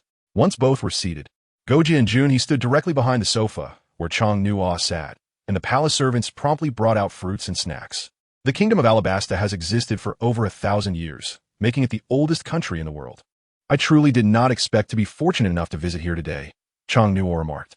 King Chang Nuo is overly polite. Although Alabasta has existed for over 1,000 years, as you can see, the country is no longer what it used to be. Under my leadership, I, Cobra, do not possess the capability to change the current state of the country single-handedly, and I feel quite guilty about that, Cobra expressed sincerely. King Cobra, that statement is not accurate. Our kingdom of Turu has reached a point of desperation, so we had no choice but to make changes in other areas. The current state of Alabasta is many times better than what we used to have, Chang Nuo replied. I believe you have seen on the way here the current Alabasta compared to the present Turu kingdom. Even those who do not pay attention to your side can clearly see that the changes in the Turu kingdom over the past 2 years have made it the happiest country in the surrounding seas. Not to mention being on this great maritime route. After all, especially when I saw the topics discussed at your first national conference, what you talked about had a significant impact on me. However, the national conditions of both countries are different. There are many aspects we wish to adopt directly, but ultimately, we find it impossible to satisfy those requirements, Cobra said, feeling somewhat dejected. Dad, this is not the time to discuss these matters. It's already noon. Can we eat first? Vivi stood up and directly confronted the two. Can't you see we're in the middle of a conversation with King Chang Nuo? The food will be ready soon, Cobra said helplessly, then turned to Chang Nuo and said, I apologize for making you witness this. I only have this one daughter, and I tend to spoil her too much during regular times, which has made her quite unruly. I hope King Chang Nuo doesn't mind. No problem, it's quite good, Chang Nuo replied, lifting his cup of water and starting to drink. However, Vivi then boldly declared in front of everyone, Dad, I'm going to marry King Chang Nuo, and he definitely won't mind my little temper. Poof!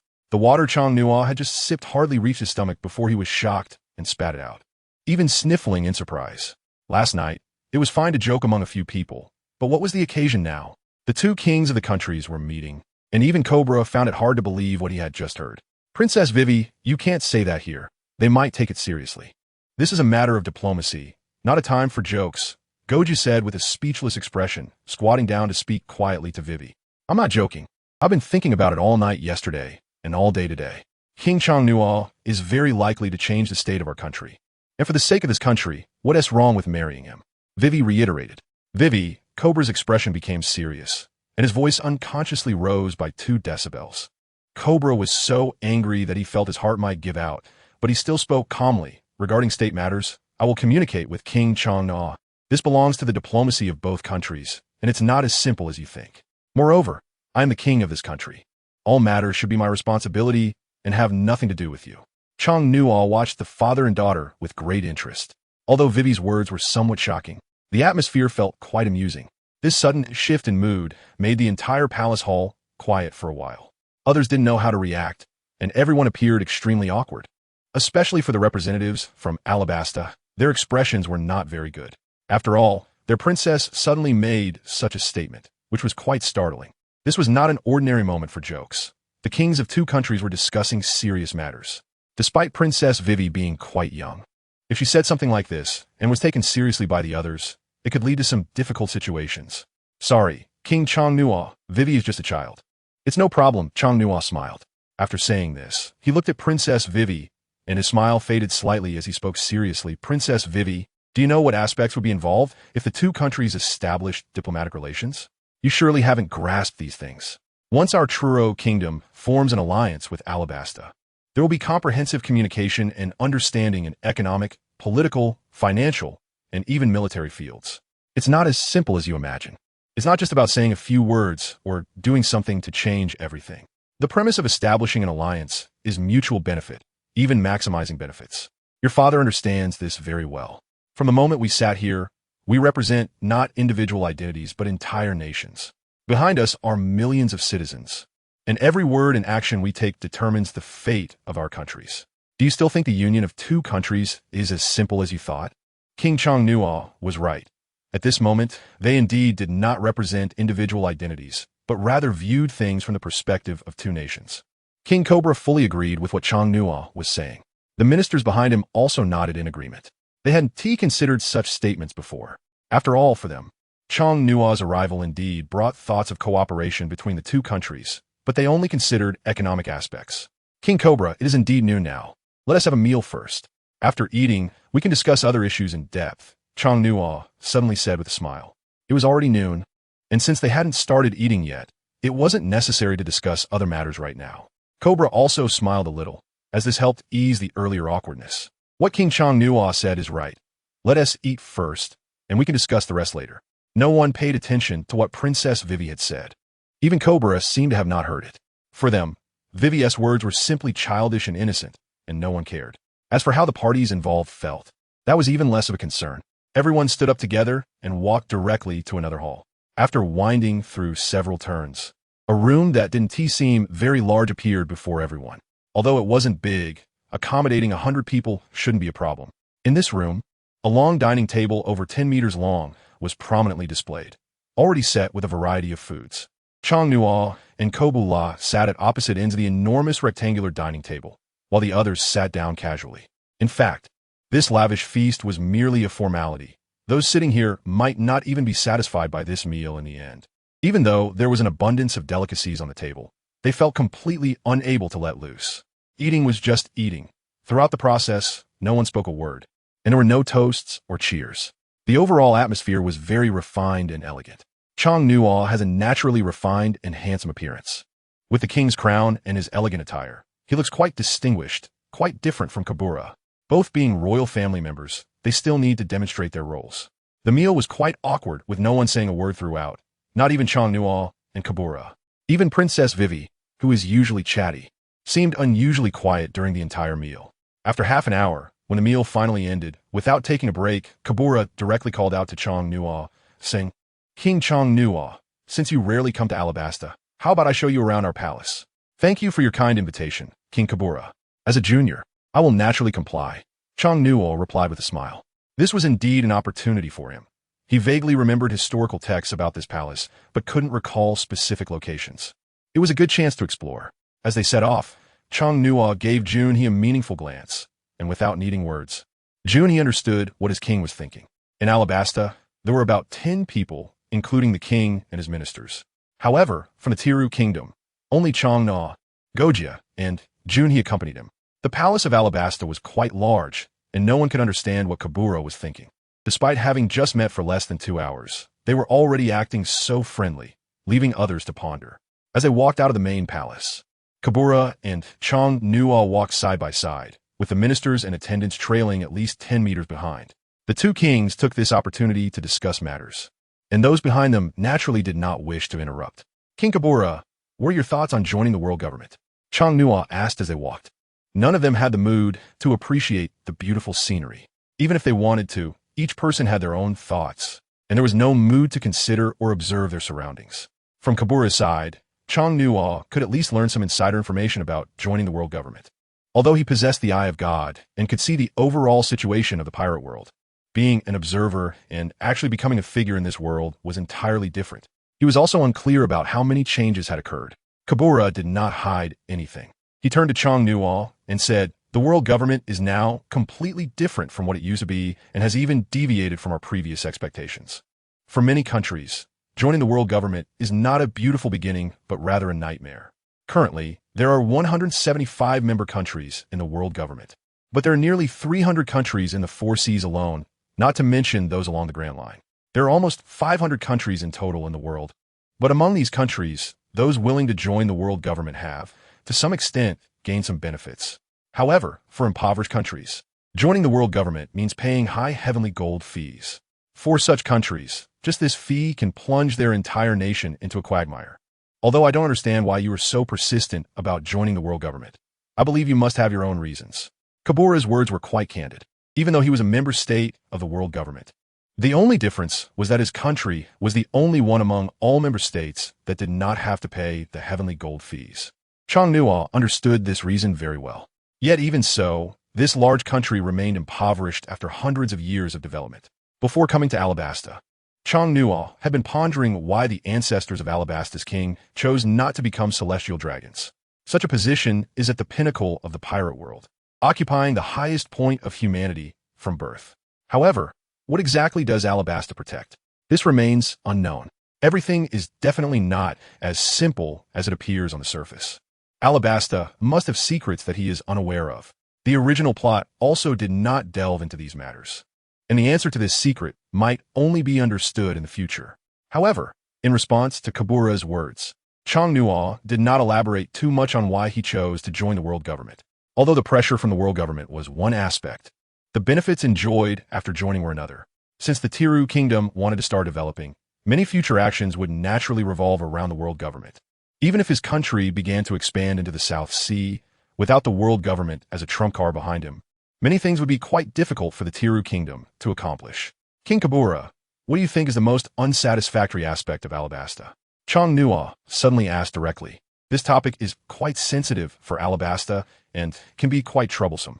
If it weren't for the Tiru kingdom changing the historical status quo under Chang-Nuo's leadership, Kabura probably wouldn't pay him much attention or have a favorable impression of him. Overall, Alabasta has no major complaints. The people are united and share the same beliefs. However, I want to do even better. With Alabasta's climate deteriorating, the original oasis is gradually turning into desert. Therefore, I want to seek opportunities to improve the lives of our people. I wonder if King Chang-Nuo has any good suggestions? Kabura said, I don't know much about Alabasta's national conditions, but from what I've observed on my way here, Alabasta has simple and honest people. However, they lack opportunities. If King Kabura doesn't mind, when I return to the Tiru kingdom, we can cooperate economically. At that time, the Tiru kingdom can establish large enterprises in Alabasta, hiring ordinary citizens to work and boost the economy of your country. However, we will need your country's protection and coordination regarding safety. What do you think, King Kabura? Chang-Nuo clearly knew that Cobra was still somewhat wary of him and was unwilling to discuss many matters in depth. In fact, many things were kept hidden, but he was well aware of his own situation. Cobra would not be arrogant enough to think that his country was completely invincible. This is why Chang-Nuo began to introduce this topic as a way to take the initiative. He believed that Cobra would definitely not refuse this request. The Kingdom of Churo's current development mainly targets the Four Seas region. However, there has been no penetration of anything from the Grand Line so far. If they used Alabasta as a springboard, what they wanted to obtain would at least double compared to the Four Seas. Alabasta does not need to pay the Sky Gold, and its authority within the world government is much higher than that of other countries. Under these circumstances, if they want to expand into the Grand Line market, Alabasta can indeed be considered an ideal choice, regardless of whether it involves the first half or the second half of the Grand Line. Alabasta truly has unique conditions for doing business. I am very interested in knowing how King Chang-Nuo plans to handle these matters, Cobra asked. Why not find a place to sit down and have a good chat? If you feel that the agreement of others is needed, you can also invite the lords and ministers to join the discussion, Chang-Nuo said with a smile. Sure, Cobra replied. Although he had already started to show agreement, there was not much joy on Cobra's face. He wanted to give off an air of being inscrutable. At least in front of this king, who was only in his teens, Cobra might unilaterally consider his own experience to be deeper, and he could not possibly be overshadowed by a teenager. Junhee, come here for a moment.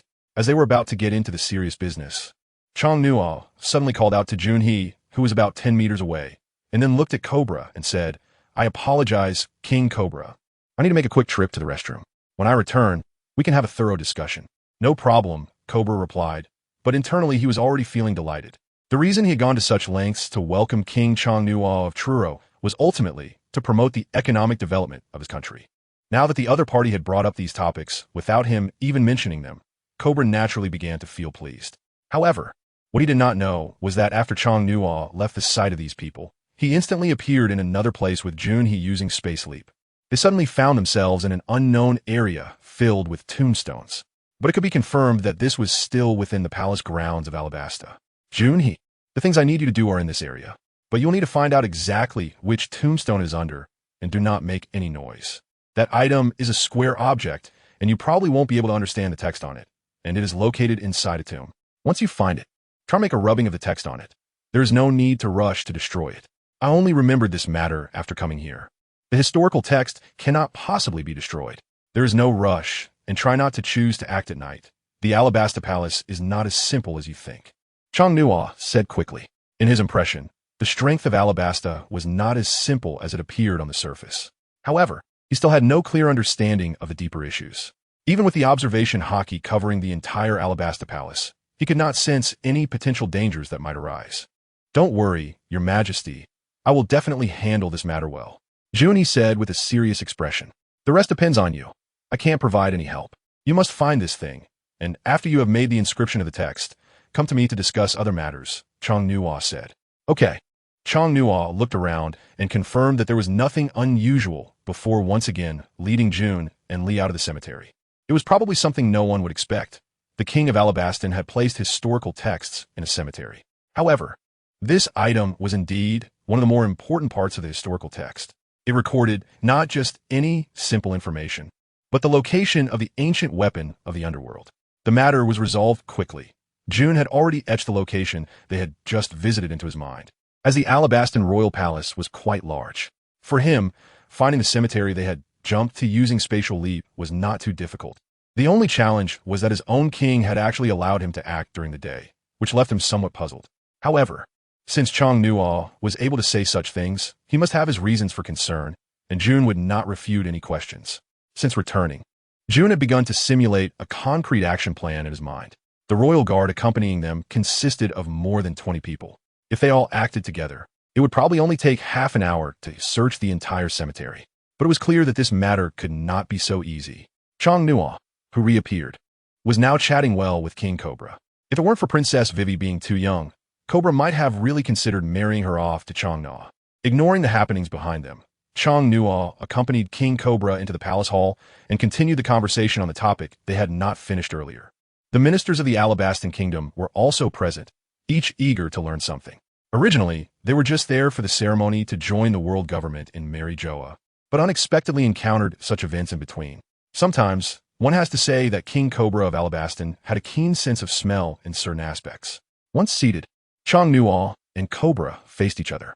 This time, no matter how they negotiated, it would ultimately just be a preliminary agreement between the two kings. As for the more detailed matters, those would need to be communicated slowly by others in the future. Your Majesty, King True, our king has mentioned that you are interested in establishing preliminary economic and commercial cooperation with the nation of Alabaston. Would you be able to elaborate on this? Asked the left minister of Alabaston. Upon hearing this, Gogoya quickly took out a notebook, pen in hand, and prepared to record what their king was about to say.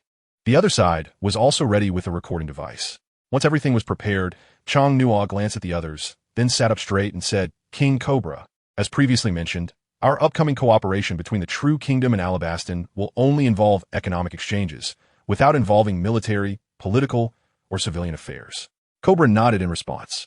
Well, Princess Vivi was about to say something, but was directly covered by Cobra's hand, his eyes filled with dissatisfaction. "Little princess, this is not the time for nonsense or interruptions. We either leave or sit here quietly," Gogoya reminded with a smile. Although the words were somewhat harsh, no one from Alabaston thought that Gogoya was wrong. In such a formal setting, having Princess Vivi at such a young age was already quite out of order, especially interrupting while the other king was speaking. "Apologies, King Chong Nuo. Please continue," Cobra said, disregarding Vivi's little emotions, feeling somewhat awkward.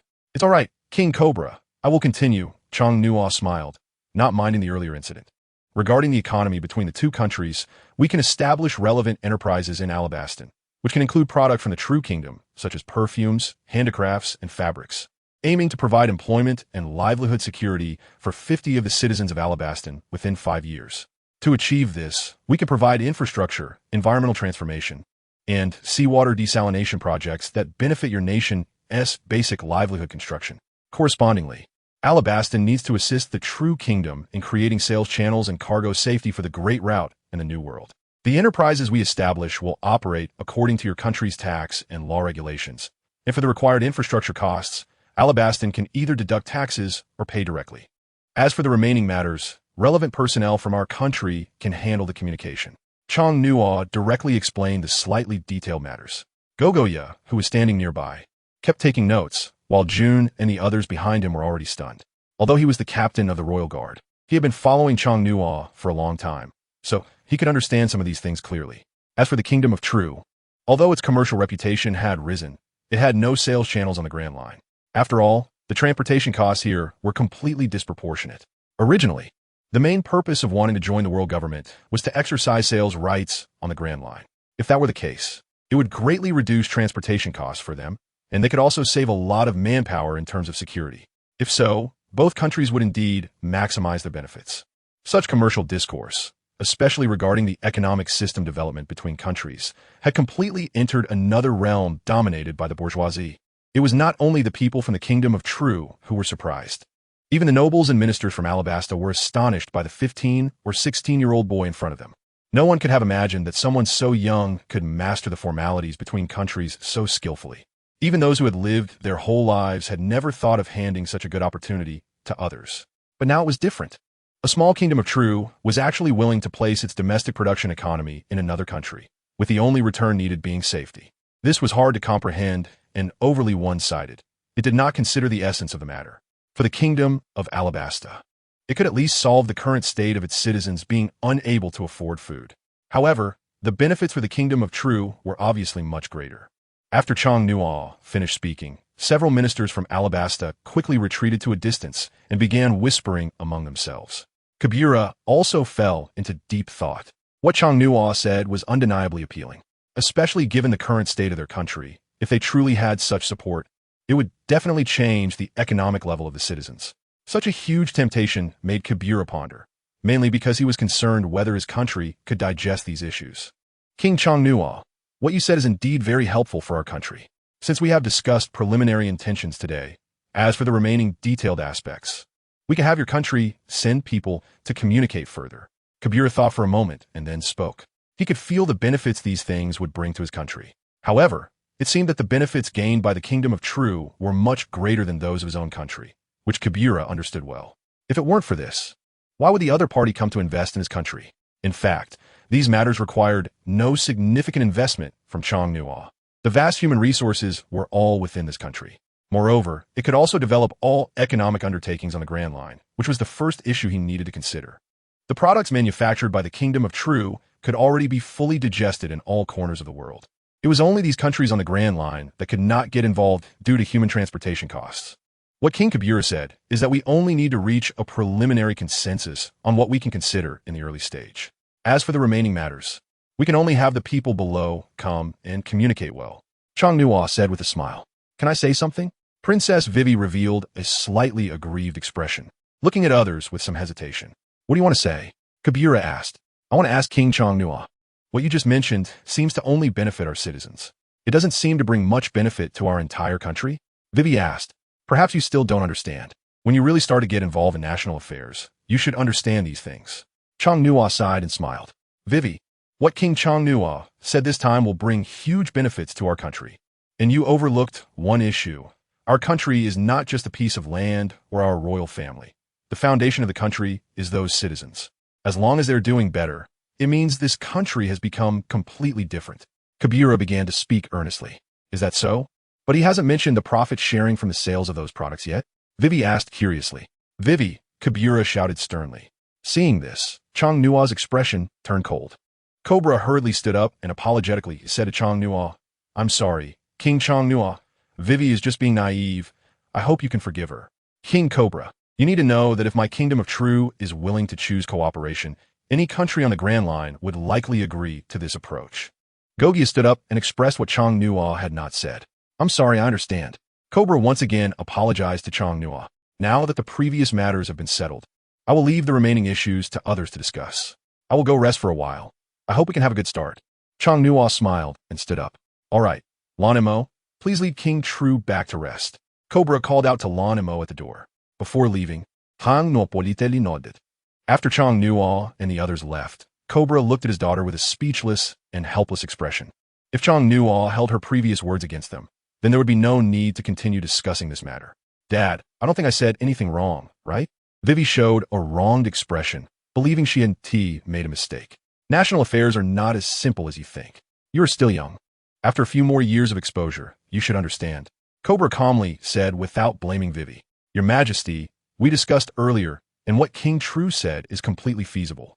If everything is implemented, it is indeed hopeful to change the current situation of our Alabastan citizens within 5 years. At this moment, ministers were approached and respectfully said to Cobra, I understand, you all discuss it well. When someone from the Kingdom of True comes to connect, see who is suitable to send for negotiations. Cobra said, Dad, can't we do what King True mentioned ourselves? Why do they have to come to our country to do it? Vivi asked again. If our country had that strength, we could have started these things long ago. It is precisely because we lack this strength that we need to cooperate with the kingdom of True. Cobra replied. All right, I understand. There's one more thing you need to know.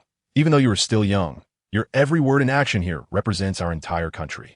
No matter what happens in the future, do not use your words to cause significant losses to the country, as it could even spark conflict between two nations. I hope you can understand this. Cobra said earnestly. They shouldn't be that petty, right? Vivi asked. Princess Vivi, it seems you're not aware of the specific situation regarding the kingdom of True. King Chong has only been in power for 2 years. Yet he has completely changed the situation of the entire country. Moreover, the neighboring Roya kingdom has already become a territory of the kingdom of True half a year ago. Many things are not as simple as they appear. Countries only discuss interests and do not involve other matters. Ministers was said. Buffetos is right. Don't underestimate King True just because he is young. After observing for so long, he is definitely a remarkable young man. Cobra generously praised. I wonder if I will have the chance to visit the kingdom of True in the future. I want to know what makes him so impressive. Vivi said with a smile. Buffetos, you can start preparing for the cooperation with the kingdom of True. It is likely that Minister Rasta will come from the kingdom of True, so familiarize yourself with their information in advance to facilitate our timely response. Cobra said, Yes, Your Majesty. Ministers were replied. As Alabaston is located in the middle section of the Grand Line with a vast territory, it is indeed the best candidate for cooperation with the kingdom of True, but certainly not the only one. After all, most countries on the Grand Line are members of the world government, and any country they cooperate with will almost always agree. Chong is not very anxious about these matters. The kingdom of Trulu is currently developing rapidly, and in the short term, it can choose a base along the Grand Line, or it can also take a few years to proceed without haste.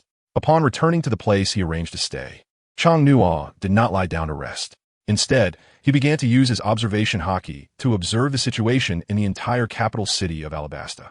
With the increase in his strength, he can now control everything within a 10-kilometer radius with his observation hockey. What concerns him the most is the current sand crocodile, who has surprisingly already arrived in the country of Alabasta during this timeline. The only explanation for this is that Robin, who understands the historical text, has now become one of his subordinates. Although Chong doesn't care much about these people, it has at least indicated that dealing with the historical text of the Alabastan Palace must be resolved as soon as possible. Sitting in the room, Chong has been contemplating the next steps. The top priority is to quickly find the location of the historical text. Although everything has been confirmed, the subsequent matters are still not particularly clear so far. While lost in thought, Goju suddenly pushed the door open and walked in, saying to Chong Your Majesty, here is today's newspaper. The content on it should be of interest to you. Goju said, holding a thick stack of newspapers in hand. What is it that makes me? Chong hadn't finished speaking when he saw the content displayed on the front page of the newspaper. The headline boldly announced the breakdown of the New World pattern. The era of the 4 emperors has officially arrived. Upon seeing this, Chong smiled and picked it up with great interest. At this point in time, this event was indeed expected to occur. He just wondered what the current situation in the New World was like. His curiosity about such matters was very high, and the only thing he could think of was the conflicts between them. However, their strength had truly reached such a level that they wouldn't engage in reckless battles anymore. Gogoya, close the door. I want to take a good look at this interesting piece, Chong said with a smile. Oh. Gogoya turned around and closed the door before walking straight to sit next to Chong She hadn't paid much attention to the content earlier.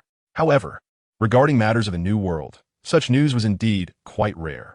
Especially now, with such a significant story. Something that was seldom encountered about the New World had actually become the front page of the entire newspaper.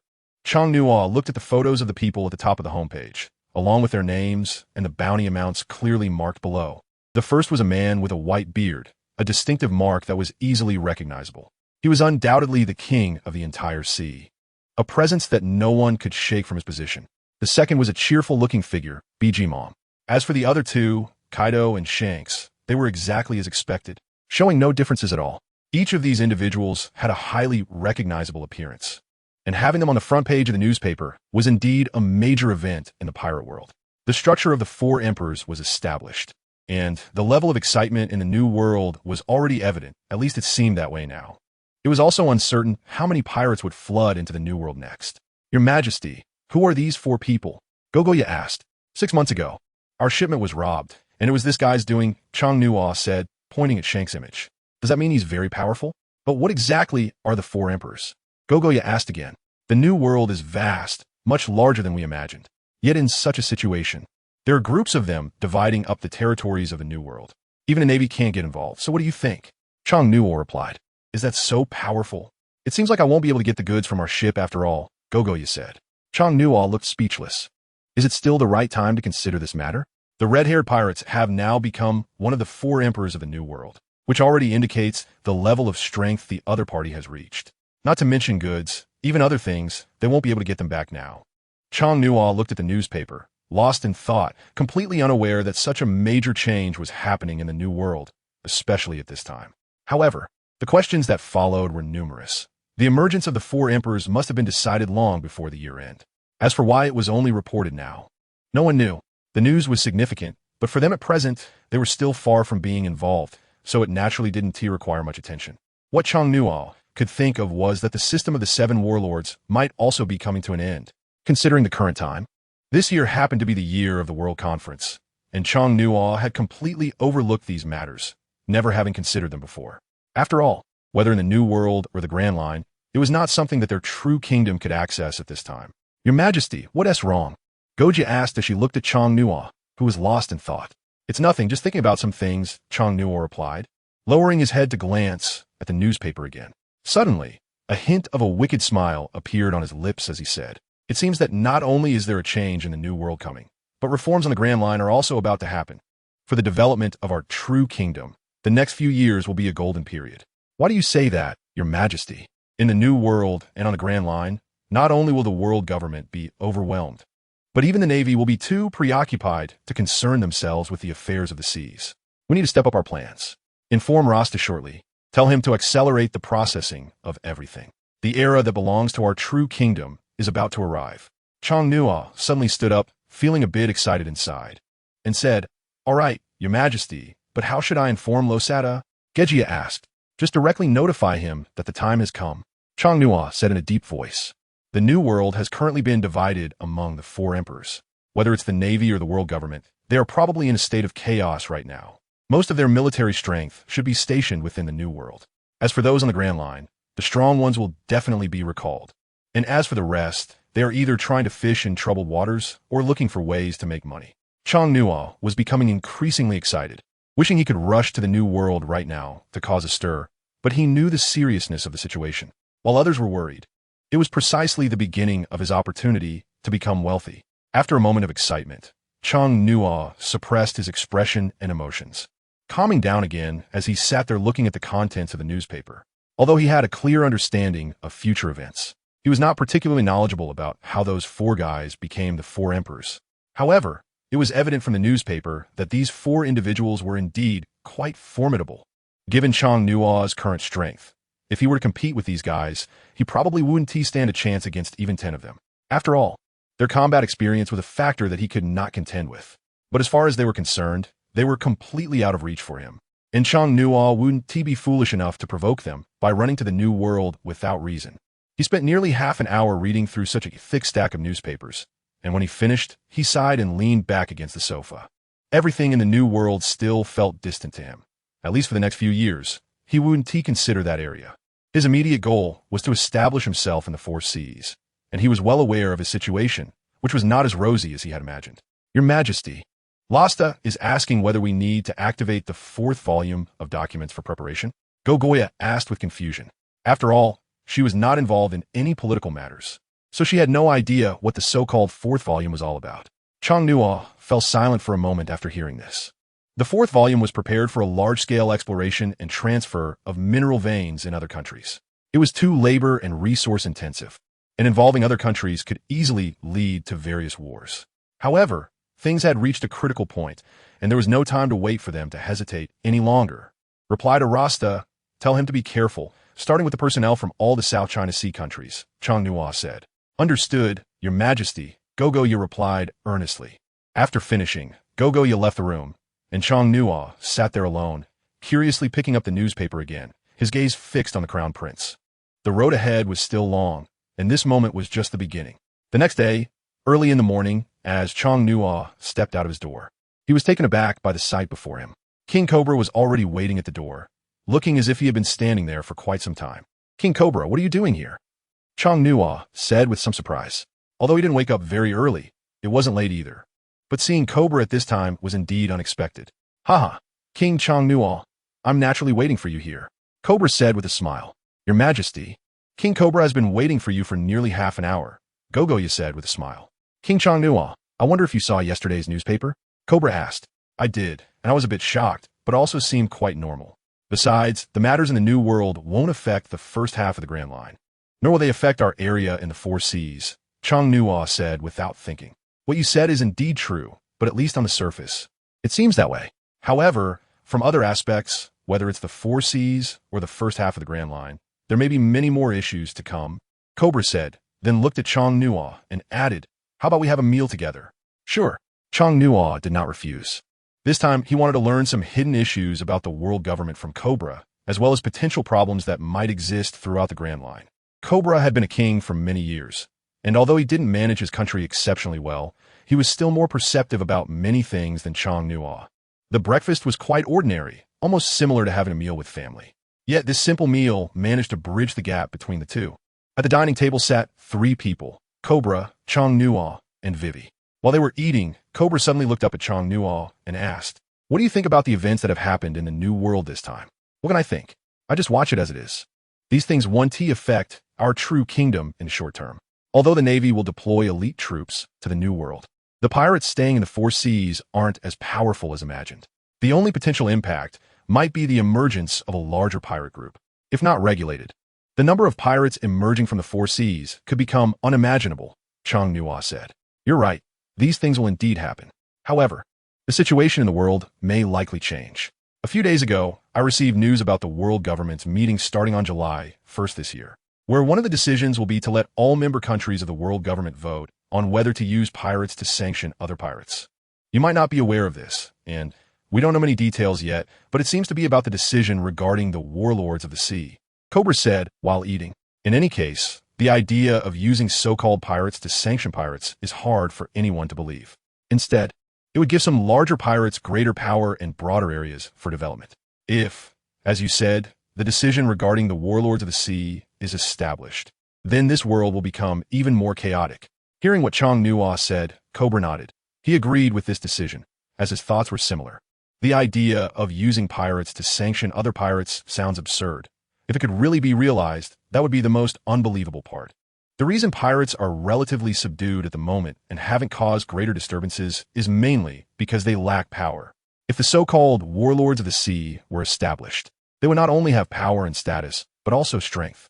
Legal plundering would inevitably cause unspeakable harm to others and nations. You make a good point. But the key is that the decision-makers of the world government need to agree. The next world government meeting is just over 3 months away, and during this time, many issues simply cannot be dismissed by member countries saying they disagree, Cobra said. "So what can we do? Since we can't change this situation, why not think of other ways? Once the warlords of the sea are established, those most likely to suffer should be people like you in the first half of the Grand Line. As for the New World, it has long been divided by those large pirate groups, and the Four Emperor structure has already been established, so they naturally have no foothold there. Thus, their considerations might only be in the first half of the Grand Line." Chang Nuo smiled and said, "What's there to be afraid of? They're just pirates. Our Alabasta has an army of 600,000. Can we really be worried about a pirate?" Vivi looked at the two with disdain and said, "The strength of pirates can sometimes exceed your imagination, especially the 4 emperors in the New World right now. Each one of them is capable of destroying a country on their own. The quantity of an army means nothing in front of them if the quality is lacking. Whitebeard, with the power of the tremor fruit, can change the terrain with a single punch. Hundreds of thousands of soldiers before him are just like ants. As for the warlords of the sea, while they may not be as powerful as him, they definitely possess strong abilities, that is beyond doubt." Chang Nuo didn't even lift his head and directly spoke until he finished. He then put down his chopsticks with a sense of satisfaction, picked up a napkin from the table to wipe his mouth, and continued looking at Princess Vivi. "Do you know how powerful this world can become at its peak?" Vivi shook her head in response. As a child who had never even been out of Alabasta, how could she possibly know what true power really was? However, she was quite interested in hearing what this boy, who was only a few years older than her, could say that might be surprising. Cobra was also curious and put down his chopsticks to wipe his mouth, looking at Chang Nuo in front of him. Currently, the most powerful individuals were just a handful, with most of their abilities concentrated in the devil fruits. Some devil fruits, once consumed, could instantly cause the destruction of an entire country, like Whitebeard's. He was called the strongest man in the world, and such claims were not unfounded. Even the Pirate King Roger and Whitebeard back in the day did not dare to clash head-on. In the end, it was merely a matter of equal strength. But for a country, the primary task must be to protect the safety of its citizens. Ask yourselves, have you done that? It's just that those matters are too far away from us, and they're not something we need to consider right now. We should focus on our own tasks. Why bother with these things? Chang Nuo changed the subject and looked at them with a smile. Is Whitebeard really as powerful as you say? If so, can't he do whatever he wants? Vivi asked, her eyes wide open. I'm not sure about the specifics, as I've never been to the New World. However, in some ways, if he wants to do something, he might really have a chance to achieve it, Chang Nuo said. Even though he was familiar with these matters, he wouldn't expose too much of what he knew, as there was no need for that. Meanwhile, in a quiet place, June and another person were searching for something in the cemetery of the palace. They weren't alone. Several others were keeping watch, constantly observing the surroundings. June and his companion walked back and forth in this area, not missing any detail, seriously looking for anything that might be related. But the cemetery was quite large, and if it were just him, he didn't know how long it would take to finish. However, this kind of situation could only be handled by one person. June searched piece by piece against the tombstones, also testing the ground beneath his feet. Now, having consumed a devil fruit and gained the abilities of the Silver Moon Wolf, his sense of smell and hearing had far exceeded human limits. Just by stamping his feet, he could get feedback about the conditions beneath the ground. So even though he was exploring the entire cemetery alone, it wasn't too strenuous. Having searched for nearly half an hour since early morning, he was fortunate that there were almost no guards around. As long as he didn't make too much noise, no one would come over. June, someone is coming. Just as he was searching, a member of the guard who was observing from the edge quietly called out to June. Upon hearing the voice, June's expression suddenly became serious, and he instantly disappeared into the cemetery. He hid in a more secretive place, and the others also concealed themselves, wanted to see who would come to the cemetery at this time. As they observed, two individuals stealthily approached the palace cemetery. The newcomers were not wearing palace guard uniforms and likely weren't palace personnel at all. They had completely unfamiliar faces, one man and one woman. It's him, June, hidden in the dark, suddenly saw the man's face. Who is this guy? He recognized him clearly. It was Crocodile, the sand crocodile, with a bounty of 81 million berries. As for the other person, it didn't take much thought to realize that the only woman who could accompany Crocodile to this place was Robin. June didn't miss any of their movements, and the others were always ready to act.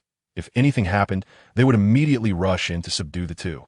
These two obviously weren't visiting for the first time, as their walking route showed they had been here many times before. Remembering what Chang Nuo had said, June's face darkened, and a murderous intent began to show. He didn't believe these two had come to pay respects to anyone.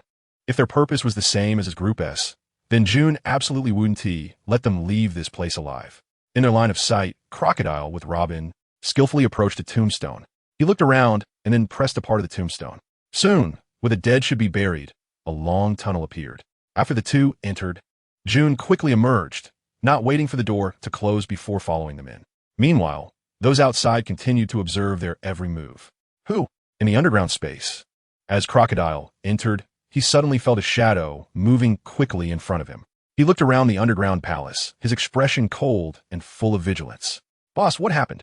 Robin stood beside him, noticing Crocodile's expression had turned serious, and she asked with some concern. Did you feel something was off just now? Crocodile asked in a low voice. Boss, don't scare me. This is, after all, the cemetery of the kings of Alabasta. Saying that suddenly makes it feel a bit frightening, Robin replied with a smile, not taking Crocodile's words to heart. After all, this underground palace was rarely visited, especially such a secretive place. Perhaps Crocodile also felt it was just his imagination, and he continued, It's nothing, let us go. However, at that moment, June had already reached the deepest part of the underground palace, and, upon entering the grand hall, immediately spotted what his king had sent him to find. A square historical document stood in the hall, about 5 meters tall. After hundreds of years, the only thing on it was a layer of dust. Everything else was intact. The most important thing was that the text on it was still clear after all these years, seemingly untouched by weathering or erosion.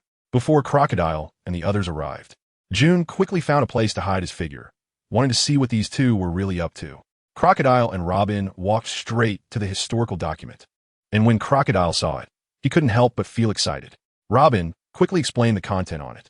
Crocodile asked anxiously, "I can explain all the words right now, but most of it is clear. It mainly discusses the location of the ancient weapon, Pluton. However, there are still many characters I haven't fully deciphered. It will take a while," Robin said with a smile, her hand caressing the square historical document as if feeling the charm of the text. Upon hearing Robin mention that the historical document discussed the ancient weapon, Pluton, June felt his whole being involuntarily shudder, his eyes turning red as he clenched his fists. Who is it? Who has the courage to hide here and not come out? Crocodile sensed something unusual again and turned to look in June's direction. Although he didn't see anything, he still shouted in that direction. This time, however, June didn't plan to hide anymore. With red eyes, he jumped down from the top of the underground palace. When Crocodile realized there was indeed someone here, he could no longer hide his shock and was curious about the identity of the person. But when he saw June's blood-red eyes, even Crocodile sensed that something was off. "Who are you? Why are you in this underground palace?" Crocodile asked. "Before asking me, shouldn't you explain your purpose for coming here? I didn't expect you, little girl, to recognize the historical text. That's quite surprising." Junha had a sinister smile, and with his blood-red eyes, he gave off a chilling and terrifying vibe. "Since you're unwilling to reveal your name, then next, you—" Crocodile was just about to use his abilities when Junha had already vanished from the spot, reappearing with an imposing presence as he punched him in the stomach. The powerful impact sent Crocodile flying several dozen meters, and he crashed heavily against the wall before finally stopping. At this moment, the wall had a huge, deep, human-shaped dent. With the added hockey, Crocodile was no match for Junha in any regard. This passive beating had no effect even on a Logia-type user. "Crocodile, do you think that in the first half of the Grand Line, Logia users are invincible?" Junha said disdainfully. As a well-known pirate like Crocodile, his abilities and actions had long been public knowledge, leaving no privacy regarding his strength. Seeing this scene, Robin was shocked and terrified to the extreme, to the point where her body lost control and she sat down on the ground. She clearly understood the abilities Junha had just displayed. They were obviously similar to the skills she had seen the Marines use when she was a child. The fear within her directly overcame her rationality, and Robin sat frozen, feeling as if her life was nearing its end. However, at this moment, as Crocodile got up from the wall, blood was already flowing from the corner of his mouth, looking clearly injured. The Logia Devil Fruit abilities are indeed invincible in the first half of the Grand Line if one does not understand hockey. But now, in the Kingdom of Troll, even a random member of the Royal Guard could hold their own against him. Not to mention Junha, the captain of the Royal Guard, who was the strongest man in the Kingdom of Troll besides Longyao. "Who exactly are you?" Crocodile asked again. "You don't need to worry about who I am. All I can tell you is, when life reaches its end, why think so much?" Junha was genuinely filled with murderous intent. He had seen the appearance of the King of Hell with his own eyes. However, this guy was following in the footsteps of the King of Hell, which would surely bring unimaginable danger to his country. Although he didn't know what the King of Hell truly was, Junha understood the words of his king. If the news of the King of Hell leaked, the Kingdom of Troll would be turned into scorched earth. "Crocodile, a bounty of 81 million berries. Today, let your life amuse me for a moment." Junha's cold laughter echoed. He originally thought Crocodile would stand firm, but unexpectedly, the guy sent a sand blade flying and quickly fled the scene. Without any hesitation, he even abandoned his partner and ran towards the passage to the underground palace. Once he reached the surface, there would be no way to fight back. If they attracted the king of Alabastus Royal Guard, no one could explain why they were there. Junha did not rush to pursue that guy, nor did he even want to chase him. Now that Robin, who could understand the historical text, was terrified and paralyzed on the ground, whether Crocodile was still on site was no longer important. Junha calmed his inner emotions, his eyes shifting from blood red to their normal color, and he merely revealed a mocking expression towards the fleeing Crocodile. Looking back at Robin, who was still sitting on the ground, Junha slowly walked towards her. "Can you understand the historical text?" Junha asked coldly. Robin was extremely panicked, completely unable to hear any external sounds, and her body trembled uncontrollably. But she obediently nodded, indicating her acknowledgement of the matter. "Recite what is on it?" Junha continued to ask coldly. "I can't recite it completely," Robin stammered. "Just tell me the location of the ancient weapon, the King of Hell, and you don't need to worry about the rest," Junha asked. "An island shaped like a wine jug in the South Sea," Robin said, unsure of what the man in front of her intended to do, or if he had the same goals as Crocodile. But to save her life, she could only tell the truth. Junha thought about the shape of Bartolomeo Island, and after a while, his face turned ashen, mainly because what Robin described was indeed Bartolomeo Island. Bang! After confirming that what she said was true, Junha showed no mercy and slapped her shoulder, instantly knocking Robin unconscious. Junha looked at the woman lying on the ground, took out the prepared paper, and began to rub the text on the historical text. Once everything was handled, Junha attempted to use his devil fruit abilities to destroy the massive historical text in front of him. However, when the wolf claw touched it, he realized that the hardness of the historical text exceeded his imagination. Such a powerful force struck it, yet not even a mark was left. Such hardness was truly astonishing. After thinking for a moment, Junha wrapped his arms around the unconscious Robin's waist and quickly moved towards the entrance of the underground palace. When they exited the underground palace and emerged onto the grassy cemetery, Junha didn't see Crocodile's figure. That guy must have already started running away. Once outside, he didn't shout loudly, but simply made a retreat gesture, causing the members of the royal guard who had come to begin disappearing from the spot. However, at this moment, outside the palace, Crocodile was clutching his stomach and fleeing at top speed. This trip had yielded nothing, and he had lost Robin. More critically, he had encountered such a powerful being. Despite his anger, he knew it wasn't the time to show off. Looking back at the palace, Crocodile turned and walked away in another direction without looking back. Inside the palace, Longnyo and Cobra were still chatting, and their conversation had shifted from matters within the country to a variety of other topics. This had indeed brought them closer together, even joking with each other. Junha returned to the Abalai ship with the captured Robin, and under the watch of several people, he threw her into one of the rooms. To be on the safe side, Junha ordered that she be fitted with a suppression collar. You all guard here, give her food if she needs it, and water if she needs it. But the one thing is that she is not allowed to leave this room. Even if it's just going to the bathroom, you all need to follow me. If that woman gets away, none of you will have to stay here anymore. Junha's serious tone made it clear to the members of the royal guard who followed him how important this woman was. Any one of them could crush Robin, let alone with 5 people guarding her. If 5 people couldn't keep an eye on one woman, it would indeed be quite embarrassing if this got out. Moreover, there were more than just the 5 of them on the ship. There were at least 50 or 60 other crew members and operators on board. Although Robin had a devil fruit ability, there was no way she could use it now. Jasmine, you're in charge of taking care of that woman inside. Before His Majesty returns to the ship, try to meet all her requests as long as they are not excessive. Junha shouted to a girl standing on the deck. Me? The girl named Jasmine looked a bit flustered. She was brought onto the ship by Gogoya and could be considered Gogoya's maid in some aspects. You don't need to do anything else. Just handle things when these big guys can't, Junha said. Yes, Lord Junha, Jasmine replied respectfully. The other guards had no objections either. Although they didn't know what exactly had happened, it must be something significant for Lord Junha to personally capture her and issue instructions for her custody. Inside the room, Robin was curled up in a ball, panicking. Once she boarded the ship, she had already guessed who these people were. Even if she wasn't very smart, the name of the True Kingdom had become quite famous over the past 6 months. What puzzled her was why people from the True Kingdom would capture her. Robin was about the same age as Chano, only a year older at most, and her skin was quite dark, but her delicate features were quite nice. She squatted alone in the corner, constantly thinking about how to escape this place. After all, this was how she had lived her life all along. But this time was completely different from before. The people she had encountered previously were mostly pirates.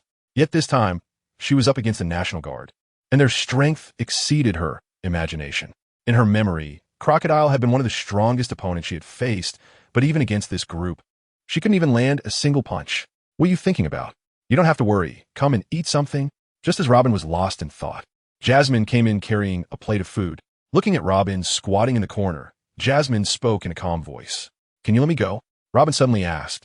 Looking at Jasmine, she put on a pitiful expression, but Jasmine just smiled and said sweetly, That's not possible. Besides, I don't have the power to let you go. Lord Junha has already instructed otherwise. But don't worry, they're all very nice and definitely won't harm you. Can I know why I was captured? Robin asked again. I have no idea about that, but our king is very nice. Even if you were a pirate, he probably won't hurt you. The navigator on this ship was also a pirate before. Look, ISNT doing well now, Jasmine said with a smile. Robin fell into deep thought. Throughout her life, she had relied on her wits and her ability to not trust anyone, surviving numerous dangers over the years. However, The situation she faced now was completely different from before. While Robin was lost in thought, Jasmine gently urged her, "Hurry and eat something, otherwise it will get cold." The greatest benefit of the restraining collar was that it suppressed the abilities of the devil fruit, allowing the user to live independently like an ordinary person without the paralysis caused by sea prism stone. After tidying up the plate, Jasmine smiled at Robin one last time before turning to leave. Robin remained curled up in the corner, perhaps finding a bit of comfort and safety in that position. In this small cabin on the ship, no matter what choice she made, one thing was certain. Robin was absolutely unable to leave this room. Recalling past events, Robin's long-standing strength completely broke down in that moment, and tears streamed down her face uncontrollably. After Jasmine left, she glanced at the guard stationed at the door, remaining silent and showing no sympathy. As the morning passed, Chano and Cobra chatted for a long time. However, most of it was just casual talk, with no discussion of any national matters. After noon, Chano was alone in his room, and as soon as he sat down, he softly called out toward the door. "Come in." Ju and I had been waiting outside the whole time, but had simply not knocked. Chang Nuo had already sensed the other party. Only after confirming that everything was fine did he begin to shout. As the moment the door to the room opened, He walked in with a calm expression. Upon seeing Chang Nuo, he respectfully bowed and said, "Your Majesty, the items have been found. Have they been taken for printing?" Chang Nuo asked with a smile. "The items are here," he replied, then took out several sheets of paper from his pocket. The historical text was too large. One sheet of paper simply couldn't accommodate the printing, so it had to be processed in batches. After taking everything out, he even arranged them back in their original order. Looking at the densely packed content, which was in completely unfamiliar characters, Chang Nuo stood up and examined the content. System, scanned the text and translated. Chang Nuo directly shouted at the system in his mind. As soon as he finished speaking, the system's prompt sound suddenly appeared. Scanning complete. Interpretation requires 10 million berries. Pay for translation? Damn. Chang Nuo couldn't help but curse directly. How could they still ask for money in this situation? Payment. In the end, helpless, Chang Nuo could only confirm speechlessly. Payment successful. Translation completed. Chang Nuo ignored the system's prompt sound and focused on the already translated content, which indeed recorded information about the ancient weapon, Hades.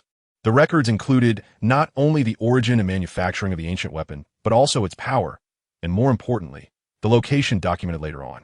This information was detailed to an unprecedented extent, making Chang Nuo clench his fists. "Your Majesty, today we encountered an unexpected situation. The sand crocodile appeared in the underground palace. After inflicting serious injuries on him, he managed to escape. However, we captured a woman who seems capable of interpreting the content here." Juinha said, noticing that Chang Nuo had been staring at these items for quite a while. "Really? Where is she now?" Chang Nuo asked.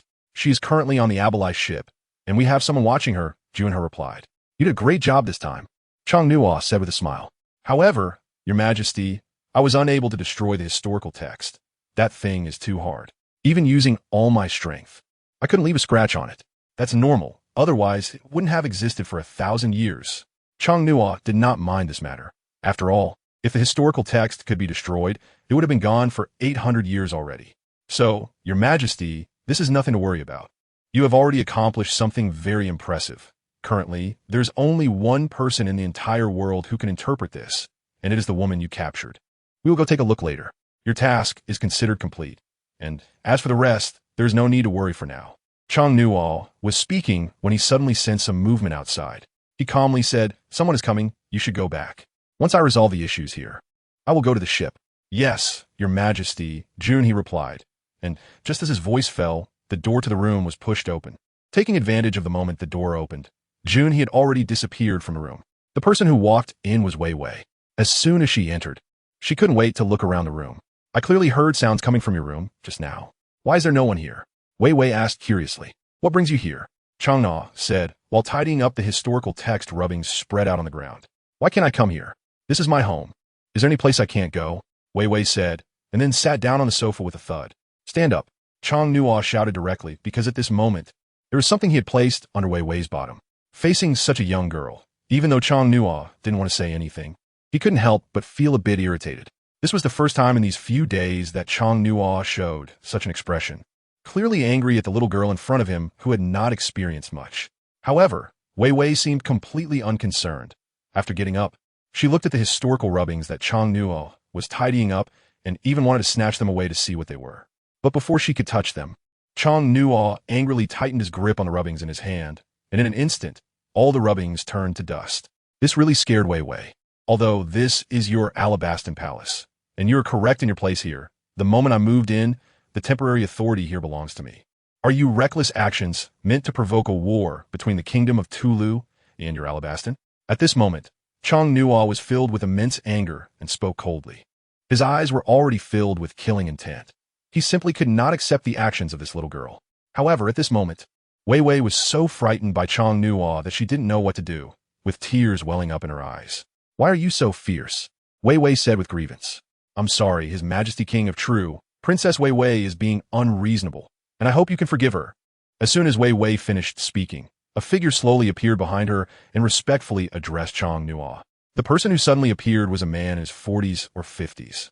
Chong Nuo could confirm that he had never seen this person before, and he hadn't even sensed the figure's presence upon arrival, although he had long suspected that the kingdom of Alabasta was not as simple as it seemed. This moment confirmed it. I, Jinji Chong Nuo, as the king of the true kingdom, have my own way of doing things. I hope Alabasta will not do anything to disappoint me again. Zhang Nuo made it very clear that he didn't want this situation to happen again. Not to mention Princess Wei Wei, even King Cobra wouldn't dare to casually enter his room like that. The middle-aged man, standing opposite Zhang Nuo, had been keeping his head down the whole time, showing his respect. After Zhang Nuo finished speaking, the middle-aged man bent down again and, with a tone of apology, said, Our Alabasta kingdom assures you that such a situation will not occur again. At this moment, tears were streaming down Wei Wei's face, and she completely couldn't understand what had happened. Chong Nuo's expression was cold, but he chose not to say anything further, allowing Alabasta to save face at the last moment. Let's go. Princess Vivi, the middle-aged man, said in a calm voice as he looked at Vivi. He did not feel that King Turu had done anything wrong, since the Alabasta Palace had allowed King Turu to occupy this room for a short time. Everything in the room during that period belonged to him to manage. Moreover, the princess had entered the room without permission, showing a complete lack of respect in both her words and actions. Chong Nuo did not think it was excessive to argue with a child. As a king of a nation, he stood on equal footing with the king of their country, and naturally needed to maintain his own dignity. After the middle-aged man left the room with Princess Vivi, the respectful expression on his face vanished, replaced by a look of confusion. Princess Vivi, you were indeed in the wrong this time. I hope you remember this lesson and do not let your country fall into the flames of war. Your father has already told you that your every word and action at this time represents your country, the middle-aged man said calmly and seriously, his sharp gaze fixed on the young girl in front of him. Uncle Mekagu, why was he so fierce to me? Why did he have to be fierce to me? Vivi said, tears streaming down her face. That's because he has that kind of strength, but our Alabastan does not, replied the middle-aged man named Mekagu. What strength? Vivi stopped crying, looking at the middle-aged man with curiosity. It seemed she had no concept of such matters. You don't need to worry about that right now. You should hurry back and reflect on your actions in your room. I hope you can change your character in the future and not let something like today happen again. Mekagu said. After saying this, Mekagu instantly disappeared from Vivi's side. He originally came just to see what the little girl was up to, but unexpectedly discovered something incredible. The king of the Truro nation turned out to be a hidden young man. If it weren't for the other party's anger, he wouldn't have noticed any of this. When Mekagu reappeared, he was already outside the door where Cobra was. After thinking for a moment, he slowly walked forward and knocked on the door. Who is it? Cobra's voice came from inside the room. Although he asked this, the door was soon opened. Mekagu, what brings you here today? Cobra said with a smile, clearly surprised. Mekagu was currently the commander of the Alabastan army, almost considered the most powerful person in the entire Alabastan. However, such a person rarely stayed in the royal city. Most of the time, no one knew where he would be. I just suddenly wanted to come back and see you all, and I happened to come to catch up. Mekagu said with a smile. Come in quickly. We haven't seen each other in a long time, and we should have a good talk. Cobra said as he walked into the room, turning back to ask, where have you been during this time? Yudi. I took a look around Yudi, and when I just returned, I heard that the king of Truro came here as a guest. So I was curious and went to see, and I didn't expect to run into Vivi there. Mekagu said, his expression serious instead of smiling. As Cobra sat down and saw Mekagu's expression, he sensed that something was off. Did you find something wrong? He asked calmly. Yes, that little girl Vivi seems to need some serious discipline. If I hadn't gone today, I don't know what might have happened, Mekagu said. What happened?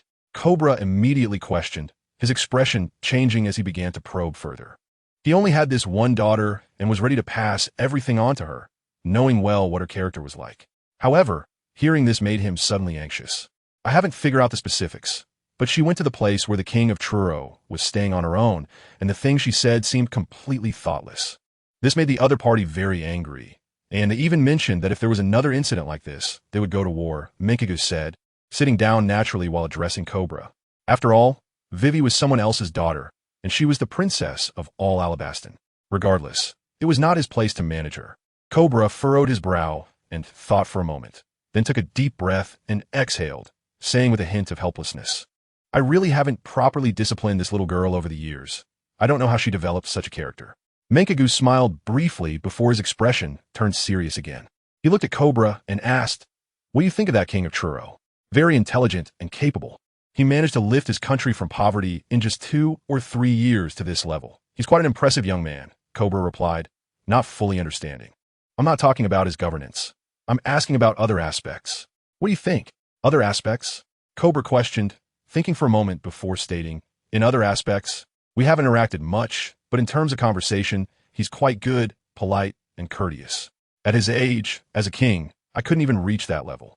It seems you still underestimate him. Don't say you can't reach his level at your age. Even now, you probably can't match his level, Minkagu said. What do you mean by that? Cobra was completely confused and did not understand what Minkagu was trying to convey. I'm not referring to his governance or his behavior and etiquette, but this king is very deeply hidden, far beyond our imagination. His strength should be greater than mine, and even the people of his country are surprisingly powerful. Just now, I happened to see a scene where the king of Truro was supposed to meet the captain of his guard in his room, and the other party could leave quietly without anyone noticing. Even I almost didn't detect it, and the king inside was even more powerful. If it weren't for Vivi angering him, I probably wouldn't have realized how strong he truly is, Minkagu said, recalling the scene he had just witnessed. As the most powerful person in Alabaston, he sometimes had to admit that the other party was indeed much more complex than he had imagined. Cobra fell into deep thought, his expression no longer as relaxed as before. If what you say is true, then what exactly is the king of Truro hiding? Cobra asked cautiously. About that, you'll need to explore it yourselves. I can't get involved, Minkagu said, casually picking up a piece of fruit from the table and starting to eat. Even seeing this, Cobra didn't say anything. The two had been childhood friends, and if it weren't for Minkagu, the country might have already turned into something else. Minkagu, even if the king of Truro has some ulterior motives, we can only proceed with caution this time.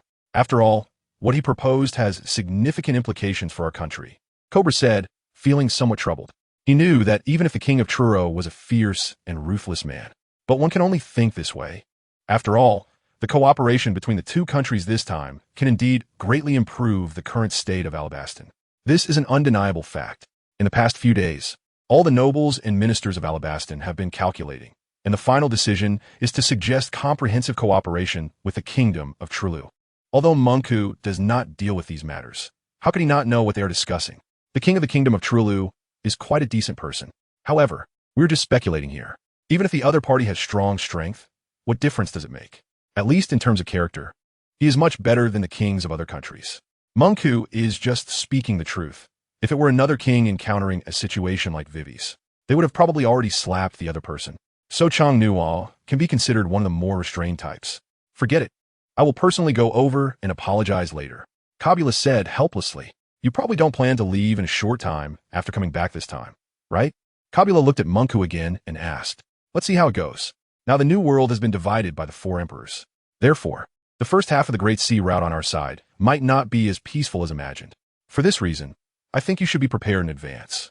Munku said, Yes, we have already anticipated such an outcome. But what can we do? Looking at Kabula, Munku really didn't know what to say. While they were talking, Chong Nuo had already used space jump to leave the palace. Although he had left, there were 2 royal guards stationed at the door, prohibiting anyone from entering. His departure was indeed a secret operation, and he did not want anyone to know his whereabouts. The Abalai ship is now quietly docked at the Albana port, and there are not many ships docked side by side. In fact, this port is not very large, probably only able to accommodate 5 or 6 Abalai ships to fill it up completely. Back on the ship, others were either relaxing or working. However, no one was prepared for Their Majesty the King's sudden return. As he slowly walked onto the Abalai ship, he was instantly seen by the guards stationed on the ship. "Your Majesty," several of them respectfully called out. "Junha should not be back yet, right?" Chang Nua asked with a smile. "Captain Junha has not returned yet. I don't know if Your Majesty needs to find him. We can contact him directly." "No need. Where is the woman he brought back?" Chang Nua asked. "It is normal that Junha has not returned here yet. After all, that guy just came out of the palace a few minutes ago, and he himself only left shortly after following behind him. But for someone who uses space jump and runs on 2 legs, the gap in time is unimaginable." After hearing what Chang Nua said, 2 guards hurriedly pointed and said, "Your Majesty, the person Captain Junha brought back is in the room right in front. The Abalai ship is a double-decked vessel, so according to the guard's directions." Chang Nua could clearly see which room they were referring to.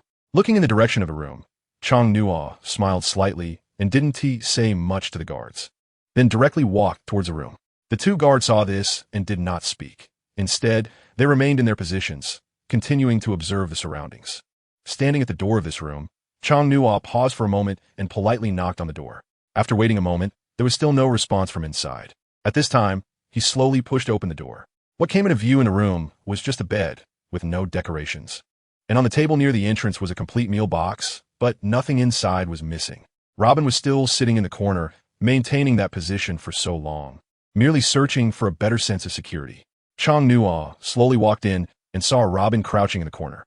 He didn't say anything right away. Instead, he opened the door to the room directly to prevent her from misinterpreting the situation. As he opened the door, Chang Nua began to elaborate on Nico Robin, who was born in O'Hara in the West Blue, known as the Son of the Devil, and at the age of 8, was already wanted by the Navy with a bounty of 83 million berries. She is also the only person in the world who understands the true history. After hearing these words, the fear in Robin's eyes became increasingly evident. After all, when she first arrived here, she thought no one recognized her. But now, the other party had already investigated her identity completely, and without understanding the specific situation, all that remained for Robin was fear. "Don't be curious about how I know all this, and I have no interest in your bounty or you personally. It's just that you know too much about certain things, which is why you ended up here." Chang Nua turned around, took 2 steps towards Robin, and then directly sat on the chair in the room, looking at the other person and saying, "What exactly do you want to do?" Robin asked tremblingly.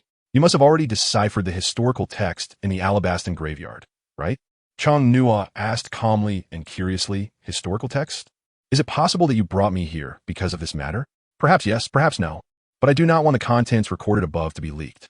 I have known the location of the ancient weapon, the king of the underworld, for several years now. But what does that matter? Do you know why I had to come to Alabasta? My initial goal was simply to destroy that piece of historical text. However, in the end, I realized that the hardness of the historical text exceeded our imagination. But if we consider it from another angle, since the historical text cannot be destroyed, then why not eliminate someone who understands the historical text? Don't you think so, Robin?" Chang Nua's calm words struck Robin's ears like a thunderclap. Unlike those pirates who captured her merely for the bounty, this person's intentions were clear: to eliminate her. Thinking of this, Robin couldn't help but start to sob, feeling an overwhelming sense of fear and helplessness. "Who are you?"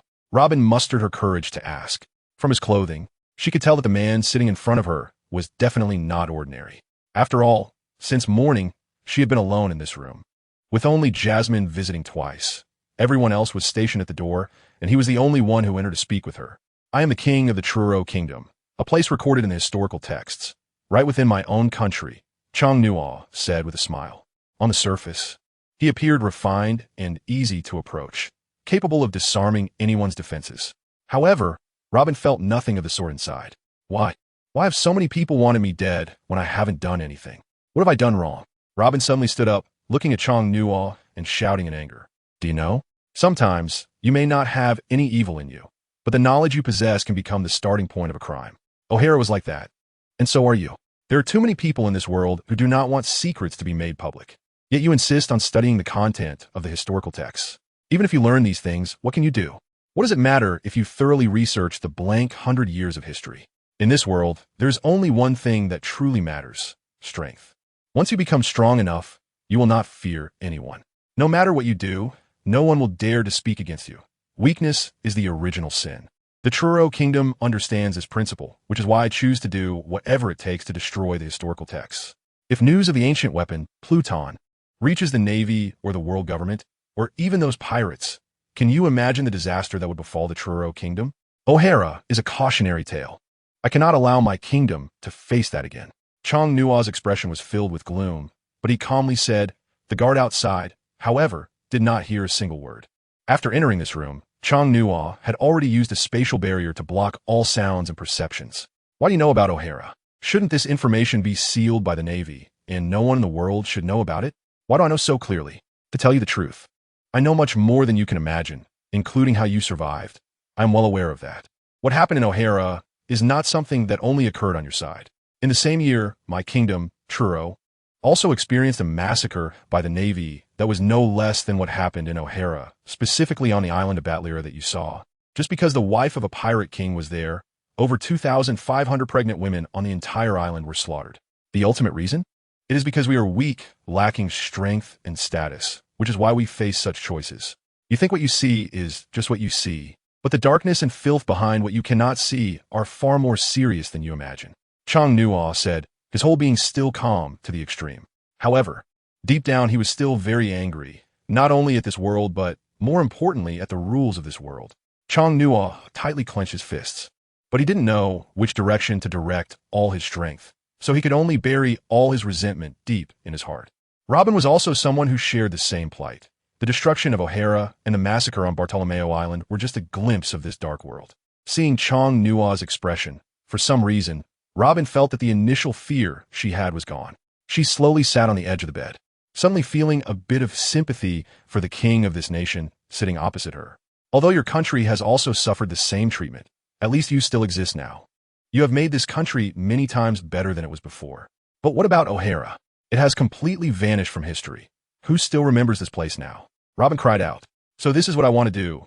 When I have enough strength in the future, I will definitely rewrite the rules of this world. At least so that the wealthy cannot gain power, the powerful cannot gain authority, and those in power do not extinguish the lives of the masses. Chong Nua said with dominance. As he spoke, his conqueror's haki unconsciously radiated outwards, causing everyone on the ship to stagger. Most people fainted instantly, and only the royal guards managed to stay somewhat conscious. This was the only way to penetrate the spatial barrier. At that moment, June and also returned to the ship, and upon arrival, he felt such a massive presence. This was the first time June experienced the pressure of Conqueror's haki. He wasn't unaware of what was happening. He was just shocked that His Majesty the King could wield such immense power. Block off the surroundings. No one is allowed to approach. June immediately shouted to all members of the Royal Guard. The others didn't need to say much. They already sensed the seriousness of the situation and quickly began to disperse. Not limited to just the ship. June stood guard on the periphery of their room, fearing that this matter would leak out. The commotion that Conqueror's haki could cause was evident from the current 4 emperors of the New World. The world government and the Navy would never tolerate the emergence of someone with such powerful abilities. If the rare Conqueror's haki appeared on their king, then this group of subordinates naturally had to use their lives to protect him. The 2 people in the room looked at each other, both able to see the anger in each other's eyes, as what they had experienced was almost identical. Will you kill me? Robin suddenly asked, as this was a topic she was very concerned about. However, from what Chong Nua had just said, she felt his similar anger towards the Navy, which inexplicably brought a sense of closeness between them. From now on, you don't have to wander anymore. I will have them take you to the kingdom of True. From now on, live there properly and don't think about leaving. Otherwise, for the safety of the country, I will spare no effort and truly will kill you. Chong Nua closed his eyes, sighed, and then calmly said. After getting this answer, Robin finally felt relieved. At least this time, she didn't have to worry about the end of her life. Although they had never been to the kingdom of Trull, she had seen some developments there in the newspapers. If she really lived there, at least she wouldn't have to worry about the feeling of drifting through life anymore. After a moment of silence, Robin suddenly smiled and said, all right. After going to the kingdom of Trull, she could study the abilities of the devil fruit she possessed without worrying about the impact it might have there. She could become a doctor at the age of 8. If she found the past boring, she could take on the responsibility of education in the future. Chong Nua thought for a moment and then spoke. Robin is a rare genius from O'Hara, already knowledgeable in all of O'Hara's lore at just 8 years old. That place is renowned for its literature and can truly be considered a cultural sanctuary in the pirate world. Aren't you worried that a pirate like me might corrupt the people of your country? What can a pirate do? The real concerns in this world have never been about pirates. Take a good rest and don't think too much during this time. Stay here, avoid making appearances, And above all, don't cause us any trouble. Chang Nuo said calmly. Can I ask you something? Robin suddenly spoke up. What do you want to ask? I want to go back to O'Hara for a visit, but I don't know if it's possible. Why? There are still many secrets there that cannot be discovered by others. I want to take those things with me. I have been drifting on this sea as a pirate for a long time, but it seems there is no need for that anymore, right? Listening to Robin, Chang Nuo smiled slightly, neither rejecting nor clearly agreeing. Robin herself probably didn't know why she couldn't feel the usual wariness she had towards everyone else in front of Chang Nuo.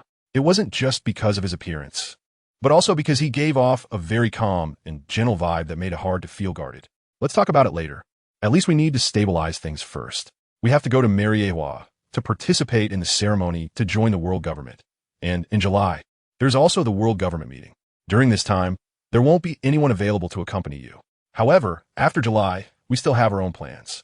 So, you should go back to the kingdom of True directly, and once everything is settled, I will arrange for someone to take you there. Chang Nuo said that taking her to O'Hara was something that could be done easily. However, at this moment, there really was no way to do so. Although O'Hara had been destroyed for over a decade, pirates and the Navy still occasionally went to that island, constantly searching for any information about O'Hara. Yet, despite the repetitive searches, they found nothing of value on such a large island. Chang Nuo firmly believes what Robin said. Everything that can exist in O'Hara is definitely related to literature. However, the entire Truro kingdom is currently lacking not only in strength, but also in knowledge related to literature. Although Chang Nuo can purchase these things through the system space, it is crucial to have someone to provide answers. After being poor for so many years, very few people have come into contact with cultural knowledge. The road ahead is still long and arduous, but at least the dawn is already in front of them. Right now, the entire ship is on high alert outside, but the atmosphere inside has relaxed a lot. Robin is no longer as tense and fearful as she was at the beginning, but she still feels somewhat anxious. She sits on the edge of the bed, looking directly at Chang Nuo. As a king, despite the fact that they are about the same age, after such a brief interaction, Robin has developed a good impression of him. What kind of country is the Truro kingdom? Robin suddenly asks with some apprehension. Chang Nuo smiled and said that the kingdom of Truro is a very ordinary and commonplace country. No matter how I explain it, I may not be able to reach the reality of it. Besides, the entire kingdom of Truro is undergoing constant changes, and I'm not sure to what extent it has reached. Once you arrive, you can observe it with your own eyes. Aren't you afraid that my arrival will provoke the dissatisfaction of the world government or the Navy? Listening to Robin, Chang Nuo casually replied, So what if I'm discovered? I am an ominous person, and it seems that I can be spotted by others no matter where I go. Robin began to recount her past, completely letting go of her guard against Chang Nuo. This might be the most relaxed and secure she has felt in the 10 years of her escape. Now, in terms of clothing and hairstyle, Robin has no elegance at all. After spending some time in Alabasta, her skin has become tanned, and one could say she has lost all sense of beauty. Chang Nuo listened patiently as she recounted her past, the scenes of her memories unfolding completely. Robin was in tears, expressing her unwillingness to accept her former life. But more than that, it was the helplessness and loneliness of living alone. Observing Robin's demeanor, Chang Nuo maintained a neutral expression and attitude, waiting until she had spoken for nearly 10 minutes before she finally paused her recounting. At that moment, Chang Nuo simply comforted her by saying that the past is already gone and there is no need to hold on to it. The future can still open new chapters. As she spoke, Chang Nuo waved her hand, and the spatial barrier enveloping the room instantly dissipated. Even so, Robin sitting on the bed felt nothing unusual. However, when the spatial barrier was lifted, Junhee, standing outside the door, immediately sensed everything that had happened inside the room. He was well aware of His Majesty the King's methods and did not react much, just glanced in their direction before continuing to stand guard in his position. Junhee, Kumin, Chang Nuo sat inside the room and shouted outside, Your Majesty. When he reached the door, Junhee, standing outside, respectfully called out, Your Majesty. Find 5 members of the royal guard and send her to the kingdom of Truro, Chang Nuo said. Junhee was taken aback for a moment upon hearing this, then looked up at Robin, who was sitting on the bed and watching him. After hesitating for just a moment, he immediately replied, Yes, Your Majesty. Also, make arrangements to set off tomorrow morning. We won't be staying in Alabasta any longer, Chang Nuo said again.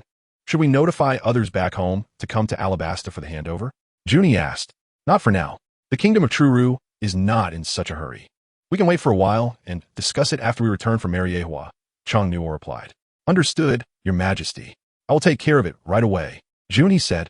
They originally planned to stay in Alabasta for a while longer, but they didn't expect things to be resolved so easily. Now, there was no need to remain here any longer. After all, this place did not offer the living experience they had imagined, not to mention the hot environment. What made Chang Nuo feel uncomfortable was more significant. You just stay here and don't run around. Wait for our royal guard to escort you back. Chang Nuo turned to Robin and said, I understand. As soon as Robin finished speaking, Chang Nuo before her suddenly vanished from his seat, as if he had never been there. Robin was shocked for a moment, but when she turned to look at Junhee, who had brought her here, he showed no signs of surprise or shock. This situation clearly wasn't the first time it had happened. He is a devil fruit user. Don't know what you shouldn't know. Although I don't know what His Majesty told you. The kingdom of Truru is relatively open-minded, but there are certain bottom lines that absolutely cannot be crossed. We despise traitors the most. Junhee said coldly, looking at Robin. He currently had no good feelings towards this woman, not to mention her past as a pirate. Just the fact that she knew the historical truth and could threaten his country made Junhee wary of her. I just want a peaceful place. I have no other thoughts. I hope so. Just stay here. Someone will escort you directly to the kingdom of Truru tonight, Junhee said. Then, without showing any facial expression, he turned and left. Robin didn't mind his attitude. Compared to those she had encountered before, he was already relatively polite. Thinking about the hardships she had endured over nearly a decade, Robin, sitting on the bed, rarely showed a smile. After returning to the Alabasta royal palace, Chang Nuo organized his emotions and sat on the sofa. He picked up the newspaper he had before and looked at the photos of the 4 emperors. Then he placed it on the table in front of him and began to tap his fingers on it repeatedly.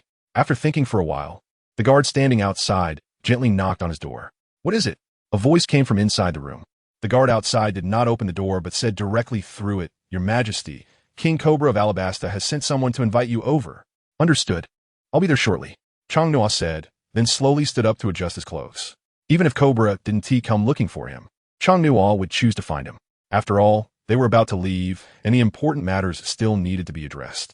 Before leaving, he definitely needed to ask Cobra for the eternal record pointer that would directly lead to Mariehua.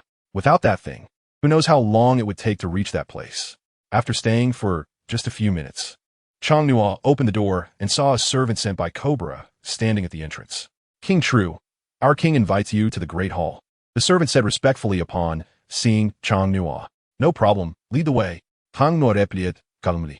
Hearing this, the servant smiled respectfully and began to walk ahead quickly to guide Chang Nuo. Although he had been in the Alabasta Palace for 2 days and had already strolled around the palace once, the rules still had to be followed. As King Chang Nuo of the Truo Kingdom, every word and action represents his nation.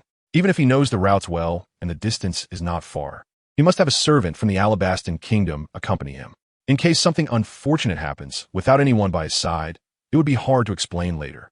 When Chang Nuo followed the servant's footsteps and arrived at the entrance of the Alabastan Royal Palace Hall, the servant respectfully said, Your Majesty, the King of Truo, my king is already waiting inside. Please come in. Chang Nuo did not glance at the other person and began to step towards the palace hall. As soon as he entered, Cobra saw Chang Nuo arrive and immediately stood up from the throne to greet him. There are only 3 people in the hall, Cobra, Princess Vivi, and the last person, the commander of the Alabasta army, Monkogu. King Chang Nuo, you have come. I hope I haven't disturbed your rest, Cobra said with a smile as he welcomed him. Monkogu also stood up from his seat, greeting him with a smile. Only Princess Vivi, a child, remained seated, seemingly indifferent to Chang Nuo's arrival. King Cobra, you really shouldn't say that. It's not about disturbing or not. Even if you didn't send someone to find me today, I would still need to come and find you, Chang Nuo also said with a smile. You're looking for me? I wonder what the matter is. Kabula hurriedly asked. Just some small matters, but I don't know why King Kabula asked me to come. Seeing Chang Nuo's smiling face, Kabula suddenly felt a bit awkward, but still quickly forced a smile and said, King Chang Nuo, please take a seat. Following Kabula's guidance, Chang Nuo did not stand on ceremony and sat down opposite Mankegu. After restraining some emotions, the smile on Kabula's face had disappeared, leaving behind some difficulty and awkwardness. Looking at Chang Nuo sitting there, Kabula directly bowed and said with great sincerity, King Chang Nuo, I apologize for Vivi's recklessness at noon, and I hope you can forgive me. Seeing this scene, Chang Nuo quickly got up to support Kabula and, with a smile, said, Are you talking about this matter? I've almost forgotten it, so there's no need to worry too much. Besides, my tone at that time wasn't very good either, And I hope Princess Vivi can also forgive me. At the end, Chang Nua's gaze was directly fixed on Wei Wei, who was sitting above. At that moment, Wei Wei seemed to hold a grudge against Chang Nua, pouting and turning her face away from him. King Chang Nua doesn't need to be like this. This matter is all Wei Wei's fault. However, I promise that such things will definitely not happen again, Kabira said earnestly. If Chang Nua were to express his thoughts at this moment, he would probably spray Ko Bula with a face full of saliva. Chang Nua stood in place, thinking to himself that if his daughter didn't receive proper guidance, who knows what kind of person she would become in the future. However, he would never say such things out loud. With a smile, he continued, King Cobra, your words are rather serious. Princess Wei Wei is actually quite good. At least she is cute and has a personality. She just needs to improve in certain areas of social conduct. I will definitely work on that. The main reason for inviting you here this time is to personally apologize and hope you can forgive Wei Wei's mistakes, King Cobra said once more. Don't worry. I haven't taken these matters to heart at all. King Chang Nua, this incident is indeed due to our Alabastans' lax discipline regarding Princess Wei Wei. I hope this won't affect the feelings and cooperation between our two countries, Meng Koga said with a smile as he stood up. Chang Nua felt a sense of curiosity about this guy. He had been wondering why, when he was standing at the door earlier, his observation Haki hadn't sensed the other person's presence. I don't know who this is. Chang Nua looked at Kubula with a puzzled expression. Although they had met once, he was still unclear about who Meng Kega was. Haha, I'm sorry, I forgot to introduce you to King Chang Nua. This is Meng Kegu, the commander of the Alabasta army, and currently the strongest in our Alabasta nation, Kubula quickly said with a smile. I see, he is the commander of the army. I didn't recognize you when we met before. I hope you don't mind. Chang Nua smiled and replied. It should be my fault for not properly introducing myself during our first meeting. I hope King Tulu doesn't mind, Meng Kega said. Please sit down. There's no need to stand here chatting. Since the previous misunderstanding has been cleared up, we can have a good conversation now. King Chang Nua just mentioned he had something to discuss with me. I wonder what it is? Kubula said to both of them. After sitting down, Chang Nua smiled slightly and said, What I want to talk to you about is the matter of my departure. We plan to set off tomorrow morning. After all, there are many affairs in the country, and the sooner we arrive in Mariehua, the sooner we can resolve these issues. We also need to return to deal with some important matters. Of course, regarding the issues with Alabasta, we will need to discuss how to operate and manage them with the ministers after we return to our country. Only then can we send envoys to Alabasta to negotiate more detailed business. Is King Chang Nua in such a hurry? I was thinking if we could set off for Mariehua together in a month or two, it will be just in time for the World Conference. And King Chang Nua could participate as well. Kubula asked with some surprise on his face. It's not that I don't want to. It's just that in such a large country, there is currently no one to handle affairs. It's better to return early and stabilize the situation at home. After that, being away for a month or two shouldn't be a problem, Chang Nua replied. Chang Nua's words were already hinting at a polite refusal.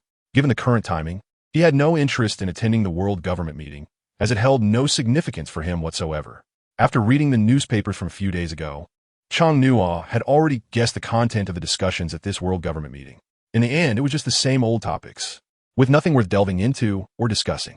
Cobra knew that he probably couldn't stop Chang Nua from going to marry Geos this time. Besides, he had no intention of trying to stop him. King Chang Nua, are you really not planning to attend the World Government meeting? At least you could meet the kings of all the countries under the World Government then. It would also be convenient for your so-called economic trade development, Cobra said. Right now, there is no such necessity. The development of the True Kingdom is progressing quite rapidly, and there is no need to communicate with them for the time being. Perhaps we can have a good chat at the next World Government meeting in 4 years, Chang Nua replied. All right then, although I don't know what you're thinking. Let's have a grand banquet tonight. It can be seen as a farewell for you, and we look forward to friendly cooperation between our two countries in the future. Cobra said with a smile.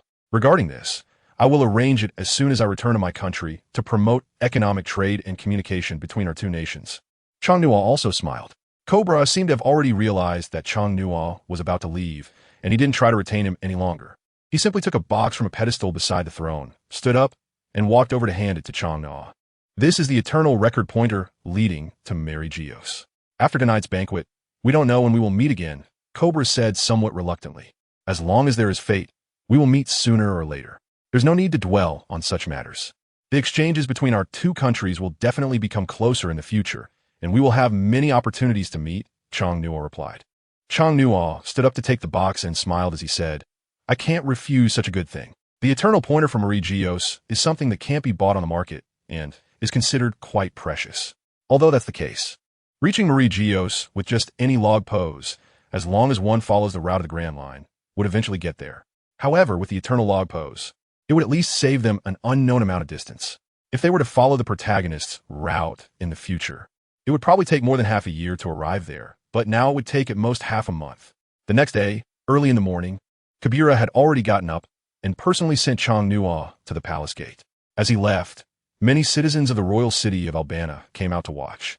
Most of them already knew that the Kingdom of Troll would be cooperating with their own country, although they didn't know the specifics of the cooperation.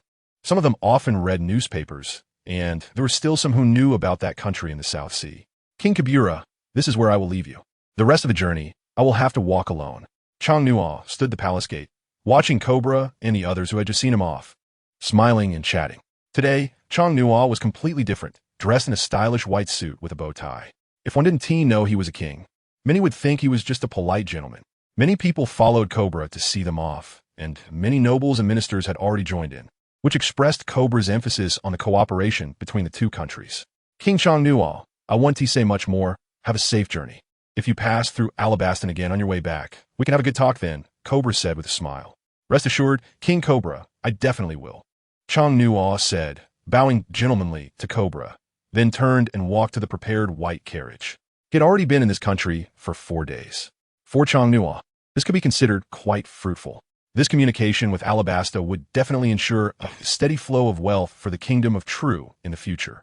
However, at least for now, this situation was not very obvious. Junie and Robin have seen you off, right? On the ship, Chang-Nua asked while lounging in a rocking chair on the deck. They have left, but I don't understand why we need to keep that woman.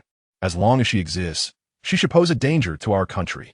Junie said, somewhat perplexed. That woman will be of great use in the future. Her knowledge is the most important. Let me tell you something you don't know. She became a doctor in O'Hara at the age of 8, an absolute genius. For our country, future development will require not just military strength, but much more knowledge. Do you understand this? Chang-Nua said calmly, O'Hara, isn't that the once famous place of knowledge in the West Sea? After hearing this, Gogoya curiously leaned over to look at Chang-Nua and asked, how do you know? Chang-Nua was also somewhat curious. For someone of Gogoya's age, they shouldn't really know about it. I have lived in the West Sea for several years, so I have naturally heard of this place. However, I have never been there. And later, I heard that the place suffered a natural disaster, with no one surviving. Looking at Gogoya's somewhat regretful expression, Chang-Nua and the others were truly speechless. You are indeed talking about that place, but O'Hara did not suffer a natural disaster. It was a man-made disaster. The Navy's demon-slaying order turned the entire O'Hara into a desolate land, with only Nico Robin surviving, the son of the devil. Upon hearing what Chang-Nua said, Gogoya exclaimed in surprise once again. Is it really necessary to be so surprised about this name? June and the others looked at Gogoya with helpless expressions. What do you know? She was already wanted at the age of 8 with a bounty of 83 million berries, making her the youngest person in history with such a terrifying bounty. Gogoya said excitedly. So what? Can the bounty explain everything? June, and you really shouldn't say that. Bounties often can determine everything. Nico Robin's knowledge, especially in the field of historical texts, is enough to make the world government and the Navy worry. Chang-Nua suddenly spoke up. Your Majesty, if what you say is true, the woman I brought last time is the devil's child, Nico Robin? June has suddenly realized that he had not cared about a pirate's matters before. However, after hearing it from His Majesty, he now felt that the woman was surprisingly not simple. Gejia also looked at Chang-Nua with anticipation. Their eyes were filled with curiosity. You are right. That woman is Robin, the one you refer to as the devil's child. She was already offered a bounty of 83 million berries at the age of 8, but so what? To me, I have never cared about such things. Instead of focusing on this, it would be better to think about how to deal with the celestial dragons once we arrive at Moveis. Chang-Nua leaned back in a lounge chair, casually swaying as he spoke. The celestial dragons, this is indeed a rather big problem. Gogoya also rested his chin on one hand and said, they are both quite clear and knowledgeable about the matters concerning Moveis in this world. Who doesn't know the name of the celestial dragons? Gogoya, have the materials on those celestial dragons you asked someone to investigate been sent over? Chang-Nua asked calmly. There is currently no specific information about other people, only the information we previously investigated about that woman, Virbona. We haven't found anything else for now. Besides, Isn't our main purpose for this visit to see her? Goguya asked. What use could she be? Forget it. Let's discuss the specifics when we get to Mariewa. Chang Nuo did not care about these matters. The items he brought on this ship were not important whether he delivered them to others or not. It was merely a formality. Now, in Mariegeos, who knows which celestial dragon has the final say? There are nearly a few thousand celestial dragons, and Chang Nuo didn't want to bow and scrape to so many people, which would be a loss of face for him. However, since they were heading to Mariegeos, they would have to face these things sooner or later. The ones living up there are those celestial dragons, and who knows how many people they would encounter along the way. With the eternal record pointer, the journey to Mariegeos was indeed much faster than expected, as they didn't have to worry about taking any detours. It was a straight line to the destination, and the rest was completely outside their consideration. Your Majesty, can I take a trip to the nearby Sabaody archipelago? I heard it's the most prosperous place in the entire Grand Line. Goguya asked eagerly. There's not much to see there. If you happen to run into a celestial dragon, you'll have to kneel wherever you go, which is really quite bothersome. Chang Nuo yawned and casually said, By then, let Juinhe accompany me. After all, you need to enter Mariegeos, but we can't get in there. Waiting for you outside would probably be very boring, so it would be better to take a stroll around Sabaody. Goguya, if you want to go ahead. But don't drag me along. As soon as Goguya finished speaking, Juinhe, who was sitting next to her, immediately voiced his opposition.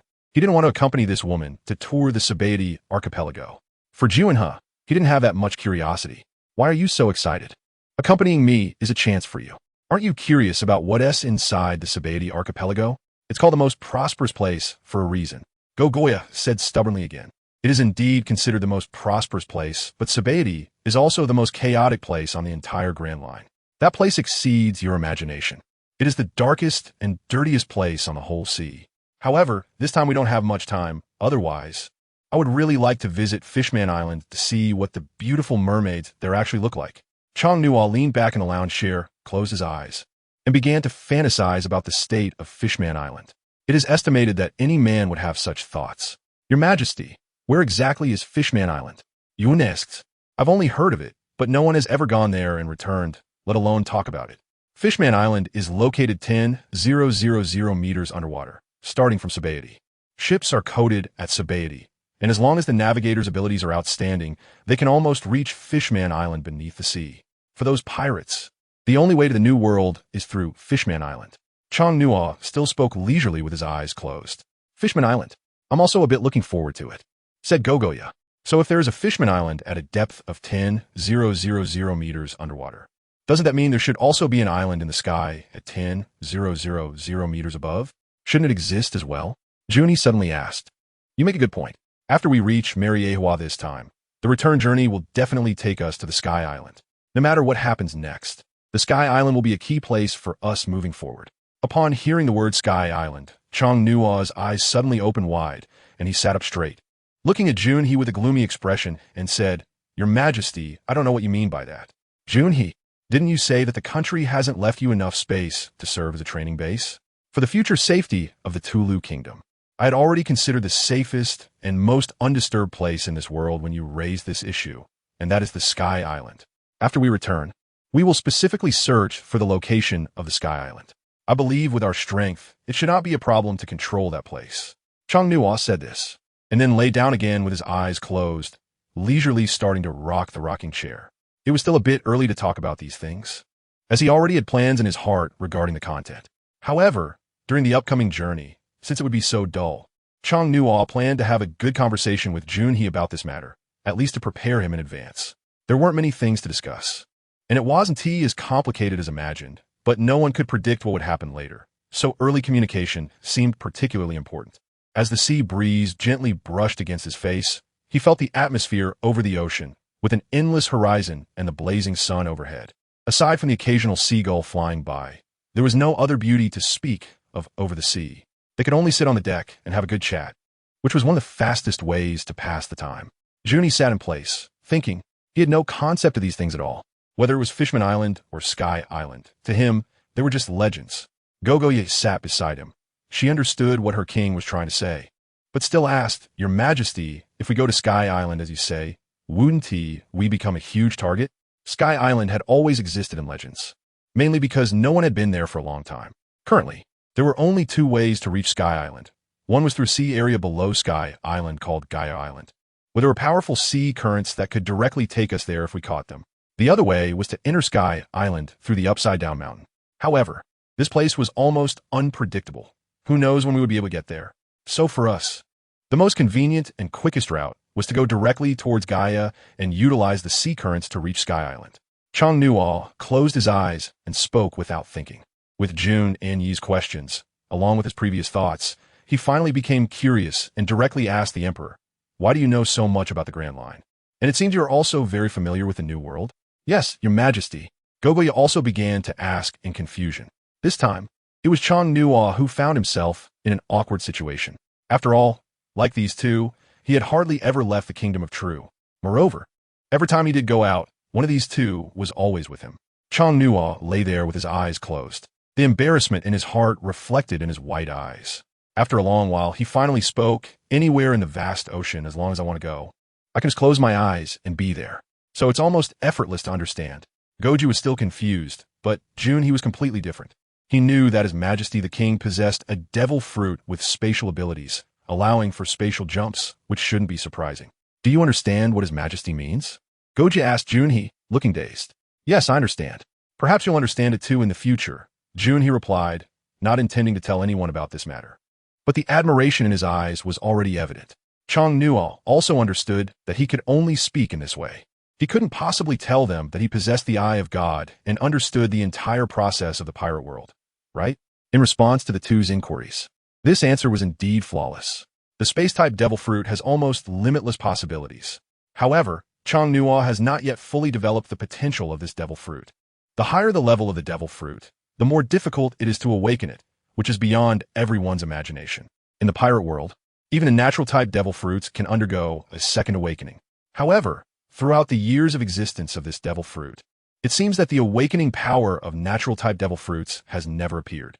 The superhuman-type space devil fruit can already be considered the top existence among all superhuman series devil fruits. If one wants to awaken the power of the space devil fruit, at least with Chang Nuo's current abilities, it is completely impossible. "Junhee, I can't shake the feeling that you two are hiding something from me," Goguryeo said, leaning close to Junhee, her mouth almost touching his face as she whispered, "What are you thinking? How can we hide something from you? Don't overthink it and just rest for a bit." Junhee quickly changed the topic. "You two stop mumbling over there. How far are we from our destination?" Chang Nuo asked, somewhat bored.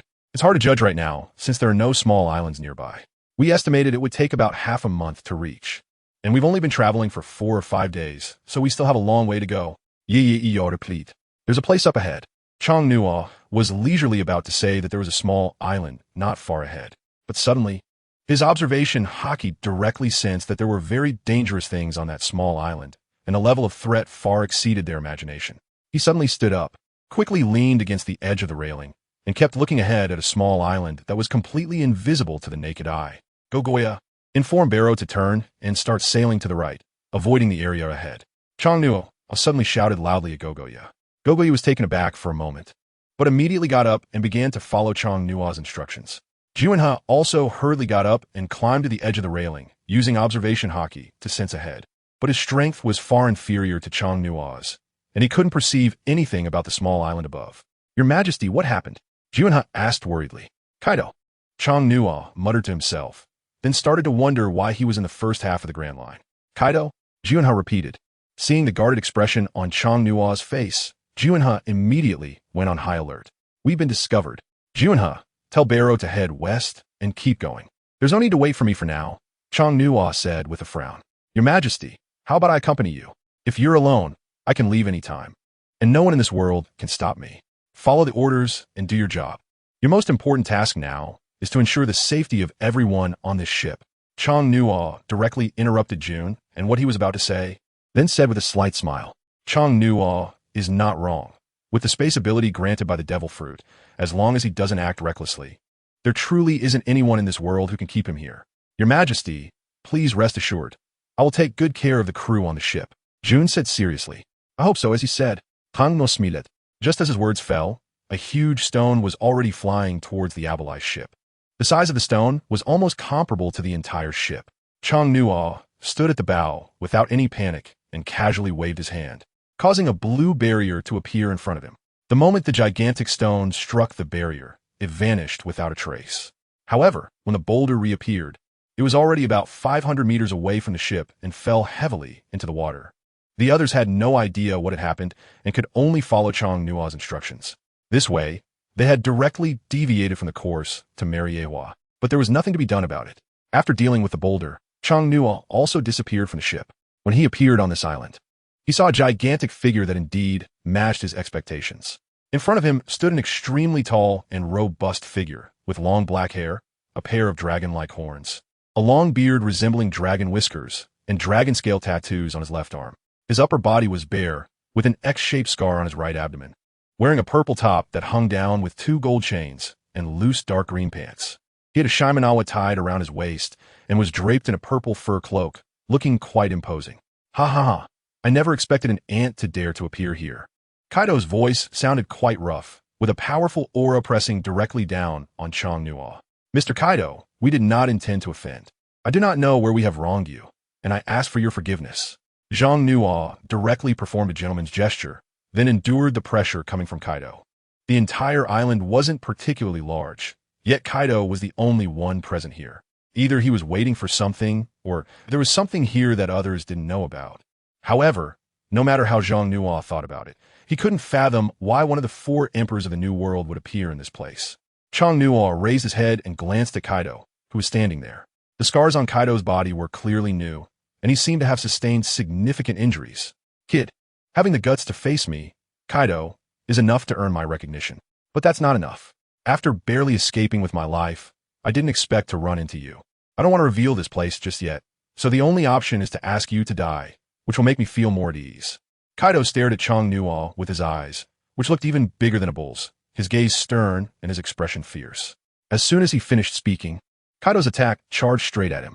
With just one punch, the mountain where Chang Nua had been standing was instantly flattened. Such a fierce attack was truly daunting. Facing someone like this, even Chang Nua couldn't help but furrow his brows. Although he possessed space-type abilities and had improved his battle experience over the past 2 years, he was clearly at a significant disadvantage compared to this opponent. Fortunately, Chang Nua was quick to evade. There was no room for conversation with someone who came straight to fight. However, taking this opportunity, Chang Nua wanted to gauge his own strength. He quickly utilized his space-jumping ability and launched a punch at Kaido. But this attack was instantly blocked by Kaido, and their haki clashed directly. Kaido's Conqueror's haki was in a black state, while Chang Nua's was blue. The clash of their haki generated lightning, which instantly spread around the small island.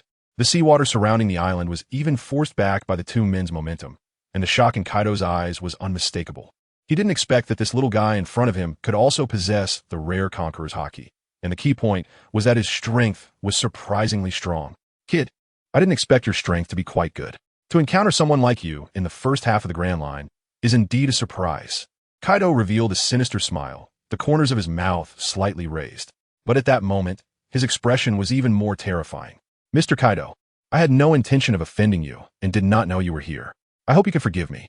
For this, I am willing to offer 1,000 jars of fine wine as an apology. Furthermore, after leaving this place, I will absolutely not speak of encountering Mr. Kaido. Chang Nua's eyes were vigilant, his fists clenched tightly, but he still spoke respectfully. He understood the principle that times create heroes, and he realized that in terms of strength, he was no match for Kaido at all. Right now, he could only buy some time, at least to ensure that the personnel on the Abalai ship could retreat beyond the safe zone. He never expected to encounter Kaido in this place. This was the biggest crisis he had faced in his life. If he could get through it, he would, but if not, he could only fight desperately. Cough, cough. After both sides had ceased their actions, Kaido suddenly began to cough violently. From his appearance, it was clear that he had sustained serious injuries, and it was uncertain who in this world could injure him so severely. Chang Nua saw everything and was not in a hurry to take action at this moment. Looking at the entire pirate world, Kaido's strength had exceeded many people's imagination. Even now, heavily injured, Chang Nua had no confidence to deal a heavy blow. Kid, do you think I will believe your nonsense? But I quite like your attitude, Kaido the Great. I didn't expect you to recognize me, you little brat. Kaido's sharp eyes were fixed on Chang Nua, standing in front of him, as if he would erase him from existence at the slightest misstep in his words. Slaughter. As soon as Kaido's words fell, a figure suddenly emerged from his side and attacked Kaido at an incredibly fast speed. Several powerful attacks instantly struck at Kaido's back, tearing the ground apart. Kaido didn't even attempt to dodge. He remained standing in place, as if these attacks had no effect on him at all. Junhee stepped back. Chang Nuo shouted anxiously upon seeing this scene. As the figure descended, a humanoid wolf stood behind Kaido. This wolf had blue mane, blood-red eyes, and bared fangs, emanating a ghostly blue light. Its sharp claws were at least 20 centimeters long, and with a serious expression, it stared directly at Kaido, who was standing there. Mr. Kaido, I sincerely apologize. This is my subordinate. Please forgive the impertinence. Chang Nuo didn't expect Junhee to appear. Haha, a Zoan-type mythical beast, the wolf fruit. Silver moon wolf form. This is really surprising. When did such a character appear in the Grand Line? From now on, you two should follow me, Kaido. Kaido said with a hearty laugh as he looked at the two. Chang Nuo stood still and took a deep breath, while Junhee arrived at his side at that moment. How did you get here? Didn't I ask you to escort them away from here? Chang Nuo asked icily. Below has already taken them away. My subordinate was worried about your safety, so I came, Junhee replied, glancing warily at Kaido, who stood not far away. Kaido's enormous height exuded a sense of oppression that made both of them feel suffocated. Faced with someone like him, even if he was already injured, Chang Nuo couldn't think of a better way to handle the situation. Act according to the situation, Chang Nuo whispered to Junhee, realizing that now was not the time to blame him for suddenly coming over. After saying that, Chang Nuo turned to Kaido and respectfully said, Mr. Kaido, we have no fondness for the New World and would rather stay in our secluded place. We are also very grateful for your invitation. It is an honor for the two of us. So you intend to refuse my invitation? Kaido's voice suddenly turned icy, and the pressure emanating from him intensified. Chang Nuo quietly observed the scars on Kaido's body. The healing of the wounds was visibly progressing at a rapid pace. With such powerful physical abilities, if they were to prolong the confrontation even slightly, they would find themselves with even fewer options for retreat. If it were a refusal, what did Mr. Kaido mean by that? Chang Nuo quietly gazed at the other party, and the aura of a king emanated from him at the same time. The conqueror's haki from both sides clashed with each other. The collision of their momentum produced a burst of explosive sounds, and the seawater at the edge of the small island was once again pushed back. What if I say, join us or die? Kaido said. If it weren't for being forced like this, then the two of us would have to fight to the death to experience Mr. Kaido's strength. At this moment, Chang Nuo showed no signs of backing down, his eyes cold as he strengthened his conqueror's haki once again. Meanwhile, the demon sword Muramasa slowly materialized beside him. Perhaps at this moment, Muramasa had already sensed the danger his master was facing. The blade emitted a red glow, which was actually much sharper than before. Chang Nuo has already guessed the reason why Kaido was severely injured. This guy must have just come out of impelled down.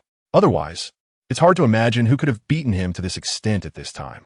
How dare he challenge me? Well, I'll give you a chance today.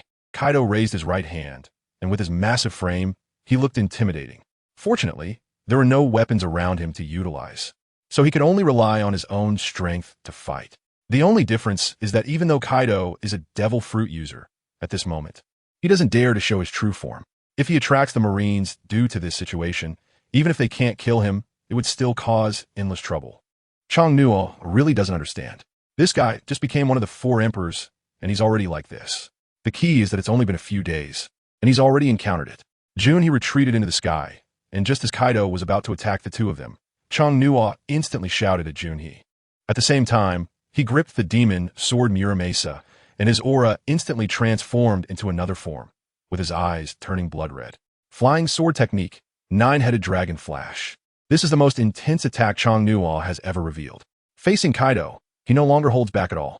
Although it's unclear whether this move has any effect on him, one thing is certain. With his domineering aura, the attack of this move can be infinitely amplified. Chang Nuo's figure seemed to still be standing in place. His speed was so fast that no one could even react with their eyes. But at this moment, all his attacks had already been unleashed. The 9-headed dragon flash is a rapid attack method, but it has a clear drawback. It requires some time to charge before the attack. Although this charging time isn't very long, for those who can use quick attacks, this move can be fatal. Kaido's large size is certainly one of his significant disadvantages, though no one can match his strength. However, in terms of movement speed and reaction ability, Chang Nuo had an advantage that was immeasurable. When the 9-headed dragon flash was unleashed, Kaido could already sense its extraordinary nature. He immediately applied armament haki to himself and used observation haki to perceive his surroundings. With a single slash, no one noticed Chong Nua's figure. A swift cut rose from below, directly attacking Kaido's waist. Even with the protection of armament haki, this slash instantly created a massive wound on Kaido's waist. But for such a large body, it might just feel like a scratch. Nonetheless, the fact that he could be injured made Kaido quite angry. He was already wounded, and his strength had been significantly reduced, but he didn't expect to encounter such a troublesome opponent again. With the second slash and 9 strikes, in an instant, the New World's Emperor was covered in wounds. Knowing that this wouldn't take his life, the sheer number of attacks was enough to make Kaido consider retreating. However, Chong Nua's attacks were never aimed at Kaido. Instead, they were directed at the small island beneath his feet. After the 9-headed dragon flash concluded, Kaido was still thinking about capturing Chong Nua, but the entire small island beneath him began to crack and crumble slowly. With just one move, 9 slashes had directly destroyed an island. Your Majesty! At the moment the island collapsed, Chong Nua was still standing on it. In June he shouted in fear. Kid, I'll remember you. Kaido's voice echoed as the island crumbled. However, at that moment, Chong Nua had also appeared in midair. Your Majesty, are you alright? June he asked anxiously. What could happen? It was almost a disaster, came the reply. Chong Nua sighed with lingering fear. This time, escaping was purely a stroke of luck. If those attacks had truly hit Kaido, the injuries might have been more severe than the ones he currently has. But in the end, the result didn't seem to have any significant effect. Is this really the Yonko Kaido of the New World? But now, he might drown under the sea here. Stepping lightly, June said with some delight. What are you thinking? Even though he is a devil fruit user, you should consider what kind of devil fruit power he possesses. The Zoan-type mythical beast fish fruit, in its azure dragon form, is one of the top-tier devil fruits among Zoans, and combined with his own strength, the fact that we too have caught his attention will likely be a headache for us in the future. Chong Nua sighed again. He understood very well that Kaido would definitely not die after falling into the sea. Even his subordinates were like this. How could this guy be any different? Your Majesty, I will definitely train harder after returning, and I will make sure to protect your safety in the future. June said seriously. Don't worry. Let's leave it at that for now. We should hurry back. I don't know if the other party saw our country's flag clearly. Chong Nu was already looking quite troubled. This time, he had completely offended a big shot, and he was filled with darkness about the bright life ahead. The two stood in the air, watching the sea below gradually calm down, their faces showing a contemplative expression. No one expected that such a peaceful journey would encounter such a character, which was indeed somewhat surprising. Of course, for the usually smooth-sailing kingdom of Truro, the future was definitely not as simple as it seemed. This time, they had managed to slip away by being cunning, but who knows what state they would encounter next time. However, at this moment, Kaido, who was in the water, could still maintain his original form. Aside from being unable to move due to the side effects of the devil fruit, he could still breathe while staying in the water. The fish fruit's ability was enough to ensure that he wouldn't drown in the ocean, and that is the current Kaido. Chong Nua, in June he stepped lightly, swiftly approaching their ship, the Abalai. Those on board were full of anticipation, and after sailing beyond a safe distance, the ship's speed had significantly decreased. After a while, someone on the ship spotted the two returning and shouted excitedly, prompting others to join in the joyful cheers. When Kaido had been on the island earlier, everyone had already seen the silence that enveloped it. Even from a great distance, the sound of such a large island sinking into the sea was audible. Once they landed on the ship, Chong Nua remained his usual self, while June he was slightly out of breath. Your Majesty, are you all right? Gogoya looked at the two of them, tears of excitement streaming down his face, primarily due to the fear experienced earlier. He had not been aware of the dangers on the island, but shortly after they left, when the first attack flattened a mountain, everyone realized the presence of terrifying individuals on the island. All right, everything has been resolved. No need to worry, Chong Nua said with a smile. However, he was starting to feel anxious as he looked up and noticed that there was no flag of their country on the mast. Where's the national flag? Chong Nua looked at Gogoya in surprise and asked, what about the national flag? June he also couldn't help but get excited. I'm sorry, Your Majesty. A few days ago, we encountered strong winds, and when we were taking down the sails, it might have been removed as well. They probably forgot to pack it. I'll go instruct them right away. Barrow hurriedly replied. Haha, Junhee. Now that guy will definitely have no idea which country we are from. Chong Nua immediately felt happy. At least he could be sure that this time it wouldn't affect his country. If Kaido knew about his country's situation, no matter what his intentions were in the future regarding them, it would always be a hidden risk lurking in the shadows. Junhee's smile became more evident as he quickly walked over to Barrow and picked up a little guy. Barrow, you really did a good deed this time. Let's not pack the national flag for now. Hurry up and head towards Mary Geos, according to the direction of the eternal record pointer. June, he said with a smile. The others were now completely confused and had no idea what was happening. But since the two didn't say anything, the others wouldn't bother to ask. The encounter with Kaido was thus perfectly passed. Even after more than 2 hours had passed, Chang Nuo couldn't stop feeling anxious. It wasn't that he hadn't encountered anything before. He could accept any situation if he were to come into contact with the other party. If he couldn't win, he could at least run away. But if someone had their eyes on his country, then with Kaido's strength, what could he use to defend against it? Lying on the deck chair, Chang Nuo appeared to be leisurely sunbathing, but in his heart, countless thoughts were swirling. At least this time, he had made up his mind to do something. 10 days later, Mary Geos was already in sight, located at the top of the Red Earth continent. Even from 100 miles away, its position was clearly visible. It was this place that countless people in the world criticized, as it housed the biggest parasites in the world, yet everyone dared to be angry but not speak out. The currents near Mary Geos were very calm, not even a breath of wind, almost in a state of complete calm. The closer they got to the Red Earth continent, the more pronounced this feeling became, and there were countless watchtowers and sentries on the outskirts of this place. A notification went out. Everyone must not cause any trouble during this time. Chang Nuo stood at the edge of the ship's hull, giving instructions to the people behind him. He didn't want to cause any minor incidents that could lead to a larger crisis. Below Mariewa, there was a port directly connected to the sea, with long stairs that seemed to stretch endlessly. It would likely take a considerable amount of effort just to ascend them. As they approached the port, the naval officers guarding it immediately began their inspection.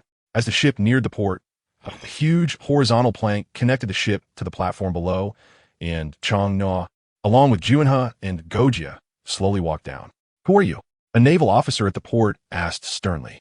"We are from the South Sea Terror Kingdom, here by invitation to join the world government," Juinhe said, handing over an invitation letter he had previously obtained from the CP group. This thing was the best pass they could have. After taking the letter and looking through its contents, the naval officer confirmed everything was in order and asked, "Who is your king and how many people do you intend to bring up? All weapons must be left here." This statement instantly annoyed Juinhe, but he remembered his king's earlier words about avoiding any conflicts in the Mariewa area. He gradually calmed his emotions and pointed towards Chang Nuo, saying, "This is our king. Your Majesty, may I ask if there is anything else you need?" After Juinhe spoke, Chang Nuo waved his hand to signal him to stop any further comments. Chang Nuo looked at the burly Navy officer and smiled slightly, saying, "It's my first time in Mariewa, and I'm not familiar with many of the rules. If I offend you in any way, please forgive me." This polite remark made the Navy officer appear somewhat condescending, but at least it won him some goodwill. The Navy member scrutinized King Truro in front of him. Although there was disdain in his eyes, he managed to smile and said, "When you go up later, you will encounter many celestial dragons. You need to kneel and pay your respects to each one.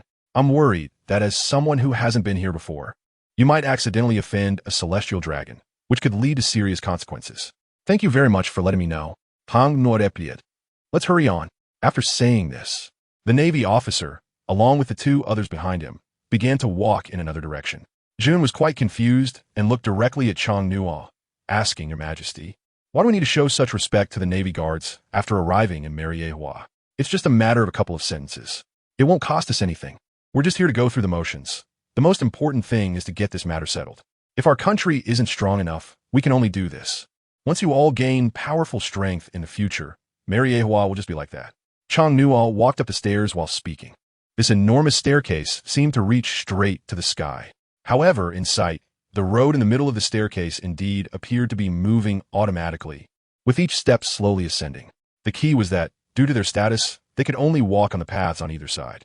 The middle path was specifically for the celestial dragons, and it was not some electric mechanism. There were countless slaves underneath pulling this massive staircase. Juinhe also understood what their king was thinking and could only set aside his feelings of helplessness and follow along the steps on the sides. As they climbed higher, they felt as if they were almost touching the clouds, with the people and ships below looking incredibly small. However, the road leading to the Holy Land of Mariewa was only about halfway through for them. There was not a single person appearing up or down the staircase. The three figures stood alone in this long ascent. No matter what they did upon arriving at Mariewa, it could only bring them endless humiliation, a necessary step for every country that joined the world government. Therefore, for the kings of other countries, unless a world government meeting was called, They would never come to this wretched place for no reason. After nearly half an hour of climbing, the three finally reached the top of the staircase. For Chang Nuo and Juanhe, it didn't matter much, but for the not-so-powerful Gogoya, she was already out of breath. If it weren't for Juanhe supporting her all the way up, she probably would have given up long ago. Standing at the top, they were greeted by a series of magnificent buildings, luxurious white structures connected in clusters. As for the area further back, it should be the living quarters of the celestial dragons. Here, one could not casually use observation hockey. After all, the number of powerful people was countless. And if anyone noticed, it would be like inviting disaster. Your Majesty, this place really looks grand. Gogoya gasped. The wealth accumulated over hundreds of years from the entire world. At least half of it is all here. It's normal for such a cluster of buildings to exist. Hang no motsket. The exterior is so glamorous, yet the interior is so filthy. It really fails to spark any interest. Juanhe said angrily. Juanhe, no matter what situation we encounter here, it's most important to suppress your emotions. Don't let your feelings show easily. It doesn't matter outside, but here you can't. Chang Nuo said. Yes, Your Majesty. Let us go. Let us take a good look at what those at the pinnacle of the world are really like. Chang Nuo said with a smile. This massive staircase led to a huge plaza, with the ground entirely paved with white jade stone, connecting to the white buildings in front. The grandeur and majesty of the celestial dragon's living area could hardly be described adequately. The weather in this place was still relatively warm, so only a few people were seen walking back and forth in the plaza. Besides that, there were no signs of any unusual behavior. Not to mention the celestial dragons who wore oxygen masks every day. Chang Nuo felt like perhaps they had come at the wrong time. It wasn't until they approached a building that looked to be about 6 or 7 stories tall that the number of people slowly increased. Some in Navy uniforms and some in other attire. Excuse me, could you tell me how to get to the World Government Office? Chang Nuo directly stopped a passing Navy officer and asked. Not sure, find it yourself, replied the thin Navy officer without even looking at them, directly refusing. The attitude of the other party instantly changed Chang Nuo's previously good temper to something else. But in the end, he still resisted the urge to lash out and worked hard to maintain a calm demeanor. At that moment, he activated his observation hockey, and the entire scene of Mariehua immediately appeared in his mind, including the movements of every ant. He could perceive it all clearly. Your Majesty, it's fine. Chang Nuo smiled, then looked ahead at another passage and said, I didn't expect to run into an acquaintance today. What a surprise. Saying that, he led the two towards that passage. Even though people were coming and going on both sides, they did not pay attention to anyone's expressions or attitudes. They soon arrived at the entrance of what appeared to be a massive room, decorated entirely with redwood on the outside. As for what was inside, no one knew. Chang Nuo stood at the door and knocked twice. After hearing a response from inside, he directly opened the large doors. What came into view was a large group of people, seemingly holding a meeting. Who are you? A man sitting closest to the door, draped in a robe of justice, directly asked upon seeing the three individuals. Oh, Admiral Akiji, no. I suppose you should be a general now. It's been a long time. I trust you haven't forgotten me? Upon entering, Chang Nuo had already noticed Akiji sitting at the front, still in his laid-back demeanor, with one leg crossed over the other, embodying a nonchalant image that perfectly matched his current expression. Oh my, I didn't expect King Talu to be here as well. However, the world government's meeting is still more than 2 months away. It seems you arrived a bit early. Huh? Akiji said lazily, still sitting in place. Is he really the king of the South Sea Tala Nation? Asked another person sitting beside Akiji, looking at Chang Nuo. We are currently holding a meeting.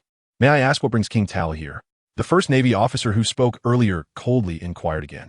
Please don't speak in that tone. We came here at the invitation of the world government to join it, and in the future, supporting you will require us to contribute some funds. At this moment, Chang Nuo did not hesitate to directly mock the other party.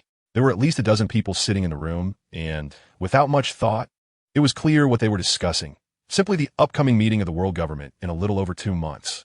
However, he happened to arrive at this place.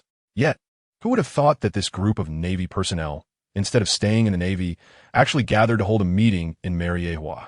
If you want to join the world government, that's fine, but why come here? So boring. I really don't understand what you all are thinking.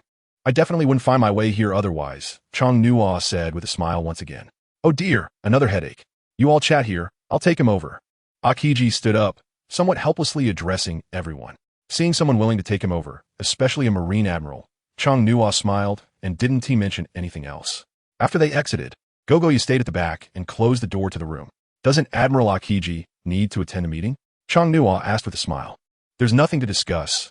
It all comes down to the same few things, and I'm already tired of hearing it, Akiji replied. By the way, congratulations on becoming an admiral.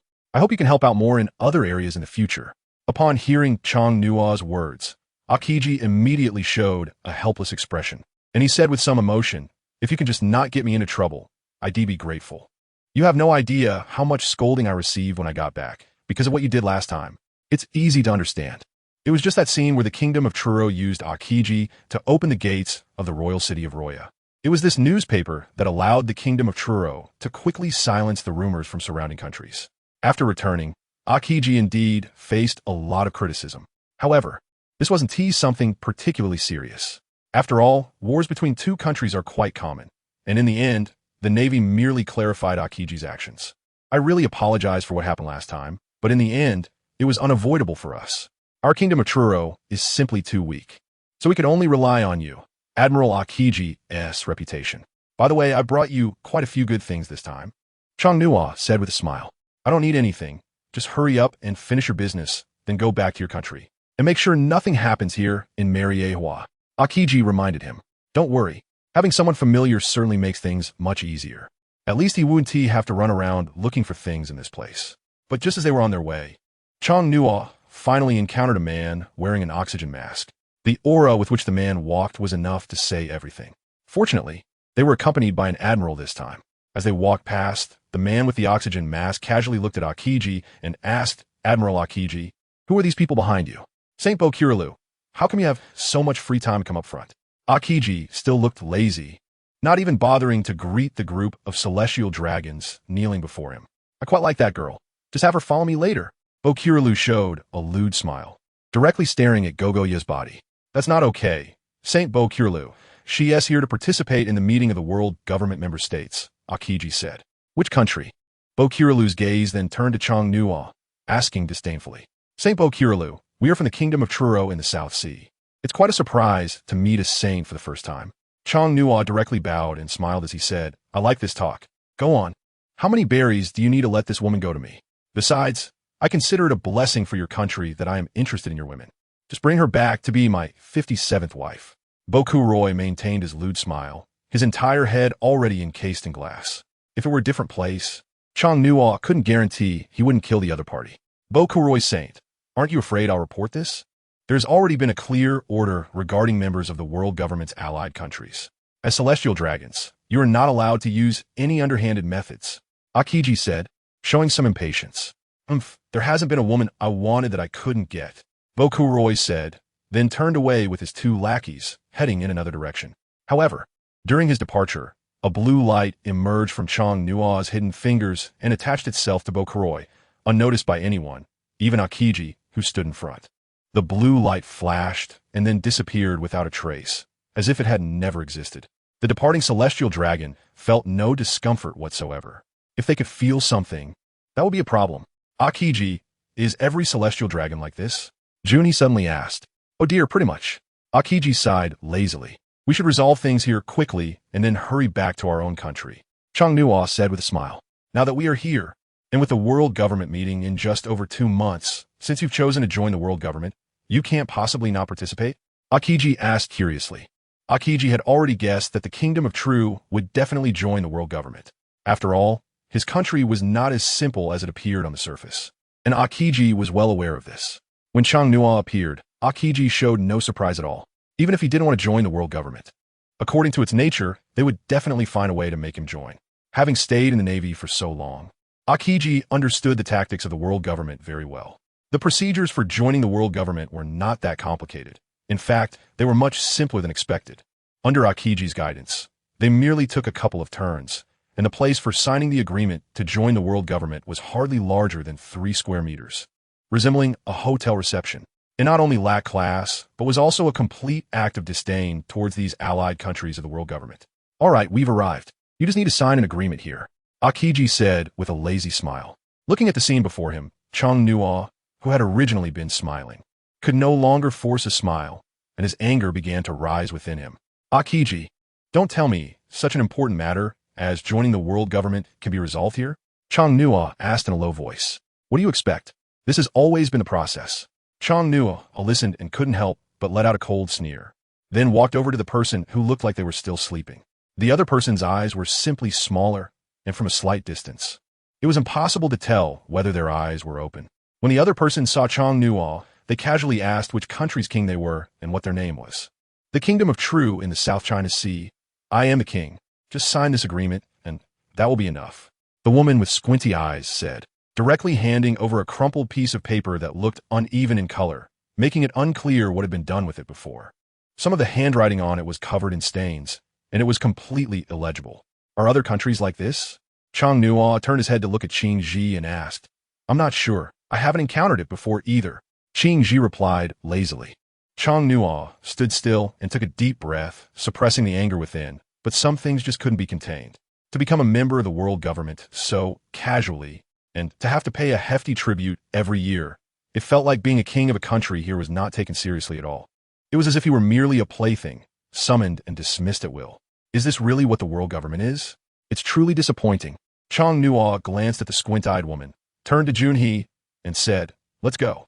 Your Majesty, Gogo still wanted to call out to him once more. After all, they had put in so much effort to come here just to join the world government. But now, without signing any documents or getting anything done, they were preparing to leave. Wouldn't that make all their hard work in vain? Seeing that the world government couldn't accommodate them, why should they continue to embarrass themselves by trying to join? Junhee also chuckled coldly. As a Marine Admiral, Akiji stood there helplessly shaking his head at the staff's way of handling things. You need to think carefully. Although the world government doesn't force you, once you go back, there will surely be others coming to ask you to join. Is it worth getting upset over this? Listening to Akiji's words, Chang Nua finally felt directly angry, looking at him with cold eyes and saying, if even a slight change had occurred in today's situation, I wouldn't hold this attitude now. As a Marine Admiral, I believe you have your own views. After saying that, Chang Nua turned and walked outside.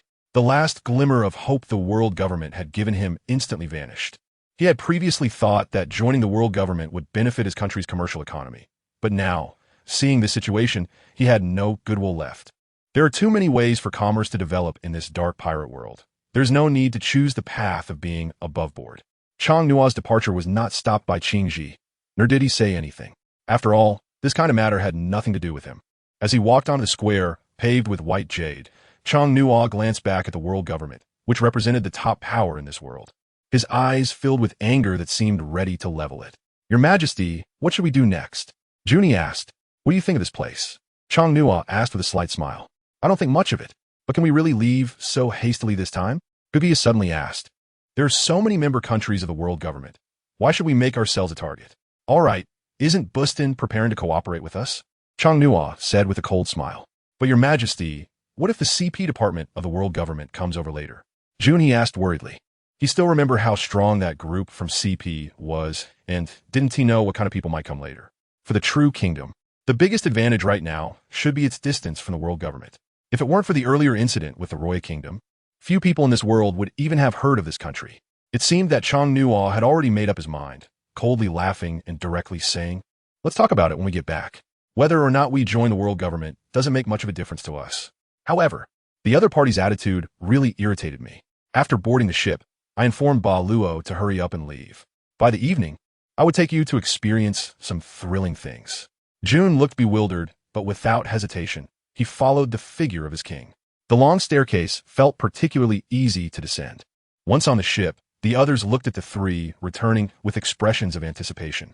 However, the only words spoken were to begin the voyage. Besides the three of them, no one knew exactly what had happened. Yet, Chang Nua glanced once more at Mariewa above the Red Earth continent, a slight smile appearing on his lips, as if he were plotting something. This departure marked a complete severance from the world government. All previous plans had been nearly entirely disrupted. However, this shift in rhythm would not significantly affect the overall situation for the true kingdom, as they could simply adjust their strategies and direction. The Ibiryu did not return the same way they came. Instead, it set sail in another direction along the Grand Line. This was something they had planned beforehand. They would head directly to the area where the Sky Island was located, which was their main strategic direction. By evening, there was almost nothing to be seen on the sea, and the ship could only rely on the power of a few sails to move forward on its own. Your Majesty, you called for me? Juan had gently pushed open the door and walked in, closing it behind him and looking at Chong Nua. Didn't he disturb anyone else, right? Chong Nua asked. Don't worry, Your Majesty, I didn't disturb anyone. Junha replied seriously. I'm going to take you to a place that might be a bit dangerous. I want to ask if you're willing to come with me.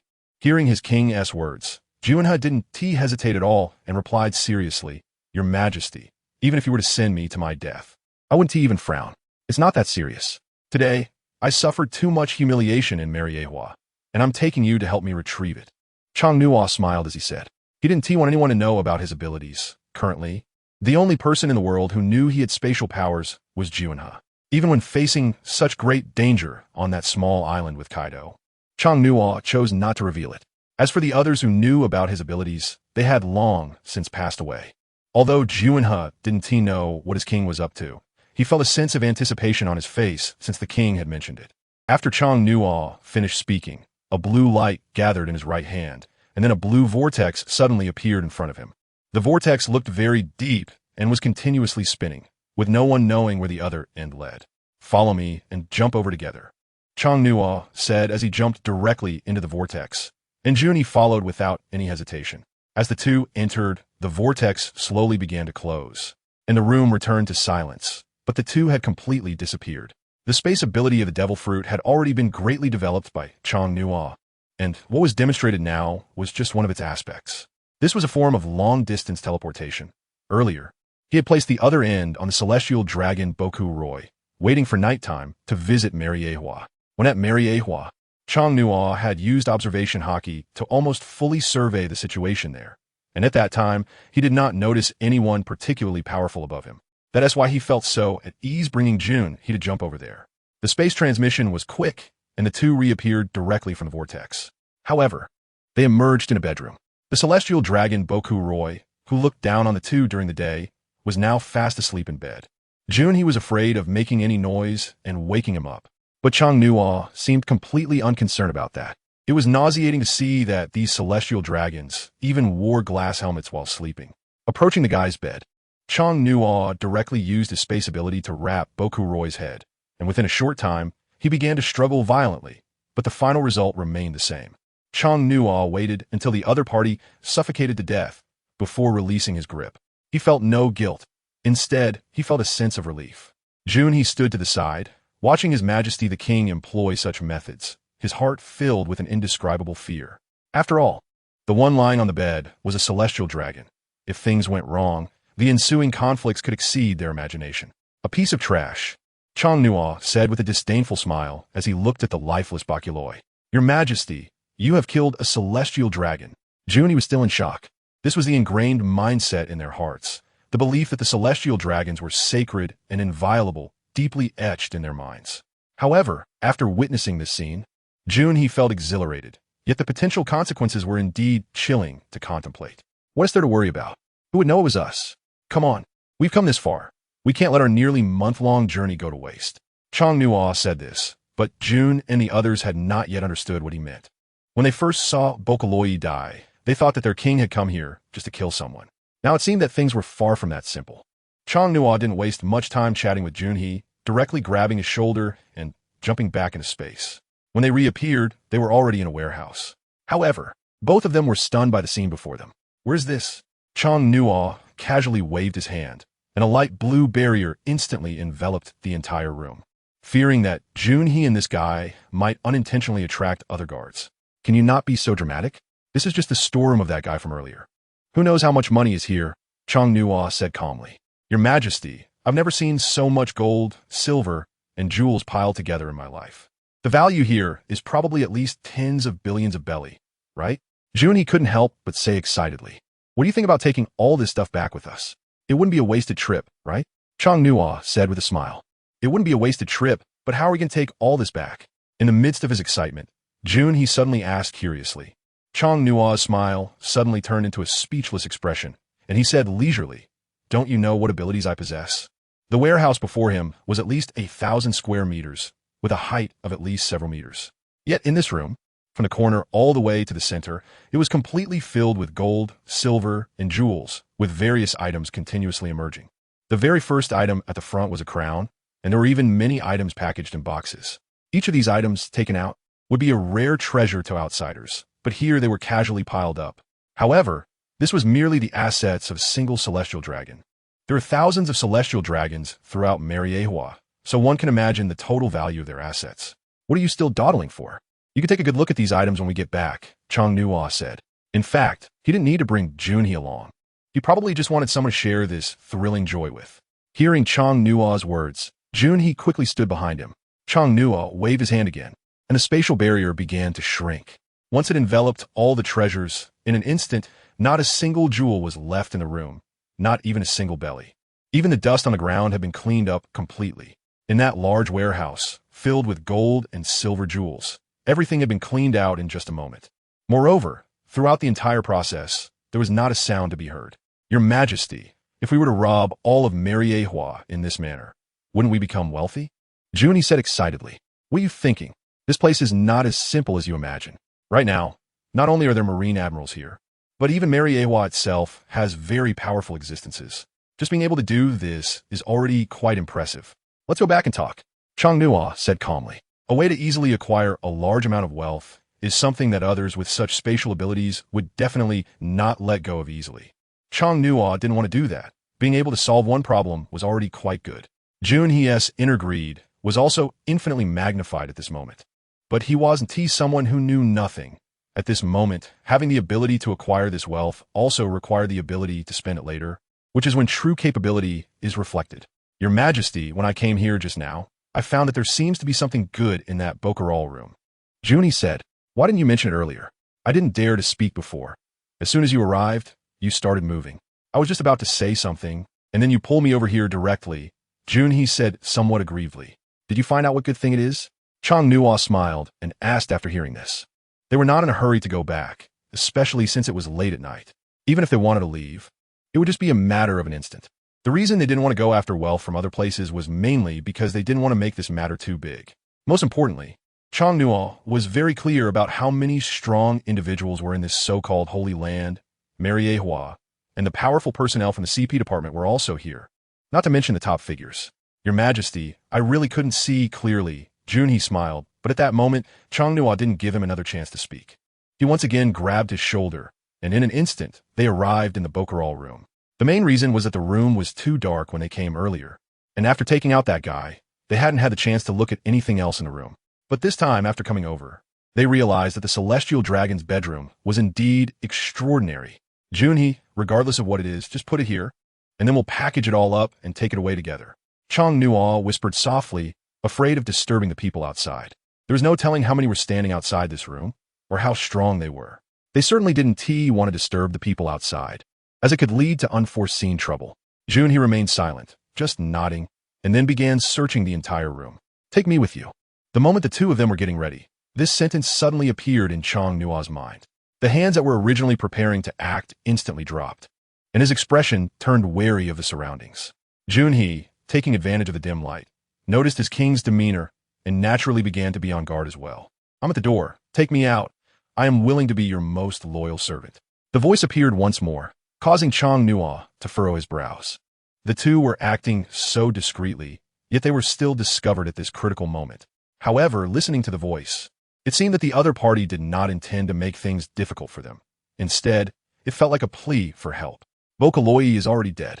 If you want to come out with me, push open the door and come in, but don't let anyone find out. Chang-Nua stood in place, murmuring softly. He believed that since the other party could sense the presence of two people, they would definitely be able to hear their subtle movements. Sure enough, at the moment the sound fell, the door of the room slowly began to open. Then a rather frail-looking person crawled in, covered in iron chains. June and, upon seeing the newcomer, immediately wanted to take action. But at that moment, Chang-Nua instantly appeared between the two, blocking June and from advancing further. Search Bocaral for any keys? Chang-Nua looked at June and said, there's no need to waste effort. Our key has already been thrown away by someone. The man lying on the ground said in a languid voice. He was not only bound with iron chains, but also had something around his neck that occasionally emitted blue light, and his hands were controlled by sea prism stone. The only explanation for someone like him appearing in Moveis is that he is a slave. How did you end up like this? And how were you able to find us? Chang-Nua's gaze was sharp, maintaining a sense of vigilance towards this guy. If he were to say anything wrong, Chang-Nua wouldn't mind personally sending him off.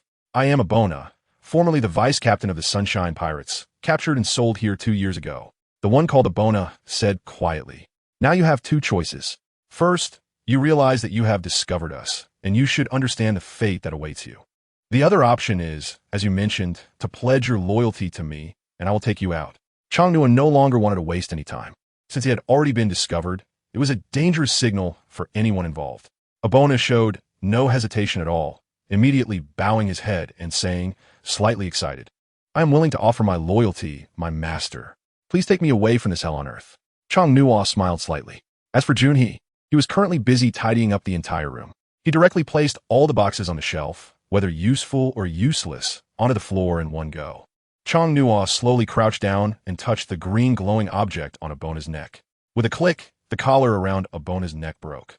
However, the blue light spots on the collar continued to shine. This was the thing that controlled them, and as for the chains on their bodies, they were no longer a problem for the few of them. For the first time, Abona felt a sense of freedom, and he was quite excited, almost unable to control his emotions. He stood up, mouth agape, his expression full of excitement. But at that moment, he also understood that he could not make any sound. As the chains on his body began to slowly fall to the ground, even standing up, he looked disheveled, and in the darkness, it was impossible to see what his face looked like. Is it done? Changnua turned to quietly ask June and the others. Is it done, Your Majesty? The empty space in a room was now filled with various small boxes and exquisite decorations. At least for now, they didn't want to assess the value of these items, as time was not on their side. Abona, let's head back first. As for the sea prison stone handcuffs you have, we really can't help you remove them right now. Otherwise, the noise would be too great. Changnua said in a low voice. What the master said, Abona understands. Now, there is no longer any dissatisfaction for him. Ever since he took off the collar, he has felt like he has been reborn, and facing these words from his new master has deeply touched his heart. Changnua waved his hand casually, and the collected items on the ground instantly disappeared. Abona, as a newcomer, felt no surprise. This was just a matter of course. We don't have much time left, so let's hurry up and go. Changnua spoke to the two, then waved his hand, and the blue vortex appeared once again. Before leaving, Abona took one last look at the lifeless body of Bakuloi lying on the bed, his eyes filled with rage, wishing he could just tear the corpse apart. But he chose not to do so now. Junha was the first to jump into the vortex, and Abona followed closely behind. As for Changnua, he even left a gift for this side before departing. Their ship had been sailing for a day and had long since left the control of Mary Joa, and it was not heading in the original direction. If it weren't for the signal that was left in the room, Changnua estimated he wouldn't have been able to use spatial power to jump to this place directly. The three of them reappeared, back in the room on the ship, and at that moment, they were truly free. In just an instant, they had jumped several hundred kilometers. As for anything happening in Mary Joa, no one would think of them at all. A ship that had already left for a whole morning would not have anyone considering the personnel on the ship of the Kingdom of True, hundreds of kilometers away.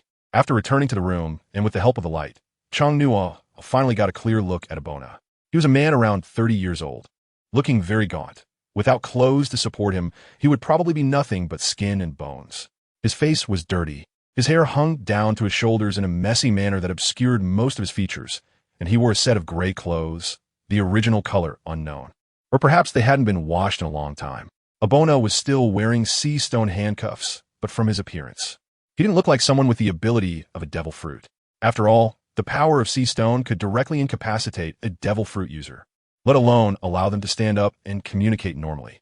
Your Majesty, is it too risky to take such a person with us? Jun has said. Don't worry, Changnua said, then looked at the disheveled Abona, and did not immediately remove the sea stone handcuffs from his hands. Now you can properly introduce yourself. We are at least hundreds of kilometers away from Mariewa, completely out of their control. If what you say is true, then you will live freely in this world from now on. Changnua said calmly. After speaking, he directly sat down on a chair behind him, wanting to quietly wait for Abona's answer. Juna also looked at the other person with curiosity and some caution. After all, this person could be considered to have an unclear background from Mariewa. Even a slave might possess a special identity. Abona understood that he needed to explain his situation well. He did not refuse to speak to this young man, who was around 16 or 17 years old. Abona was already very grateful to be brought out by him. Years of slavery in Mariewa had almost worn down all the edges of his character, and leaving that place had become his greatest luxury. Yet even this luxury seemed utterly hopeless. Abona slowly knelt on the ground, but at that moment, Chang Nuo directly said to Juanhe beside him, "Look at his appearance. He used to be a hero. Give him a chair. I don't want this action to become a habit in his future life." Juanhe did not speak and directly brought a chair to place behind him. Abona was still in shock. He had indeed gotten used to this position. After all, kneeling was something he had to do almost every day. Except when he was sleeping, his face was always down towards the ground. "Sit down. We don't have so many rules here. But I hope you can truthfully explain your situation going forward. You should know what it means to be brought out from Mariehua. This is definitely not a profitable business." Juan has said with a serious expression, "My name is Abona. I was originally from the Grand Line, born sailing on the sea. You could say I have been a pirate since birth. I started sailing independently on this ocean at the age of 14, back when piracy was not as rampant as it is now. At that time, we were only chasing freedom and adventure. Later, a group of us, about a dozen people, formed a pirate crew called the Sunshine Pirates. But at that time, we were mostly sailing on the path of the New World, never intending to harm anyone. 12 years ago, just because I helped Roger escape once, the Navy started offering a bounty on me, which was 170 million berries. My captain at the time was called Moth, who was later killed by the current Navy Admiral Zephyr in subsequent actions. For years ago, we were all captured by the Navy. But on the way back, we encountered the celestial dragon Boku Roy, which is why you see me like this today. All my companions could not endure the torment over the years and passed away one after another. I'm the only one left, barely surviving. If I hadn't met you, I might have only lasted another 2 months at most." Abona said with a face full of anger, the veins on his forehead bulging. If he weren't so weak right now, the aura he displayed would definitely exceed the imagination of the two. The sea stone handcuffs not only suppress the abilities of devil fruit users, but their hardness also surpasses that of all other materials. From now on, you don't need to call me master. I'm not interested in such titles. I am not one of those celestial dragons. I am the king of the kingdom of Tiru in the South Sea, and from now on, you can address me like them." Chang Nuo said, "As you command." "My lord." Abona stood up directly and respectfully exclaimed, "Now, can we talk about your strength? You're able to perceive us in the room while staying outside Mariehua, and you can also transmit sound directionally. What is the situation?" Chang Nuo was so curious because he observed that the other party didn't seem to be a devil fruit user at all. It could perform abilities similar to those of a devil fruit. "Your Majesty, my strength should be between a Navy Vice Admiral and an Admiral, and I am not a devil fruit user. However, as long as one's observation haki is cultivated to a certain degree, it can naturally be done," Abona said. "Strength between a Vice Admiral and an Admiral is not to be underestimated. However, no one would expect that the final outcome would be to fall to the extent of becoming a slave to the celestial dragons." Yet, Juanhe heard a contradiction in his words and directly asked without any hesitation, "Since you claim to possess such high strength and are not a devil fruit user, why are you willing to be trapped in Mariehua? The collar around my neck is an explosive collar. Even having haki is of no use.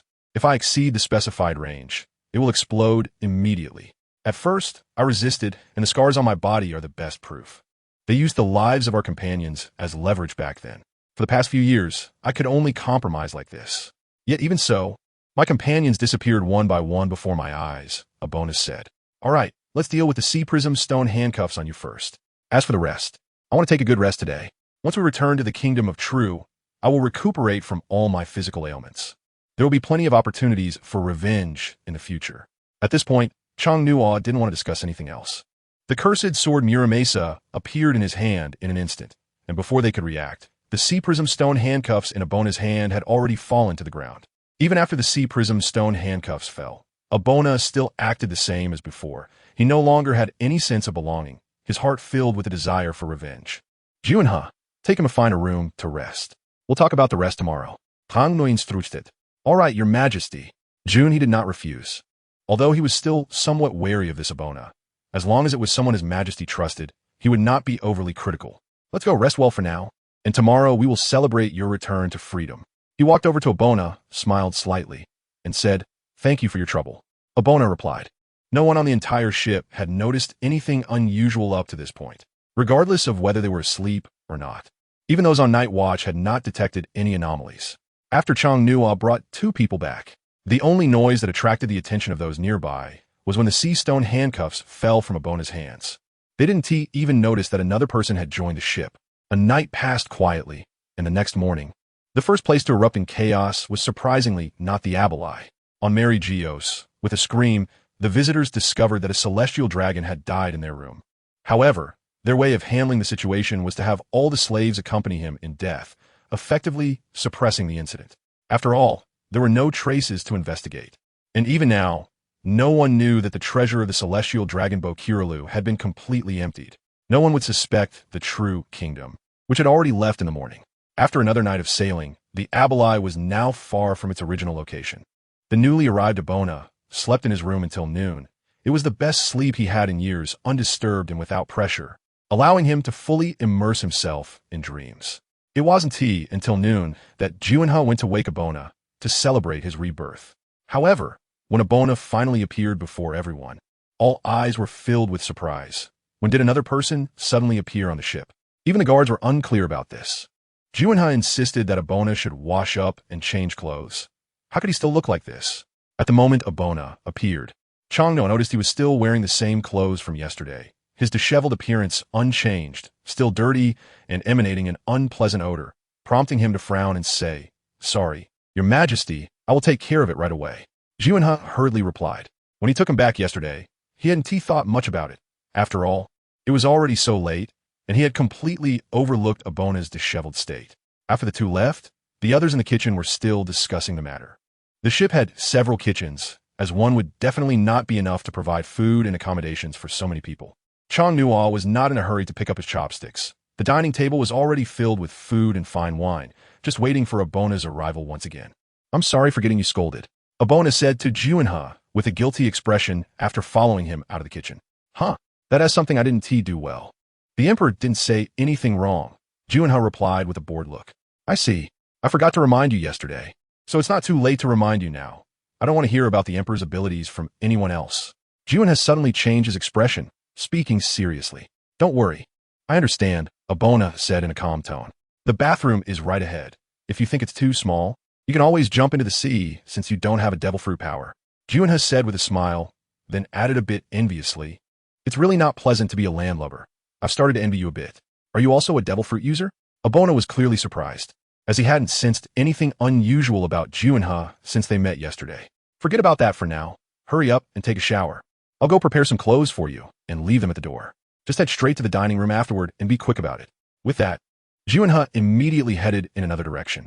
There were many clothes on the ship, both for men and women, and they were all high-end. He had previously planned to give some to people he could chat with while in Mariewa, but unexpectedly, they started leaving as soon as they arrived. This was something no one had anticipated, but the attitude of Mariewa had completely extinguished their determination to join the world government. At least this trip had been quite fruitful for them. Although there was a bit of danger, it was well worth the income. If they were to bring out all the gold, silver, and jewels from that guy, Bokuroi, the ship might not even be able to hold it all. Chang Nuo put all these things into his own space. Apart from Junhee, no one else was aware of it at all. Nearly half an hour later, Abona finally finished his shower and reappeared in the dining room, wearing the clothes provided by Junhee. Everyone immediately showed a different expression of surprise. Even Chang Nuo, who was sitting in the first position, couldn't help but exclaim that indeed, one needs to rely on clothing to make an impression. Abona did not tie his hair up. Instead, his hair, which fell to his shoulders, was all combed back. His face was still somewhat gaunt, but mature man's charm filled Abona with an air of dominance. Underneath the handsome suit, even those who had just met him could hardly believe that this was the slave they had brought back from under Mary Bridge. "Your Majesty," Abona walked into the dining room, this time respectfully bowing to Chang Nuo. "Please sit down. Today we celebrate your rebirth and welcome you to our true kingdom family. From now on, while you stay here, you need to forget all your previous identities and leave behind any past hatred thoughts." "Yes, Your Majesty," Chang Nuo said. "Hello, my name is Gogoya, and I am the king's secretary. I hope to be in your good graces from now on." Gogoya immediately stood up and performed a gesture of respect with a smile before Abona could sit down. "I am Baro, a navigator. We will be companions from now on, so don't be too formal," the short Baro said. The others also stood up one by one and introduced themselves warmly. They showed no curiosity about Abona's identity. Regardless of what the other party did before, now that they were on this ship, there was no need to care about the past. Although none of these people knew each other, they all expressed genuine enthusiasm, which was far from the treatment someone newly joining the group would typically receive. Abona felt deeply moved by this atmosphere and was suddenly reminded of the scene when he held a banquet with his companions. Everyone sat together, the table piled with food. A group of people without any worries or pursuits, just wanting to sail carefreely on this vast sea. This was their greatest satisfaction. However, now, after just a few years, he was the only one left to move forward alone. Fortunately, looking at the people in front of him brought back some memories of the past. He straightened his clothes and then bowed to everyone, saying, "My name is Abona, and I am a swordsman. I am very happy for your warm welcome." "Abona, you're actually a swordsman?" Gogoya asked in surprise. "What's wrong? His Majesty is also a swordsman. What a coincidence," Gogoya said with a smile. "Everyone, please sit down quickly, otherwise the food will get cold," Changnua said directly without any hesitation. Looking at the delicious food on the table, Abona tried hard to suppress his hunger and maintained a normal demeanor. "Abona, don't be polite. This food was all arranged in advance by His Majesty. Just eat," Juna said, sitting opposite Abona. "Thank you, Your Majesty. Then I want tea hold back," Abona replied with a smile. As for his appetite, it would soon overturn everyone's perception. Changnua and the others hardly got to eat anything. Everything left went into Abona's stomach. His belly bulged, as if he'd been pregnant for 10 months. Not to mention the image he had maintained before, it seemed he had completely lost it now. But when everyone finished eating, Abona stood in place and suddenly took a deep breath. Then his swollen belly visibly deflated at a noticeable speed. "What is this?" Junha looked at this scene with surprise. "What's there to be surprised about? Isn't this part of the 6 styles of the Navy? Or is your own skill not up to par? Practice when you go back," Changnua said disdainfully. "Your Majesty, did you know?" Abona was also a bit surprised. Why did these people from the South Seas know about the 6 styles of the Navy? "It's nothing. You'll find out later," Junha said with a smile. "Come on, Abona. Let's chat on the deck for a bit." Changnua shouted to Abona, who was chatting with Junhee. "Are you a swordsman?" As soon as Changnua stepped onto the deck, he asked directly. "Yes, a swordsman," Abona replied. "That's quite surprising," Changnua chuckled. "I heard His Majesty is also a swordsman. I wonder if I could have a chance to see you in action," Abona said. Originally, Changnua had just wanted to understand Abona's situation while lying on the deck chair, but now it turned out that the other party wanted him to demonstrate. However, since they were sailing on this boundless sea, there wasn't much to do, so performing a bit wasn't a bad idea. After all, it had been quite boring along the way, and testing Abona's strength could be interesting. Just as he stood up, Abona immediately became alert and said, "Your Majesty, someone is approaching quickly." Changnua immediately activated his observation haki, and in his perception, there was indeed a person rapidly approaching. However, at this moment, the perception was of no use, as the other party had already appeared right above his ship's bow. The speed was so fast that there was hardly any time to react. After a flash of golden light, a man who looked to be in his 40s suddenly appeared above the deck. The man was dressed in a yellow striped suit and wore a red tie. If it weren't for the expression on his face, he would give others a very gentlemanly impression. It was unknown why Admiral Kazuru had come to the Abeli. Although Changnua was somewhat surprised, he did not show too much astonishment. The arrival of Admiral Kazuru from the Navy headquarters was unexpected, but it was also within reason. The entire deck of the Abeli was suddenly filled with a tense atmosphere. Abona stood still, but he was already preparing for an attack.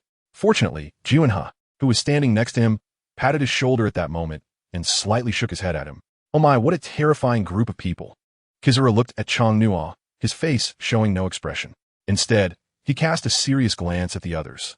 The ship continued to sail, and Admiral Kazuru had no intention of leaving the bow of the ship. "Admiral Kazuru, you wouldn't be planning to go somewhere and just happen to land on our ship when you got tired, would you?" Changnua casually laid back in his deck chair, swaying his body and speaking to Kazuru. "King True, something happened in Mariewa. Some things were stolen. And I wonder if I could take a look at your ship?" At this moment, Kizuru finally revealed a smile, but it felt more like a threatening remark. Despite standing in front of him, Abona's current appearance would likely be unrecognizable even to the celestial dragons who had appeared here before. Having changed his appearance, he showed no signs of submission or fear even when facing the Admiral. However, for the others, it became more relaxed and comfortable.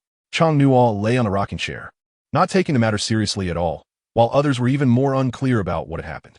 Although a new figure, Abona, had suddenly appeared on the ship the next day, they did not express any suspicion. After all, their own king was acquainted with him. In the face of Admiral Kizaru's arrival, Changnua appeared lazy, while only Gogoya stepped forward and said with a smile, "Mr. Kizaru, how about coming down for a glass of water? What a headache these people are." Kizaru replied with a bitter expression, but he did not refuse Gogoya's invitation. "Admiral Kizaru, I wonder what Mary Geos has lost that is worth you coming all this way to chase us? Chang Nuo continued to speak leisurely. Oh, it's nothing. Just lost some small things.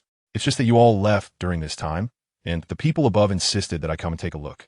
It's just a formality. King Tulu, I hope you don't mind. Huang Yuan sat down by himself, smiling as he spoke. Guguya also brought over a drink, and then stepped aside to listen to their conversation. Of course I don't mind.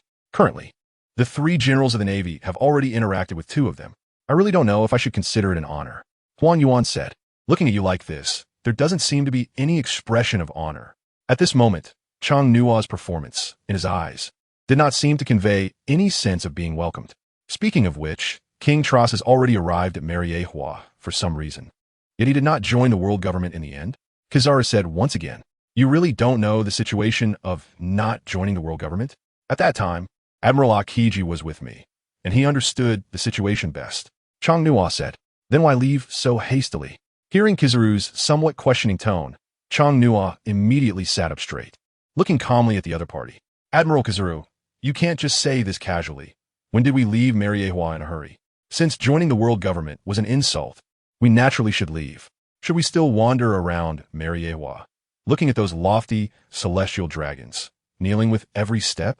Chang Nuo is not just stating the reality. More importantly, he is also mocking Kizaru. Are young people nowadays that terrifying? Don't they leave us any face when they speak? Kizaru tilted his mouth, showing a helpless expression as he spoke. Admiral Kizaru, we all adhere to the principle of maintaining peace and do not want to get ourselves into too much trouble. You should be well aware of the situation in Mariehua, without us needing to elaborate. His Majesty the King was humiliated in Mariehua and chose not to join the world government. So, it is understandable for us to leave by ship. The main point is, we left Mariehua yesterday morning. We don't know when the items went missing over there. Junhee stood still, frowning as he looked at Kizaru, questioning him. One sentence instantly left the Admiral speechless. From a timing perspective, it simply didn't add up. All the items they investigated as missing were lost during the night. Based on the timeline, they had already left the jurisdiction of Mariehua, over 100 kilometers away, making it impossible for them to reappear in Mariehua. Who is this? Kizaru immediately changed the subject and asked Abona. Groot, the palace swordsman of the true kingdom. Could he also attract Admiral Kizaru's attention? Chang Nuo sat there and asked, I am Groot. What questions does Admiral Kizaru have? Abona directly followed up on Chang Nuo's words and asked, don't worry. I'm just here to take a stroll and sneak a little break. I have no other intentions. I hope King Troll won't mind. Kizaru instantly smiled and said, because he knew very well what had been lost in Mariehua. So many items gone.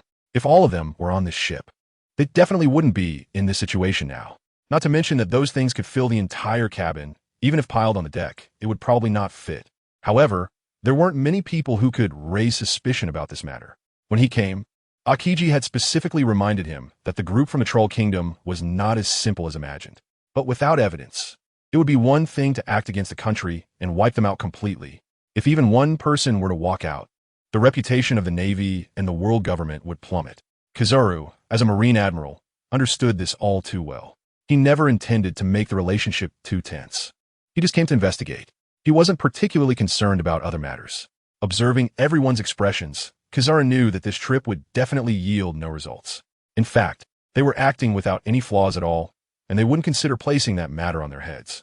Since Admiral Kizaru is here, he might as well take a good rest for a while. It's a pity that we just had a meal.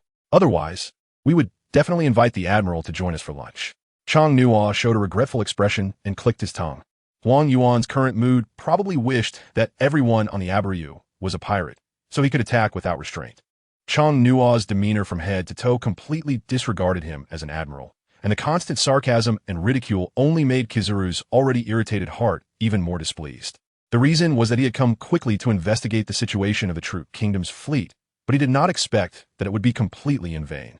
However, in the face of Chang Nuo, Kizaru could only feign a lazy demeanor and say that His Majesty the King of True was too polite. Such opportunities would come eventually.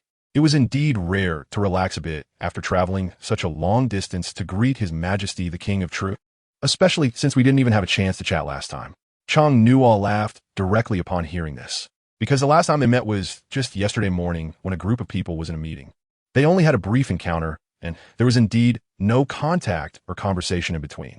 General, I'm not sure if you still want to take a look on a ship.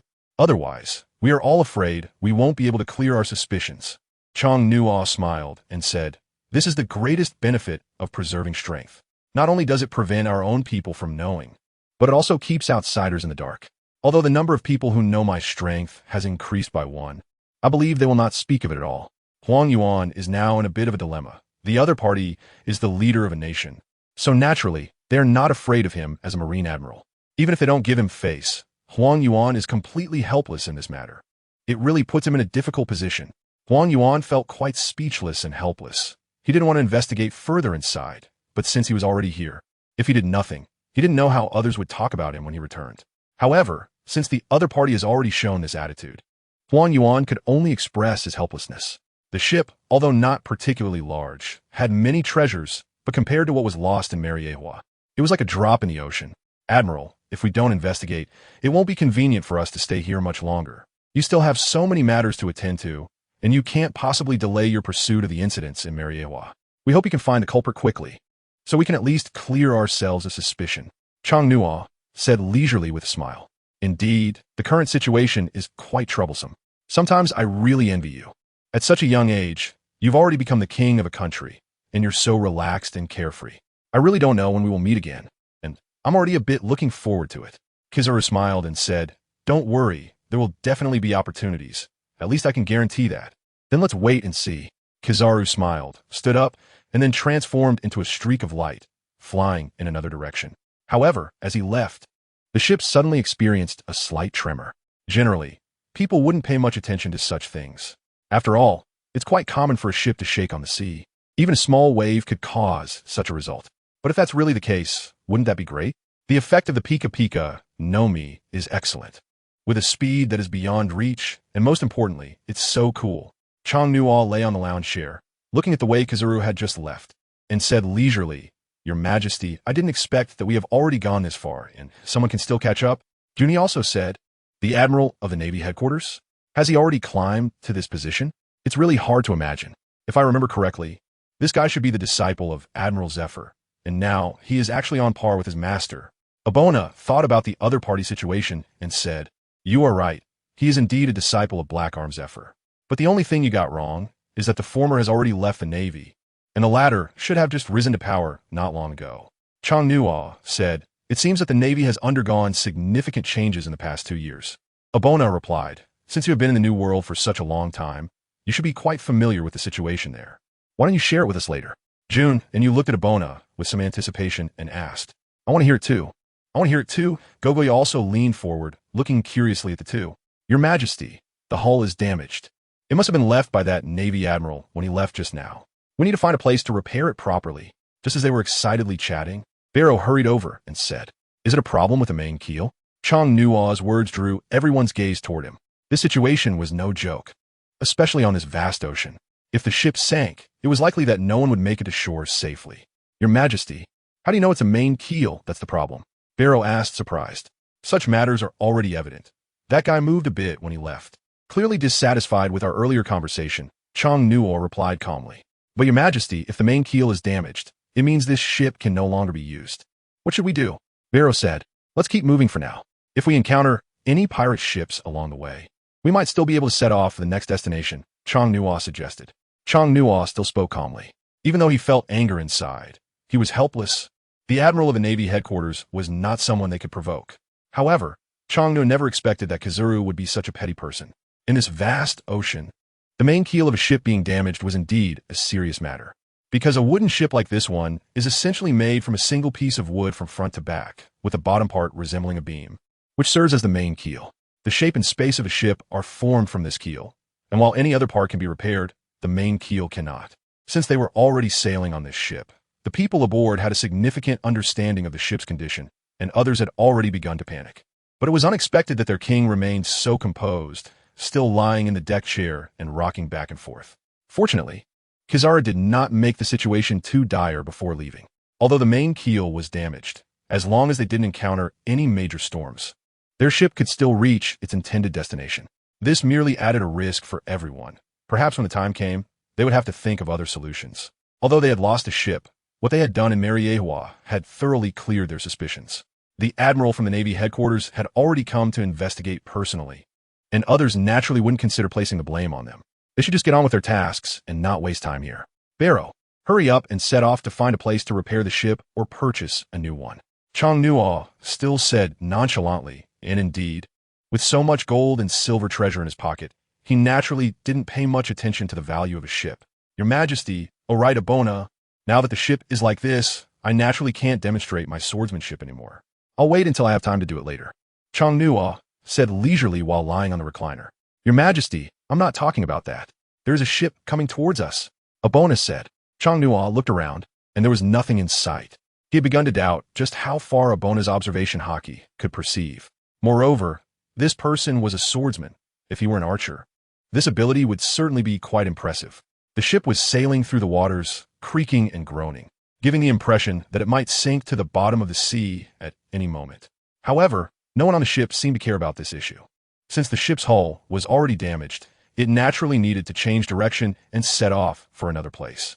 Meanwhile, about 10 kilometers away from them, a ship being pulled by two gigantic creatures was slowly approaching their direction. The sails on this ship were almost useless at times, relying entirely on the two enormous creatures to drag it along. The body of the ship was painted in red, looking quite exquisite and beautiful from a distance. On the sails, there was a symbol of 9 snake heads, and the subsail clearly displayed a large character for snake. Sister Hancock, are we really going to accept the Navy's invitation and become one of those 7 warlords? At that moment, on a large ship being pulled by 2 snake-like creatures, a woman with green hair and another with a head twice the size of a normal person squatting on the ground, looked up at a charming woman sitting on the deck. Boa Hancock, known as the most beautiful woman in the pirate world, indeed lived up to that reputation based solely on her appearance. With her noble demeanor, even sitting there, her presence was undeniable. She had a beautiful figure, black hair, and delicate features. However, she was not sitting on a chair, but rather on the body of a gigantic snake coiled beneath her. The ship was filled entirely with women, at least at first glance, with not a single man in sight. Boa Hancock, as the future pirate empress, or arguably already so, spoke calmly without any expression. Old Granny Nyo said that joining the 7 warlords this time will have a significant impact on our country. At least in the future, whatever we do will be legal. And the Navy and the world government won't cause us any trouble during this period. The more troublesome part is that if either the Navy or the world government encounters trouble, all members of the 7 warlords must go. Sister, if that's the case, wouldn't we be losing all our freedom? Sonia said. Pretty much. Hancock replied, somewhat frustrated, but if she really had to choose between the two, she would certainly pick the former. As the leader of a country, she had the responsibility and obligation to protect her subordinates. But it's really helpless now, Sonia. I don't want to be this way either. But Granny Nyo has already said this, and we think she's quite right. I just wonder if this is a trap set by the Navy. At this moment, a plump woman spoke up, her expression similar to Sonia's earlier, with a long tongue sticking out, resembling a snake. The only difference was that her hair was orange, and her head was of normal size, although her body was much fatter. Everyone was listening to Galud's words, and the women guarding the deck turned their heads toward them, their eyes filled with admiration for their queen. Galud, don't just listen to that Granny Nyo. That old lady can't do it herself and wants to impose everything on me. I don't know what she's thinking, Hancock said. But didn't Sister also accept this matter? Sonia said with a smile. Shut up, this is just my willingness. Hancock said, showing a proud demeanor, her head held high, looking down on others. That was her character. At that moment, the lookout shouted, attention, unidentified ships ahead are rapidly approaching us. As the words fell, the women below quickly rushed to the deck, all looking toward the direction of the Abalai. Sonia directly pushed past everyone, and upon seeing the Abalai, turned to shout at Hancock, who was sitting on the back of the large snake. Sister, it looks like a merchant ship is passing by. Should we take action? Hancock stood up from her previous position, followed by Galud, and began to look toward the Abalai from the deck. In their view, the Abalai had become a fat sheep awaiting slaughter, and it was the key to completing their mission at sea. Relay my orders, take down that ship, and this mission will be considered complete. Hancock shouted loudly to everyone. They were not concerned about who was on the other ship. As long as they were not Navy or world government personnel, they were fair game for them. The women were already eager to try, their demeanor showing no difference from men, rubbing their fists together. Almost all the women on the ship held bows and arrows, either on their backs or in their hands, with the other weapon being spears. In this pirate world, which was leaning toward the modern society, they still used quite primitive weapons. but just how powerful they were could only be determined after trying them out. As the two ships drew closer, the people on the Abalai showed no signs of worry. In fact, many had already gathered on the deck, ready to seize the enemy's pirate ship. Currently, there were around 80 people on Chang Nua's ship, including 20 royal guards who had followed him. Each of them was exceptionally strong, and those who could follow had to at least know how to use hockey. Otherwise, there would be no point in coming along. Chang Nuo quietly continued to lie on the rocking chair on the deck, his eyes wide open as he looked at the ships ahead. Long before he could sense the other party, Chang Nuo was already somewhat surprised. He never expected to encounter the 9 snake pirates in such a desolate place. Your Majesty, as this is our first battle, I hope that Abona can take action this time. Abona stood respectfully beside Chang Nuo's rocking chair and said, but before Chang Nuo could say anything, Junha immediately expressed his dissatisfaction, saying, Abona, you just joined the kingdom, and there are some things you shouldn't compete for. As the captain of the King's Guard, it's my duty to take on tasks like this. Captain Junha, let me go this time. His Majesty saved me, and I must demonstrate my worth. Abona said again. You too, can you stop arguing? Can't you just stay here quietly? Don't act rashly. Take a good look at the other side. On that ship, there is a woman known as the most beautiful in the entire sea. Let me have a look first. Chang Nuo looked very relaxed, directly interrupting the words of the two people who were continuing their argument. He was now eager to see what the so-called most beautiful woman in the pirate world looked like. How could he let these two guys ruin his excitement? Your Majesty, how do you know she's beautiful? I've never heard such a thing. Junha asked. Mind your own business. Just notify them to not make any moves unless necessary. But be sure to protect yourselves. These women are not as simple as they seem, Chang Nuo replied. Your Majesty, do you know her? Abona asked unexpectedly. Know her? Not all. Just stay here and follow my orders. Don't do anything that might disturb the peace between both sides. We still need to borrow their ship to get to safety. Chang Nuo lay in the rocking chair, his hands continuously tapping on the armrests, speaking slowly. The others were now starting to wonder what was going on with their king. Could it really be that he had become like this just because the other party might be beautiful? Your Majesty, the other side is the Kuja pirates, the only nation of pirates on the Grand Line, primarily composed of women who harbor a strong hatred for all men they encounter. Gokeja Samwat Yidis held a notebook and, wearing black-framed glasses, earnestly introduced the other party to Chang Nuo. You received this news too late. I already knew from the very beginning. The current captain of their pirate ship is Boa Hancock, who is also the Empress of the Amazon Lily. Additionally, she possesses hockey, is proficient in observation and armament hockey, and has the Conqueror's hockey as well. She is also a devil fruit user with the ability to turn people to stone. Chang Nuo lay there, speaking leisurely. The others were left speechless, wondering how their king seemed to know everything. They usually spent time together, yet they couldn't understand when he had learned all this. All right, it's almost time for the meeting. Everyone, get ready to meet the savior who will help us. Chang Nuo smiled slightly, then stood up and leaned on the railing, supporting his head with both hands, quietly watching the pirate crew that was not far ahead. At this moment, everyone on the Snake Princess pirates was quite surprised, wondering why the other side was heading straight towards their ship, as if no one had noticed their presence. Sister, should we attack first with cannon fire? Sonia asked. Everyone on the Snake Princess pirates was already on high alert, each one prepared to attack. Not for now. Boa Hancock stood still, her gaze no longer as it was at first. The main reason was that she sensed that the people on the other ship seemed to be coming directly for them. They showed no signs of panic, and in her observation hockey, she could even tell that there were quite a few of them. Moreover, they were leaning on the deck railing, looking over at them. Hancock didn't know why, but she had a bad feeling in her heart. The two ships were now only about a mile apart, and with good visibility, they could already vaguely see the figures on the other ship. On the Abalai ship, having received the order from their king, none of them maintained a combat-ready stance. Instead, upon learning that the other side was from the Daughter Kingdom, many leaned over the ship's railing, eagerly looking towards them. Abona, you're a swordsman, and since we don't have anything to give you after you join us, I'll just give you this sword. At the edge of the deck, Chang Nuo casually threw a long sword to Abona. This was something he had just purchased from the system space, and, crucially, this sword was the supreme great blade from the Pirate King world. Since he couldn't change the current state of this world, the sword he bought had long been lost many years ago, so its reappearance here was not inappropriate. However, this thing was indeed not cheap. The sword had consumed over 200 million berries, making Chang Nuo an absolute tycoon at this moment. The gold and jewels he possessed could easily buy another 100 of them without any problem. It wasn't that he wanted to show off his wealth. After all, this guy was now his subordinate, and he should provide the benefits that were due. Otherwise, how could he expect people to risk their lives for him? Not knowing what kind of situation they would encounter next, Chang Nuo thought it best to arm Abona.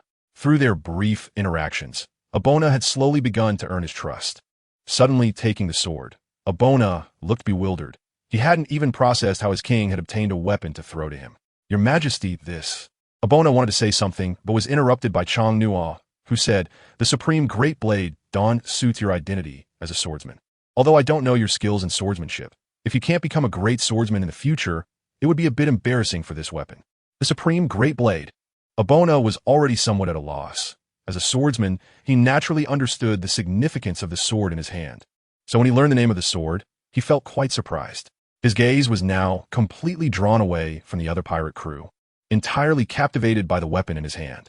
Your Majesty, Abona will definitely fulfill the mission you have entrusted to me.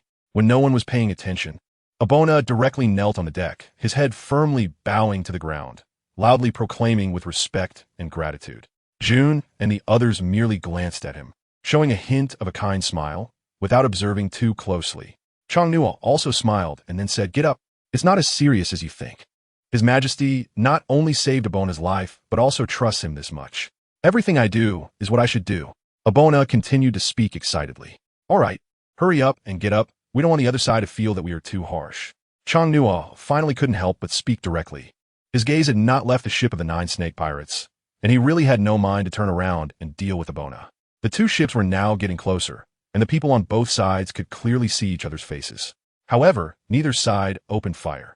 For Hancock and her group of pirates, they likely hadn't intended to take the other's life. On the other hand, the people on Chang Nuo's side were quite different. When they saw that the other ship was indeed filled with women, each one was almost ready to abandon their own ship to go up and admire them. Oh, those are 2 really big snakes. Gejias stood in place, looking at the 2 snakes pulling their ship, and couldn't help but be surprised and amazed. This pirate crew is truly different. Your Majesty, should I go up and investigate first? Yun est comedy. Let's talk first. Chang Nuo is not in such a hurry now. Although the ship has been partially damaged by that guy, Kizuru, it is not about to fall apart immediately. The 9 snake pirates. On this ship, the women are carefully watching the people on the opposing ship. For these people, they have no idea what flag is flying on the Abalai, whether it belongs to a merchant ship or a certain country, and they don't care at all. As far as they are concerned, as long as it is not a navy or world government ship, it has almost no impact on them. Because of this mindset, the people on the 9 snake pirates do not feel anything towards the approaching Abalai. Sister, it seems that none of those people up there are afraid. Gal had noticed that the people on the Abalai are actually still admiring the beauties on their ship. The 2 ships are now only about 50 meters apart, so the shouts of the crew can be heard clearly. However, the distance between the 2 ships is still gradually closing, and Hancock could not possibly have missed it. She had already sensed that something was off. The demeanor of the people on the other ship was too calm. Generally speaking, whether a ship belongs to a certain country or is a merchant ship, their first reaction upon seeing pirates is either to detour or to show fear. But in her eyes, it seemed that the people on this ship did not care at all about whether they were pirates. Snake Princess, they have already entered our attack range. Should we start the attack now? Just as Boa Hancock was still hesitating, a woman standing on the deck shouted loudly towards her. But now is not the time to hesitate. The 2 ships are about to collide. On the Abalai, Chang Nuo looked at the distance and turned to June and Abona, saying, let's go. Let's go meet them. Remember not to attack recklessly later. Okay, Your Majesty, the 2 said in unison, and then quickly followed their Majesty's figure as they moved towards the 9 snake pirates ship. It was only at this moment that Hancock realized her feelings were not wrong. The strength of the people on the opposing ship had exceeded her imagination. Chang Nuo jumped directly onto the pirate ship with the 2 of them. Given their current strength, the total number of people on the entire pirate ship probably wouldn't be enough to match even 3 of them. At this moment, the 9 snake pirates were far from the powerful image one might expect. In fact, Chang Nuo had already overestimated them. Boa Hancock. After Chang Nuo jumped onto the ship, she walked straight towards Hancock, easily recognizing her at a glance due to her iconic outfit and beauty. Previously, she had only seen Hancock in anime, but she was surprised to find that the real person was exactly as she had imagined.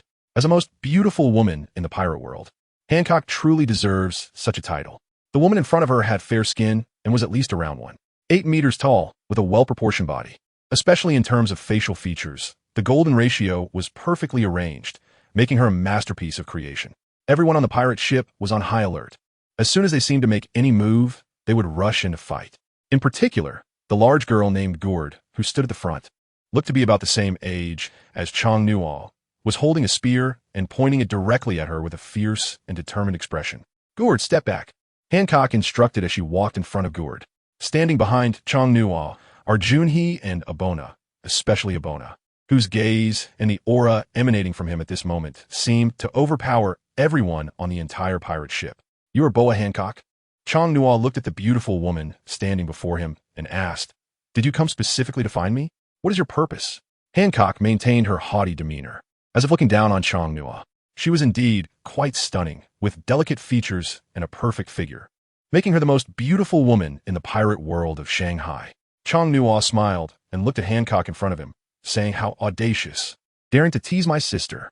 If I were you, I would definitely recognize the facts. With your current strength, the 2 people behind me could wipe out your entire pirate ship. But I'm not interested in that. You happen to be lucky. We will borrow your ship for a while. Our ship, the Abalai, has sustained damage and may not be able to sail to land. We have about 80 people on board, and they will all board your ship until we find a place to replace it." Chong Nuo listened to Sonia's angry voice and said leisurely, "Hancock is not unreasonable. The main thing is that he can clearly recognize the current situation. The opponent's strength is indeed as he said, and I'm afraid anyone could wipe out the entire pirate ship right now." "Why do you know me? Who are you really?" Hancock asked. "We are from the South Sea, the Troll Kingdom, and we are currently occupying your ship. I hope you can cooperate well," Chong Nuo said. "I am a pirate, and I won't easily compromise even if I die." Hancock's expression immediately turned cold as she faced Chong Nuo, and she shouted loudly, "Arrow of captivity." Hancock used her devil fruit ability, placing her left hand near her mouth. When she pulled it out, a huge red heart shape appeared, and then she used her right hand to stretch this heart. When she released it, the entire heart shape instantly transformed into countless pink flying arrows. However, this time, her attack was not aimed at Chong Nuo. Instead, it was directed at everyone currently on the Abalai ship. "Watch out!" Jun and Ming shouted suddenly, but it was already too late. In just an instant, everyone on the Abalai ship turned into stone statues, their faces frozen in their original expressions. Unable to react at all, looking for death, Chong Nuo stood in place and suddenly shouted angrily,